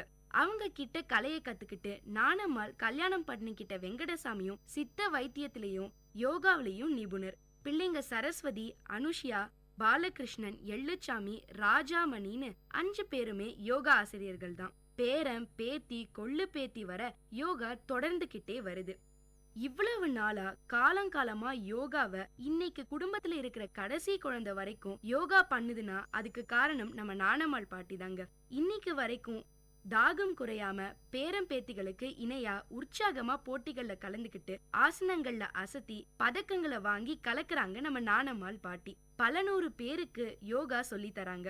பழங்குடி பெண்களுக்கு இலவசமா யோகா பயிற்சியும் கொடுக்கறாங்க. நான் முன்னாடி சொன்ன மாதிரியே யோகாக்கும் இவங்க குடும்பத்துக்கும் ஜென்ம தொடர்பு இருக்கு. தாத்தா பாட்டி சித்தப்பா சித்தின்னு குடும்பத்துல இருக்க எல்லாருமே யோகா மாஸ்டராதானா இருந்தாங்க. 5 வயசுலயே நாணம்மாளும் பழகிக்கிட்டாங்க. நிறைய பேருக்கு பழக்கியும் கொடுத்திருக்காங்க. ஆனா கல்யாணத்துக்கு அப்புறம் வெளிப்பயிற்சி இல்லையாம். ஆனாலும் யோகாவை விடாம தனக்குத்தானே தீவிரமா பயிற்சி எடுத்துக்கிட்டாங்க. யோகாவை பத்தி நம்ம மக்களுக்கு இன்னும் விழிப்புணர்வு வரல. வாழ்க்கைக்கும் யோகாக்கும் சம்பந்தமே இல்லாதது மாதிரி இருக்கும். அது ஒரு கலைன்னு சொல்லியே அந்நியப்படுத்திட்டோம். உண்மையில அது வாழ்க்கையோட அங்கம். நம்ம முன்னோர்கள் அப்படிதான் வாழ்ந்தாங்க. யோகா நல்லா தெரிஞ்ச ஒருத்தரை எந்த நோயும் நெருங்காது. மனமும் உடலும் உறுதியா இருக்கும். எவ்வளவு கடினமான வேலையா இருந்தாலும் உற்சாகமா செஞ்சு முடிப்பாங்க. கவனம் சிதறாதுன்னு யோகாவை பத்தி பெருமையா சொல்லியிருக்காங்க நாணம்மாள் பாட்டி. இவங்களுக்கு நிறைய தோட்டங்கள் இருக்காங்க. காலையில தோட்டத்துக்கு போனாங்கன்னா சாயங்காலம் தான் வீட்டுக்கு வருவாங்களாம். உடம்புல எவ்வளவு களைப்பு இருந்தாலும் 5 நிமிஷம் பிராணாயாமம் செஞ்சா காணாம போயிடும்னு சொல்றாங்க. கால் வலி கை வலின்னு தவிக்கிறவங்களுக்கு அதுக்கேத்த ஆசனங்களை சொல்லி கொடுக்கறாங்க நாணம்மாள் பாட்டி. நம்ம உடம்புக்கான சக்திய வெளியில எங்கேயுமே போய் தேட தேவையில்ல. அது நம்மளுக்குள்ளேயே இருக்கு. அதை கண்டுபிடிச்சாலே போதும். ஆரோக்கியத்துல ஒரு குறையும் வராதுன்னு நம்ம யோகா சாம்பியன் நாணம்மாள் பாட்டி சொல்லியிருக்காங்க. இந்த வயசுலயும் இவங்க சுறுசுறுப்புக்கும் ஆரோக்கியத்துக்கும் காரணம் யோகா மட்டும் தாங்க. 5 வயசுல இருந்து பழகினதாலேயே இவங்க சொல்ற மாதிரி வளையுது இவங்க உடம்பு. இவங்களால பண்ண முடியாத ஆசனம்னு ஒண்ணு கூட இல்ல. நாணம்மாளோட கணவர் வெங்கடசாமி சித்த மருத்துவர், இயற்கை வைத்தியம் யோகாலையும் தேர்ந்தவர். தூரத்து உறவுக்காரங்களான நாணம்மாளையும் வெங்கடசாமியும் யோகா தான் இல்லறத்துல இணைச்சு வச்சது. சில வருஷங்களுக்கு முன்னாடி வெங்கடசாமி இறந்து போயிட்டாரு. இவங்க காலத்துல தினமும் தண்ணி எடுக்க சந்தைக்கு போகணும்னு ஏதாவது ஒரு காரணத்துக்காக 6-7 கிலோமீட்டர் நடப்பாங்களாம். ஆனா இன்னைக்கு நடக்கிறதுக்கு வாய்ப்பே இல்ல. சைக்கிள் கூட பிள்ளைங்க ஓட்டுறதில்ல. பைக்கு காருன்னு பக்கத்து தெருவுக்கு போகணும்னா கூட உடம்பு நோகாம வாகனம் தான். அன்னைக்கு அடுப்புல சமைச்சாங்க. ஊதாங்குழல் வச்சு ஊதுவாங்க. அதுதான் மூச்சு பயிற்சி. வெளியில இருக்க காத்த தம்பிடிச்சு உள்ள இழுத்து மெதுவா வெளிய ஊதுறது. இப்போ கேஸ் அடுப்பு. மூச்சை இழுத்து விடுறது கூட பெரிய வேலையா நினைக்கிற அளவுக்கு காலம் மாறி போச்சு. ஆட்டுக்கல்லு, அம்மிக்கல்லு, உரல்னு எல்லாத்துக்கும் சக்தி தேவைப்பட்டுச்சு. சாதாரணமா நாணமால் காலத்துலலாம் ஒரு நாளைக்கு 40-50 தடவையாவது குனிஞ்சு நிமிருவாங்களாம். அதனால அடிவயிறு பலமாச்சு, கர்ப்பப்பை நல்லாவே செயல்பட்டுச்சு, கல்லீரல், கணையம் எல்லாமே வேலையை ஒழுங்காவே பார்த்துச்சு. ஆனா இன்னைக்கு குனிஞ்சு நிமிர கூட எல்லாருக்கும் கசப்பா இருக்கு. 45ல இருந்து 60 வயசுக்குள்ள இருக்க 40% பெண்களுக்கு கர்ப்பப்பையை எடுக்க வேண்டிய நிலைமை வருது. சின்ன சின்ன பசங்களுக்கு எல்லாம் மாரடைப்பு வருது, நீரிழிவு நோயும் வருது. வாழ்க்கை முறையில ஏற்பட்ட மாற்றங்களும் உடல் உழைப்பு இல்லாததுதான் ஆயுள் குறைஞ்சதுக்கு காரணம்னு சொல்றாங்க நம்ம நாணம்மாள் பாட்டி. நாணம்மாளை பொறுத்த வரைக்கும் மனுஷனும் இயற்கையும் வேறு வேறு இல்லைங்க. அந்த உறவு சங்கிலிய அறுத்துக்கிட்டு மனுஷன் தனிச்சு வாழ முயற்சி பண்றான். அதுதான் எல்லா சிக்கலுக்கும் காரணம். நாணம்மாளுக்கு யோகா மட்டும் இல்லாம இயற்கை வைத்தியமும் தெரியுதுங்க. குழந்தைங்களுக்கு சாதாரணமா காய்ச்சலோ சளியோ வந்தா கூட இன்னைக்குள்ள பிள்ளைங்க உடனடியா ஆஸ்பத்திரிக்கு தூக்கிட்டு ஓடுறாங்க. ஆனா நாணம்மாள் அவங்க பிள்ளைங்களுக்கு காய்ச்சல் வந்தா 4 வேப்பங்குழந்து, 5 குறுமிளகு, ஒரு சின்ன வெங்காயம், துளி மஞ்சள் தூள் சேர்த்து அரைச்சு கொடுப்பாங்களாம்.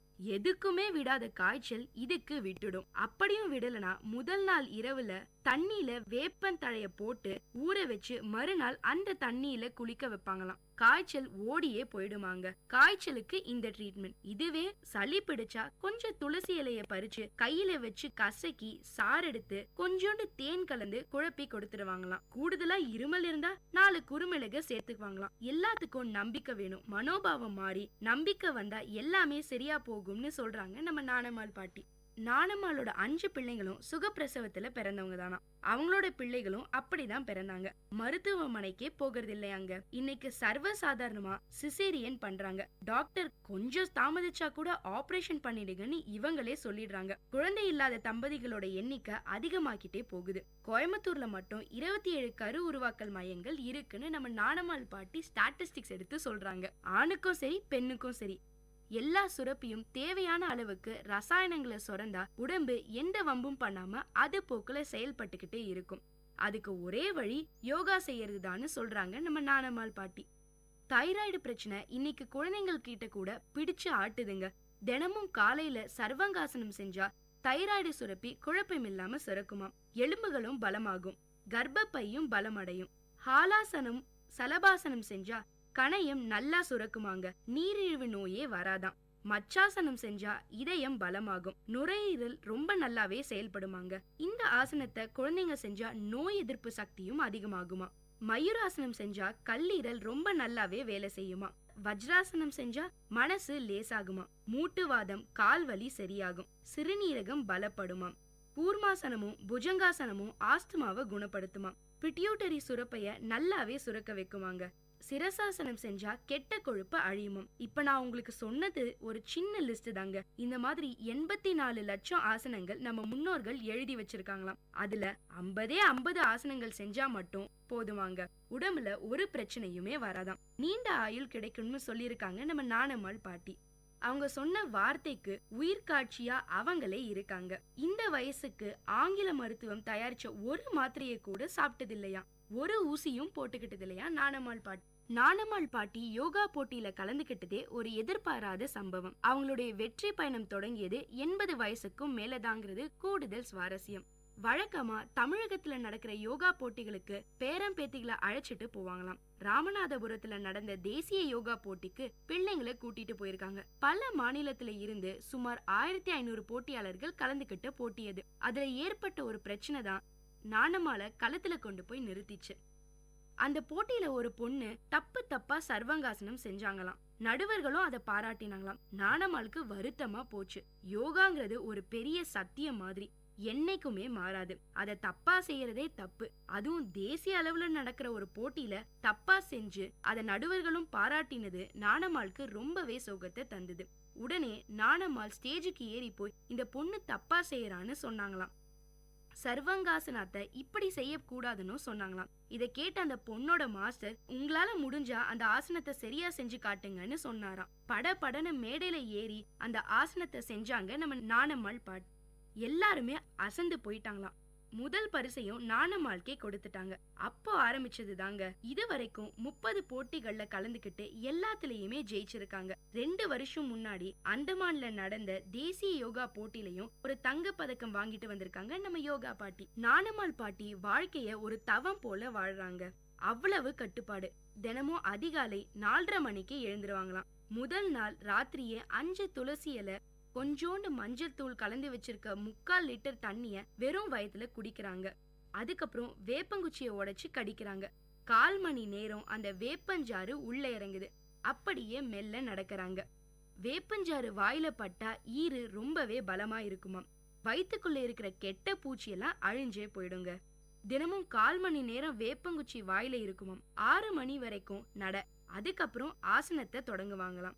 ஆசனம் கத்துக்க 10-15 பேர் வருவாங்களாம். முதல்ல பச்சிமோத்தான் ஆசனா செய்வாங்களாம். அத யமன வெல்லம் ஆசனம்னு சொல்றாங்க. அப்புறம் சர்வங்காசனம், மச்சாசனம், பத்மாசனம், தூலாசனம்னு 15ல இருந்து 20 ஆசனங்கள் செய்யறாங்க. அப்புறம் சூரிய நமஸ்காரம், மூச்சு பயிற்சி, பிராணாயாம்னு இது 3ம் யோகாசனத்தோட தொடர்புடையது. ஆசனம் செஞ்சு முடிச்சதும் வாசல் தெளிக்கிறது, வீடு கூட்டுறதுன்னு சின்ன சின்ன வேலைகளை செய்யறாங்க. அதுக்கப்புறம் காலையில சமையலுக்கு பிள்ளைங்களுக்கு உதவுறாங்க. 8:30 மணிக்கு காலை உணவு. ராகி, சாமை, திணை, மக்காச்சோளம், பாசிப்பயிறு, வரகு, கம்புன்னு எல்லாத்தையும் தனித்தனியா வறுத்து சேர்த்து அரைச்சு வச்சிருக்காங்களாம். அதுல காய்ச்சப்படுற கஞ்சி அவ்வளவு சத்தாங்க. எல்லாருக்குமே அதுதான் காலை உணவாம். அதுக்கு தொட்டுக்க தினமும் ஒரு பொரியல். அவரைக்காய், பீர்க்கங்காய், புடலங்கான்னு ஏதாவது ஒரு காய். மதியம் சாதத்தோட தினமும் ஒரு கீரை எடுத்துப்பாங்களாம். அதுவும் வீட்டிலேயே விளையுது. கொஞ்சமா சாதம் எடுத்துக்குவாங்களாம். சாயங்கால நேரத்துல திரும்பவும் சூரிய நமஸ்காரம். இரவு நிறைய குழந்தைங்க வருவாங்களாம். அவங்களுக்கு யோகா பயிற்சி. 1/2 டம்ளர் பால், ஒரு வாழைப்பழம், அவ்வளவுதான் ராத்திரி. 8 மணிக்கு எல்லாம் தூங்க போயிடுவாங்களாம். வெள்ளை சக்கரை சேர்த்துக்கவே மாட்டாங்களாம். எப்பயாவது வெத்தலை போடுவாங்களாம். மத்தபடி டீ, காஃபி குடிக்கிறது இல்ல. ஒரு நாளைக்கு 2 வேளை குளியல். இதுதான் நம்ம நாணம்மாள் பாட்டியோட ஆரோக்கிய ரகசியம். இந்த வயசுல இவ்ளோ சுறுசுறுப்பா இருக்கிற நாணம்மாள் பாட்டி நம்ம எல்லாருக்குமே ஒரு எடுத்துக்காட்டுங்க. ஆரோக்கியமான இந்தியாவை உருவாக்க யோகா ரொம்பவே முக்கியமான ஒண்ணு. அதை புரிஞ்சுக்கிட்டு நம்மளும் யோகாசனம் கத்துக்க ஆரம்பிச்சிடுவோங்க. இதே மாதிரி இன்னொரு புதுமை பெண்ணோட உங்களை சந்திக்கும் வரை டாடா பை சொல்லி விடைபெறுது உங்க அட்டானா. இது VIT பண்பலை 90.8.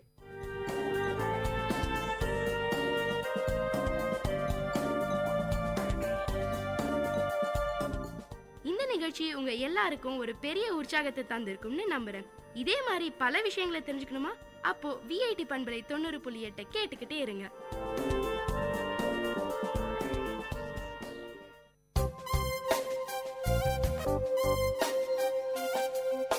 மண் வாசனை உங்கள் VIT பண்பலை 90.8. வேளாண்மை சார்ந்த தொழில்நுட்பம், பசுமை படரும் விவசாய தொழில்கள், பண்ணை முறைகள் என மானுடம் காக்கும் உழவு சார்ந்த நிகழ்ச்சி. வணக்கம். இயற்கை விவசாயிகள் ஒருங்கிணைந்து நடத்துவதே மக்கள் நலச்சந்தை. ஆரோக்கியமானவைகள் இயற்கை விவசாயத்தில் விளைந்தவைகள் கூடுதல் விலையின்றி நியாய விலையில் ஒரே இடத்தில் விவசாயிகள் உற்பத்தியாளர்கள் நேரடி விற்பனையில் நடைபெறுவதே மக்கள் நலச்சந்தை. இது ஒரு தனித்துவமான சந்தை. இந்த சந்தை வாரச்சந்தையாகவும் மாதச்சந்தையாகவும் நடைபெற்று வருகின்றது.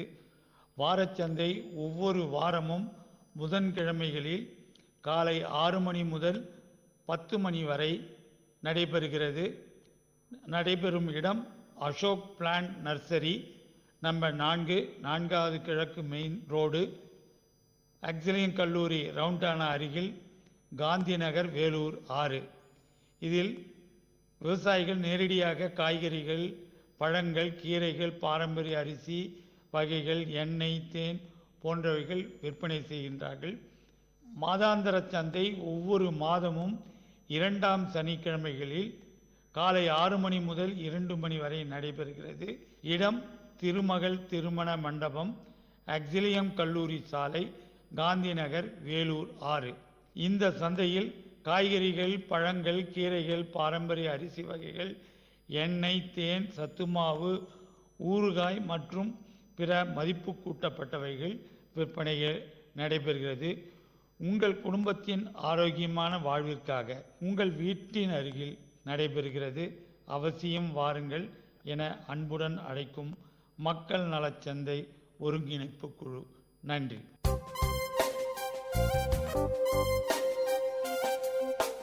நேயர்கள் இதுவரை கேட்டது மண் வாசனை உங்கள் விஐடி பண்பலை 90.8 வேளாண்மை, வேளாண்மை சார்ந்த தொழில்நுட்பம், பசுமை படரும் விவசாய தொழில்கள், பண்ணை முறைகள் என மானுடம் காக்கும் உழவு சார்ந்த நிகழ்ச்சி.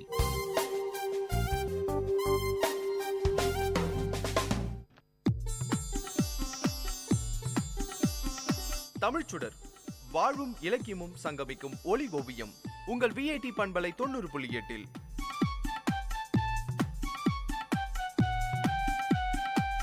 இன்றைய தமிழ் ஓவியம் தீட்டுபவர் ஜெயஸ்ருதி. வணக்கம். நிறையுடைமை நீங்காமை வேண்டின் பொறையுடைமை போற்றி ஒழுகப்படும். இன்று அரிதாகி வரும் நட்பண்புகள்ல யாரும் எளிதில பெற முடியாத நட்பண்பு ஒன்று இருக்குன்னா அது பொறுமை என்கிற நட்பண்பு தான். ஒருவர் தனது அனுபவ அறிவினால பல நட்பண்புகளை பெறுகிறார். அந்த நட்பண்புகளை திரட்டி பார்த்தா அவை அனைத்துமே பொறுமை என்கிற ஒரு சொல்லில அடங்கும். வாழ்க்கையில வெற்றி பெற தேவையான பண்பு தான் பொறுமை. பொறுமையுடையவன் எதை சாதிக்க வேண்டுமென நினைக்கிறானோ அதை சாதிக்க முடியும். ஒரு விதையை விதைக்கிறோம், அது மண்ணுக்குள்ள தன்னை மறைத்துக் கொள்ளுது. அதற்கு நீர் ஊற்றுகிறோம், காத்திருக்கிறோம். அது மெல்ல முளைக்கும், இலைகளை விடும், தண்டுகள் பெரிதாகும், கிளைகள் உருவாகும், பூக்கள் உருவாகும், கடைசியில கனியை தருது. இந்த பயணம் மிகவும் நீளமானது. ஒரு விதை விதைக்கப்படுவதற்கும் அது மறுபடியும் கண்ணிக்குள்ள விதையாய் நம் கையில வருவதற்கும் இடைப்பட்ட காலம் பெரிது. பொறுமையுடன் காத்திருக்க வேண்டியது ரொம்பவே அவசியம். பொறுமை கசப்பானதுதான், ஆனா அது தர கனியோ ரொம்ப இனிப்பானது. ஒரு இலக்கை நோக்கி பயணிக்கும் போது வெற்றி உடனடியா சாத்தியமாவதில்லை. நதிகளை எடுத்துக்கோங்க, அதனுடைய பாதையில வசந்தங்களையும் துயரங்களையும் சந்திக்கும். அருவிகள்ல விழும், தடைகள்ல எழும், மௌனமாய் அழும். ஆனாலும் அதன் லட்சியத்தை கடைசியில நிறைவேற்றிக் கொள்ளும்.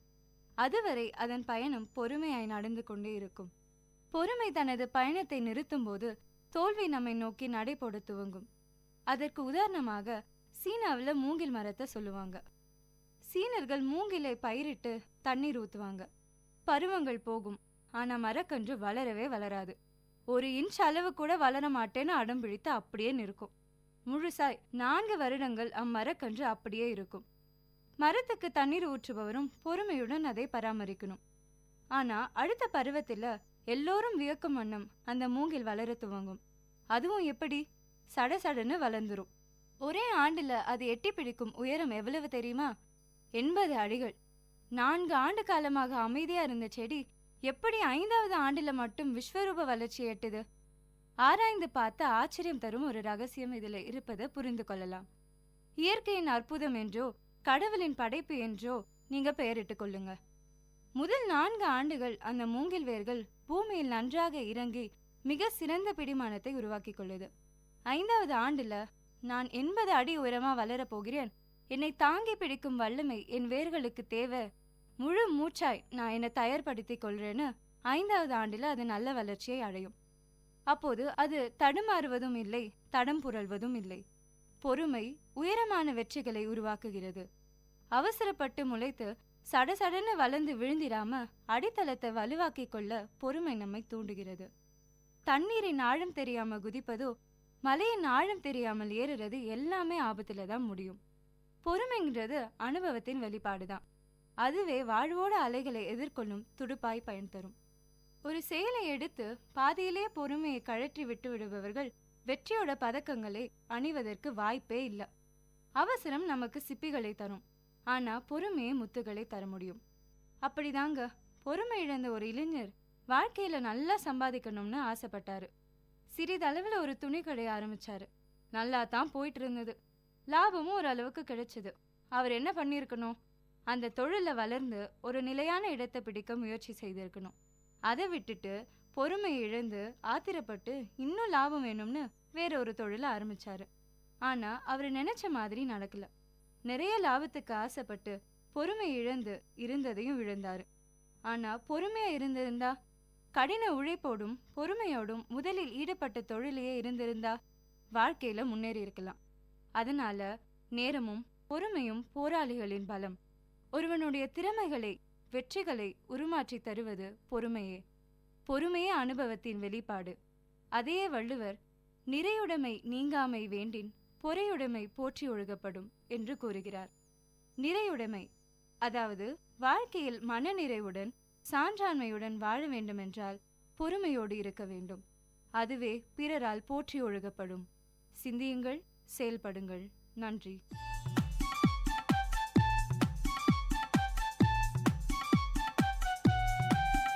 நேயர்கள் இதுவரை கேட்டது வாழ்வையும் இலக்கியத்தையும் இணைத்த ஒளி ஓவியம் தமிழ் சுடர். இன்றைய தமிழ் ஓவியம் தீட்டியவர் ஜெயஸ்ருதி. இது உங்கள் VAT பண்பலை 90.8.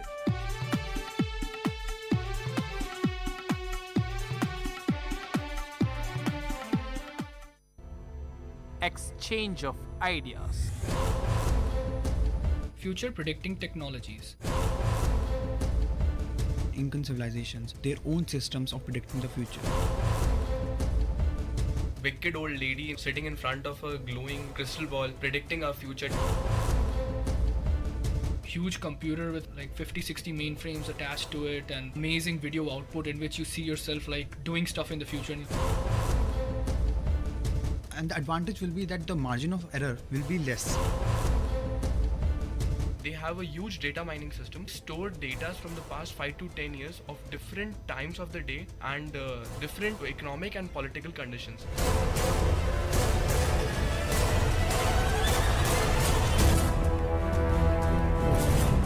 Hello everybody, welcome to another exciting episode of An Exchange of Ideas.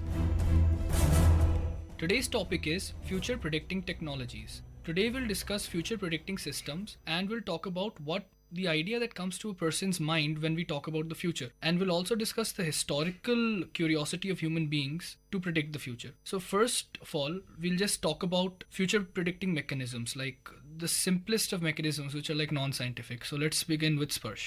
Since the march of the civilization, one question that has intrigued the mankind is what is going to happen next? And this question has resulted in a range of inventions in the ancient Chinese civilization, Indian civilizations and Incan civilizations. They had their own systems of predicting the future, palmistry, astrology, and there were many other systems. So it's not new thing to us to predict future. Sadiq? Since the dawn of the civilization, we have seen that humans have this inherent nature to predict what's going to happen in their future lives. So this leads for them to create technology so that they can predict the future. For this predictive analytics, you need current as well as historic facts, which is necessary to predict future. Every time we think about the future, one thing comes to our mind is a wicked old lady sitting in front of a glowing crystal ball, predicting our future, telling us about the love of our life or what will happen to us tomorrow or how we'll die or something like that. Throughout the human history, we have always tried to develop new and different ways to try and predict the future. Like the Romans, also the Indians, used to see the cloud patterns and try and predict how this gods will... What would happen next? Yeah, basically this was not based on any science. This was just a superstition, right? Yeah. Okay, so basically what we've discussed till now is that humans have always wanted to predict the future and resorted to all sorts of means to predict it. So the initial attempts were non-scientific. I mean, they had nothing to do with reality, almost nothing to do with reality. And later on, as Sadiq said, as of today, we're coming up with various analytic techniques to predict the future. Most basic thing that we need to discuss before we could proceed any further is what is a future predicting system? I mean, what do you understand by a future predicting system? I mean, the basic idea that comes to like the average man's mind is like a huge computer with like 50-60 mainframes attached to it and like this amazing video output in which you see yourself like doing stuff in the future and you're like cool. In Krish too. Yeah, Krish. Let's not talk about Krish. So basically, I mean, you see yourself doing something in the future like cool, man. Or if you see yourself dying, you're like, oh my god, how could I prevent it? And then at the end you die like that. So that's what comes to mind. But that's not true at all. Films have made us think that way. But let's just take everyone's views on what is a future predicting system. Sparsh. What I think a future prediction system is it is completely different from Hollywood movies and Bollywood movies. Horrible, man. Okay, let's just go with Hollywood. Minority Report. Yeah, okay. In Hollywood, I saw a movie starring Ben Affleck and Uma Thurman. The name was Paycheck, in which Ben Affleck was a reverse engineer and one of his clients suggests him to build a machine that can predict the future. And he successfully foresees the events that will lead to his death and he tries to change the chain of events and he's the hero. He's ultimately able to live throughout the movie. He prevents himself himself from dying. So this is the concept. But what I think is that a future predicting system will not take account us individual's life. It will take into account a sample space of say lakhs of people or crores of people. Basically a population. Yeah, a population base. And the advantage will be that the margin of error will be less. Because we'll be talking in terms of probabilities. We won't be talking in absolute terms. Yeah, and currently we have statistical inference for prediction, and the outcome of statistical inference helps us to answer a question that what is going to happen next, and this certainly aids us in government formation of policies and preventing disasters such as tsunamis, cyclones, etc. So Sparsh, just sum up what you understand by a future predicting machine. A future predicting machine will tell us what are the challenges the humankind is going to face in the coming years. Cool. It won't predict something at the individual level. That's the gist of what you're saying. Yes. Okay, Milan, what's your idea of a future predicting machine? Future predicting machine, a person's idea of a future predicting machine depends on what he thinks of life and what he wants to achieve in life. I mean, a politician will think in different terms as compared to a student or a stockbroker. Okay, Sparsh, I liked your idea. Next, I would like to ask Milan. Milan is... So I heard, I'm not an expert in chemical engineering from computer science, so yeah. I just heard, I don't know if it's true or not, but you guys have some really cool leak detection systems. Yeah. These actually, I mean, technically these are future predicting machines. Yeah, technically they are future predicting. They help you predict like the future, I mean, when a leak could or could not happen with a probability density function or something. Yeah. Cool, could you explain that to us? See, suppose in an oil company which imports oil from various Gulf countries, like Iran or Iraq, the pipelines go through millions and millions of kilometers of tracks. Each region has a different terrain, different temperature, different conditions, and different temperature conditions and slopes. So what they do is, for each time of the year and for the purpose for which the pipeline is going, suppose let's say that the pipeline is carrying natural gas or petrol or some kind of fuel which is required for an army, or suppose it is going to a power plant which will then burn it and then supply energy. Different times of years have different demands, because in summertime obviously the demand will be high because of the increased number of ACs used as compared to any other time of the year. So what they do is they have a huge data mining system where they store data from the past 5 to 10 years of different times of the day, years, and different economic and political conditions, and they can, using probability and variance functions like probability density function, and they prepare a variance function which can predict that in 5 to 10 years leak could possibly take place in this place. Cool, so you're essentially boiling down a chemical engineering problem into a mathematical model, and essentially it's a computer science problem. Yeah. Cool, now I understand. Okay, so Sadiq, what are your views on future predicting systems? Just give your personal idea, I mean your opinion on what a future predicting system is and what the aim should be and what is possible. I want to speak on a non-technical view, like not speaking of this technically. I want to say that a future predicting system not necessarily has to be a big computer framework with many wires and many systems. It can be an individual itself without him creating some technology. If an individual has the necessary statistical and analytical skills to predict the future, to predict one of many possible outcomes, which is called forecasting, I think that in itself is a future predicting system. So it doesn't have to be a very complex idea. It can be as simple as this. Sadiq, what you're saying is quite true. I mean, that's the very essence of a future predicting machine, but you need a computer because a human cannot punch so many numbers at once. I mean, the numbers will be enormous, right? But that depends on which future relating topic you're speaking on. Like, for example, when you're talking about predicting a football match, or when you're talking about predicting an earthquake or a storm, both are separate topics. So no one would predict a football match. That's total chance. We had the example of Paul the octopus, in which the octopus used to predict the matches, and that's a non-scientific approach. I mean, but we will need a computer because there will be a lot of external factors which will be affecting even the smallest event that could happen. What Sadiq is saying, in theory, even a leak detection system can be done by hand. You don't need a computer, but that is the very need of a computer, right? Yeah. Once you have like so much of math that you need to do, that's why computers were born. Basically, they were born to compute. Yeah, that's true. But when I said that, I was speaking on a non-technical view, so that's my. No, it's cool. It's your opinion. Now, currently we have mathematical models. We use regression analysis and time analysis to predict future, what is going to happen on future based on previous observed data.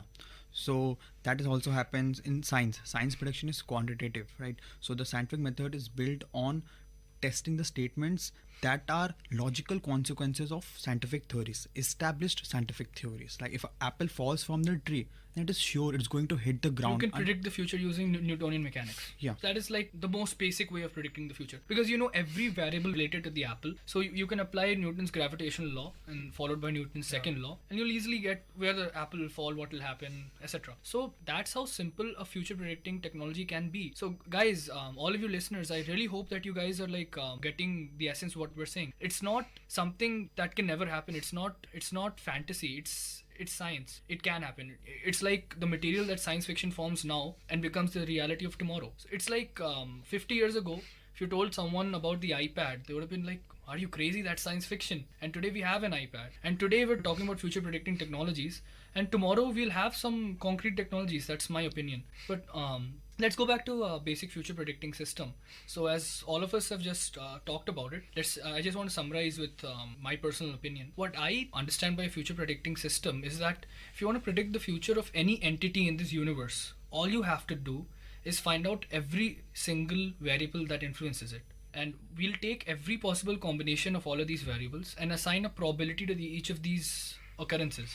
And in that way, we can predict that with what probability what can happen in the future. So this is basically based on probability. So this is like the essence of what I think most complicated future predicting systems would be. So let's just take a common example. Like there's so many examples. Weather forecasting, that is predicting the future. It's exactly, that's what weather forecasters do. They just predict the future. And we have election polling. We have stock market predictions. So do any of you have an idea of how polling works? I mean, that's a very interesting topic. Yes, that's Harsh, a very you interesting. have an idea? Yes, I have a little idea. In our parliamentary democracy. Yeah. See, we have a plethora of polling agencies that conduct surveys and try to predict which party is going to come with majority or there will be a coalition government. So what happens in polling is that they select a sample space of constituencies. And one of the most important thing is randomization. The more the random things are, the result will be more accurate. So say there are 100 constituencies, so they will choose randomly a number, say 3. So every third constituency will be covered by them. And then each constituency, let's say, has 13,000 voters. Then again, they're going to choose random numbers. Let's say they come up with 27. Then every 27th voter of the constituency will be surveyed. His views will be taken into account. And based on that, the predictions will be done by cephalogists. How do they turn out to be like so accurate? I mean, usually. No, that is not that they are always accurate. They have a margin of error of 3%. That's very accurate. Then again, that's like the probability thing, right? You're talking in a certain probability. Yeah. So how does it happen that they predict a certain number of seats and then that's what happens? I mean, see, again, it's going into deep probability.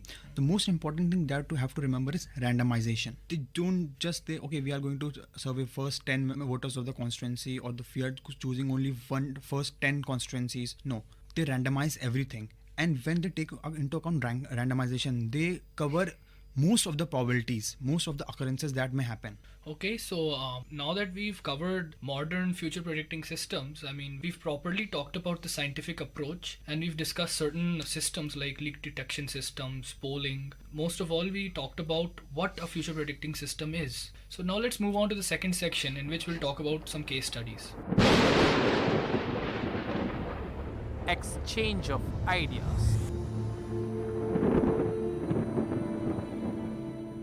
Okay, welcome back everyone. We're in the second section of the episode, and in this section we'll talk about two case studies, really interesting ones. The first one is of Kyra Radinsky, an Israeli computer scientist who's written an algorithm which basically dissects huge amounts of electronic data in the form of news stories and internet postings.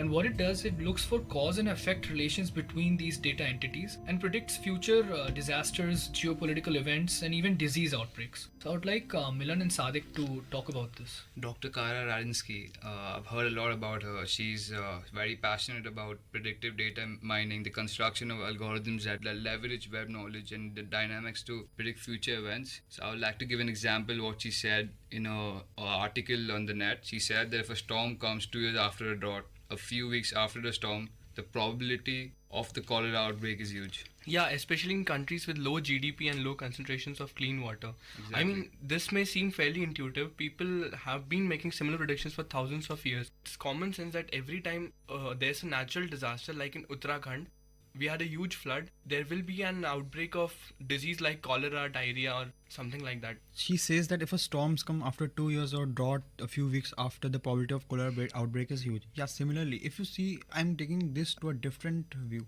If you take the case studies of Shakespeare in the Julius Caesar, he shows that how the Romans at that time used to predict the geopolitical events or the droughts or the storms by interpreting the climatic conditions. In Japan and United States, see, they are plagued by earthquakes, especially Japan. Yeah, so they have tsunami warning systems, and the very basic foundation of the tsunami warning system is seismometers. But this system is again plagued by false warning systems. Sometimes there is no tsunami, but still the warning is issued and people have to take precautionary measures. Accurate. Yeah, it's not very accurate. Okay, we're deviating from the point a bit. Let's go back to Dr. Kyra Radinsky. So, if we had her technology with us, we could have, taken better care of the Uttarakhand floods, right? It's sad that we don't have such technology now. In the future, we'd be looking back on ourselves and be like, wow, how did we live without such technology? But don't you think that Uttarakhand was a different case? Because Kyra Radinsky is more concentrating on old stories and the internet postings. And then he tries to predict the futures. But whereas in cases of like climatic disasters, like the Uttarakhand tragedy, you can't have a previous background. Like you can't have an old story. No, actually we can have a previous background. I mean, the Uttarakhand disaster was actually predicted in 2002. The meteorological scientists, they had enough data. After the Kargil war, they went on an expedition in the high mountains of Himalayas and all. And they had presented a report to the state government that the volumes of the water in the lakes are too high, and it is only a matter of 12 to 13 years to be exact, that the waters will overflow and the city of Uttarakhand will be in danger, but no one actually took the preventive actions. But don't you think that the current drawback with this technology is that it is unable to predict the exact timing? Like we have solar cycles, we are able to predict when the solar cycles... Again, this future predicting technology is based on probability. Yeah, like all the ones we've talked about. There is room for improvement. The only improvement that we can expect in the future is, as Persh's pointing out, is that we can increase the probability of events. That is, right now maybe it gives us like 10-20% chances of a particular event occurring. In the future, the same technology, once it is improved, it can give us say 80-70% probabilities. Let's just wrap up this case study now. Coming back to Kyra Radinsky, and it's interesting how she combines dynamics with all the posts on World Wide Web. She also predicted that the recent fuel riots in Sudan, and I would love to see what the Sudanese government reaction to that. So yeah, to this date, the predictions don't always work perfectly. And from the Kyra Radinsky case study, we get to know that the accuracy is between 70 and 90%, as Anshuman even pointed out earlier. The software that successfully predicted the riots in Sudan also predicted the Sudanese government to fall, but that didn't happen. Again, it's based on probability. Yeah, again, it's based on probability. So I guess we're all happy here now. We've said what we wanted to, and our viewers can, make up their mind on and do further research, on this case study. So our next case study is based on Twitter. Many of you would be like surprised in using Twitter to predict the future, but we have like this cool scientist from MIT. His name is Nathan Callis, and he says that he has developed a way to predict crowd behavior using statements made on Twitter. In particular, he's analyzed tweets associated with the 2013 coup in Egypt and says that the civil unrest associated with this event was clearly predictable days in advance. So I would like our panelists to comment on this. Yeah, we are surrounded by social networking sites, and our life is incomplete without Facebook, Twitter, and all other social networking sites. So you see that the social networking site is an important tool even for marketing. So the people in marketing knows what is the consuming pattern of the users, and based on that they can predict which product will achieve great heights and which will become obsolete. So yeah, we can use again Facebook and Twitter for future predicting technologies. Yeah, each and every individual tend to follow a trend which largely the whole population follows. If my friend is buying a new phone, I also tend to buy that phone because of the trend. The trend was in favor of that. It was a new mobile, it is a good mobile, cheap and everything. Obviously, each and every crowd behavior can be predicted in a trend. Talking about Nathan Callis again, what his algorithm is doing, what he said is perfectly true. He's trying to say that social media has become an inevitable part of our lives. It's taken a permanent role in our life where we share our feelings, our views. So what he's trying to do here, he's saying that he can easily predict the possible outcome, because in our everyday life we post our viewpoints in the form of tweets on Twitter, so he can easily read those tweets and he can come up with a possible outcome. And that's what he's done to the various Egyptians, and he's predicted the civil unrest which happened in Egypt. Yeah, I agree. If we analyze the tweet feeds and the Facebook status, we can analyze what is the public mood over a range of issues. It can be corruption, it can be elections, it can be unrest, it can be anything. Yeah, it seems quite clear that predicting future crowd behavior is simply a matter of picking this leading indicator out of the noise. Again, this is related to what we've talked about in the previous sections. Basically, what Callus is saying here is that he wants to pick up the messages that we post on Twitter, convert them into a computer understandable, computer processable form actually, by using natural language processing. And then once we have it in a form that can be manipulated by computers, again we start finding patterns, relations, and we can predict what can happen in the future. So we have there is no shortage of people who make these kinds of predictions about historical events using historical data. But the bigger question is whether it's possible to pick out this in advance. In other words, is it possible to make predictions before the events actually occur? Yeah, that is the quest in which humankind is involved since ages. And we have, as I've earlier said, we have evolved numerous systems. But what I think from the scientific point of view, that yes, we may not be able to predict the exact timing of an event, but we will be able to predict the occurrence of an event. Just like NASA is able to predict the solar cycles, it is not able to predict the exact timing of the solar cycles. So just like we are able to predict eclipses, there a time will come that we will be able to predict malaria outbreaks, the cholera outbreaks, or the earthquakes. Okay, so cool. Now that we've finished the case studies, we're done with the second section. And now let us move on to the final section. In this section, we'll just let our imaginations have fun. We'll unleash our imaginations. So this third section is about the science fiction perspective of future predicting technologies.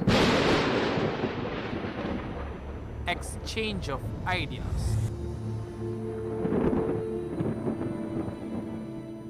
Welcome back, listeners, and we're in the final section of our show, science fiction and its perspective of future predicting technologies. So I would like to kick this discussion off with a perfect example of a future predicting machine. It's actually not a machine, it's actually a mathematical perspective. It's been given to us by Isaac Asimov. He's my favorite science fiction writer, and amongst his works, my personal favorite is The Foundation.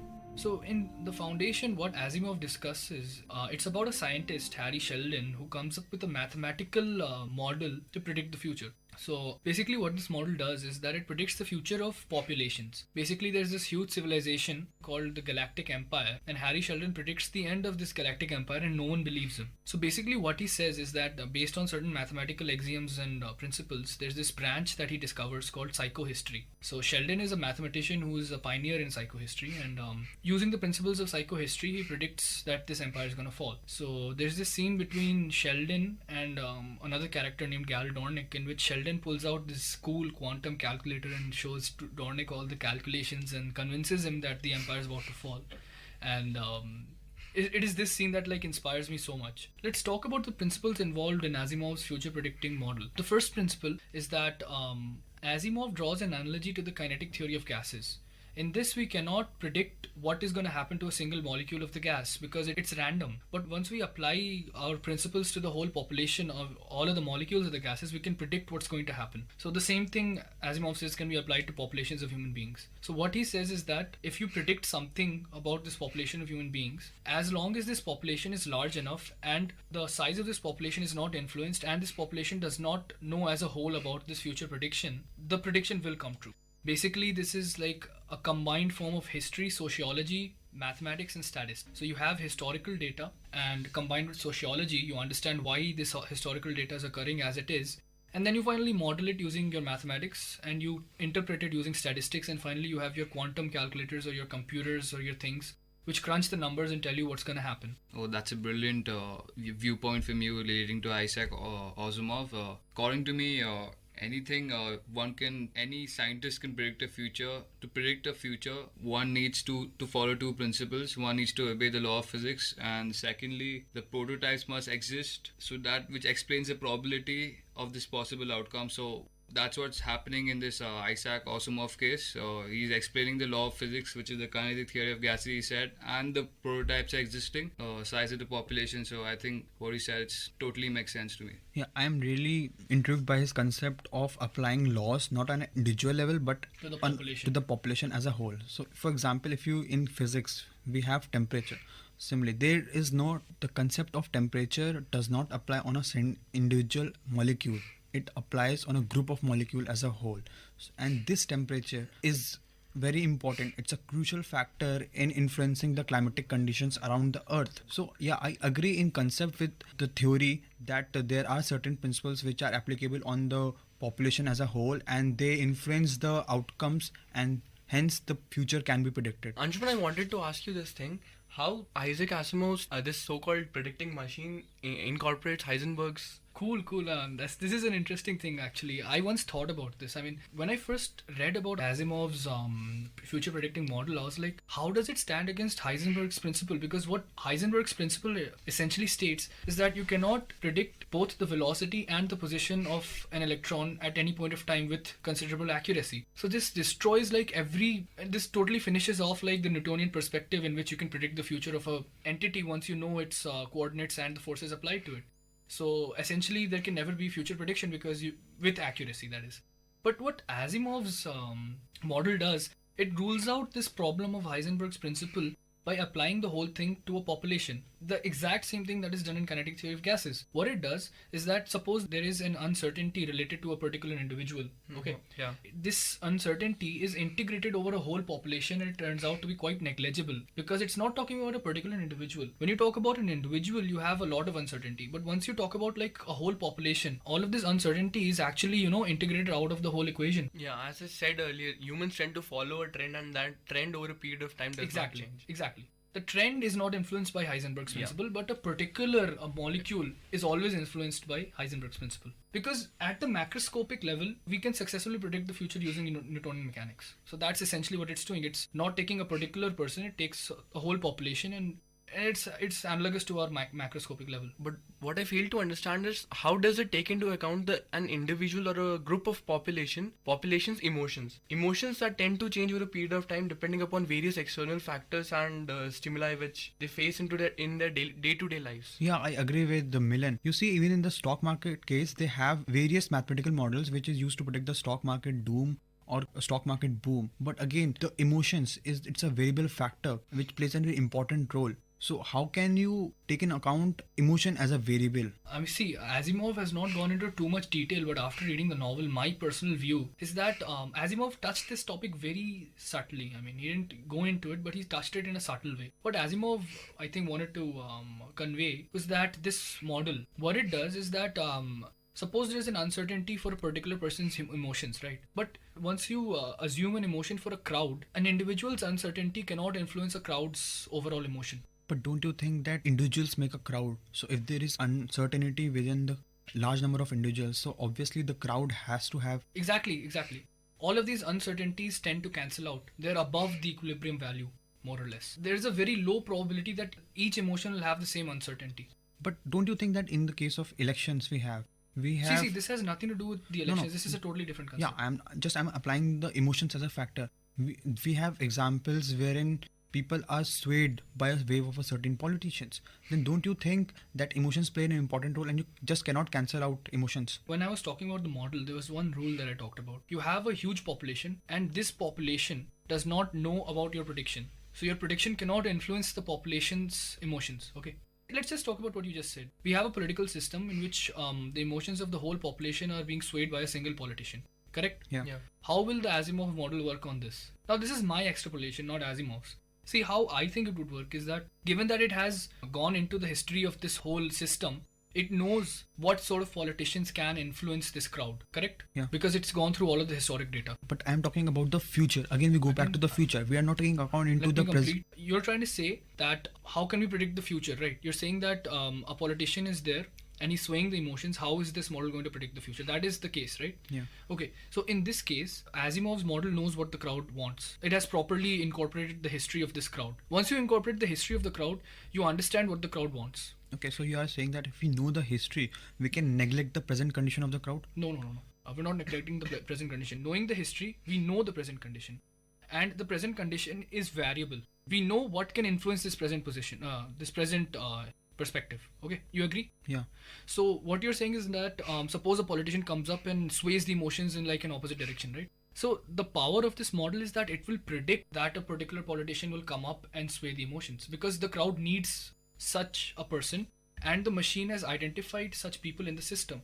So there's a large probability that such a person can come up and sway the emotions in the direction you're talking about. So the machine can essentially predict this. So you're essentially saying that this machine takes past and present into consideration and then predicts the future. Somewhat. It studies the history, so it knows what can influence the present. And then it incorporates whatever is happening in the present and predicts the future. So, I can infer that you are saying that it uses past and predicts future. Present is influenced by the past. You understand the present using the past. That's the whole purpose of the history thing. And once you know the present and you have all the variables in contention, you can predict a probable future for a huge mass of people. Anshuman, but the crowd 100 years ago is not the same as today, right? They have different needs. I mean, 10 years from now, the needs of the whole population will change.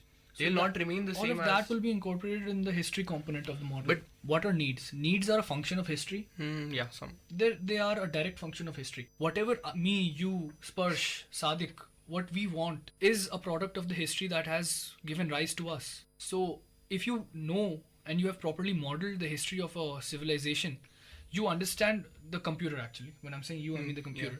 The computer or the quantum calculator that Harry Sheldon had understands what this population wants, because you have all the data points. And given that you have all the present data variables, you can predict with considerable probability what these data variables will do. But don't you think that there will exist a certain margin of error? There will. No doubt. And this can also be influenced. You know how? Suppose you have a whole population of people in a particular place and you introduce another population of people with completely different thoughts in this same place. The results will change. The future predicted will go wrong. But don't you think that the machine should have predicted the migration of a certain population to influence the result? Exactly. See, the machine just closes the particular population in a closed box and assumes that no population will come from one place to the other. The machine is a fictional thing. See, what the machine does, it talks about an intergalactic empire. See, so basically here it's talking about one planet or one empire at a time. And when it's talking about a whole empire, even if you introduce one whole new planet into the empire, it won't influence what's going to happen to the empire. So it's essentially perfect. Don't you think the machine is taking into account all the planets that are present in the intergalactic empire? Yes. So it is essentially that there will be hundreds of variables. Exactly. That's why Harry Sheldon had a quantum calculator. But what would be the efficiency of the machine if we introduce a new variable that was not taken into account by the machine? It will go wrong. That will happen to any system. But then if it will go wrong, then what is the difference between the present machines and the future machines that will predict the technology? Because the margin of error will still be persistent. Will still be there. What I'm saying is that I'm not going into the future predicting technology. I'm saying what will be the use of such a machine if there still exists a margin of error, because currently we have tsunami systems in Japan that predict occurrence of tsunamis, but then they also are plagued by the errors. Similarly, if we are going to have a future predicting technology which also predicts events, but there is again a margin of error, then what will be the use of such a machine that will involve huge cost in making, but still there will be an error? You're talking from a practical perspective. Yeah, we're not talking about Asimov's stuff anymore, right? Yeah. Okay, everybody. So now that we've talked about Asimov's machine, I mean, you guys enjoyed? Yeah. I hope our listeners also enjoyed. I mean, this is something dear to my heart. Yeah, it was a very new concept and I was totally fascinated by him. Like 10 times more fascinated when I read about it. I was jumping up and down. I was actually a kid then, so I'm eager to read the novel. I hope our listeners also are eager to read the novel, and many of them must have already read the novel and are like, dude, I know more about this than you to me. Let's go back to the practical aspects and finish this discussion. So basically what we've talked about is what a future predicting system is and how humans have always wanted to predict the future, the non-scientific approach adopted by our ancestors, and finally the scientific approach and the mathematics and statistics involved in this approach and the role of computers. And we went on to case studies, the Twitter case study, Kyra Radinsky, and finally we discussed Isaac Asimov's amazing idea, which some mathematicians today think is actually possible. So let's wrap this discussion up. Thank you, Sparsh. Thank you, Sadik, for being here with us.